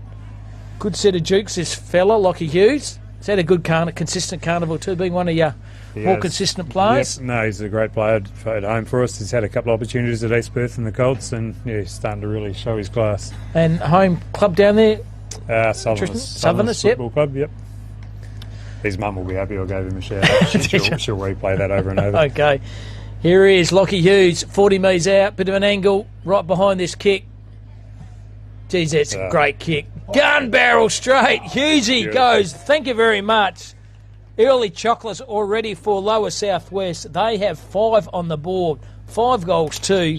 Ongerup yet to score. And as I said before with you, Tristan, you've got winners all over the ground. Yeah, they haven't stopped running all day, have they? All 3 games they've played a really consistent brand of football, linked up well and put pressure on the opposition. So how far out do they come to as a collective, as a team, before the carnival? We're probably 6 weeks out. We put the side together. Yep. We did get 3 training runs together. So and the Colts are good. Most of them make the effort to get there. So it really does help. You can see the chemistry displayed today, as you said, just the way they run and carry the foot, and they know where each other goes. Ongerup going down the line, good defensive ball down back. He's been solid, putting his head in the hole and got the footy out. And that was Sawyer. He run through the pack, got the chain of handballs out. Once again, Lower Southwest were good with the ball. They go down the line. A good courageous effort undertaken then by Bredovic. Handball over the top. He just find Kelly Drake. Good defensive tackle. Drake in trouble now. Pressure was good on Darcy Barrett. A bit undersized Kelly Drake, didn't matter. The boys have tackled well today. Oh, certainly have. 1%ers. Winning the contest. He's been good too. Riley Hetherington kicks the ball to centre half forward. There is my man, Kai McGinnity. He goes, this is within my kicking radar. I'm going to go back and aim for goal number 2. Has he had a go at Colts up in Perth? I think he has. Yep. Yep. Maybe not this year, but last year I think he may have had a game up there. Yeah, no, he's a good. No, he's consistently playing league football at Dean Mill. Is he? Okay. And holds his own there well and truly. Yeah. Very smart player. The left footer, Kai McGinnity, goes around a bit of an arc, kicks through the ball, pulls it left for a minor score only. Move on to 5 goals 3. Ongerup yet to score. So Ongerup have the footy. They kick the ball down by Holmes, and there he is again, McGinnity. He's got sore arms and sore legs. He's had so much of the footy. He kicks the ball to a bit of space. Good defensive ball taken by Holmes for Ongerup. Into his teammate was Hams. Hams lace out, finds his teammate. That's Brock Duckworth. Duckworth, little chiseler down the line. Penetration, the kick was okay. Oh, beautiful use of the handball there. Put his teammate under a bit of pressure, though. Hadley Edwards out of the back line, been solid all day. He's been good, hasn't he? Very consistent and holding the footy. So's this guy, Kobe Brown, too. The old-fashioned team effort by your side every week, every game. Tristan just does the 1%ers. They collect it as a team. They run, they carry, and there he is, McGinnity.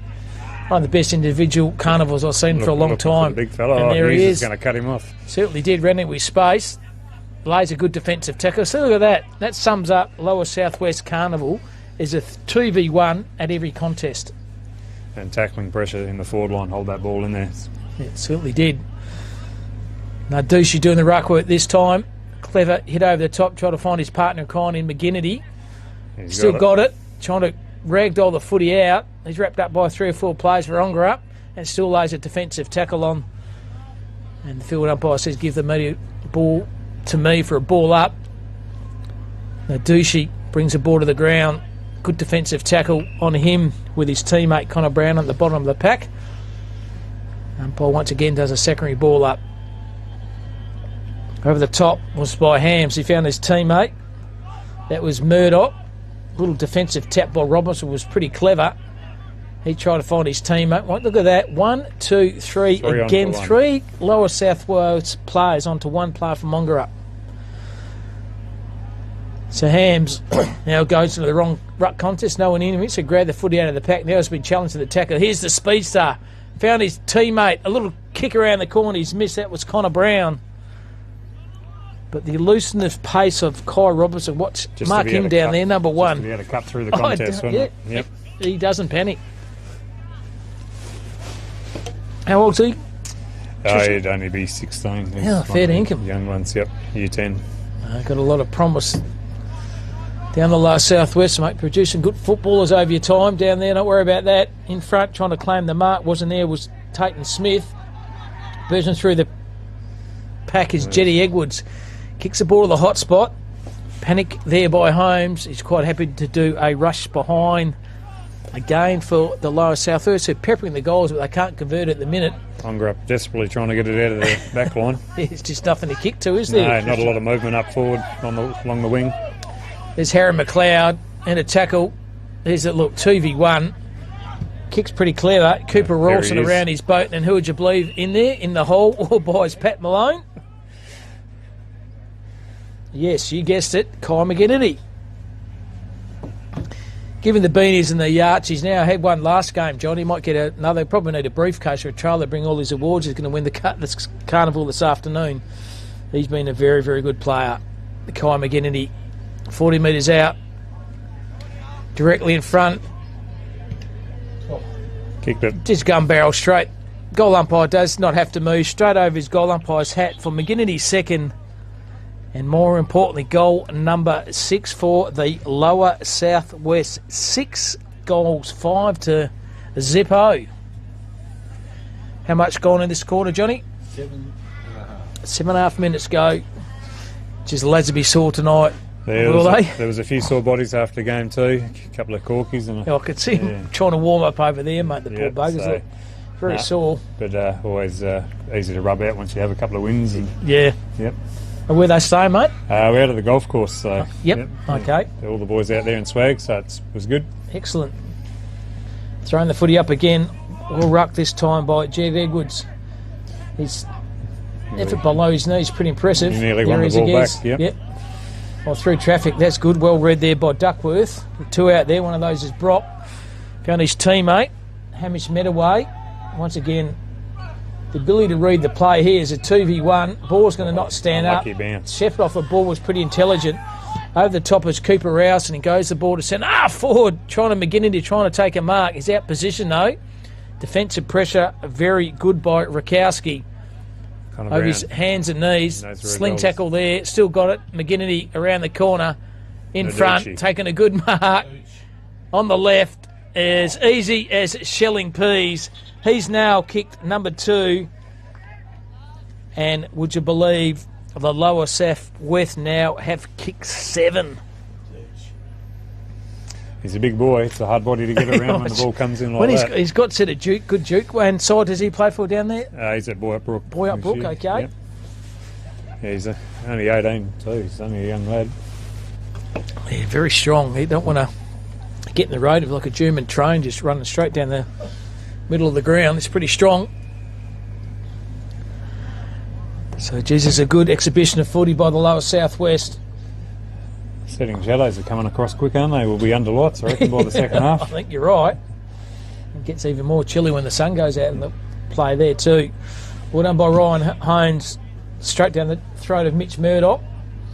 There's a ball going to bounce, pretty fickle one in the end. Once again, the numbers, lower southwest, took the game on. Handball, defensive was impressive, bursts his way through the pack. Now he's in a bit of trouble. Cooper Rowson unfortunately held to him no prior. Pleading for a free kick for Ongerup. The kick's not there. You can't burst through the pack and held to him. You can't do anything about that. So once again, the umpire makes a good decision to throw the pill up. Once again, the ruck work very good by Jed Edwards. Ongerup, look at that. 1, 2, 3, 4 tacklers then by the lower southwest. Through the effort is Jackson. He's racked up in a tackle. Kick around the corner. It might be the first goal here. He's missed in the end. Just sneaks in for a minor score, but the first score on the board for the Ongerup side. They are 1 point. They'll trail the lower southwest, who are 7-5.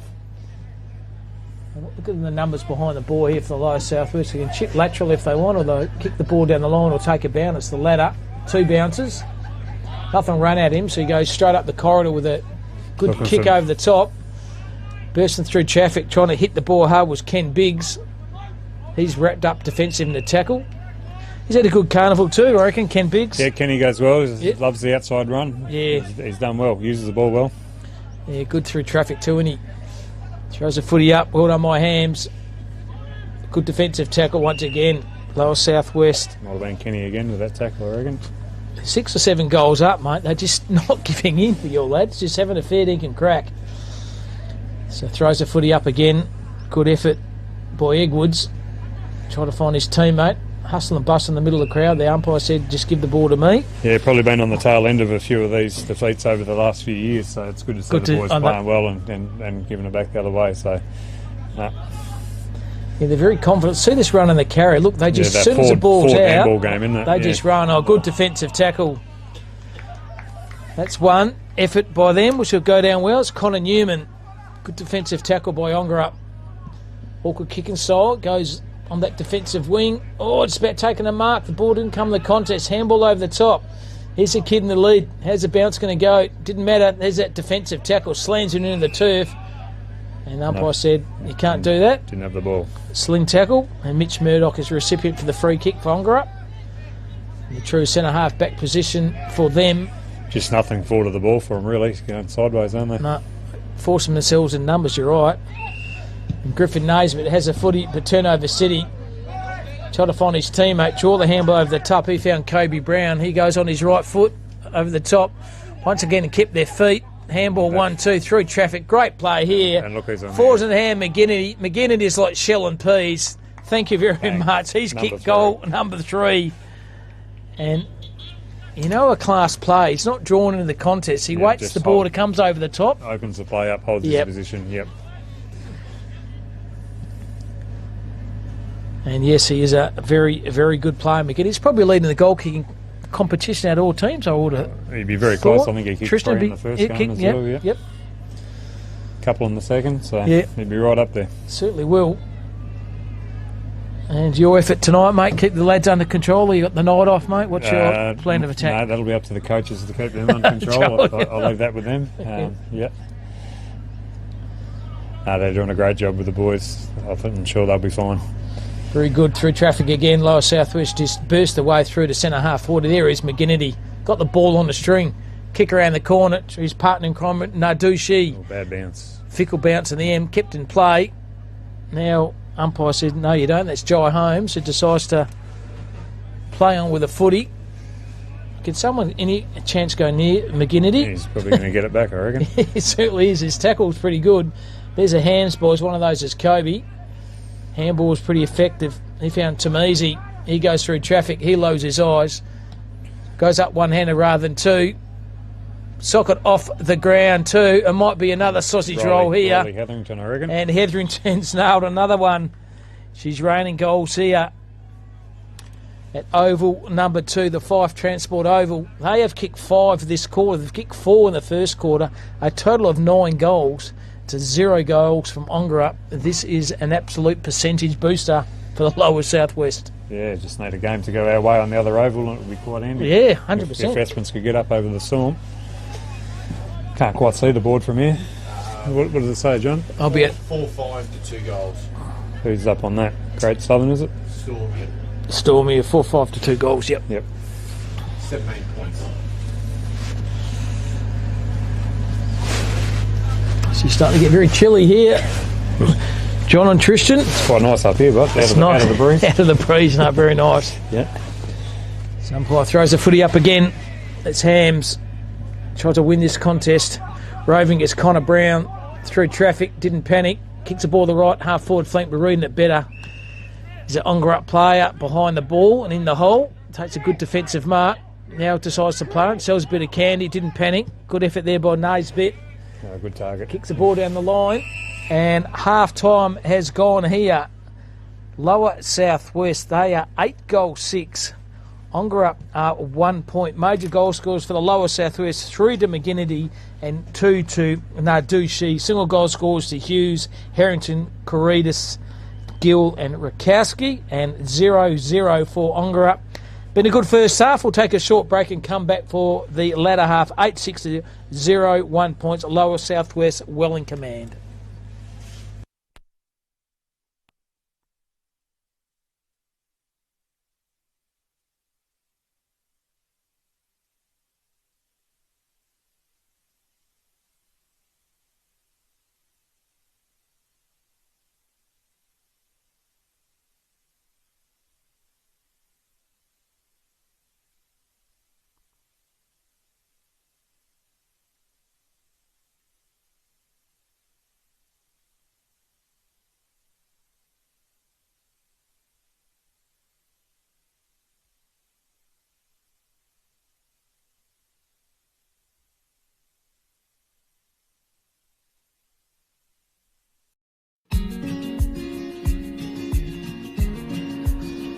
The relationship with Great Southern Fuel started with my father 50 years ago, delivering fuel in drums back in the day, which has progressed into large tanks now.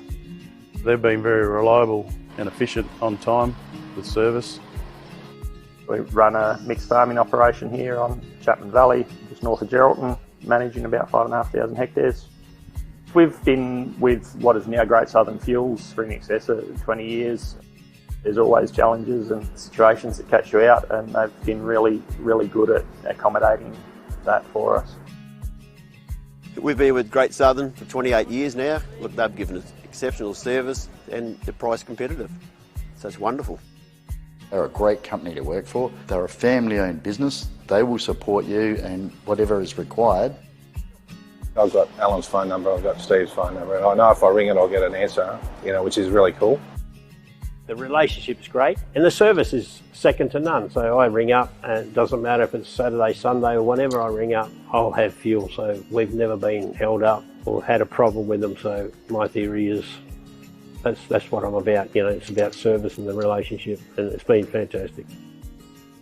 It's very important to maintain long-term customers' loyalty and give back what you can when you can. Great Southern Fuels is one of the few companies that I've been involved with that gives so much back to the local community. We support so many different organisations and country, sporting clubs, field days, farming organisations. We endeavour to give back. The community looked after us by dealing with us, and we just gave it back in what we can do. Footy club needs a hand, well, it's because they need a hand that you give it to, not the other way around. When you look at how they conduct themselves in the community, they've been a great supporter of the Livestock Transporters Association. Just incredible what they do. They do a lot for the community, which is good. And not only Lake Race either, it's right through where all his outlets are all over the state. He's been excellent with that. We tend to sponsor major events, the Great Southern Football Carnival, Colts Carnival.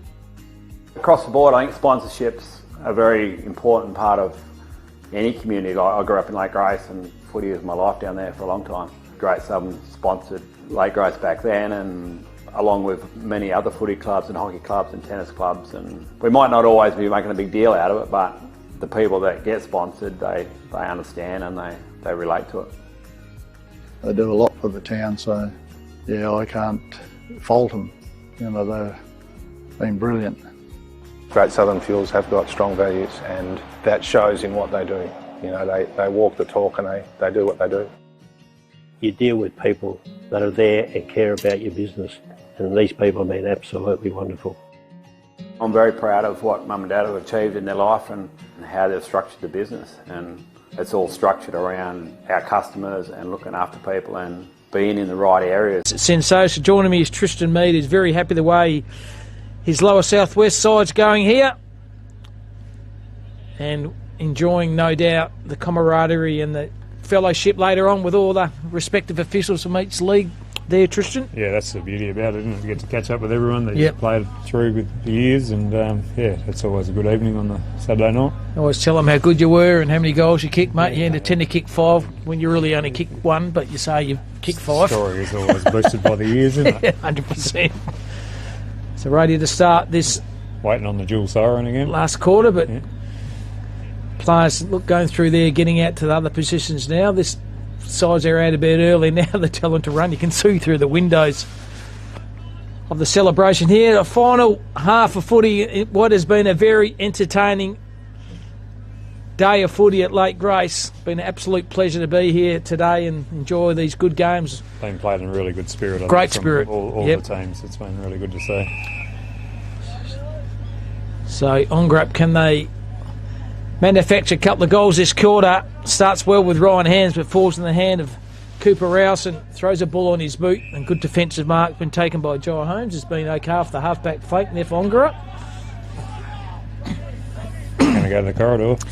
Finally using the corridor, they did. Defensive spoil was okay. Good effort by Connor Brown. Held without it. Yeah, didn't have it. Ongerup. Kick goes back to Ongerup. They're going on the attack here. Nothing to kick to. Gets a bit of distance with a kick. Outside 50. What an absolute ripper. Great goal. Good goal here to Harry McLeod. And finally, they get a goal on the board to Ongerup. Kicked it from the square virtually, didn't he? Outside On 50. the edge of the square. Players are saying, where have been all day, this game of footy. Still a half to go. Time still plenty there. The first goal in the second half go to the way of Ongerup.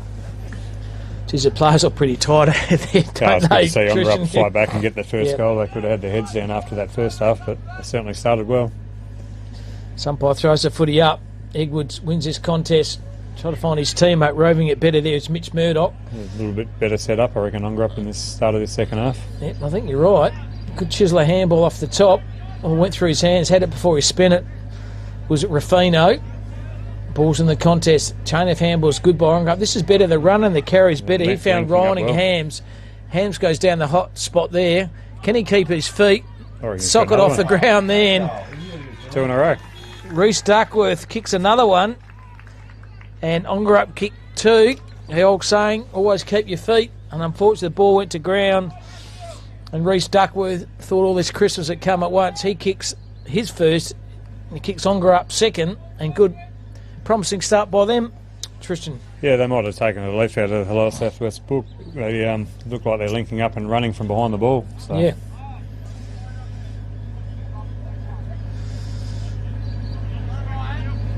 Umpire throws the footy up again.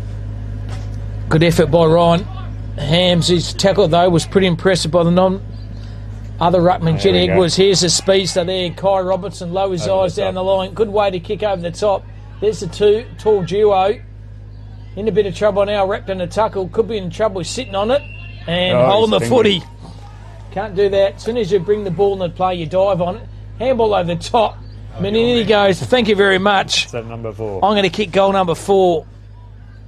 Easy as you like there. Defensive pressure, very good by the lower southwest side. Started once again in the middle. Mark that player down. Kai Robertson, number 1, lower southwest.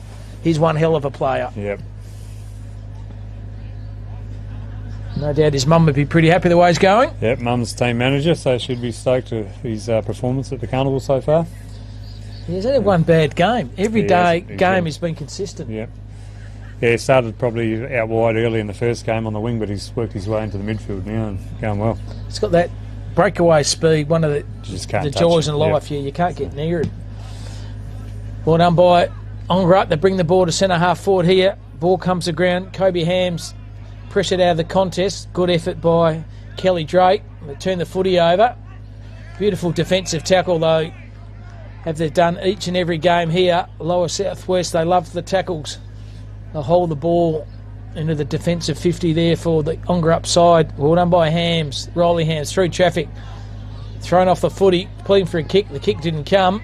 Now falls in the hand Lockie Hughes. of Lockie Hughes. He goes down the line. That's a mark, surely. Finds Hetherington. Finds Hetherington through traffic.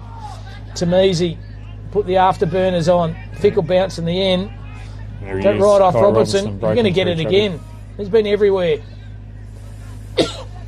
Lying onto the ground. The umpire says, give the ball to me. Look at Jack and a rabbit, isn't he? He's just... and Tamasi there at the bottom of the pack. It's a good knock by Ryan Holmes. Found his teammate through traffic. He found Connor Brown. Likewise, here's the chain of handballs here. Falls in the back of the hands of Brown. He's been poleaxed off the footy. Keep an eye on him. Looks like he's down for the count. Good Shepherd off the ball. Excellent by Lockie Hughes. Riley Gill there. Kick the ball down the line. That'll be the lasso coming back the other way. Where's Nut? That's the one went to hospital with a concussion. He's going to get a concussion. Yeah. Oh, real nonny. He's a gun. Oh, great set of jukes. Great mark. Falls in the hand there of Mitch Murdoch. He cooked. Good defensive pressure by the lower Southwest player. Following the footy up. Good defensive effort by Fisher. Hughes. Fisher. Using the ball out of the back defensive 50. Hitting the ball hard. Ball bounce. In the end, no good. Through traffic. Might have copped one high. The umpire said, no, you didn't. Burst through the pack was Bradovic. Tried to find his teammate. That was McGinnity. Defensive pressure is okay. Holmes has it. There's McGinnity. He's always out and about, isn't he? Might have been pulled off the footy. We didn't have it. Umpire said I didn't see it. Through traffic, kept his feet. Was Tamisi. He's got a bit of pace too. Tamisi down the line. Beautiful weighted kick. And Narducci, he goes lateral with a kick. They're just sharing the footy at the moment. Very unselfish, getting everyone involved in the game. But that's good, isn't it? That's good. That's all we like to see. So Bradvich, those beautiful iridescent green boots, he can also put a goal on the scoreboard for himself and the team. It's a big game for goal number 10. Won't miss from there, and doesn't. And it's raining goals here at the moment. They get another one and get another one quite easy. Do the lower Southwest side. They don't have 10 on the board, would you believe? 2 straight already this quarter, but Ongerup 2 have kicked 2, Tristan. Yeah, it's been a bit of even football this quarter, but I think Ongerup has certainly changed their game style and running from behind the ball, which is making lower Southwest be accountable. Yep. And Tamisi, like him too, he's got a bit of pace too, number 9 for lower Southwest. Got the nice mullet too. Yeah. Bring them back, I reckon. They look pretty good. Styles the mullet. The young fellas love it, don't they? Yeah, they certainly do. He's a character as well. Oh, is he? Always has a go, yep. Right, good on him. Middle of the ground again. Well done by Ryan Hams, but roving absolutely to perfection as Hetherington goes on that trusting left foot. Defensive small from behind. Once again, they have numbers for Ken Beggs. He goes back rather than forward through traffic. Got the handball out. Stood up in the contest. Well done by Ongerup. Trying to push the ball forward. Just takes a big argue. They don't argue. Well done by Ryan Hams. Goes on his non-preferred. That's his right. Goes down the line here, but the numbers, lower Southwest, hitting the ball hard. Fickle bounce in the end. That was Edwards. Now he sits on the contest. And the umpire said, might have copped one held to him. I think it's the latter. Ball up. And ball up. 25 metres out for Ongerup. Goals to kick 2 already this quarter. And why wouldn't you cramp up playing all these games of footy? Numbers behind the ball for lower Southwest. They certainly are. Have the numbers here. Lockie Hughes was good. Just burst his way through the pack. Handball set up defensively. Ongerup through traffic. Lateral handball's okay. Kick around the corner was even better. That's by Medway. Defensive pressure was good. Once again, just bursting the way through the weight of numbers. There's a play we talked about before. And Tito Tamisi has a footy. Risky kick, beautiful, centimetre perfect. The lights have just come on for a bit of effect. Yep, Jed Edwards goes electric. Just they used the ball corridor so well. Opened He the play found right Smith. up. They Oh, do. Look at that. There he is again. Got so much pace and energy is Kate McGinnity. He tried to find his pick up somewhere. from How's the the big pick fella. up below his knee? He goes back to his partner in crime.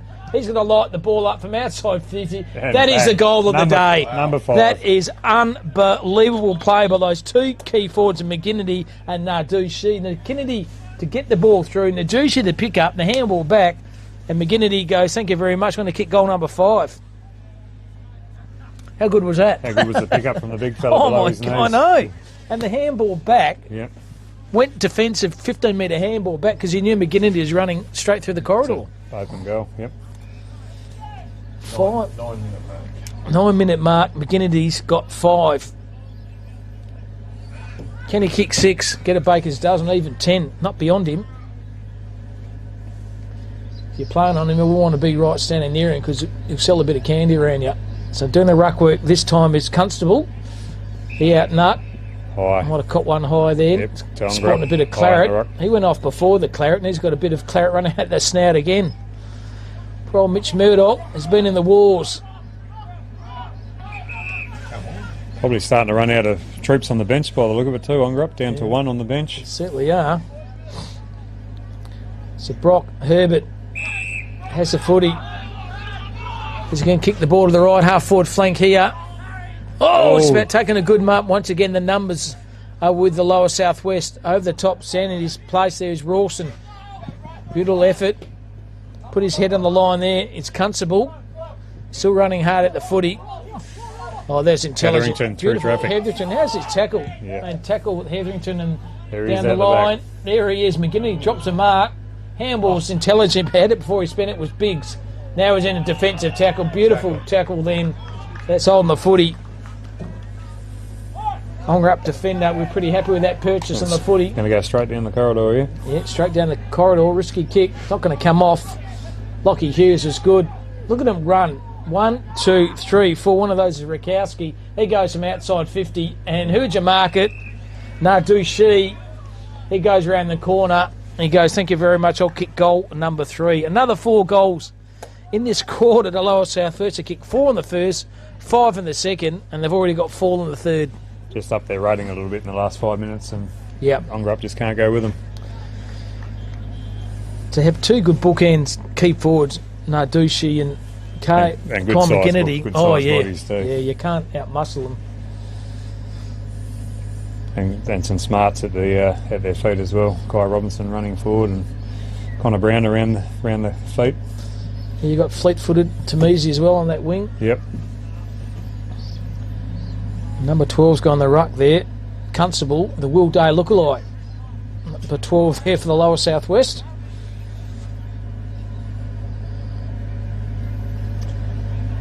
So ball up once again, the lights here on oval number 2, the Fife Transport Oval, roving absolutely beautiful there. It's Ken Beggs trying to kick the ball.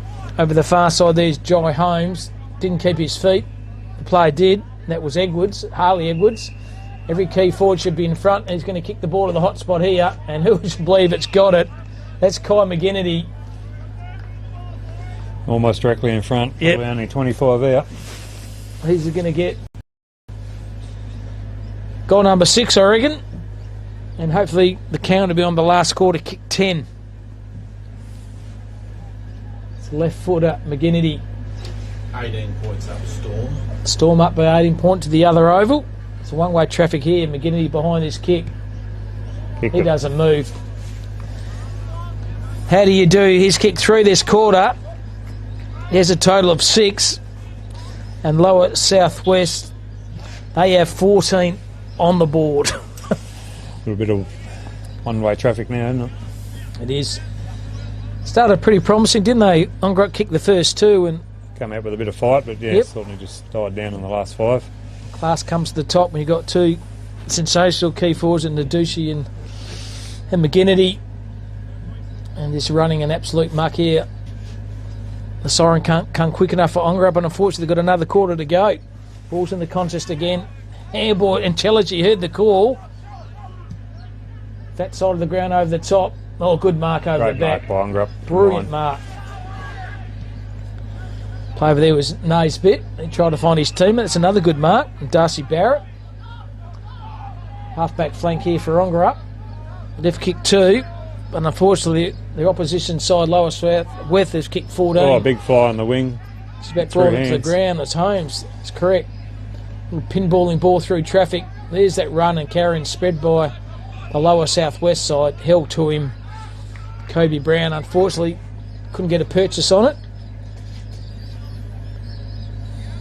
Umpires have done a great job today too. Brilliant. They've let the play go on. Keeping the game flowing. Kept the Tristan, play let go. the play go on. Anything bad, they off you go for a bit of a rest. Push there. Push off the ground contest, there. Yep, Ongerup. So Ongerup have the footy here. Left half back flank. A lot of players here tonight. Oh, can't pick the footy up. On his hands and knees. Heard the call through traffic. That's pretty good by Naisbitt. Here goes Latry on the end. Robinson's covered Robinson off again. covered. Look at him. Look, a little got on his feet, surely. Now he's a bit of trouble. Thought he would have got tripped, but the umpire didn't see it. Ball spilt out in front there. Okay, his mum on the side would have seen that one, I reckon. Trip, calling for it. Will Day lookalike through traffic.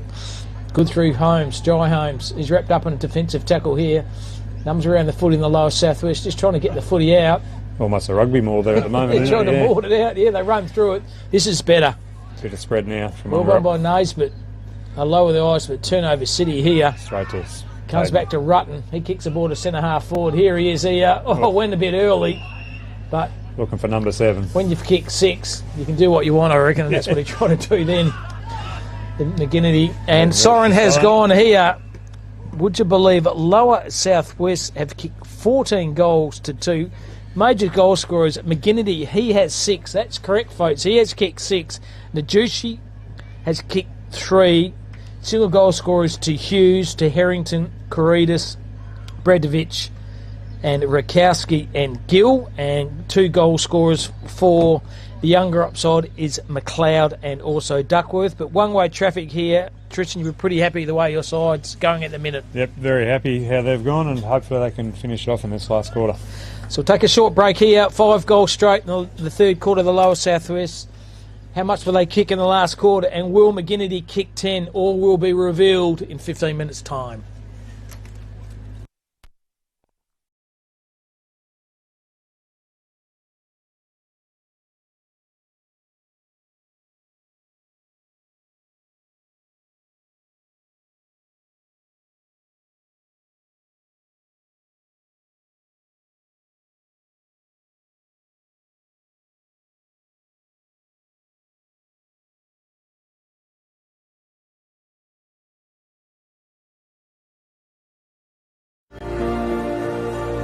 CBH connects people, and we want to build a bigger and better community for our kids. Farming communities, you can be very isolated. We all need to have a strong community behind us. Everybody helps everybody out. If someone needs something, we'll just help them out with it. Half the time they don't even have to ask, we'll just go and do it. Our community, that's something to celebrate. Shane and Lynette welcome you to the Lake Grace Hotel. It's a family-friendly hotel with great meals and accommodation. Meals are cooked by 2 high-class chefs. And if you would like to follow us on social media, just look up Lake Grace Hotel. And we are proud sponsors of the Lake Grace Ongerup Winter Sports. Welcome to Lake Grace Tyre Power. We supply and fit tyres for everything, from agricultural machinery and trucks, right through to four-wheel drives and everyday passenger vehicles. Alongside tyres, we also offer a full range of mechanical repairs and servicing, so we can look after your vehicle from start to finish. Feel free to give our office a call on 9865 1023.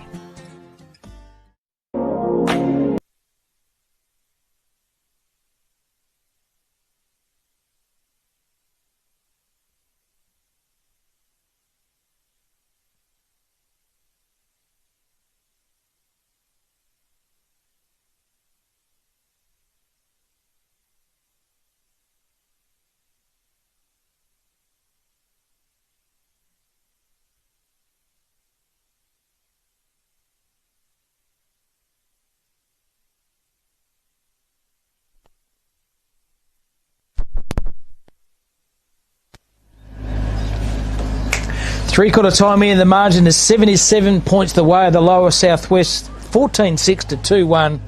Leading the way is number 8, Kai McGinnity. He's kicked a lazy 6. His partner in crime, Will Nardushi, has also kicked 3. Been a convincing game of footy here by the lower southwest, and a bit of help during that corner by Tristan Mead. He's pretty happy the way his association side's gone this afternoon. As the lights come on, getting a bit more Piccadilly here at oval number 2, the Fife Transport Oval here in Lake Grace.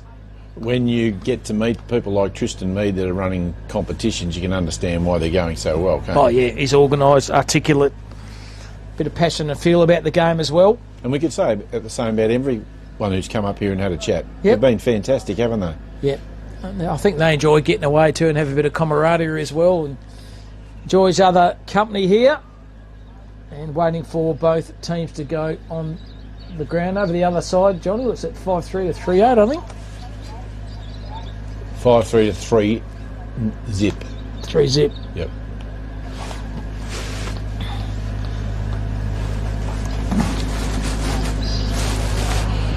Last 15 minutes of the day, Cameron. 15 minutes of the day, Dropped Johnny. Down about 10 degrees. It'd Yep. be cold on the other side of the on the truck on the other side. I would say your brother and Macca will they be might enjoying be it. frozen solid over there. They'll be enjoying each other's company over there.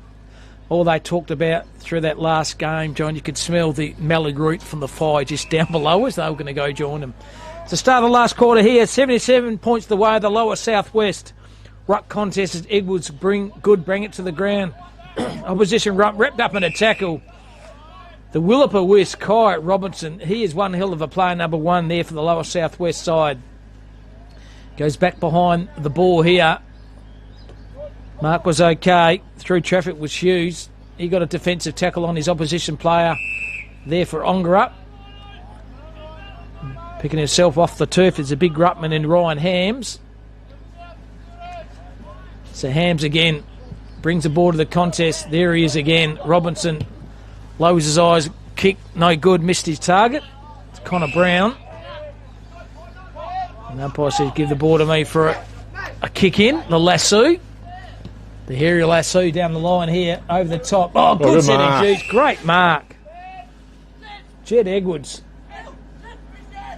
Very good carnival by the Ruckman as well. He goes down the line.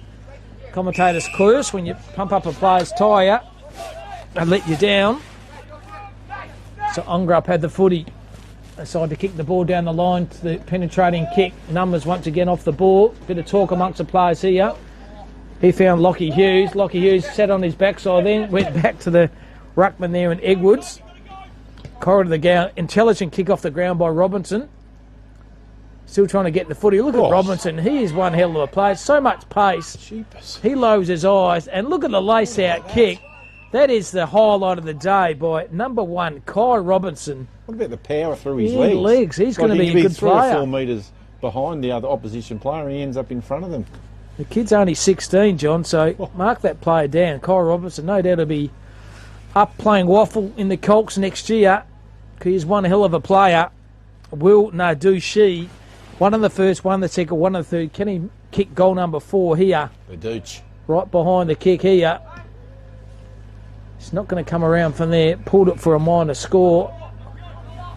It's the first score of this last quarter has gone to the way of the lower southwest. 14-7 to 2-1.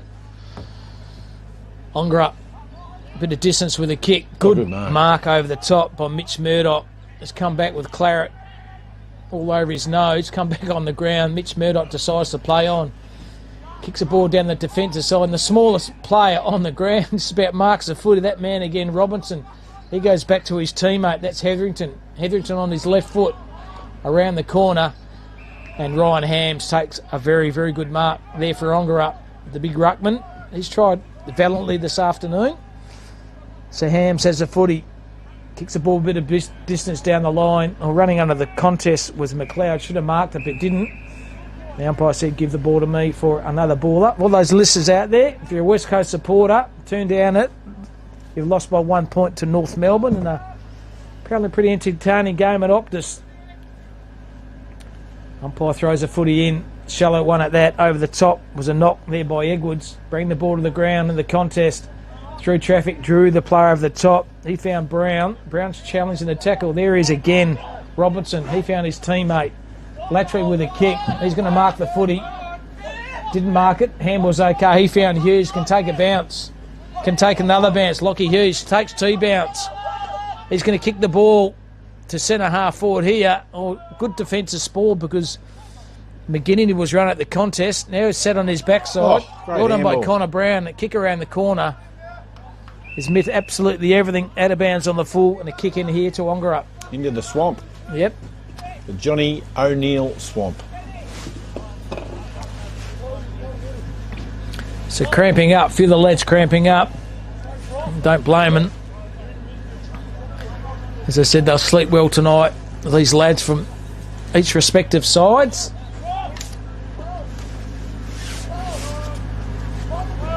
So have the footy here.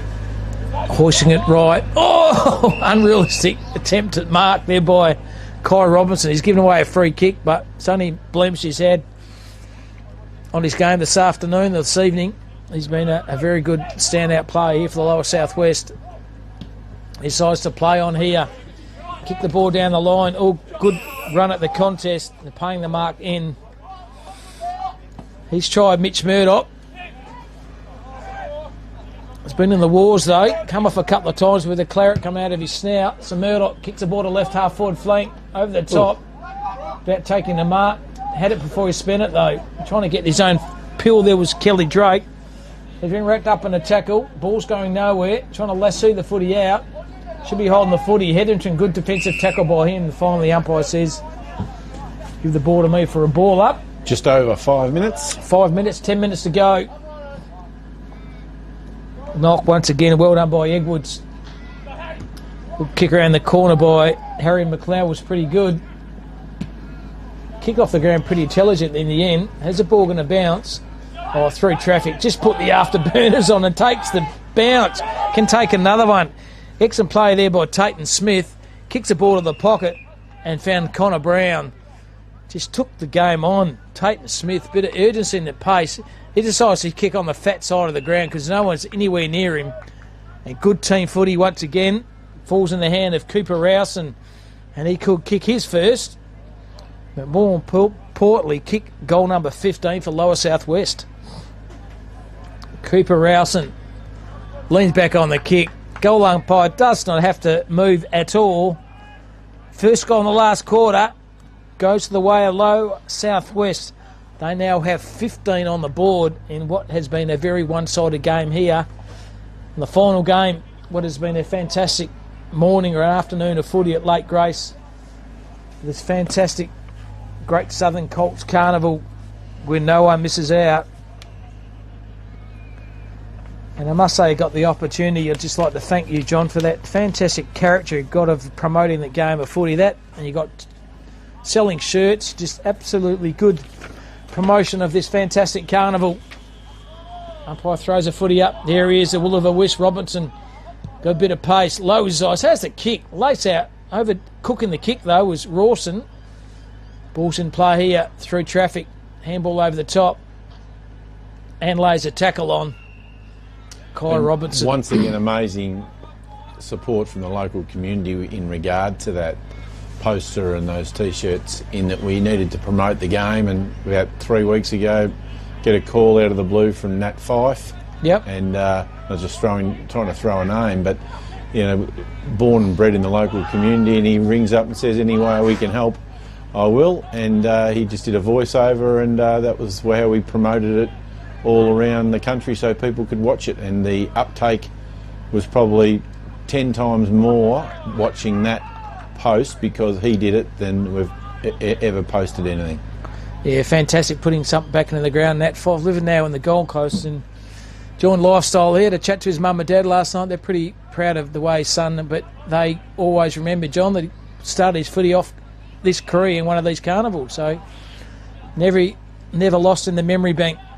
It's a Fife family, and that's why the Fife Transport sponsor this oval today where all the games have been called from. Exactly. And as he said, no one misses out, and he gave a huge plug to John O'Neill and all the helpers, Donnie Bradford from Cool, and he mentioned them all, like because he knows them all and he knows what they did for him Well, when you have a lake to the right named after you, Johnny O'Neill, or a swamp, you're going to be pretty famous in the area lake. Grace, aren't you? Big shout out to you, Johnny. You're a wonderful human being. Does so much for the community. So the great Southern Fuel guru Swami, have the numbers here. His Holmes found his partner in crime, but he's kicked everything out of bounds on the full in the netball court, and kick back here to lower southwest to Jaden Sawyer. Just ticked on to 9 minutes. 9 minutes, 6 more minutes to go. Sawyer has a footy here. He goes lateral with the kick. Risky kick, but it's going to come off eventually. Kobe Brown marks the footy. He kicks the ball the right half forward flank. Bounced off the pack there through his hands, but good defensive pressure by Smith. Now dived on his footy through traffic. Handball the 1-2. Little kick around the corner. He found Hughes. Hughes dropped it, went through traffic. Going to use his non-preferred. That's his left. He's hugged it. Probably had a bit more time than he thought then. It was Lockie Hughes. Kicks 1 goal in the second quarter. Thought it was be goal number 2. A bit tired in the end. Pulled the left foot snap for a minor score. Ongerup out of danger here. They mark the footy. Decides to play on. Kick the ball a bit of distance over the top there. Oh, good mark. Fantastic mark by Harry McLeod. He goes lateral with a kick. He finds Brock Herbert. Herbert, little chiseler off the fat side of the ground. He found Mitch Murdoch. Murdoch decides to play on. Good passage of play here by Ongerup. And good mark been taken by Hamish Medwaki. Set up beautifully the lateral movement from one end of the ground to the other end of the ground. And Hamish Medwaki has the opportunity to kick Ongerup's third goal. He's about 45 metres out. Bit of an angle here, right behind the kick. Not going to have enough distance in it. Went through traffic, trying to chisel the ball out there, but once again the defensive pressure by lower southwest. They don't want to conceive a goal here. Sock it off the ground, kick around the corner, and misses the goal, much to his disgust here, Darcy Barrett. A minor score here to Ongerup. They're still well behind in this game of footy. It's going to be lower southwest. They'll win convincingly here this afternoon, this final game of day 1 of the Great Southern Colts Carnival, live here from Lake Grace. Good kick. Finds Tate Smith. Good kick down the line.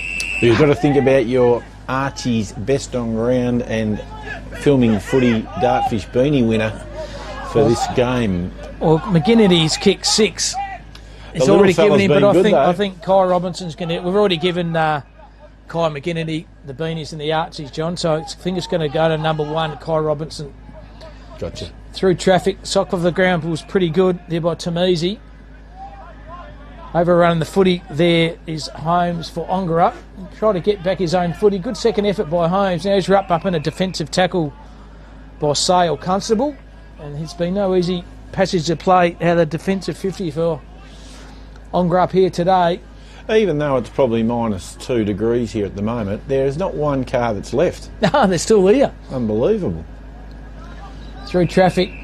I suppose a lot of people are here for the weekend, Cam. You know, Yep. that's what they came here for, and the everywhere's packed tonight. Everywhere's booked out. John O'Neill said the pubs are all booked for food tonight, and all the cafes are open in the morning, and it brings so much money into the town. Huge amount to the town, like all the meat.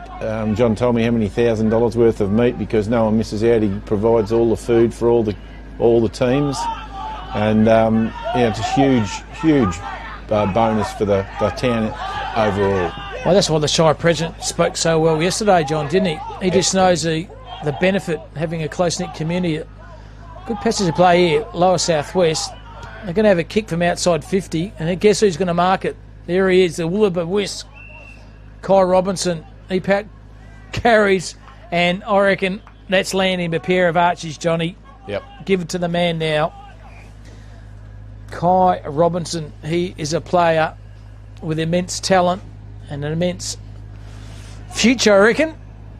A few more years, Johnny, could be on AFL list. That's how much respect I got. He's so well positioned through traffic. He's quick, his pace, makes good decisions with the footy, and the kid's only 16, so... He reminds me, I just can't think of the player, and I shouldn't bring this up without knowing, who used to play at Fremantle, and they named that wing Hayden Ballantyne. Doesn't he? The way he moved, his legs move. Yep. I think he's got more skill than Hayden Ballantyne. Okay, they played AFL footy, but that's a big rap. At his age, John, I could remember seeing Hayden was a young fella. He had pace, but didn't have the skills of this young fella. By hands, very good once again. Goes through Ken Beggs. He goes down the line. Good defensive spoil. Put on by Lockie Hughes. He goes lateral with the kick. Had it before he spent it, though, was Tamisi. Now he's wrapped up in a defensive tackle and caught one high. He goes lateral with the kick to Kid in the lid. He's going to mark it. Corrididis has already kicked one this quarter. Another about 40 seconds to go, so you might want to hang on to it. And here he is, the kid with the lid, the blue helmet on. Can he kick goal number 2? Goes around on an arc, leans back on the kick, and beautiful kick. He's kicked it. He's absolutely nailed that goal there for the lower southwest. They have now, believe they were 18 goals 8. Fantastic kicking by them. 2 goals 2 are Ongerup in a major percentage booster for the lower southwest side. Most sides that win like this have a lull during the game, but except for those 2 goals straight after half time, they've been consistently good all game.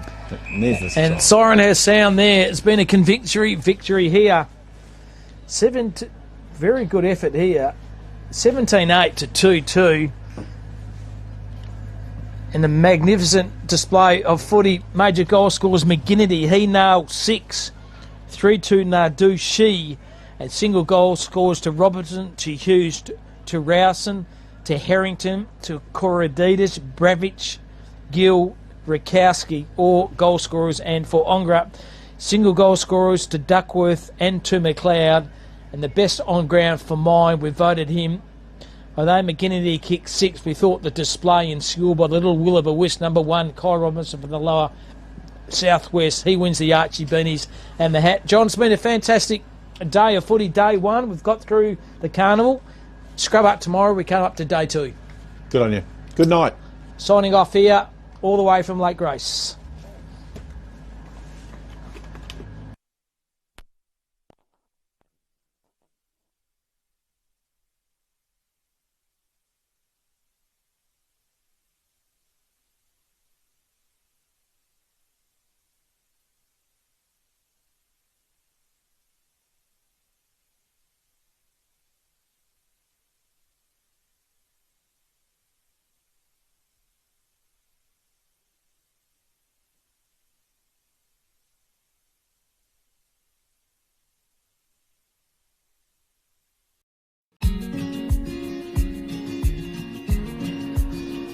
The relationship with Great Southern Fuels started with my father 50 years ago, delivering fuel in drums back in the day, which has progressed into large tanks now. They've been very reliable and efficient on time with service. We run a mixed farming operation here on Chapman Valley, just north of Geraldton, managing about 5,500 hectares. We've been with what is now Great Southern Fuels for in excess of 20 years.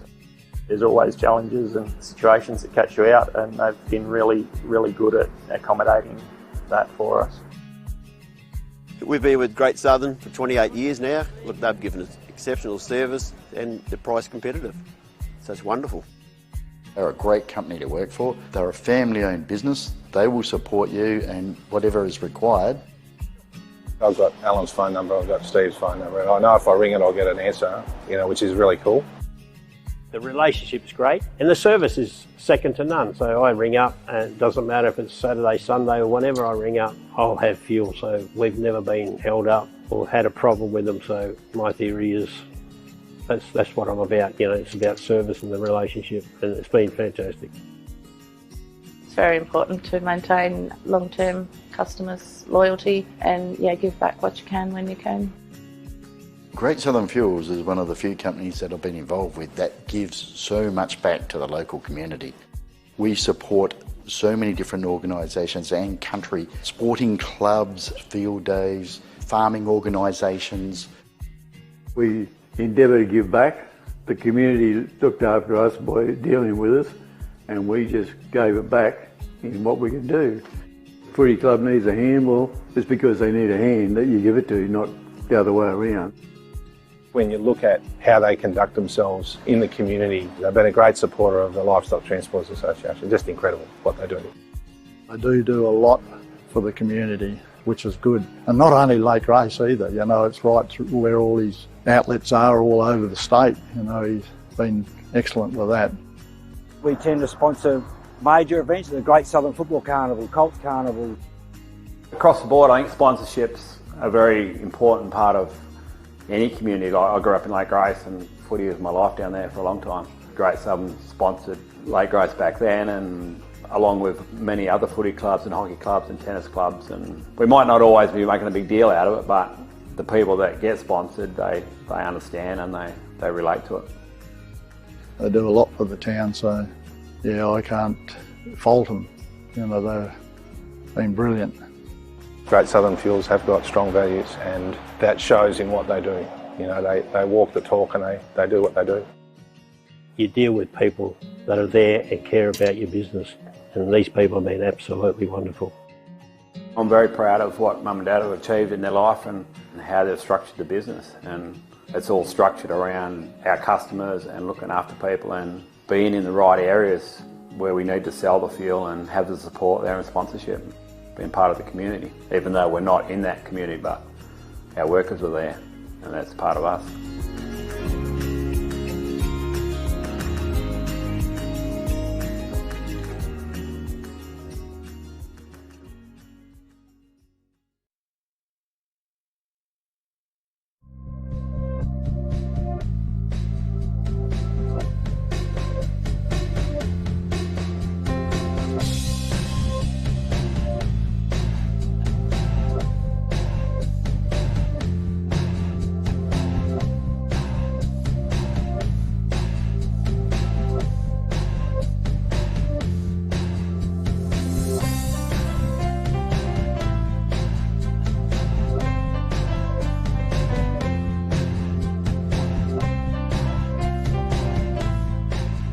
Well, folks, what an absolute pleasure to be joined by Tyson Bell from AFGRI. First of all, welcome, Tyson. Thanks, mate. Thanks for having me. First of all, the business itself, it's John Deere and other brands, is that correct? Yeah, so AFGRI Equipment is that's our brand, and we're lucky enough to be able to supply John Deere, and might be a little bit biased, mate, but I believe John Deere is probably the best product out there to get. The ag game's an exciting industry to be in as well. The technology that's coming is incredible. It's exciting. And John Deere is obviously at the forefront of that. But at the same time, yeah, we do supply other brands. We've got Borgo, Manitou, Horsch, to name a few, Seed Termin and Redicop on board as well. We go out into the yard.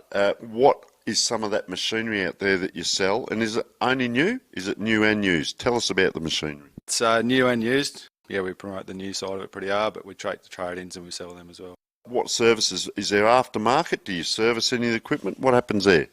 Oh, you can't sell the equipment without having good aftermarket. So, yeah, we're pretty fortunate to have a good team out the back who do all the work behind the scenes. We've got a good team of mechanics, and our aftermarket support as well includes parts. So we've built our business off that foundation to have a good aftermarket support. Do you do demonstrations out on the farm, for instance? We've got salesmen on the road, mate, and I think they spend more time sitting in their utes driving around than they do at home with their own families, mate. So what we call our AOR, we cover from out west there to past Cookham, all the way out past Lake King to the fence there, and then north and south of that. So I think it's probably about a 10,000 square k sort of area that we look after. So forever out on the road, going and seeing customers, helping with setups and installs, and then of course demos during harvest and seeding as well.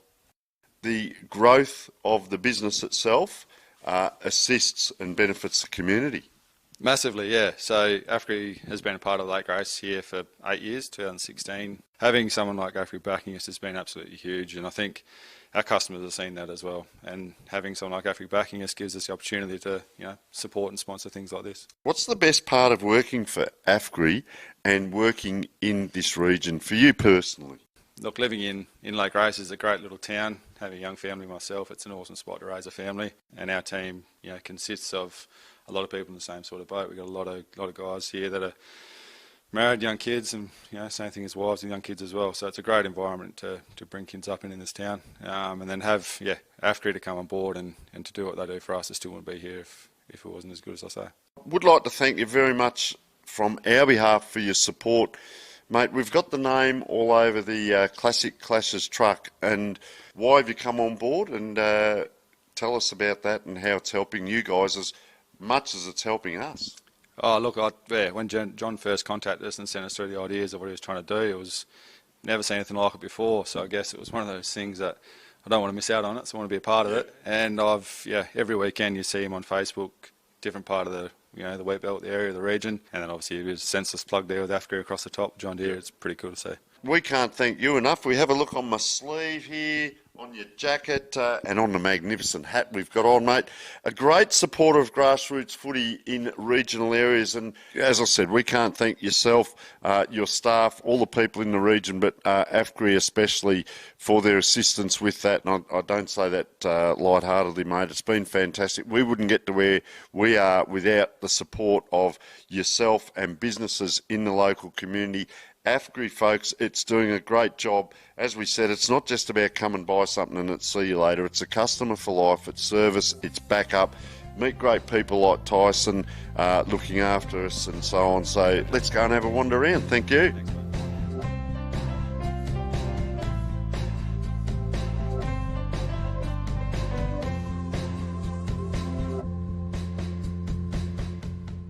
What have we got here? Here's something you can probably handle, mate, I reckon. Oh, thank you very much, Tyson. Look at that. It's got everything on it.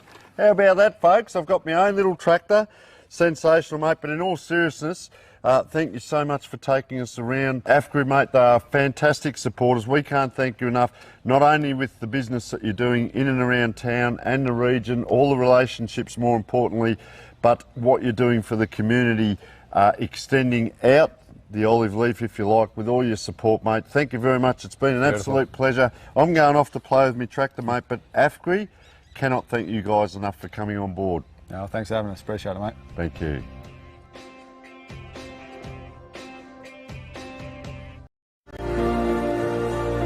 CBH connects people, and we want to build a bigger and better community for our kids. Farming communities, you can be very isolated. We all need to have a strong community behind us. Everybody helps everybody out. If someone needs something, we'll just help them out with it. Half the time they don't even have to ask, we'll just go and do it. Our community, that's something to celebrate. Shane and Lynette welcome you to the Lake Grace Hotel. It's a family-friendly hotel with great meals and accommodation. Meals are cooked by 2 high-class chefs. And if you would like to follow us on social media, just look up Lake Grace Hotel. And we are proud sponsors of the Lake Grace Ongerup Winter Sports. Welcome to Lake Grace Tyre Power. We supply and fit tyres for everything, from agricultural machinery and trucks, right through to four-wheel drives and everyday passenger vehicles. Alongside tyres, we also offer a full range of mechanical repairs and servicing, so we can look after your vehicle from start to finish. Feel free to give our office a call on 9865 1023.